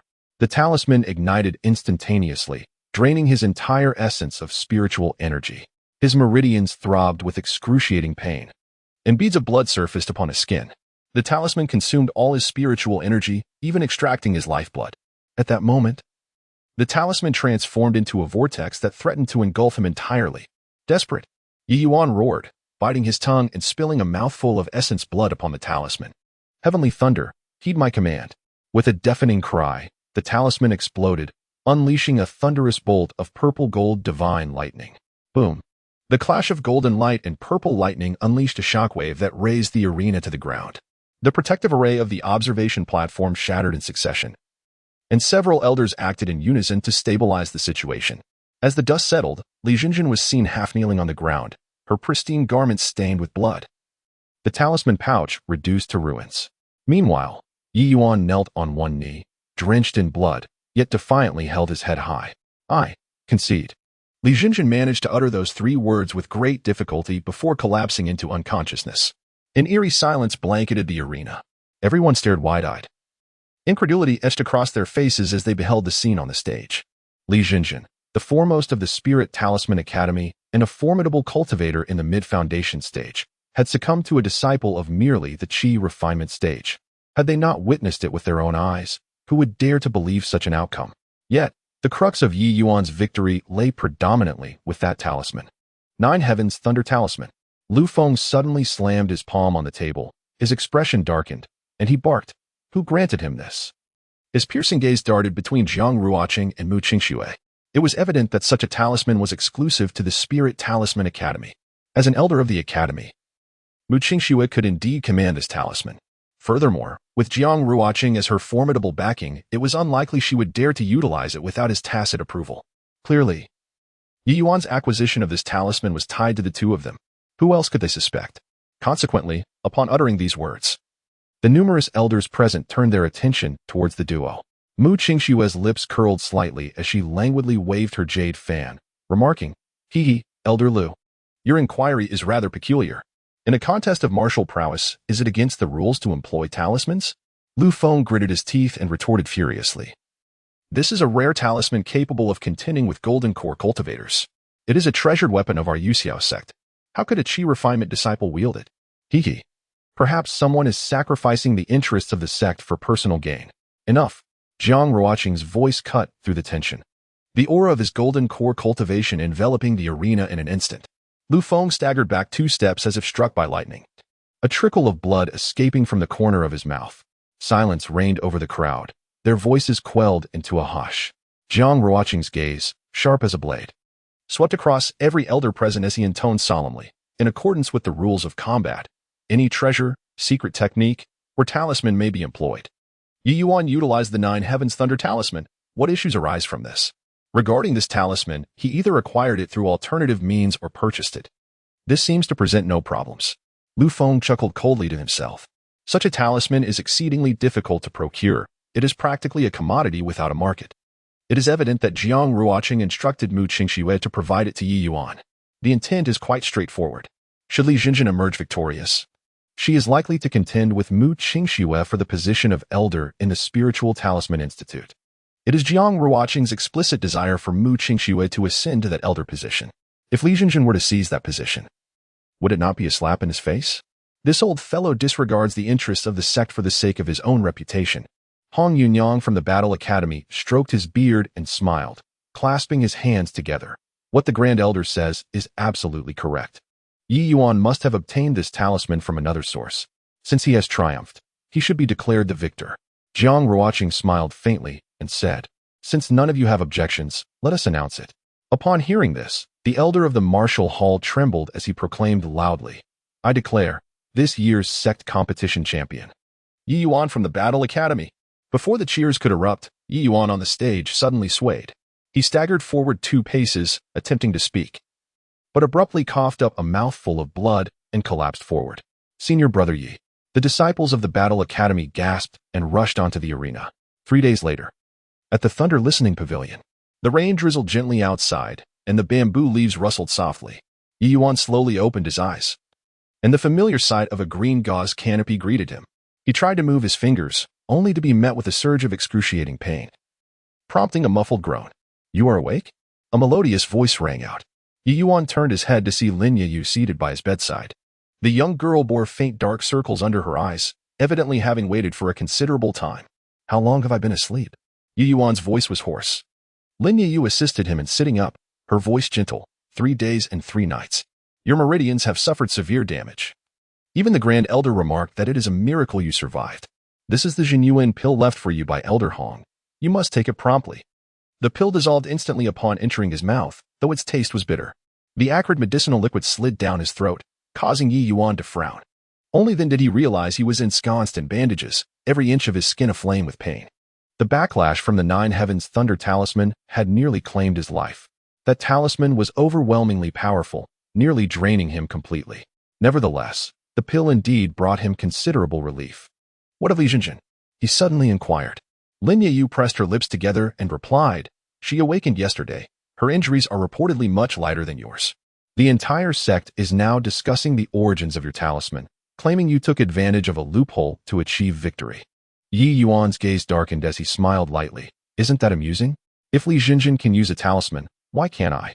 Lin Yeyu shook her head and remarked, "This talisman is a vital artifact of our sect. Its power is formidable. Hence, everyone is speculating where you obtained this charm."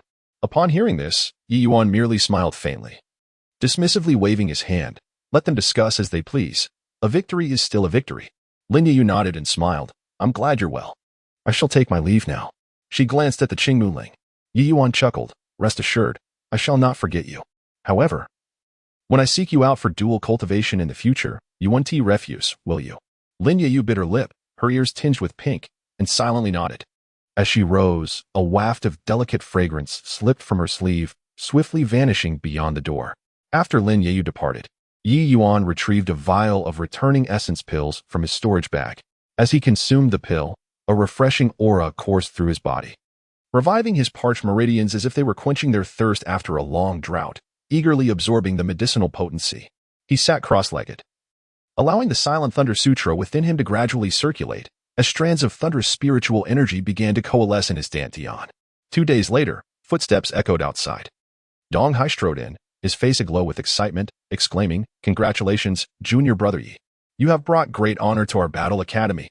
Ye Yuan rose, clasping his fists in acknowledgement. "Senior brother Dong, you flatter me. Come, come." Dong Hai enthusiastically draped an arm over his shoulder, smiling. "According to tradition, the champion of the grand competition may select 2 treasures from the treasury.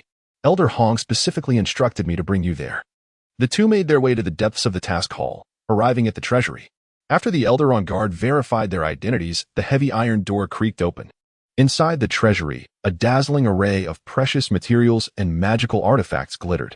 "I desire the Qingmu Ling and a premium foundation establishment pill," Ye Yuan stated without hesitation. Dong Hai, perplexed, inquired, "Junior brother Ye, I can understand your choice of the premium foundation establishment pill. It seems you are preparing to break through to foundation establishment. But why do you wish for the Qingmu Ling?" Ye Yuan smiled lightly. "Senior brother Dong, I have other uses for it." Dong Hai chuckled in understanding. Choosing not to pry further, the elder raised an eyebrow, asking, "Ye Yuan, are you certain?"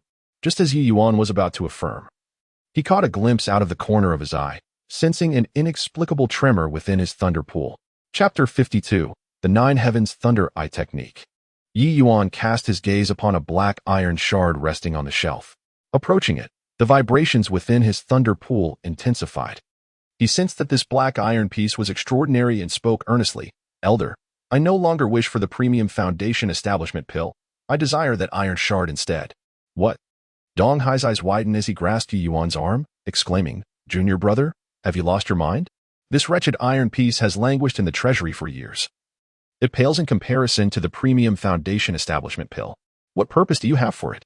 The elder guard narrowed his eyes, picking up the iron shard with his bony fingers, and looked at Ye Yuan, asking, "Are you certain you want it?"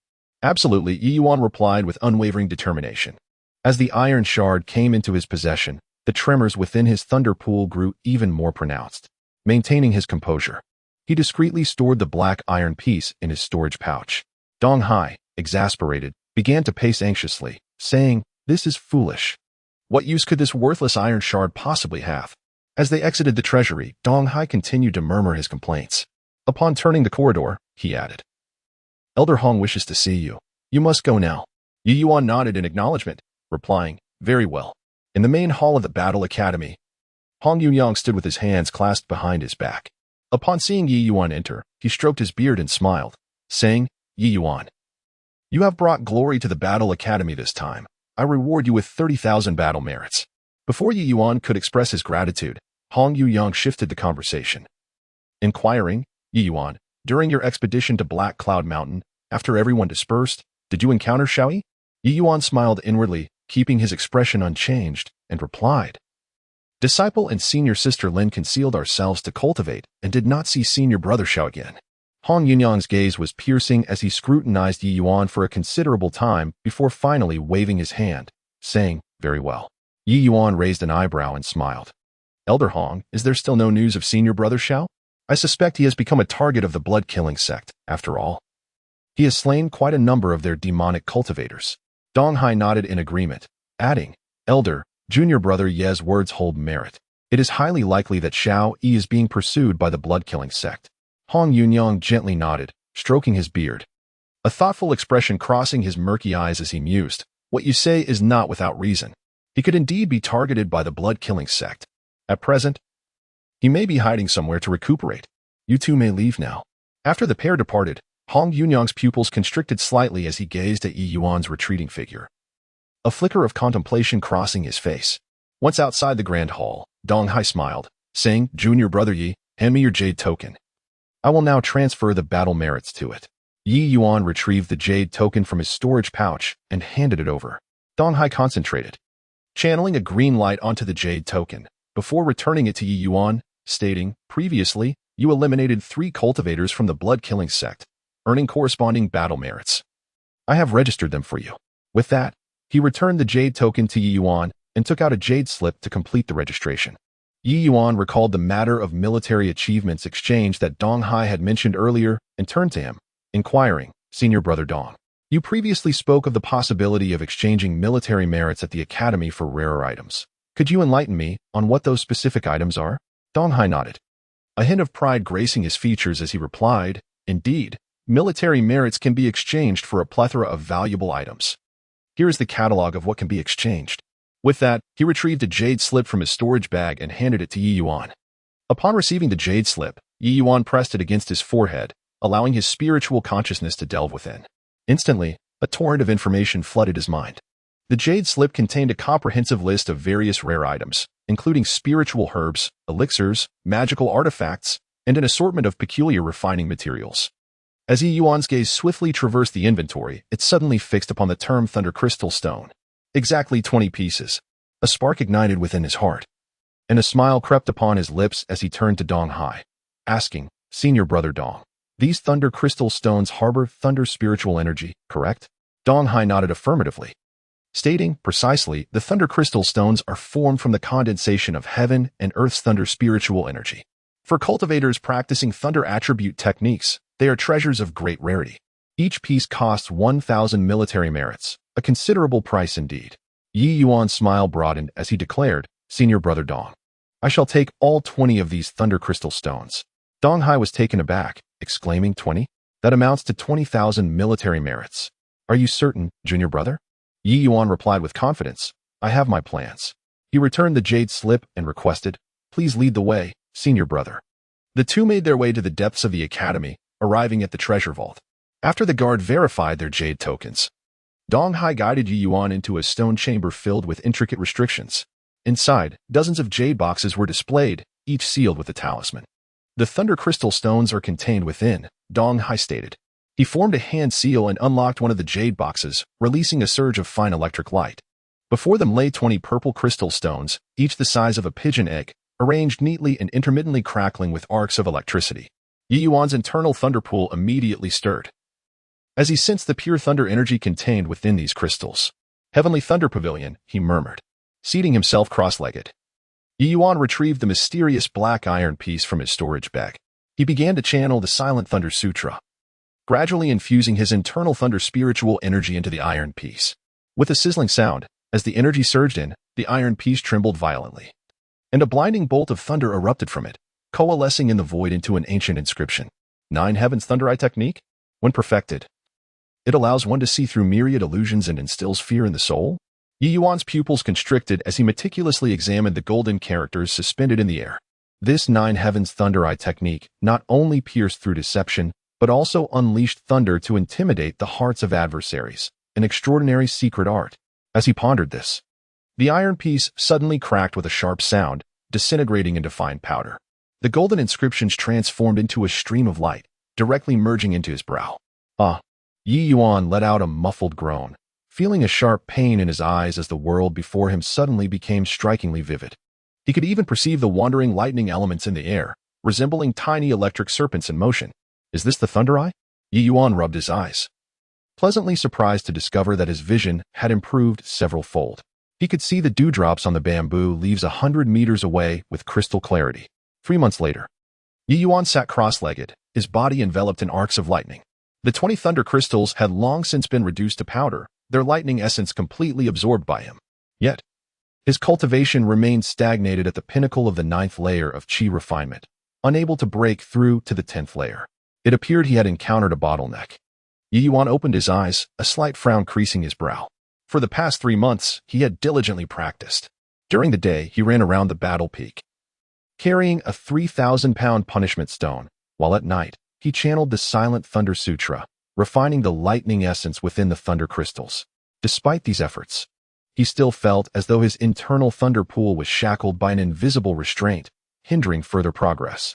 Ye Yuan murmured to himself, "It seems that sheer hard work is insufficient. I must venture out to experience the world and seek opportunities for breakthrough." He rose and approached the window, casting his gaze towards the distant mountains, suddenly recalling the Thunder Prison Valley. Chapter 53. Ye Yuan, fear not the consequences.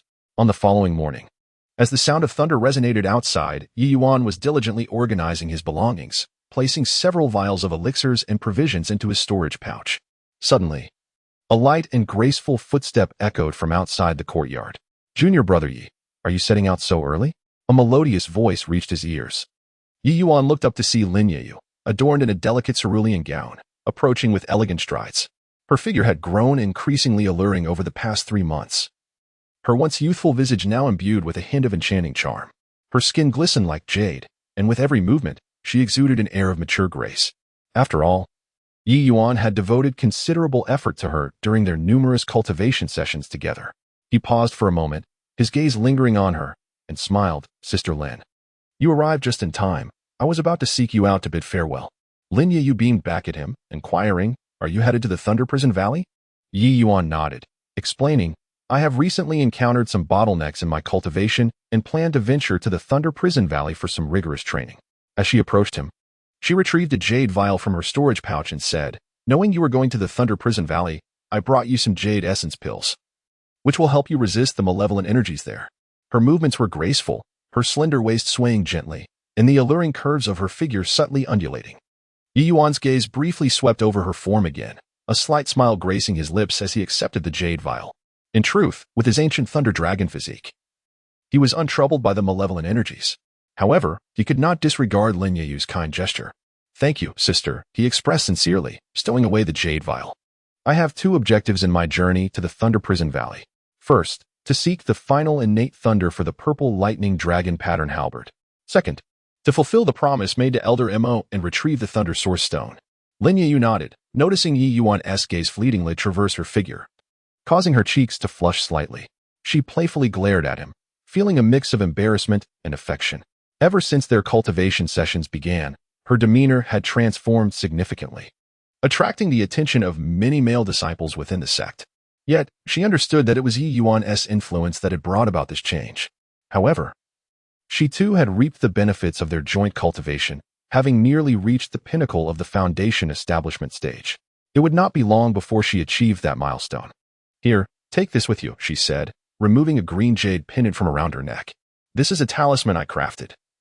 It can withstand a fatal blow in a critical moment." Ye Yuan accepted the warm pendant with reverence and hung it around his neck, assuring her, "Upon my return, I shall express my gratitude properly." With that, Ye Yuan chuckled softly and playfully pinched her delicate waist, which felt as light as gossamer. Ye Yuan's ears turned crimson, and she lightly scolded him, "You mischievous rogue." She gently swatted his hand away and turned to leave, pausing to remind him, "Remember, the Thunder Prison Valley experiences thunderstorm tides every fortnight. Do exercise caution." As he gazed at her receding figure, Ye Yuan gently caressed the pendant resting against his chest, a faint smile gracing his lips. He then turned and departed, his silhouette swiftly vanishing into the morning mist. Outside the Thunder Prison Valley, dark clouds loomed ominously overhead. Ye Yuan soared on his flying sword, cutting through the air with purpose. From a distance, the entire valley appeared shrouded in dense thunderclouds, with silver serpents of lightning continuously striking down, casting alternating shadows and light throughout the gorge. Halt! Two disciples, clad in the attire of the Battle Academy, leaped forth from behind a massive stone at the valley's entrance, brandishing long halberds to block Ye Yuan's path. Upon recognizing him, the pair promptly sheathed their weapons and bowed respectfully, exclaiming, "It is Brother Ye." Ye Yuan nodded slightly. Since claiming victory in the grand competition, despite still being in the Qi refinement stage, his status within the academy had significantly elevated, resulting in a change in how the disciples addressed him. "Are you entering the valley to cultivate, brother?" one disciple inquired, a hint of reverence in his gaze. After all, only the most formidable dared to venture into the Thunder Prison Valley. The lightning within could temper the body, but it was not something just anyone could endure. Ye Yuan affirmed with a nod, "Indeed." One of the disciples spoke again, "Please present your jade token, Brother Ye. We must deduct 1,000 battle merits." Ye Yuan produced the jade token and tossed it over. The disciple concentrated, channeling a thread of spiritual light onto the token before returning it. "Brother, please proceed." The two disciples cleared the way, one of them cautioning, "Recently, the thunder within the valley has become exceptionally ferocious. Do exercise caution, brother." Ye Yuan offered no further words, retracting his flying sword as he stepped into the valley. Boom! Upon entering, a thunderbolt as thick as a barrel struck 10 paces before him, creating a charred crater in the ground. The air was suffused with a sharp, acrid scent of charred earth, while the concentration of lightning elements was almost visible to the naked eye. Ye Yuan took a deep breath, feeling the thunder pool within him surge to life. He activated the Annihilation thunder scripture, intricate patterns of black lightning manifesting on his skin, instinctively guiding the surrounding thunderous energy into his body for refinement. "This place is indeed remarkable," Ye Yuan mused, his eyes narrowing slightly as his 9 heavens thunder eyes activated, allowing him to discern the innate thunder essence hidden within the lightning. He strode deeper into the valley, with each step unleashing small electric serpents that darted from the ground, entwining around his ankles without causing harm. Instead, they were absorbed into him. As he ventured further inward, the thunder grew increasingly intense. Upon reaching the core area, dozens of lightning bolts struck continuously, illuminating the entire valley as brightly as day.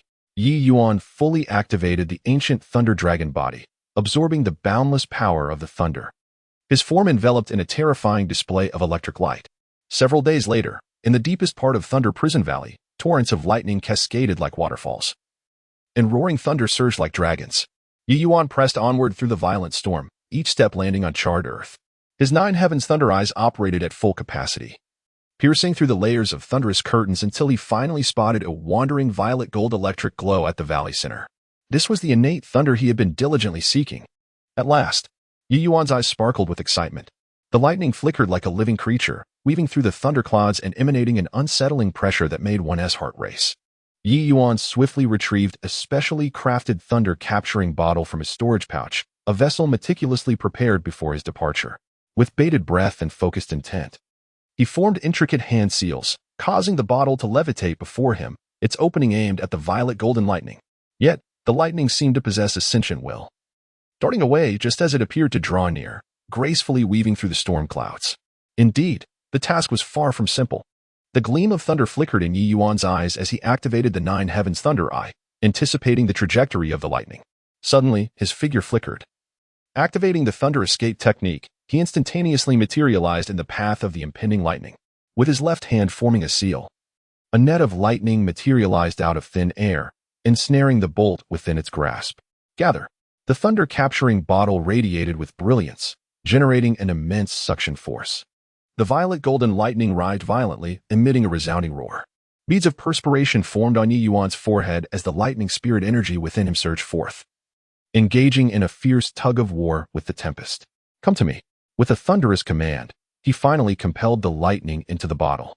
Quickly, he affixed a sealing talisman, and a deep, resonant thunder echoed from within the vessel. Exhaling deeply, he carefully stowed the thunder-capturing bottle away. At last, this strand of primordial lightning was secured. Next, the focus turned to the thunder source stone. Ye Yuan surveyed his surroundings, his nine heavens thunder eye scanning every inch of the terrain. Days later, he noticed a faint violet glow flickering at the deepest part of the valley.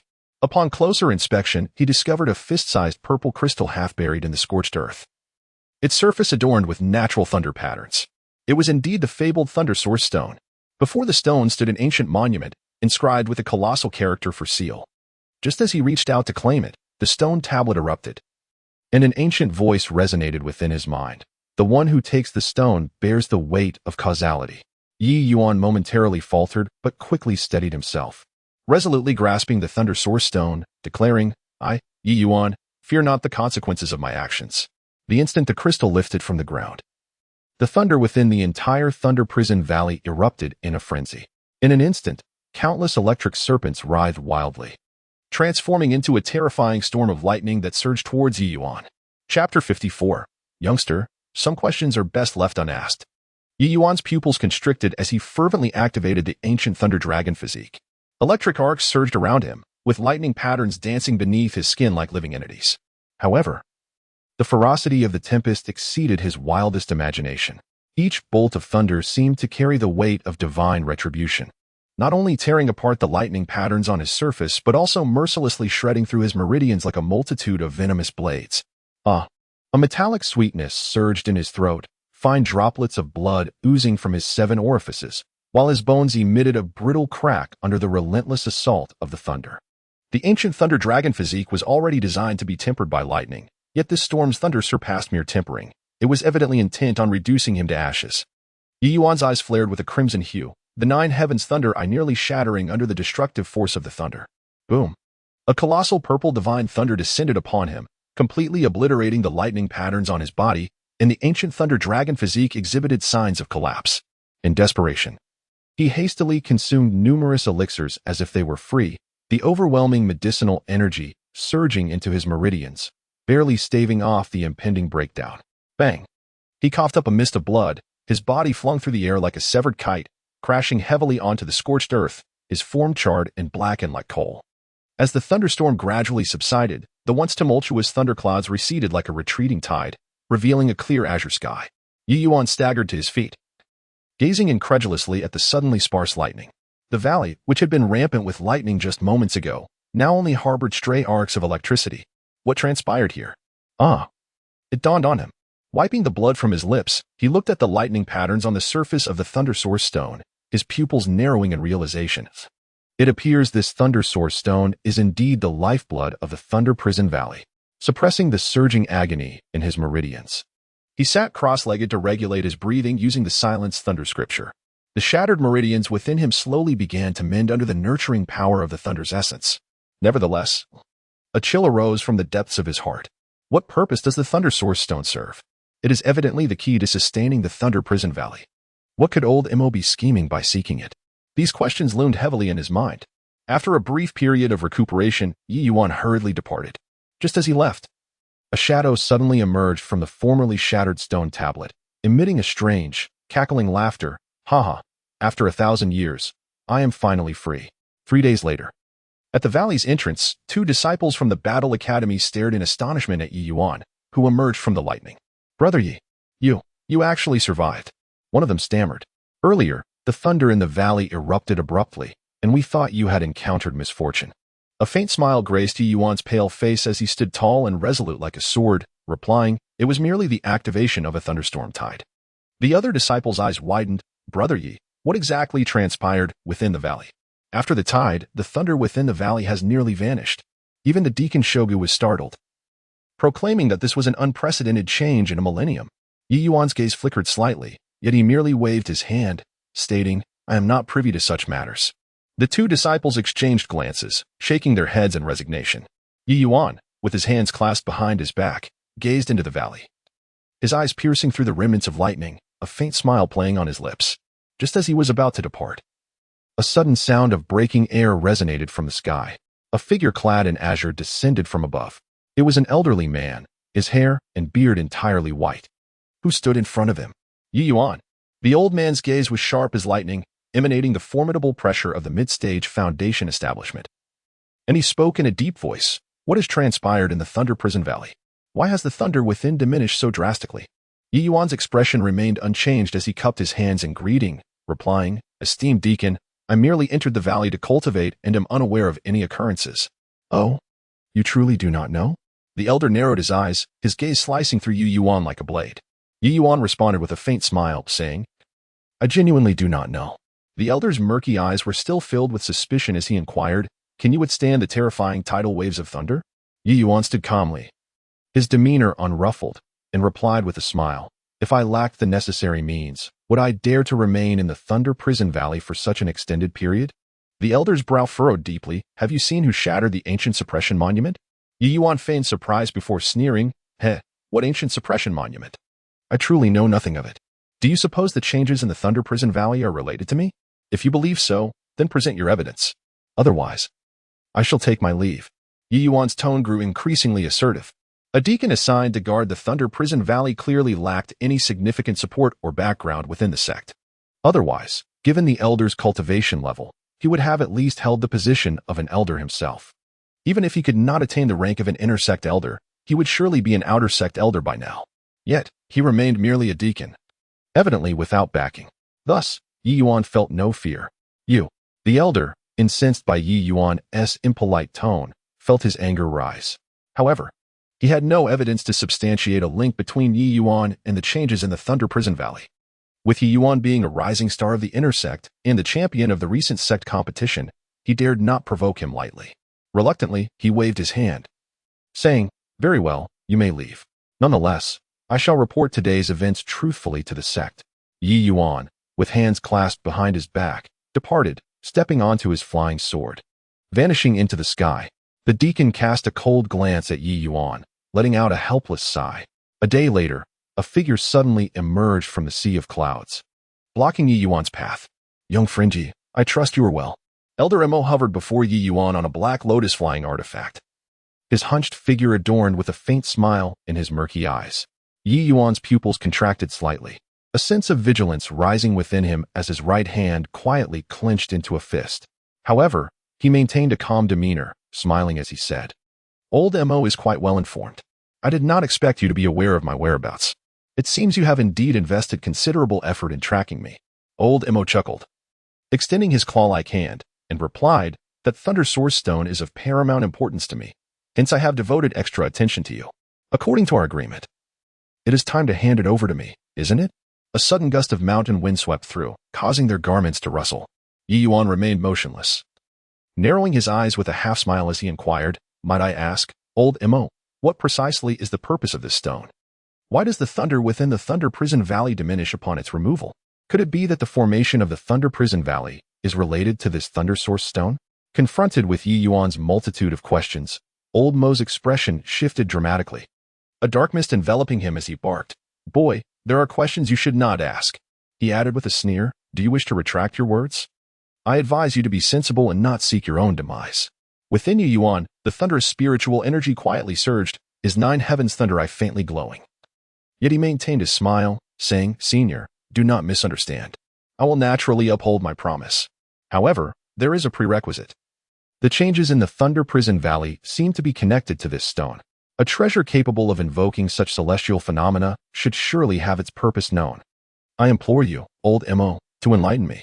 Seeking death, old Mo roared, and 3 streams of black mist shot forth like venomous serpents, slicing through the void, aiming directly for Ye Yuan's throat. Chapter 55. The monk may flee, but the temple remains.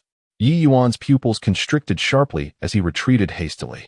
The emaciated hand of old Mo had transformed into a pitch-black claw, bearing down upon him with a foul wind. Thunder shield technique. The dark lightning coalesced instantaneously. Yet it was torn apart beneath the might of the claw like mere parchment. Ye Yuan's body jolted, and 3 crimson streaks appeared across his chest. "Youngster, hand over the Thunder Source Stone." The malevolence in old Mo's gaze intensified, his oppressive aura weighing down like a mountain. Gritting his teeth, Ye Yuan summoned the Thunder Sword, unleashing 9 bolts of lightning that pierced the air. Old Mo scoffed derisively, and with a flick of his sleeve, he shattered the Thunder Sword entirely. Puff. Still recovering from his previous injuries, Ye Yuan spat a mouthful of blood, staggering unsteadily. Earlier, he had been grievously wounded by the terrifying thunderstorm in the Thunder Prison Valley, and his injuries had yet to heal. "Old Mo, is this how you pursue treasures?" Ye Yuan deliberately stalled for time, secretly channeling his spiritual energy as the ancient thunder dragon body operated at full capacity. Old Mo chuckled ominously, his bony fingers stroking a dark gourd at his waist. "Youngster, do not attempt to delay any longer. Hand over the item to me." As soon as he finished speaking, old Mo raised his hand abruptly. From the dark gourd burst forth 3 streams of foul black mist, which transformed in midair into grotesque ghastly heads, emitting a piercing shriek as they lunged at Ye Yuan. Ye Yuan did not respond. Instead, he vanished in a flash of lightning, evading the ghastly heads. When he reappeared, he was behind old Mo, delivering a heavy punch imbued with thunderous energy to his back. Bang! Old Mo hastily turned to block, and both men were thrust back several dozen feet. Ye Yuan felt a chilling spiritual force invade his veins through his arm, rendering half his body numb. Poison? He hurriedly activated his techniques to expel the toxins, beads of sweat forming on his forehead. Old Mo laughed triumphantly. "How does my corrupt heart poison taste?" As he spoke, he formed seals with his hands, causing the dark gourd to spew forth more poisonous mist. This time, it morphed into dozens of ghostly hands that reached out from all directions towards Ye Yuan. In a moment of peril, Ye Yuan's pupils flickered with lightning, activating the 9 heavens thunder eye to its fullest extent. He instantly discerned the trajectories of all the ghostly hands. He moved like lightning, weaving through the grasping hands while continuously countering with the thunder sword. Boom, boom, boom. The clash of lightning and black mist echoed across the mountaintop, reducing the surrounding trees to mere powder. Ye Yuan grew increasingly alarmed. Old Mo's capabilities far exceeded that of an ordinary foundation establishment cultivator. The poisonous mist was exceptionally insidious, and a moment's carelessness could lead to his downfall. Suddenly, old Mo bit down on his tongue, spitting a mouthful of essence blood onto the gourd. The gourd swelled to several times its size, and the black mist coalesced into a 10-zhong long venomous serpent. Die! Old Mo cackled maliciously. The venomous serpent lunged with bared fangs and claws, prompting Ye Yuan to swiftly conjure 3 layers of thunder shields. The first 2 shattered instantaneously, and the third was on the verge of collapse. In that critical moment, he tore off the jade pendant from his chest. Crack! He crushed it with a fierce grip, transforming it into a green light curtain that held the venomous serpent at bay. Ye Yuan did not hesitate to shatter the teleportation talisman, his figure transforming into a streak of flowing light as he fled. Old Imo gazed at the direction in which Ye Yuan had vanished, icy brilliance flickering in his eyes. His bony fingers slowly curled inward, as the residual toxic mist within the obsidian gourd writhed like a living creature, being drawn into its mouth. The monk may have escaped, but the temple remains. Old Imo chuckled coldly, his voice hoarse, uttering chilling words. With a disdainful snort, he morphed into a shadowy rainbow, darting off into the distance. Hundreds of miles away, at the foot of a steep cliff, Ye Yuan's complexion was ashen, blood still staining the corner of his mouth. Struggling to maintain his last breath, he summoned his flying sword. The sword light blazed like lightning, swiftly carving into the hard rock face, sending fragments flying. Soon, a rudimentary cave was formed. He staggered inside, casting several concealment spells before finally unable to hold on, collapsing to one knee and spitting out a mouthful of blood. That old man's poison is indeed vicious. Ye Yuan gritted his teeth, feeling the frigid force wreaking havoc within him, and without delay, he sat cross-legged. He formed hand seals, channeling the dormant thunder scripture and the ancient thunder dragon body within him to operate at full capacity. The formidable thunderous spiritual energy coursed through his meridians, fiercely countering the toxins. Each surge of spiritual power felt like a knife cutting through him, yet his expression remained resolute, undeterred. 3 months later, the once silent cave suddenly resonated with a deep, long howl, reminiscent of a thunder dragon's murmur, reverberating through the wilderness. Boom! A brilliant bolt of lightning erupted from the cave, instantly piercing through the mountainside, rocks shattering and dust scattering. Ye Yuan emerged from the haze, his figure surrounded by crackling lightning, his aura exponentially stronger than it had been 3 months prior. His eyes sparkled like electricity, a hint of thunder roaming within. The spiritual power within him surged like a tidal wave, causing the surrounding natural energy to tremble ever so slightly with each gesture he made. He had finally broken through to the 10th level of chi refinement. Ye Yuan clenched his fists, reveling in the overwhelming power coursing through him. A faint smile gracing his lips. Over the past 3 months, he had not only completely refined Old Mo's corrupting poison, but also harnessed the residual thunderous energy from the storm within him to achieve this breakthrough. Though he remained at the chi refinement stage, the richness of his spiritual energy was comparable to that of the foundation establishment stage. Now, it was time to forge his innate magical treasure, the purple lightning dragon pattern halberd. Ye Yuan murmured to himself. However, he had no knowledge of weapon forging and would need to find a suitable location to craft his artifact. Ye Yuan retrieved a weathered leather map from his storage bag. Pondering aloud, the territory of Yongzhou? Then I shall head to Yongzhou City. With a leap, he stepped onto his flying sword, transforming into a streak of luminous light. 2 days later, a majestic city appeared on the horizon. The grayish-blue city walls stretched for miles, with a bustling flow of carriages and horses at the city gate. The golden characters Yangzhou on the city tower gleamed under the setting sun. Ye Yuan halted the sword's flight 3 miles outside the city. After tidying his attire, he joined the throng of people entering the city. Once inside, he observed the myriad shops lining the streets. His gaze sharpened, quickly locking onto a copper-gilded gatehouse to the west of the city. On the lintel, the 3 characters of 100 Refinements Pavilion danced with an elegant flourish, subtly shimmering with a flickering light. Esteemed friend, are you here to commission a magical artifact? A young attendant clad in crimson approached, his gaze briefly lingering on the storage pouch at Ye Yuan's waist. Ye Yuan nodded slightly and replied, I wish to forge a halberd. The attendant's eyes sparkled with interest, and he promptly led the way, saying, This way, please. Today, the pavilion master is available. Upon passing through 3 layers of restrictions, the temperature in the inner chamber rose sharply. At the center, a crimson furnace belched forth earthy flames, while various divine weapons were displayed on surrounding racks.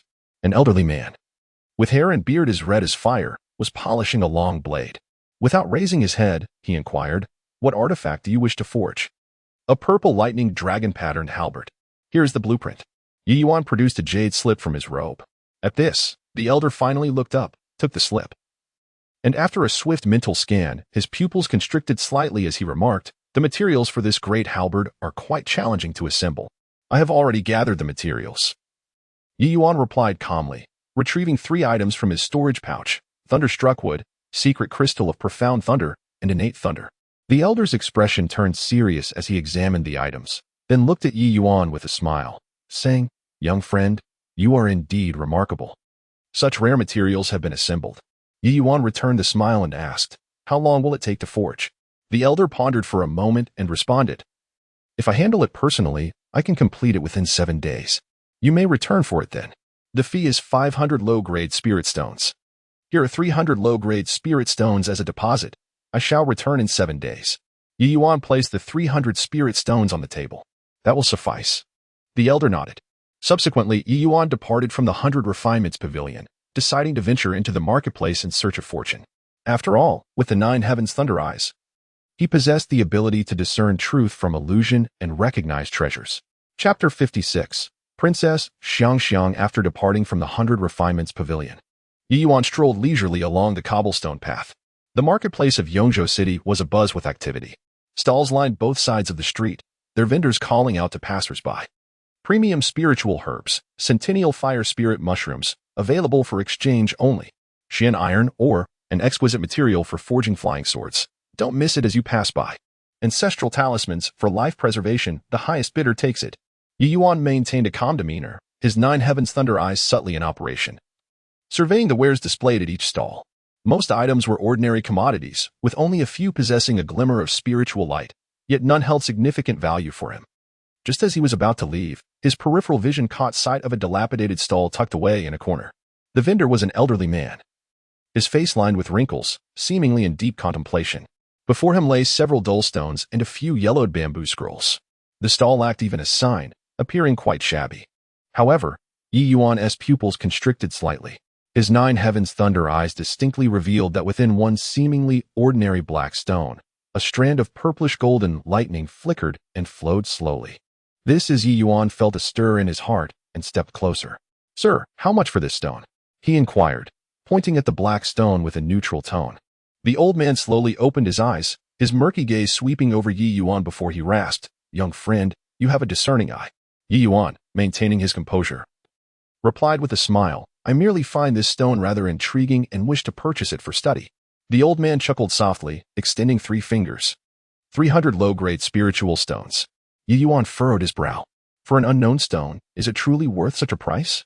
The old man replied leisurely, "If you deem it unworthy, feel free to look elsewhere." Ye Yuan pondered for a moment, then suddenly placed his hand on the black stone. His internal thunder spiritual energy stirring slightly. Buzz. The surface of the black stone suddenly revealed a faint lightning pattern, vanishing in an instant. The old man's eyes sparkled momentarily before returning to their cloudy state, murmuring, "So, you too practice the thunder arts. No wonder you can discern the extraordinary nature of this item." Ye Yuan replied coolly, 150 spiritual stones, and I shall take it." The old man shook his head. 280, no less. Deal. Ye Yuan, uninterested in haggling, retrieved the spiritual stones from his storage bag. The old man accepted the stones, revealing his yellowed teeth in a broad grin. "Young friend, take it." Ye Yuan pocketed the black stone and turned to leave. After taking a few steps, a slight smile crept onto his lips. The black stone contained a strand of innate purple sky lightning, a crucial material for enhancing the grade of his purple lightning dragon-grooved halberd. This trip to the marketplace proved worthwhile. As Ye Yuan was about to continue searching for treasures, a sudden commotion reached his ears, the sound of urgent hoofbeats approaching. "Make way, clear the path." A resplendent carriage, entirely adorned in purple and gold, barreled forth. The carriage was drawn by 3 extraordinary steeds, each ablaze with fierce flames. Wherever they passed, the stone pavement was scorched, leaving behind charred hoof prints. The pedestrians on the street hurriedly scrambled to evade the fiery conveyance. At that moment, a little girl, seemingly around 5 or 6 years of age, stood frozen in the middle of the street, her eyes wide with terror, oblivious to the impending collision with the blazing carriage. In a moment of urgency, Ye Yuan's heart raced. He activated his lightning escape technique, transforming into a streak of electric light. In an instant, he appeared beside the girl, scooping her up into his arms just as he deftly dodged the oncoming fiery carriage. With a thunderous roar, the carriage whisked past, the searing gust lifting Ye Yuan's ropes. The jeweled curtain of the carriage fluttered slightly, revealing the stunning visage of a young woman. She appeared to be around 17 or 18, her skin as pale as snow, her features exquisitely painted, yet her gaze bore an air of disdain and arrogance. She cast a fleeting glance at Ye Yuan, her red lips parting slightly as she huffed dismissively, uttering, "Mind your own business." With that, the curtain fell, and the carriage sped away, leaving behind a trail of scorching hoofprints and bewildered onlookers. Ye Yuan's eyes narrowed, a surge of indignation swelling within him. This is utterly outrageous. At that moment, an elderly man with white hair hastily grasped his sleeve, whispering urgently, "Young sir, please do not act impulsively. That is Princess Xiang. To offend her could cost you your head." "Princess Xiang?" Ye Yuan furrowed his brow, pondering her identity, just as the old man was about to respond. A middle-aged cultivator rushed over, his expression fraught with anxiety. "Jinjin." The little girl wriggled out of Ye Yuan's embrace, crying as she dashed into the arms of the middle-aged man. "Father." The man held his daughter tightly, his face pale, clearly shaken by the earlier events. He then turned to Ye Yuan, gratitude radiating from his countenance. "Thank you, fellow cultivator, for your timely rescue. Had it not been for you, my daughter might have." Ye Yuan waved his hand nonchalantly, smiling as he replied, "It was merely a small act." The middle-aged man offered a wry smile, lowering his voice. "Fellow cultivator, are you new to Yangzhou City?" Ye Yuan nodded. The man sighed, then spoke in a hushed tone. "No wonder you do not recognize Princess Xiang. The lady in that carriage is the beloved jewel of the Yong king, Princess Xiang. She is willful and no one dares to provoke her." Ye Yuan's expression became somber as he remarked, "I see, then I shall take my leave." Seeing Ye Yuan about to depart, the middle-aged man stepped forward, grasping his sleeve earnestly. "Please, fellow cultivator, wait. I am Zhang Daoji. If it were not for your intervention today, my daughter would surely have faced dire consequences. I am at a loss to repay your kindness. Might I invite you for a drink nearby, as a gesture of gratitude?" Ye Yuan gently shook his head, responding, "It was merely a small act. There is no need for such formalities. Please do not decline, fellow cultivator." Zhang Daoji's expression was resolute as he let out a bitter smile, saying, "Were it not for your assistance, Jinjin." As he spoke, he cast a glance at the little girl in his arms, who was still sobbing, his eyes filled with apprehension. Ye Yuan, sensing the sincerity in his tone, pondered for a moment before nodding, "Very well." Instantly, Zhang Daoji's face brightened with joy, and he hastily led the way, saying, "Please follow me." The two traversed several streets and alleys until they arrived at a quaint tavern named Drunken Immortal's Abode. Though modest in size, the establishment was clean and well-kept, with wooden tables arranged in a pleasing manner. It was mealtime, and a number of patrons were already seated inside. Zhang Daoji smiled sheepishly and remarked, "I apologize for the simplicity of this place, but the tavern keeper's specialty, Drunken Immortal Chicken, is unparalleled, even surpassing the grandest restaurants in the city." Ye Yuan surveyed his surroundings and smiled faintly. No matter.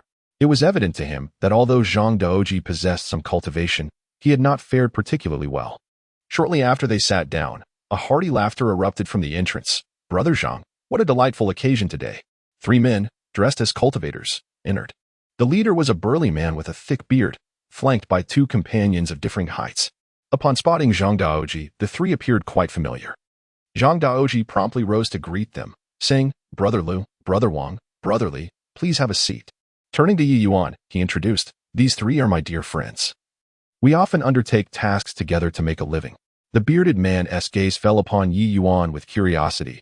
"And this esteemed friend is?" "This is Brother Yi, who saved Jinjin's life today." Zhang Daoji spoke with heartfelt gratitude. Upon hearing this, the three men immediately adopted a respectful demeanor, clasping their fists in salute as they said in unison, "Thank you for your righteous rescue, esteemed friend." Ye Yuan inclined his head slightly. No need for such formalities. Suddenly, Zhang Daoji slapped his forehead in frustration, exclaiming, "How could I forget to ask for your esteemed surname and given name?" "Yusio sect, Ye Yuan," he replied nonchalantly. "What?" The four exclaimed in unison, their faces instantly reflecting shock and reverence. Chapter 57. The Bounty of the Demon Suppression Division. The four individuals were taken aback to discover that the striking young man before them was a disciple of a prestigious sect. After all, disciples of such sects were typically proud and looked down upon loose cultivators, regarding them as mere insects. Offending these disciples could lead to lethal repercussions, with no recourse for grievance. Clearly, this young man was unlike the usual sect disciples.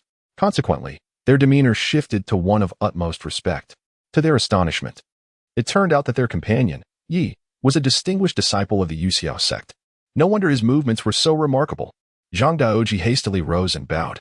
The burly man with a thick beard also clasped his hands and said, "My apologies.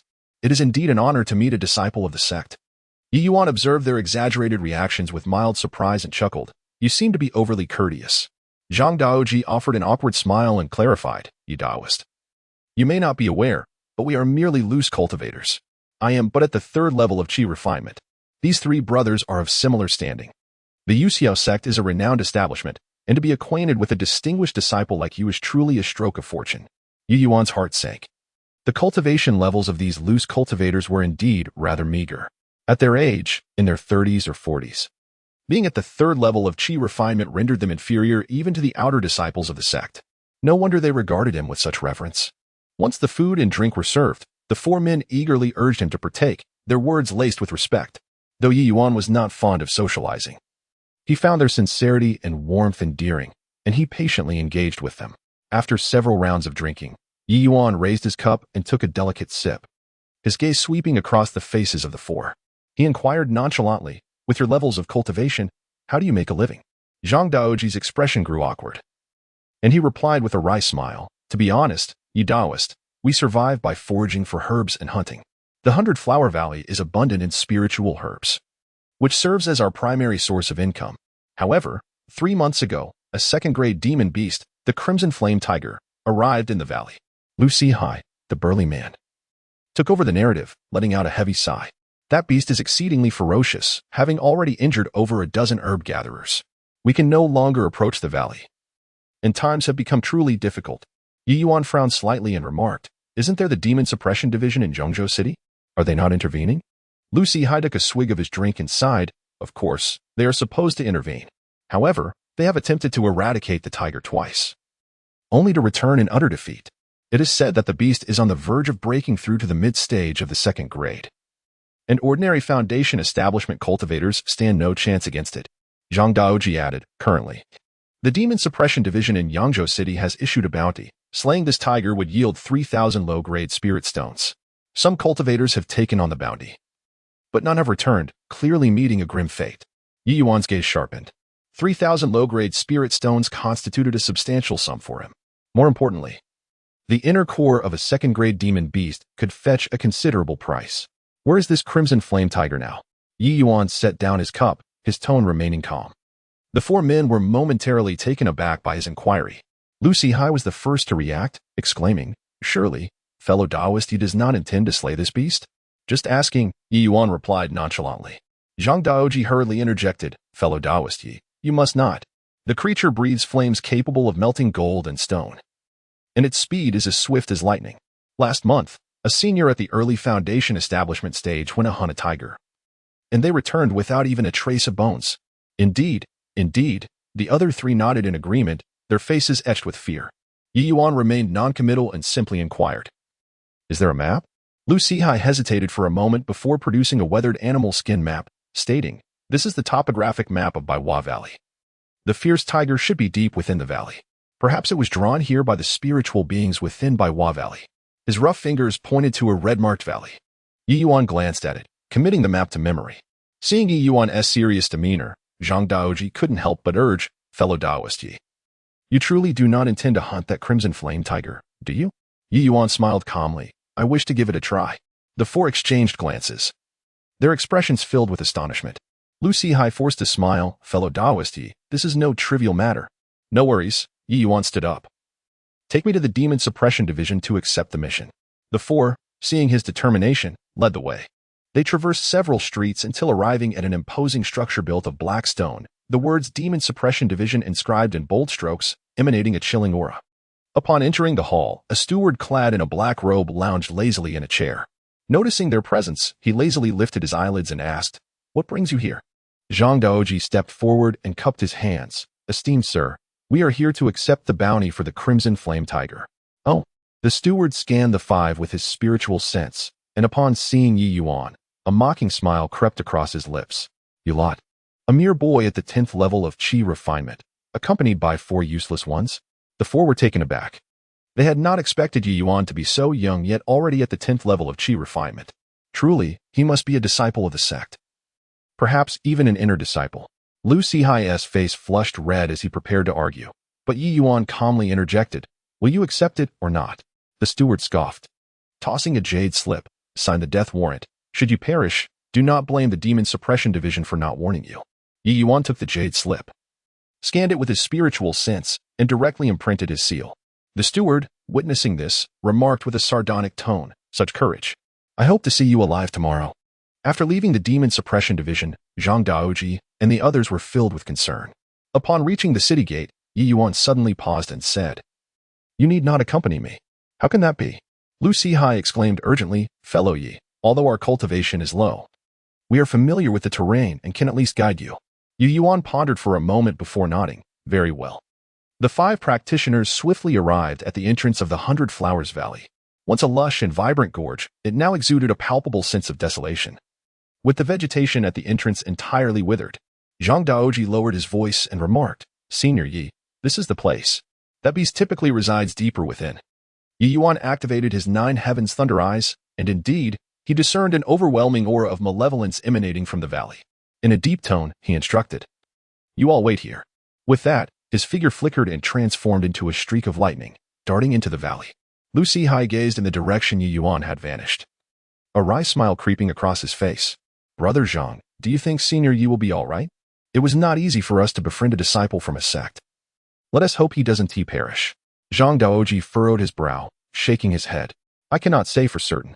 That crimson flame tiger is exceptionally ferocious.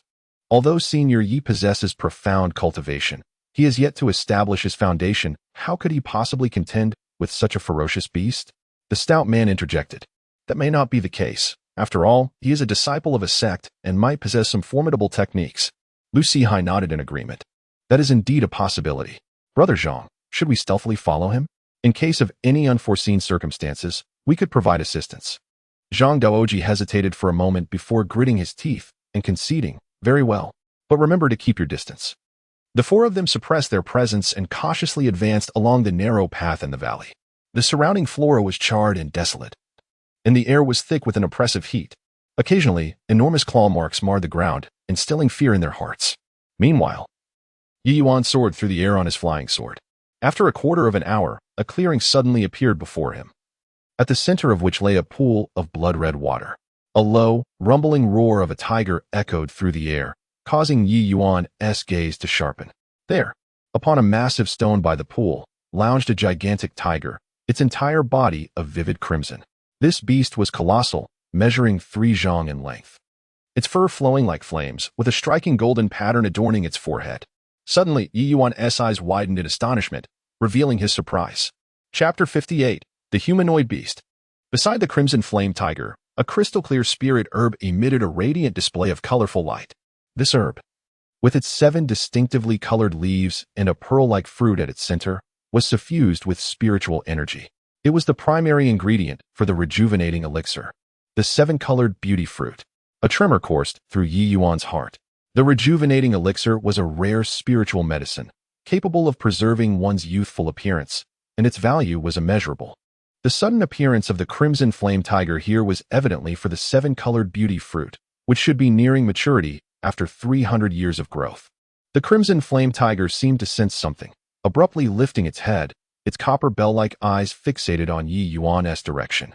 With a thunderous roar, flames surged around the tiger, instantly transforming it into a crimson shadow that lunged forward. Ye Yuan was well prepared.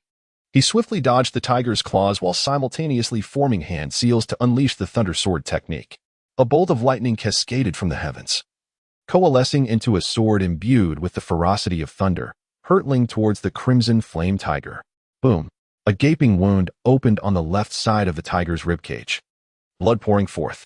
The tiger, now enraged, allowed flames to swell around its body, unleashing a torrent of crimson fire that cascaded towards Ye Yuan like a fiery cloud. Truly, it was a second-tier beast. Ye Yuan's expression grew solemn. He decided to hold nothing back, fully activating the ancient thunder dragon body as arcs of lightning surged around him, forming a thunderous shield to withstand the onslaught of flames. Bang! The crimson flame tiger, seeing Ye Yuan unscathed, let out a deafening roar, its flames swirling violently, incinerating the surrounding vegetation into ashes. Its blood-red eyes locked onto Ye Yuan, and it leaped ferociously, its massive claws enveloped in raging fire, striking down with tremendous force. Thunder shield. Ye Yuan formed seals with his hands, and the lightning erupted, a formidable barrier of thunder coalescing to block the incoming assault. Boom! The thunder shield trembled violently but remained intact. Lightning escaped. Ye Yuan's gaze sharpened as he transformed into a streak of black lightning, flashing behind the crimson flame tiger in an instant. His right fist clenched tightly, he summoned the full might of the ancient thunder dragon body. Lightning patterns adorned his fist, resembling dragon scales, as he struck with immense power at the tiger's spine. Crash! This punch carried the weight of 1,000 pounds. The crimson flame tiger yelped in pain, its massive form staggering back a few steps, blood spilling from its mouth, clearly injured internally. Ye Yuan stood with his hands behind his back, a faint smile gracing his lips. Engaging in combat with such a beast was somewhat simpler than contending with cultivators.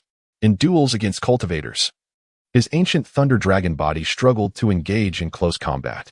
This was because cultivators typically possessed mobility techniques, escape arts, protective treasures, defensive secret arts, or life-saving methods. Recklessly closing the distance could easily lead to falling into their traps. This was a lesson Ye Yuan had gleaned from his experiences in combat. For instance, during his duel with Li Junjun, he was cautious not to approach her recklessly. If she unleashed a powerful talisman at close range, the situation would become dire. This illustrated the inherent disadvantage of physical cultivators compared to those who practice spells. Physical cultivators, focusing on refining their vital energy, often found themselves too cumbersome, easily manipulated by the more agile and skilled spellcasters. Certainly, such a beast of demonic nature lacks understanding of the methods employed by cultivators. Thus, Ye Yuan remained undeterred in his confrontation with the beast, engaging in close combat. With a resounding impact, the crimson flame tiger was repelled by a powerful punch from Ye Yuan, its fury palpable as it glared at him, nostrils exhaling flames of wrath. Suddenly, it opened its mouth once more, unleashing a torrent of crimson fire that surged forth like an enraged dragon. Ye Yuan formed a seal with his hands and called out, "Profound Dragon Thunder Seal." With a thunderous roar, a black thunder dragon erupted from his palm, colliding fiercely with the fire pillar. The clash of thunder and fire ignited a dazzling explosion of spiritual light, sending violent shockwaves radiating outward, fracturing the ground and shattering stone. The crimson flame tiger was thrust back several paces, while Ye Yuan only staggered back slightly, his body reinforced by the ancient thunder dragon's might, enduring the force of the impact. At this moment, 4 observers arrived, their eyes wide with astonishment at the spectacle before them. Su Qinghan, with eyes like copper bells, stared in disbelief and murmured, "Goodness! Brother Yong, this senior Yi is truly formidable. His physical form can withstand the attacks of this ferocious tiger. He truly resembles a humanoid beast of terror." Zhang Daoji swallowed hard, gesturing for silence. "Hush, let us not disturb them." Roaring in absolute fury, the crimson flame tiger's flames suddenly contracted, forming a layer of crimson crystal armor upon its surface, significantly enhancing its defenses. Ye Yuan let out a cold laugh. His right hand clenched tightly as he gathered lightning energy with fervor. Boom! The man and tiger clashed once more, producing a terrifying explosion that shattered the surrounding rocks. The crimson flame tiger let out a painful roar, thrashing violently as the earth around it melted into lava from the intense heat. Seizing the opportunity, Ye Yuan swiftly advanced, his right fist crackling with lightning as he unleashed the full force of the ancient thunder dragon's might. Boom! That singular punch struck the tiger squarely on its skull. A clear, audible crack echoed as the bone shattered. The massive form of the crimson flame tiger collapsed to the ground, its flames gradually extinguishing, ultimately falling silent. Ye Yuan slowly retracted his fist, the lightning around him dissipating, yet the sharpness in his gaze remained undiminished. At the moment the crimson flame tiger fell, the 4 observers hidden behind the rocks were left utterly stunned. Su Qinghan's mouth gaped open, his jaw nearly touching the ground, his robust arms trembling slightly as he exclaimed, "How is this possible?" Zhang Daoji swallowed hard again, his voice hoarse. With just one punch shattered the skull of a second-tier beast? The slender cultivator nodded in agreement. Brother Lu was right. This is no mere chi refinement cultivator. He is clearly a humanoid beast of ferocity. The 4, trembling with trepidation, emerged from their hiding place, their steps as unsteady as if walking on cotton. Zhang Daoji took the lead, bowing deeply and stammering, "Senior, your might is unparalleled. We have truly witnessed the extraordinary today." Su Qinghan knelt on one knee, his rugged face filled with reverence as he remarked, "With such prowess, Senior Yi, even foundation establishment cultivators would surely retreat in fear." Ye Yuan casually brushed the dust from his sleeves and replied nonchalantly, "You have arrived just in time. Assist me in completely stripping the tiger's skin, separating the tiger bones, and extracting the inner core. As for the tiger meat, it shall be yours as a reward." Zhang Daoji's eyes brightened at this, Yet he quickly waved his hands, chuckling nervously. This is too much. The second-tier demon beast is a treasure trove. And the tiger meat is indeed a rare find. Ye Yuan smiled lightly. I only require the tiger's skin, bones, and inner core. The remainder is yours. Lu Sihai's eyes suddenly glistened with unshed tears. 4 low-tier cultivators. The meat of a second-tier demon beast is a significant boon. He clasped his fists tightly. His voice choked with emotion. Senior Ye's great kindness is something we shall never forget. Ye Yuan approached the colorful Yanling fruit, turning back to instruct, be swift. We must handle this before other demonic beasts are drawn in by the scent of blood. Upon hearing this, the 4 immediately sprang into action. Lu Sihai drew a gleaming short knife from his waist, skillfully beginning to peel the skin. Zhang Daoji carefully separated the tiger bones, while the other 2 busied themselves with collecting the tiger's blood, which is excellent material for talisman crafting. Ye Yuan arrived before the spiritual herb, and as he scrutinized it with his 9 heavens thunder eyes, his brow furrowed in concern. The fruit is not yet ripe. Chapter 59. The 7-colored spirit fruit. Ye Yuan gazed intently at the 7-colored spirit fruit, his brow slightly furrowed. The fruit's skin still bore hints of green, indicating it was not yet fully ripe. It was no wonder the red flame tiger had refrained from consuming it, evidently. It possessed a degree of intelligence and understood that the fruit was not yet ready for harvest. What a pity, he murmured softly. If forcibly picked, the efficacy would likely diminish by 30%. Suddenly, a memory imparted by the esteemed Qingmu Zhenren flashed through his mind. The small Zhou Tian spirit-invoking array recorded within was perfectly suited for the current situation. Ye Yuan promptly retrieved 8 medium-grade spirit stones from his storage pouch and arranged them around the spirit herb according to the 8 trigrams.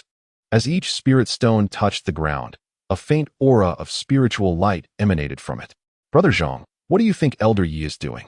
Lu Sihai, who was in the midst of peeling, cast a furtive glance and unwittingly slowed his movements.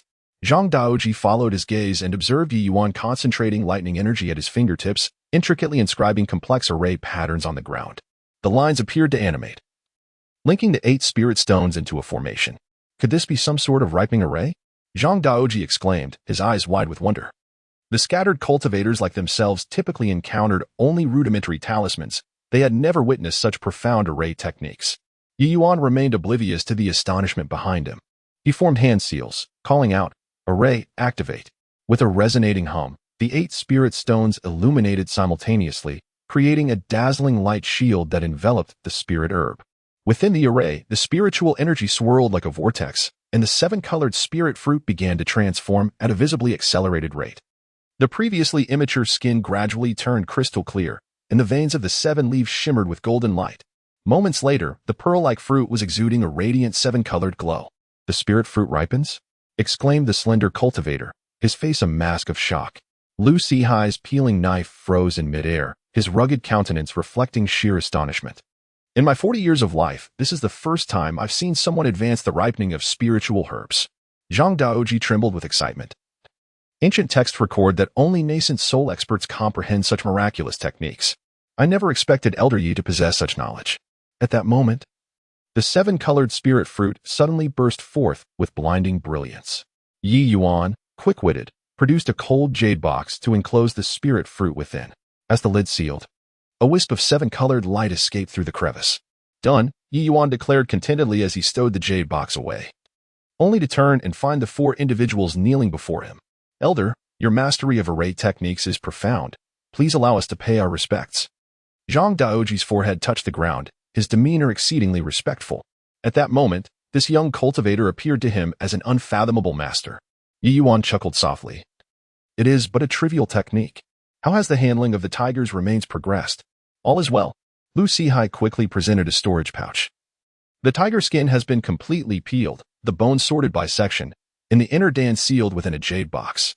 Ye Yuan swept his spiritual sense over the pouch and nodded slightly. He casually produced 2 bottles of elixirs and tossed them to the 4 individuals, stating, "Indeed. 1 bottle of vitality pills and 1 bottle of chi-nourishing pills, enough for your cultivation for half a year." The 4 fumbled to catch them, and upon discerning the quality of the elixirs, they were rendered speechless in astonishment.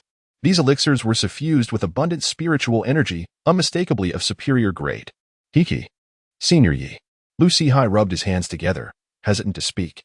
"Speak," Ye Yuan urged. The burly man's dark face flushed crimson, and with a chuckle, he remarked, "That tiger whip soaked in wine is beneficial for cultivators." Ye Yuan chuckled, replying, "Take it. I possess the ancient thunder dragon body and have no need for such supplements." As Ye Yuan and his companions returned to Yangzhou City, night had already fallen. Before the entrance of the Demon Suppression Division, 2 bronze lanterns flickered softly, illuminating the imposing structure built of black stone. The guarding cultivators' gaze lingered on Ye Yuan for a moment, seemingly recognizing the young man who had accepted the bounty on the Crimson Flame Tiger. A flicker of surprise crossing his eyes.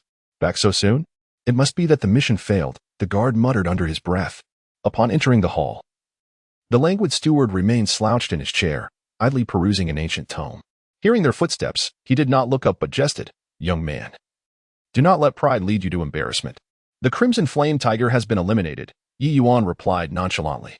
"What?" The ancient tome dropped from the steward's grasp. He abruptly raised his head, his eyes widening in disbelief. "What did you say?" Lu Sihai could no longer contain himself. He stepped forward and slammed the storage bag onto the table, declaring, "Open your eyes and see." The steward, flustered, hastily opened the storage bag. And upon seeing the intact inner core of the Crimson Flame Tiger, his expression shifted dramatically. Trembling fingers examined the tiger's hide and bones. With each inspection, his countenance became increasingly remarkable. This was indeed the ferocious tiger from the 100-Flower Valley. How is this possible? It has only been half a day. The steward muttered to himself. Zhang Daoji, who had often borne the brunt of the Demon Suppression Division's disdain, finally felt a sense of vindication. He smugly remarked, "What? The Demon Suppression Division intends to renege on the deal?" No. The steward hastily waved his hands, his demeanor undergoing a complete transformation. Bowing slightly, he addressed Ye Yuan with a sycophantic tone. "Esteemed senior, I was blind to your greatness. However, this matter still requires verification. I shall dispatch someone at once to investigate." "That won't be necessary." Ye Yuan placed a recording stone on the table, stating, "This is a recording stone that captured the entirety of my battle with the ferocious tiger." "Oh?" The steward's eyes brightened, a skeptical gaze sweeping over Ye Yuan, before he smiled. "Then I shall certainly wish to see it." He took the recording stone, flicked it with his finger, and a stream of spiritual light surged into the stone. Instantly, the vivid scene of Ye Yuan battling the Crimson Flame Tiger unfolded before them. The terrifying sight left all present wide-eyed and incredulous. Heavens! How is this possible? He actually confronted this beast with his bare body. Gasped onlookers, collectively inhaling sharply. The steward, in particular, was wide-eyed with fear, his expression a portrait of astonishment, his voice trembling as he implored, "Esteemed elder, I am but a fool. I hope you will forgive my ignorance." Ye Yuan replied calmly, "Might I inquire if the bounty is now mine?" Of course. The steward hurriedly retrieved a hefty bag of spirit stones from beneath the counter and presented it with both hands. Ye Yuan accepted the stones, confirming their quantity with a sweep of his consciousness, and turned to leave. "Esteemed elder, please wait." The steward stepped forward, speaking in a hushed tone. "Might I ask if you would consider selling the inner core and that colorful spirit fruit to us?" Ye Yuan smiled lightly. "You are familiar with the colorful spirit fruit?" The steward nodded, explaining, "Earlier, our Demon Suppression Division sent someone to subdue the creature and discovered it was drawn here for that very fruit. It is exceedingly precious, and we are willing to purchase it for 10,000 low-grade spirit stones." A cold laugh echoed in Ye Yuan's heart. That fruit was worth at least 50,000 low-grade spirit stones. Did they truly believe a mere 10,000 would suffice? Disinterested, he strode out the door without a backward glance. Behind him, the steward's voice echoed with frustration, "Esteemed elder, this price is negotiable. Should you change your mind, feel free to visit the Demon Suppression Division." Once Ye Yuan had departed, the steward's expression darkened, murmuring, "This young man has actually obtained such a treasure." Chapter 60. Otherwise. I shall flatten the prince's manor. The night was as dark as ink. Within the prince's manor, lights blazed brightly. Princess Xiang sat gracefully on a gilded soft couch, cultivating her spiritual energy. She lazily lifted her gaze to the hurried figure of the black-robed steward approaching from outside the hall. "Steward Lin, what brings you to seek an audience at this late hour?" she inquired, her ruby lips parting with a hint of impatience. Steward Lin hastily advanced, kneeling 3 paces away from the couch, and said, "Your Highness, forgive my intrusion. I bear urgent news." "Oh?" Princess Xiang raised an elegant eyebrow, inquiring, "Has someone from the Capital S Demon Suppression Division arrived?" "No, not that."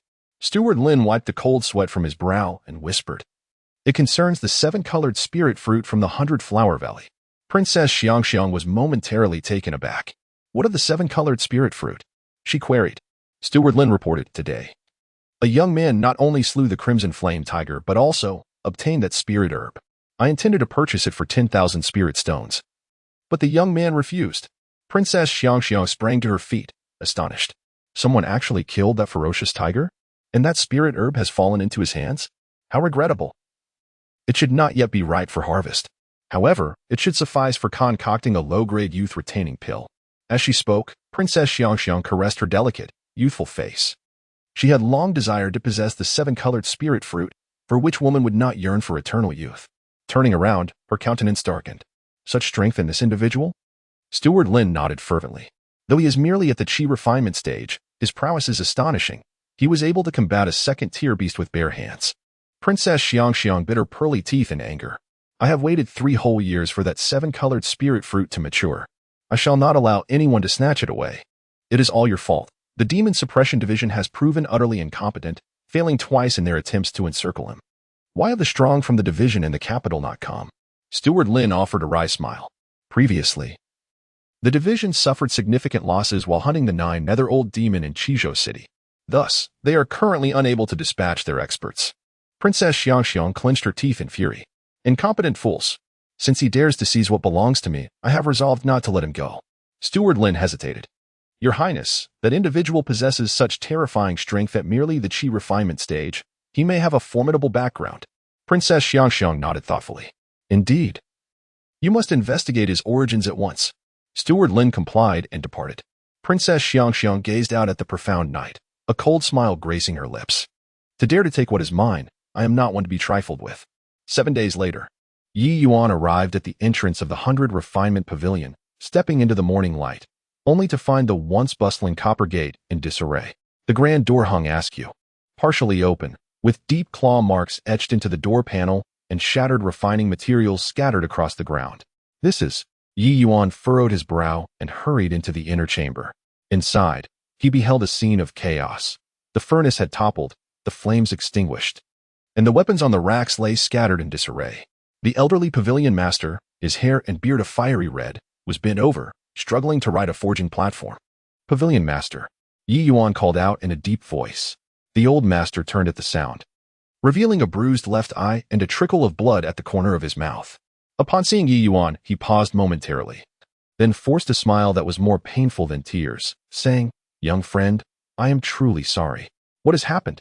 Ye Yuan's gaze swept across the disarray, his voice growing colder as he inquired, Where is my purple lightning dragon pattern halberd? The pavilion master trembled, suddenly collapsing to his knees, lamenting, I am utterly incompetent.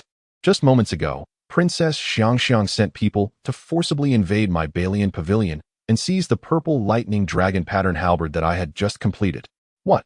Ye Yuan's eyes blazed with fury, his aura sharpening abruptly as he demanded, Why would she steal my weapon? The old master shook his head with a bitter smile, explaining. She stated that if you wish to reclaim the purple lightning dragon pattern halberd, you must exchange it for the 7-colored Yinling fruit. I fought desperately to stop her, but her subordinates severely injured me. Ye Yuan's fist clenched, cracking ominously as he coldly queried, She actually knows about the 7-colored Yinling fruit? The pavilion master replied with a sorrowful grin, I have no idea how she learned of it. Young friend, could it be that you have offended them? Before he could finish, a synchronized sound of footsteps echoed from outside. A squad of black-armored guards had encircled Balian Pavilion. Leading them was none other than the steward from the Demon Suppression Division. Ye Taoist. Steward Lin stood outside, a false smile plastered on his face, saying, Princess Xiangxiang requests your presence. Ye Yuan suppressed the fury boiling within him, retrieving a pouch of spirit stones from his storage bag and gently placing it in the old master's hands, stating, Pavilion Master, this incident arose because of me. Consider this 1,000 low-grade spirit stones as compensation. The old master, cradling the weighty pouch, felt tears welling in his cloudy eyes as he responded, Young friend, this is not your fault. Before he could finish his sentence, Ye Yuan's figure flickered like a specter, appearing outside the door. Before Steward Lin could react, he found himself lifted off the ground by a hand that clamped around his throat like a vice. Ugh, suspended in midair. Lin's face turned a deep shade of purple as he desperately clawed at Ye Yuan's fingers, but it was as futile as an ant attempting to shake a tree. Did you inform Princess Xiangxiang that the seven-colored Yinling fruit is in my possession? Ye Yuan's voice was as frigid as the depths of the abyss, each word resonating with a thunderous authority. The surrounding black-armored guards were taken aback, hastily drawing their weapons. Yet, the flickering lightning around Ye Yuan's form exuded a terrifying pressure that rendered the Qi refinement stage guards too fearful to advance. Spare me, senior. It was the princess who interrogated me. Steward Lin flailed his legs, managing to squeeze out a few words between gritted teeth. Interrogated? Ye Yuan scoffed coldly, tightening his grip further as he said, "Do you know what I despise the most?" The expression in Elder Lin's eyes was filled with terror, and the front of his trousers had become thoroughly soaked. Ye Yuan's gaze turned icy as he exclaimed, "I despise being treated like a soft persimmon." With a crisp crack, the sound of bones fracturing echoed, and Elder Lin's head twisted at an unnatural angle. Ye Yuan casually discarded the lifeless body onto the ground, as one would toss aside a rag. "Return and inform your princess," he commanded, surveying the silent black-armored guards around him. "Within an hour. I expect to see my purple lightning dragon pattern halberd return to the 100 Refinements Pavilion, intact." Otherwise, he lifted his foot and gently stepped down, causing the bluestone floor to fracture into a web of cracks extending for dozens of feet, and declared, "I shall flatten the Prince Yong's residence." The guards turned pale, hastily carrying away Elder Lin's corpse in a panic. The old pavilion master trembled as he stepped forward, saying, "Young friend, you have stirred a great calamity. The Prince Yong's residence harbors foundation-building guest elders." "It matters not," Ye Yuan replied, turning to enter the 100 Refinements Pavilion, where he sat cross-legged, stating, "I shall wait here." He closed his eyes to meditate, and gradually, intricate patterns of lightning began to manifest around him. Observing this, the old pavilion master realized he could not dissuade him and could only let out a long sigh, silently beginning to tidy up the chaos that lay scattered across the floor. Chapter 61. Is this all you can do?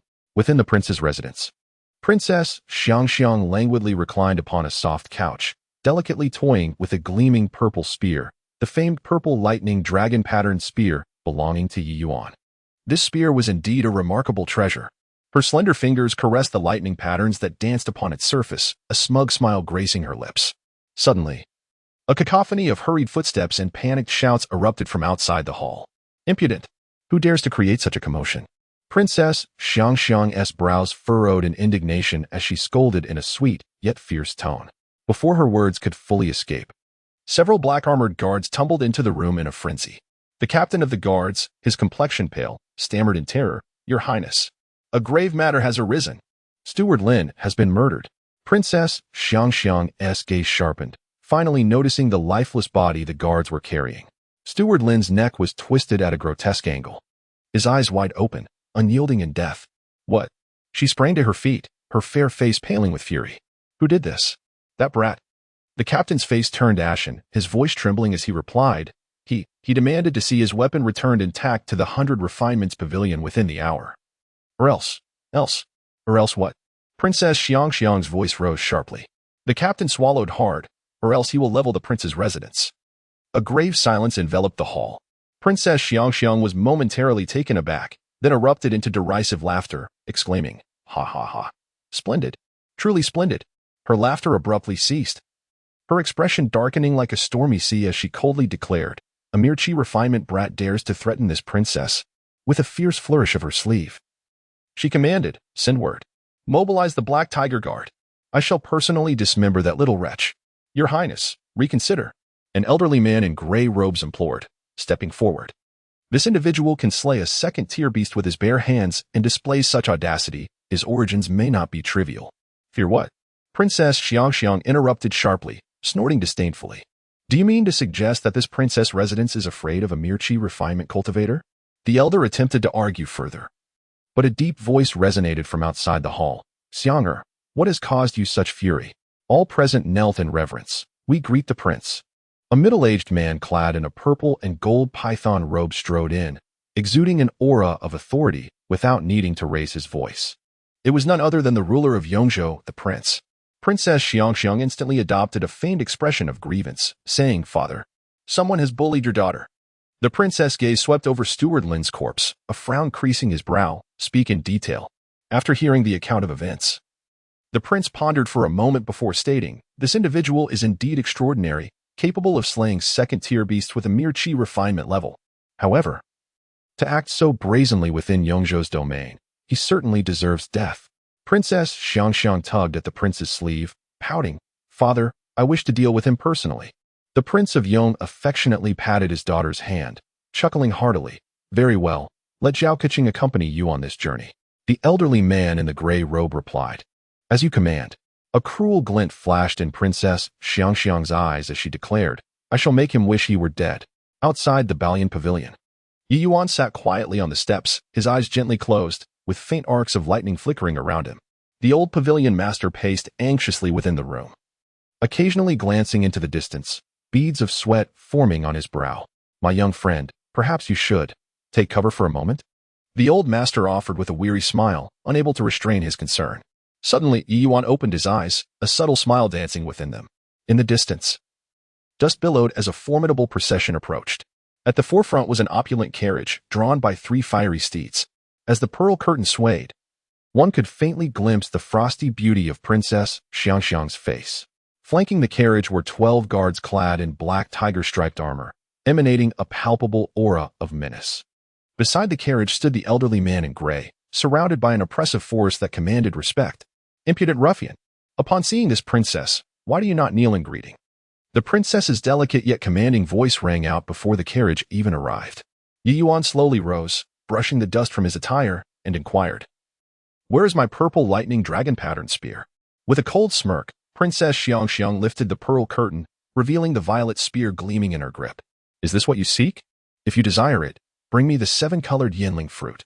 Ye Yuan's gaze hardened, to seize another's treasure and yet act so brazenly? Preposterous.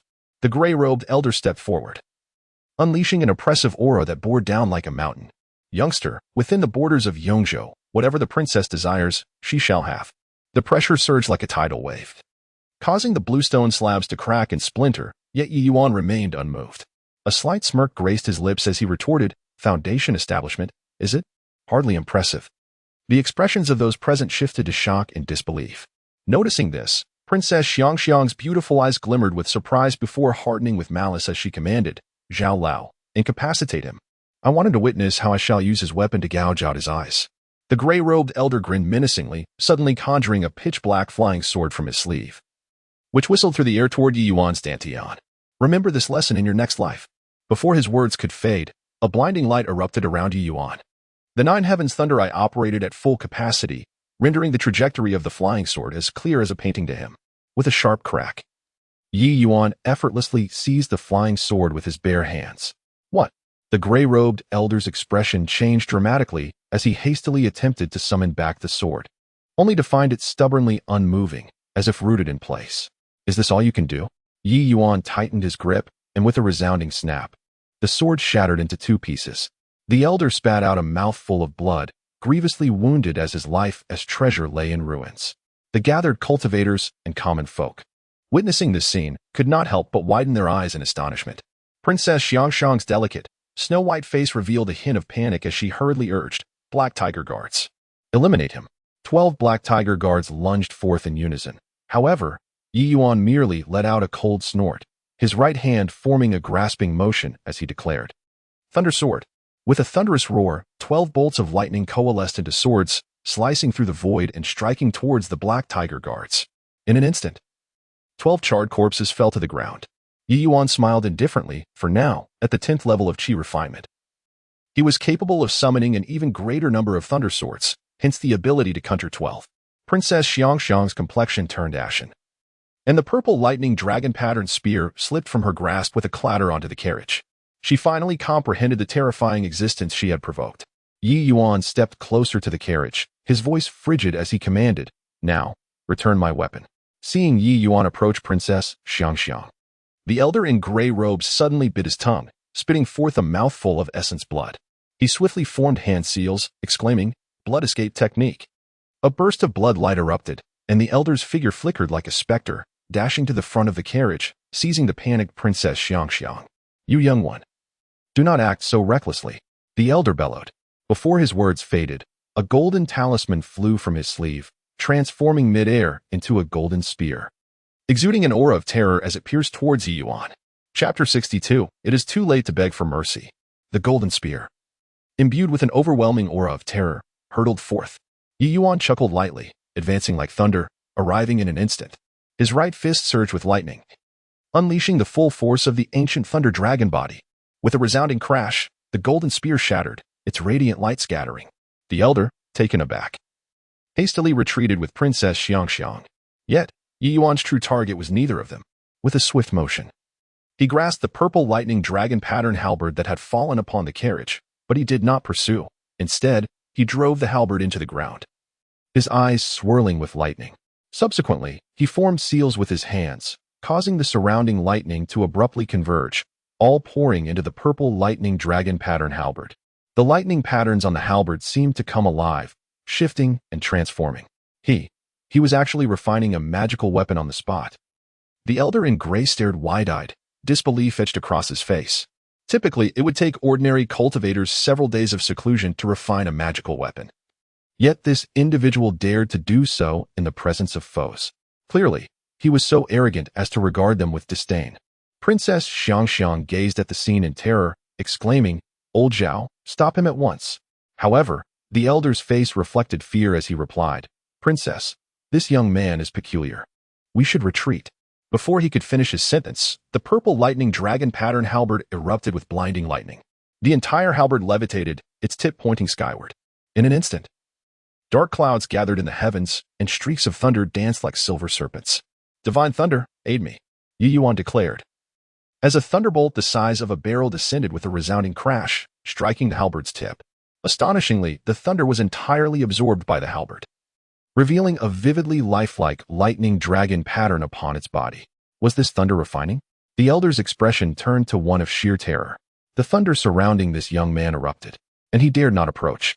At that moment, Ye Yuan suddenly spat out a mouthful of essence blood, the crimson mist hanging in the air without dispersing.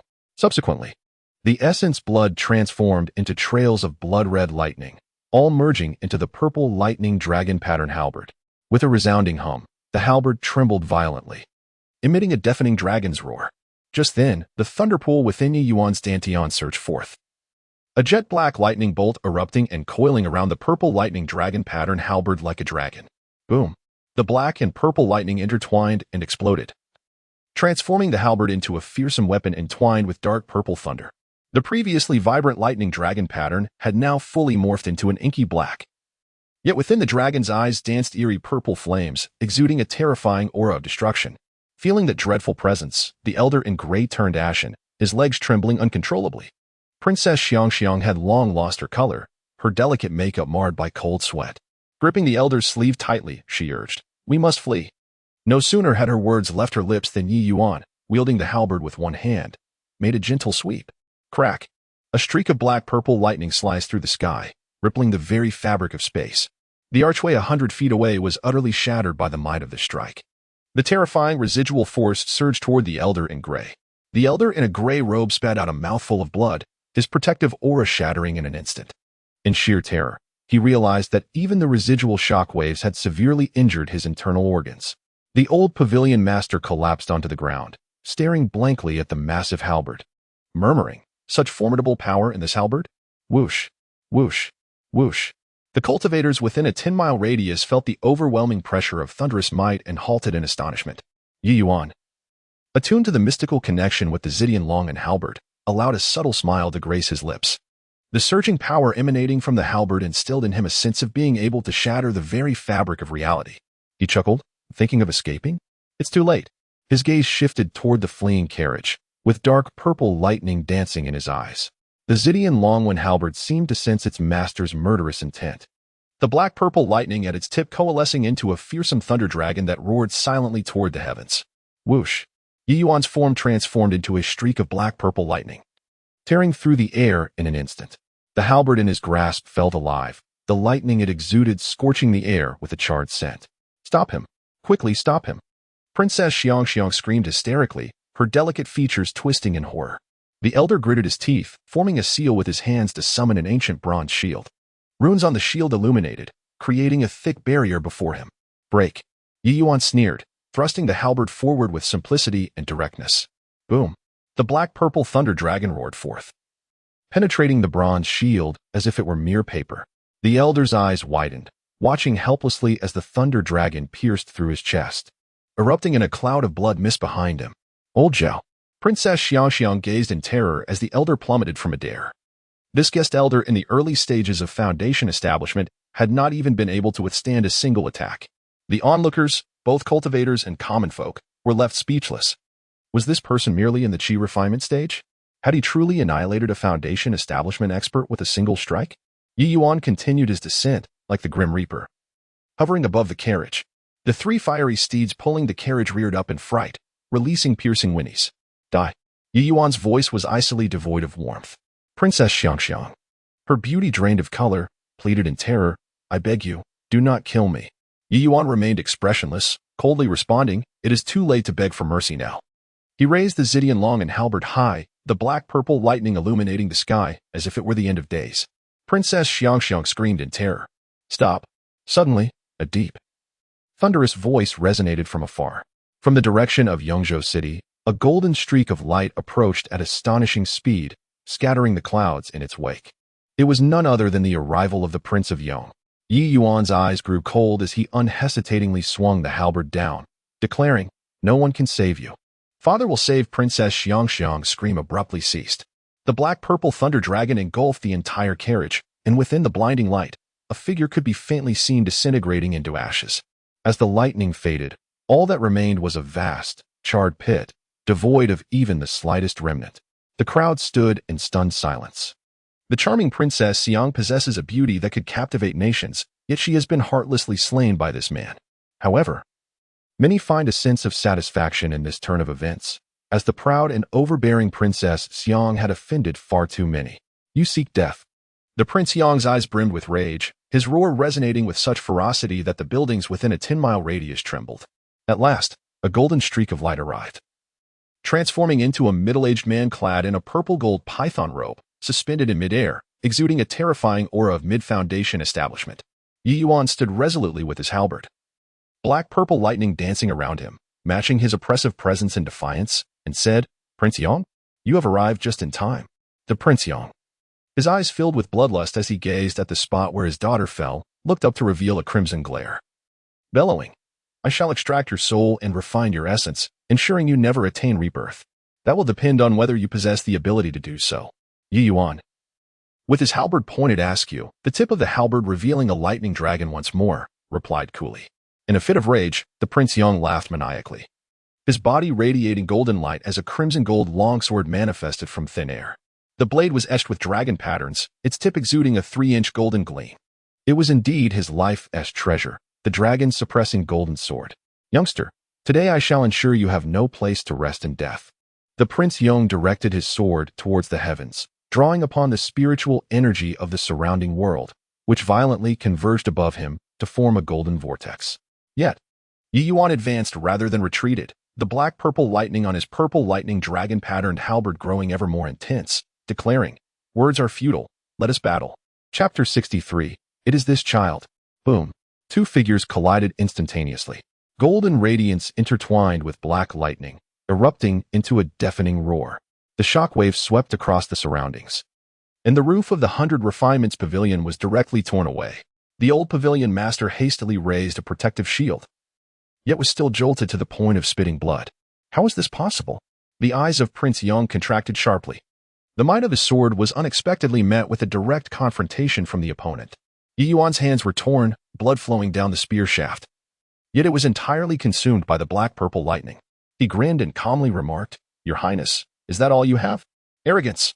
Prince Yong was infuriated, the momentum of his sword shifting abruptly, invoking the dragon suppression technique. A golden dragon phantom surged forth from the sword body, bearing destructive power as it descended. This was Prince Yong's renowned skill, which had once enabled him to slay a formidable opponent in the late Foundation establishment stage. Ye Yuan remained composed, gripping the spear with both hands, channeling the ancient thunder dragon's essence to its fullest. His dantian thunderpool surged, countless black thunders poured forth, coalescing at the spear's tip into a vividly lifelike black dragon. Boom.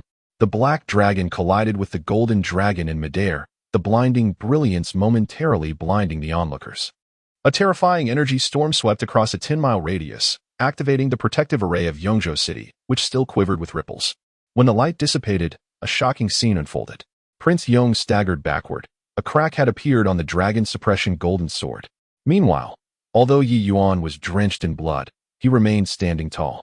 The lightning on the purple lightning dragon pattern spear radiating even more fiercely. Prince Yong spat out a mouthful of blood, incredulously gazing at his prized artifact. Then looked up at Ye Yuan and roared, "Who on earth are you?" Ye Yuan wiped the blood from the corner of his mouth, pointing the spear tip directly at Prince Yong, declaring, "The one who will kill you." The cultivators observing from a distance were already in shock. A chi refining cultivator, facing off directly against a foundation establishment master without defeat? This was utterly subverting the common knowledge of the cultivation world. It was simply two against the heavens. If this child were not eliminated, the future would hold endless troubles. The murderous intent in Prince Yong's eyes intensified. Suddenly, he bit through his tongue, spraying a mouthful of essence blood onto the sword, shouting, "With my essence blood, I summon the sword spirit." The dragon suppression golden sword trembled violently, the dragon patterns on its blade seemingly coming to life. 100-foot golden dragon phantom emerged, its terrifying dragon might compelling all present cultivators to kneel in submission. "To compel me to use this move, you are indeed worthy of pride." Prince Yong's complexion turned pale, clearly indicating a substantial consumption of energy. The golden dragon roared as it charged towards Ye Yuan, distorting the very fabric of space in its wake. In the face of this lethal strike, however, Ye Yuan suddenly smiled. He released the purple lightning dragon pattern spear, his hands swiftly forming seals, declaring, "Do you think this is my limit?" Ye Yuan smiled calmly, the lightning surrounding him abruptly converging. The purple lightning dragon pattern spear floated before him, emitting a thunderous dragon roar. "Transform into a dragon." With a clear shout, the pitch-black thunder dragon pattern on the spear suddenly came to life. The spear, a formidable weapon, instantaneously disintegrated, transforming into a colossal black lightning dragon, enveloped in devastating black and purple thunderbolts. With a thunderous roar, the dragon bellowed towards the heavens, its voice resonating throughout the skies. The terrifying might of the dragon stood resolute against the spirit of the Yong sword, scattering the clouds within a 10-mile radius. Is it truly this powerful? The expression on Yong's face shifted dramatically, his eyes filled with dread. Ye Yuan stood atop the head of the lightning dragon, treading upon the void.